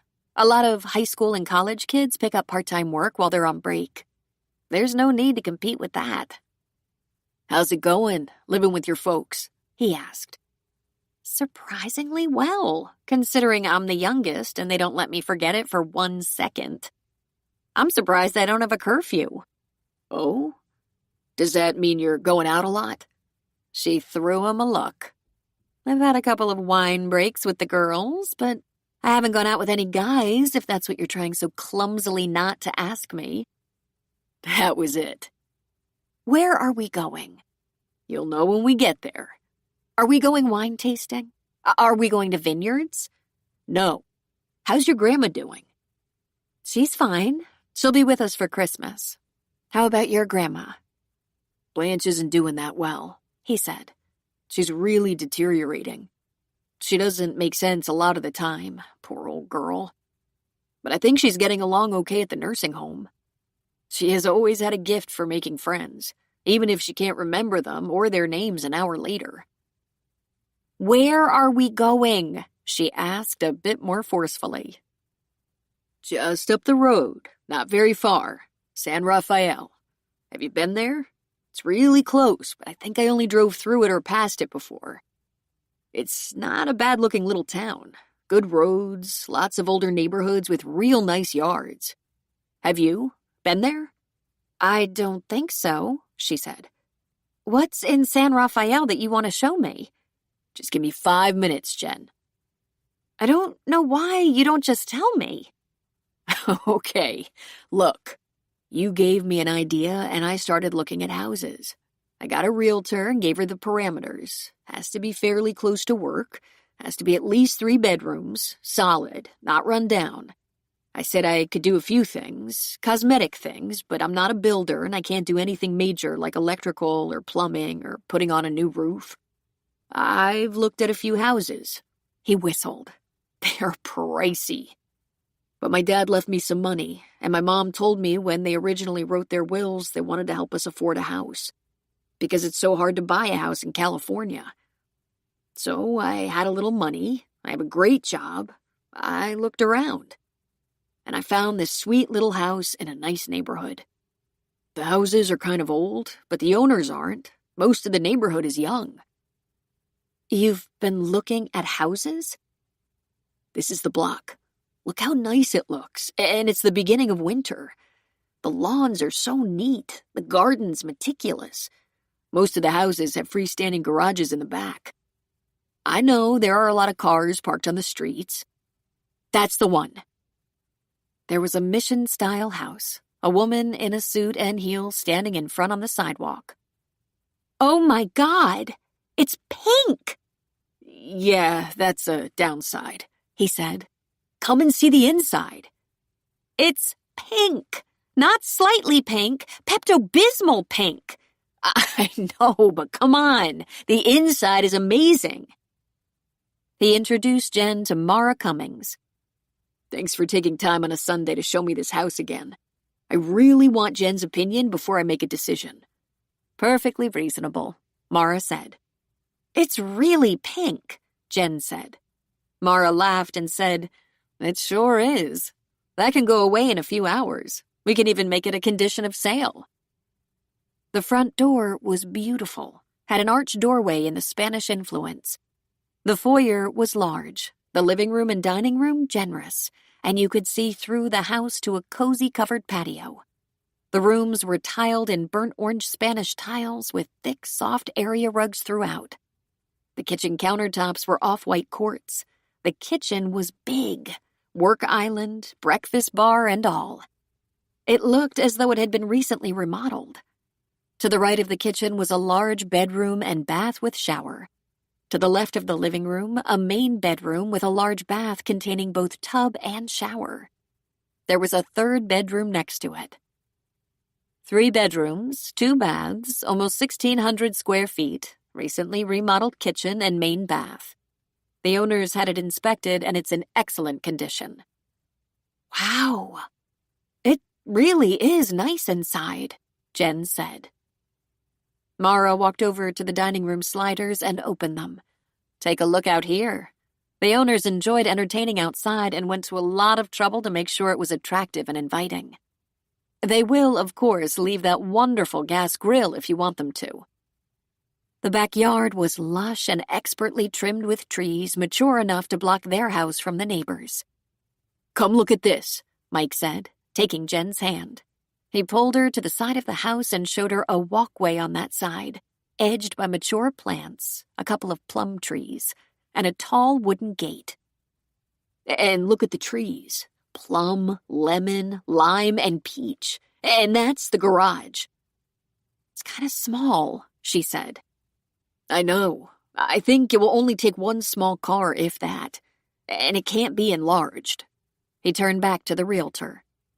Let us poke around a little bit and talk. I promise we won't open any drawers or closets. I'll wait out front, but please check out the closets and kitchen cabinets. There's a remarkable amount of space for a little house. It's not that little, Michael said.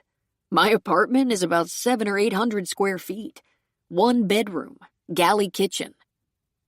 I didn't know you even knew what that was, Jen said. Listen to you, the seasoned home shopper. How much are they asking? He showed her the flyer and she grabbed her heart and choked. He laughed. Pretty steep, right? My folks bought their first house in Oakland for $50,000. But look at the kitchen. She's right. There's a lot of space. There's even a pantry. And most houses this old don't have an actual laundry room, but this one does. I think maybe it was an afterthought. I think that bedroom, bathroom, and laundry room were added on.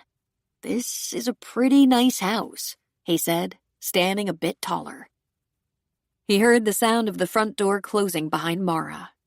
He stood in the center of the living room, watching in appreciation while Jen poked around in the kitchen. She oohed and awed over shelves that slid out, custom drawers with wooden dividers, lazy Susan storage in the pantry. "Lemons, limes, peaches, and plums," she said. "This kitchen? Amazing." "It really is nice, even if it is pink on the outside." "I told Mara to find a house for someone who loves to cook," he said. "Why would you do that?" she asked a bit hesitantly. "Because, Jen, you love to cook, and I love you," he said. "And I am only interested in buying this house if you'll live in it with me." She took a step back and put her hands behind her back. "No, Michael. I'm not going to be your roommate or co-owner or live with you. I'm happy for you that you can buy a house like this, but I'm looking for more security than—" He reached into his jeans pocket, pulled out a small box, and dropped to one knee. He was shaking. He was terrified. He wouldn't blame her if she told him no. "I know I fucked up. I even know how I fucked up. And I also know it might not be the last time, because I'm an idiot. Which is why I have to find someone really smart to marry. Jen, I figured a few things out about why I fell apart. Okay, my mom helped me figure it out and set some new goals. Believe me, if anyone knows relationships..." He flipped open the lid of the ring box, and a very respectable diamond ring twinkled inside. "I love you with all my heart, Jen. Feeling that caught me off guard. I've never felt this way before. I'd do anything for you. All I need is for you to give me a chance to prove I can be a better, stronger man. Well, and marry me, because we both know I can't make it without you." "Oh, Michael, I don't know." She brought her hands out from behind her back and twisted them. "We haven't actually even made up since that booty call incident." "Sure we have. I apologize. You chastised me. I groveled. You said it will never happen again, etc. Makeup complete." "I'm not sure." "I'll get you a contract. If I flake out again, you can have $1 million. She put her hands on her hips. "There you go again, promising things you don't have and won't have. Unless—" She put her hand over her mouth. "Did your father leave you $1 million?" "Of course not. He left me a very nice down payment on a house in San Rafael that I'll be spending my first weekend in painting. Jen, baby, my knee hurts. I love you so much. I'm sorry I was an idiot. This ring needs to be on your finger." She looked at him, down there on one knee. "It is very pretty." "It's very pretty, but if you want to exchange it, I'm good with that." "Here's what I'm going to do. I'm going to say yes, but I'm not walking down the aisle until we've had a very long talk and some premarital counseling." "I can do that," he said. "And I'm staying with my parents until we resolve a few things." "Okay. I hope we resolve them quickly." He reached for her hand and slid the ring on her finger. Then he struggled to get to his feet. He rubbed his knee and thought, "Very romantic, Mike." He lifted her chin, kissed her hungrily, and said, "Well, do we make an offer?" "How else are we going to save this neighborhood from the Pepto-Bismol house?" Anna was feeling pleased with the way things were shaping up at her house. Jessie and Mike had been over on Sunday evening. They ate pizza and decorated the house. With Mike carrying the boxes in from the garage and Jessie pointing and ordering placement, and Mr. Wrigley running around in circles, occasionally stealing a decoration. It took only a few hours. There was still pizza left when Joe showed up. Anna's children put the boxes in the garage and left as soon as possible.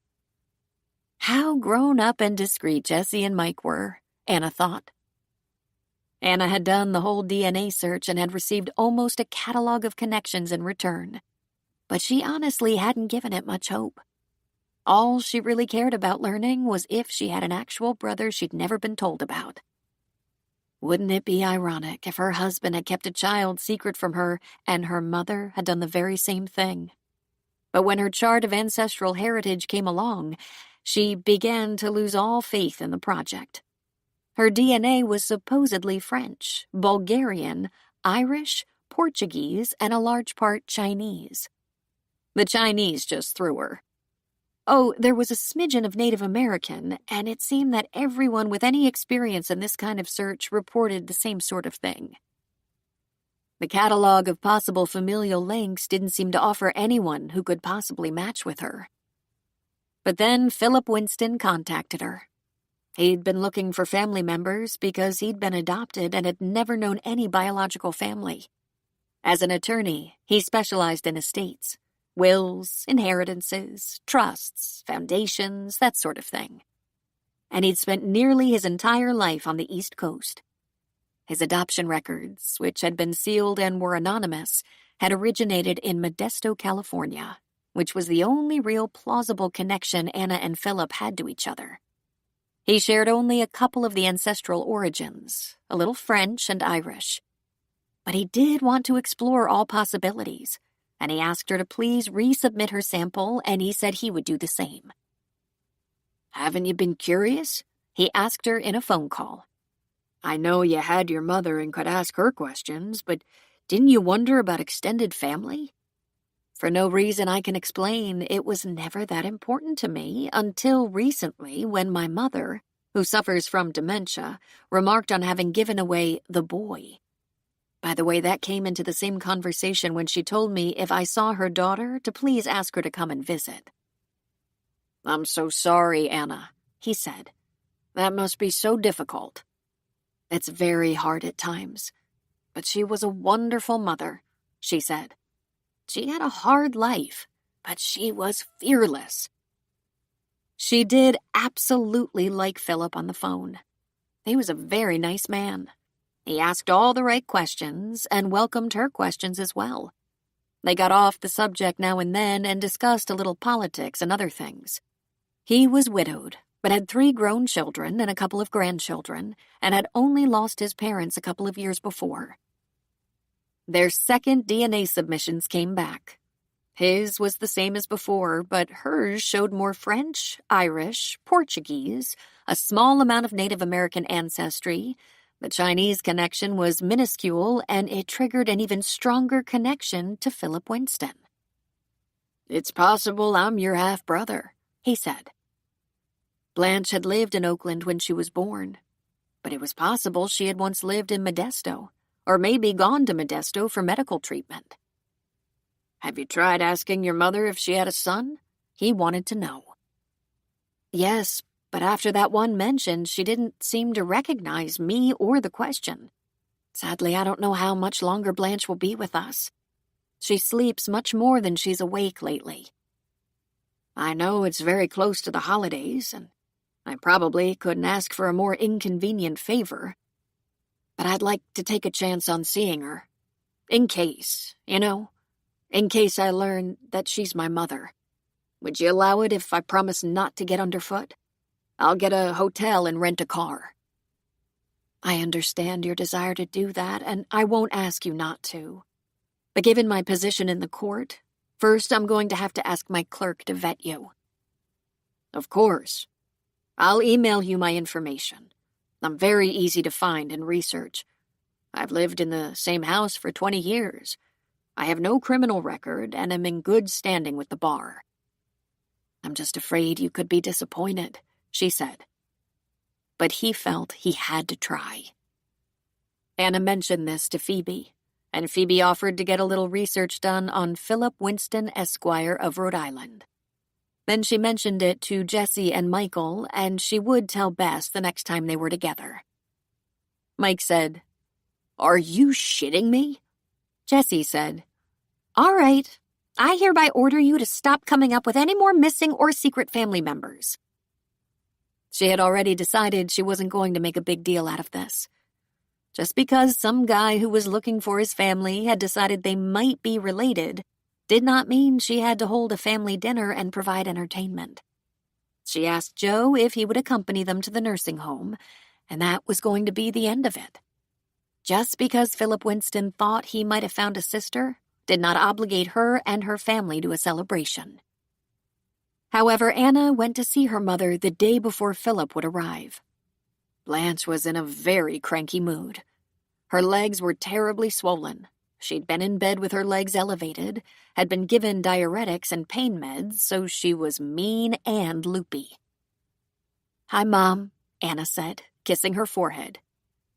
"Is it time for you to visit?" she asked tersely. Well, at least Blanche knew who she was. I was in the neighborhood. "It's not a good time," Blanche said. "I'm dying." "I hope not," Anna said. "I heard your legs are particularly bad today." "That's what happens when you waitress for 50 years. She was relatively lucid, which could last seconds or more than an hour. Anna jumped on it.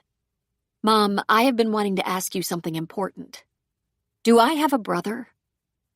Blanche gasped. "What? Did you have a baby boy before I was born? A baby you had to put up for adoption?" Blanche looked at her in disgust. "Just because marijuana is now legal doesn't mean you should be smoking a lot of it. You've lost your mind." "Well, I had to ask. You said something." "With all the shit they give me in here, I imagine I say a lot of things." "Sure. So tell me about what's going on with your legs," Anna said. "They hurt and ache and won't hold me up. They're big as elephant legs and just as useless." "Can I get you some juice or something?" Anna asked.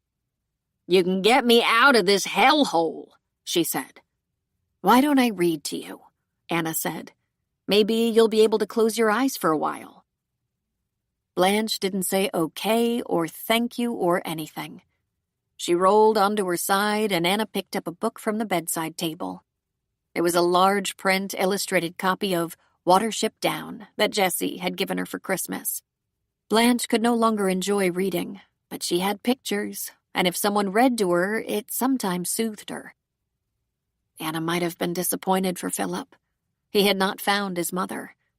But it was what she had expected. And she had a grudging respect for Philip coming all the way to San Francisco in hopes of finding his roots. Joe came over the evening before, after Anna had seen Blanche. They cooked a light dinner of chicken and vegetables, had a glass of wine, and she told him about her visit with Blanche. "I do wonder why I have so little interest in lost or missing family," she said. "Maybe you're just fine with what you have," he suggested. "And yet they keep turning up all over the place. First Amy and her family, then my mother in her delirium suggesting another child somewhere. Now this man flying all the way from the East Coast. I'll tell you what, it could be a lot of trouble if he turned out to be a relative." "How so?" Joe asked. "Think about adding one more and his family to this group," she said. "I only have a 12-place setting of china." The next day, Anna and Joe met Philip at a small restaurant not far from the nursing home. They had a nice, if perhaps slightly nervous, lunch, and Anna explained that she had tried once again to ask about a possible brother, and it had made Blanche angry and uncooperative. "I tell you this so you'll check your expectations at the door," she said.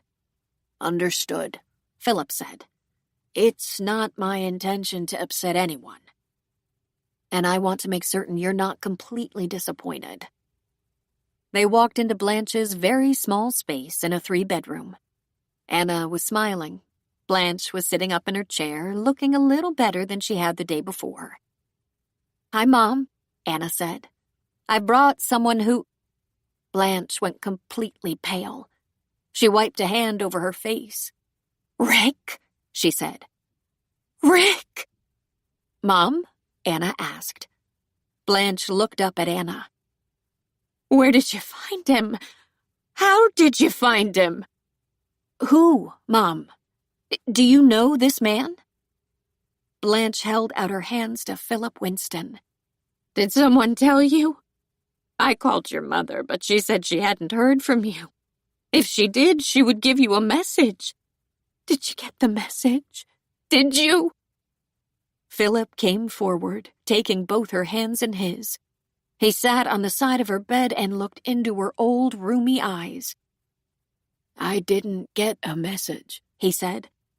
"I thought so," she said. "I thought you'd find a way to get in touch if you had. That's what I thought." "Where did you think I'd gone?" he asked. "The army. That's what you said." "Mom, do you know this man?" "Of course," she said. "It's Richard Alston." She looked back at his face. "You don't look a day older. I knew you'd age well. Not all of us did." "Do you remember what year it was?" he asked her. "I'm not sure, but I was 18. It was a boy. What happened to him? I was 18. You should not have left like you did." 18, Anna said. 1954. "Did you give him up?" Philip asked. "What else could I do? I thought you'd come back and we could start over. Are you mad? Because I was 18. Anna and Joe stood helplessly in the room. Philip sitting on the bed, feeding Blanche careful questions, asking her for names and dates and other information. But it wasn't long before her mind wandered off. She stopped remembering or answering, one or the other. Anna knew for elderly people with dementia that it wasn't unusual for them to have vivid memories of things that happened 50, 60, or even 70 years before. Sometimes things they'd never spoken about. Sometimes things they wish they could forget, while events that happened the day before were long gone. After just a few minutes, when it appeared Blanche was losing her focus, Joe went to the car to get Anna's briefcase. She spent a few minutes helping Philip find his Ancestry account, pulled up the names that had been sent to him as people with whom he shared DNA, people who might be relatives, both living and departed. There was a Richard Alston Jr. who was registered. He was 63, 4 years younger than Philip. His picture was posted, and the resemblance was astonishing. There was a picture of Richard Alston Sr. in an army uniform, and it could have been a younger Philip. The resemblance was so strong. "I'll be damned," Anna said. Philip Winston stayed for a week. For 2 nights following the recognition that Blanche was his mother, he stayed in the hotel, researching on his laptop and visiting Blanche during the day. She was able to repeat the same things over and over again. It was 1954. She was 18. She had a baby and gave him up, but she really couldn't elaborate. She had other very old stories. There was a girl named Carol who had lied to her and stolen money out of her purse. There was an incident at a dance club when the police rounded up a lot of young people. There were protest marches going on in San Francisco. There was a baby, this time a girl who she couldn't give up, and she did not know the baby's father's name. It could be she couldn't remember, or it could be she never knew. Philip discovered that Richard Alston Sr. had died at the age of 55. Heart failure was named the cause, but there had been no autopsy. However, Richard Alston Jr. was alive and well, so another reunion would soon be in the works. Philip was invited to Anna's house to stay a few more days and given Michael's room. Joe stayed too. Just because Philip was a long-lost brother and had been carefully researched by Anna and her clerk didn't mean he was beyond any possible suspicion. They talked and talked and talked, drawing for each other life histories and sewing the details together. After a week, it was time for Philip to get back to his family, his kids and grandkids. His parting was bittersweet. He had found his mother, but he was unlikely to see her again. He'd planned another trip for the early spring, but Blanche was failing. As for Blanche, she seemed to have come alive a little with Philip's visit. For a while, she believed her long-lost lover had come back to her. Her health seemed greatly improved, though it was a brief improvement. The family was both elated and quite tired by the time Christmas was upon them. Anna planned a dinner to include Michael's new fiancée, Jen, Martin and Bess, Amy, Nikit and Gina, Jessie and Mr. Wrigley. Joe helped with the cooking, and more family stories were told until they could tell no more. No one is to look up or research any more missing or secret relatives until I've had a chance to get to know the ones we already know about, Anna said. I think my head might explode. Epilogue. It had been just over a year since Chad McNichol's untimely death. A year since his family had celebrated his life, grieved his loss, began to retrieve his secrets, and make peace with the highs and lows of any human life. They may have had an official celebration of his life, but it had been too soon. Now, a year after his passing, it was time to put it all in perspective and truly appreciate the ways in which they had grown and thrived, and how much of that had to do with Chad, directly or indirectly. It was Anna's suggestion that they all come together, not for a ceremony, but for fun and community. She reserved a bunch of picnic tables in a park near her home, and Bess was all too happy to make a list of everything that was needed, from wine and burgers to covered dishes. And it was a perfect list.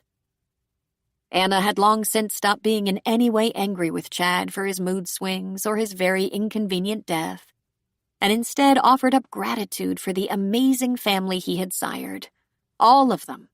She was remembering good days and years of laughter and affection. Jessie brought Mr. Wrigley to the picnic as well as what could only be described as gourmet potato salad and appetizers. Michael brought a soccer ball, goal nets, a cornhole game, and a Jenga hardwood puzzle that stood 5 feet tall. Amy brought a giant pot of beans. Jen brought a rich, messy dessert, and Anna provided the meat. Uncle Phil did the barbecuing and was helped by Joe. Patrick and Nikit kicked the soccer ball around, waiting for Joe and Michael to join them and have a proper game. The women huddled near the warm grills because, although it was April, the weather was still quite cool.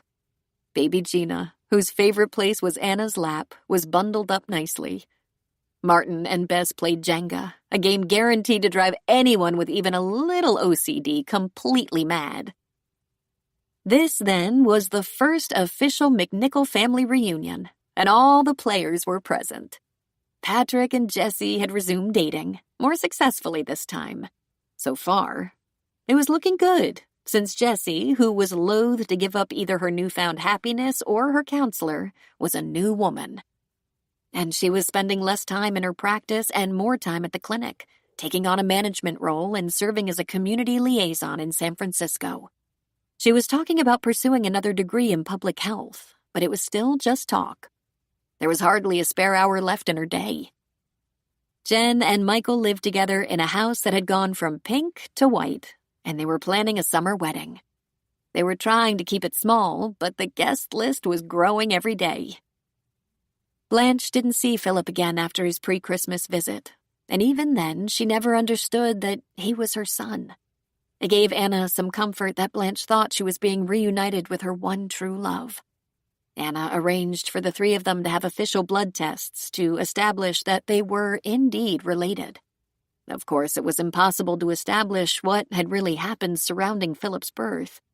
But it sounded as though Rick's mother did not want her son mixed up with Blanche and never mentioned her to Rick. Rick apparently never knew Blanche was trying to find him. Blanche passed away quietly just a few weeks ago. They ate, they played, they told stories. The sun was setting and no one seemed to want to go home. So they finally packed up the picnic and retired to Anna's house, where they kept the party going until very late. Uncle Phil retired to his guest room after nodding off during conversation in the great room. It was almost midnight when Anna stood on her front walk and waved goodbye to everyone. Joe dropped an arm across her shoulders and pulled her close. You should be very pleased with that crowd. After all the upheaval of the last year, don't they just look like the most sane family you've ever seen?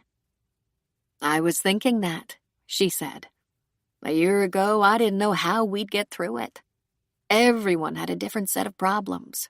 It was a tangled mess. You were always the glue that held your family together," he said. "No. Chad was the therapist," she reminded him. "But he knew you were the glue. He told me that," Joe said. "He said Anna is the head of this family." "He said that? I mean, he told me I was capable, but frankly, I thought that was just his way of getting out of difficult situations and letting me handle them." Joe shook his head. "You were better at it. He knew that. He genuinely loved the kids, and he was a trained therapist, but you knew instinctively what to do." She was quiet for a moment. "Sure would have been nice if I'd known it," she muttered. "I lost a lot of sleep worrying about what to do next with all these wacky kids and their problems." "I think you're going to get a break from worry. They're all in a good place." He laughed and walked her back into the house. "No telling what will come up next, so don't turn your back." "Oh, believe me, I won't," she said. "Just know I plan to have your back till the end." Anna leaned against him. A partner who has my back. That's all I've ever really wanted.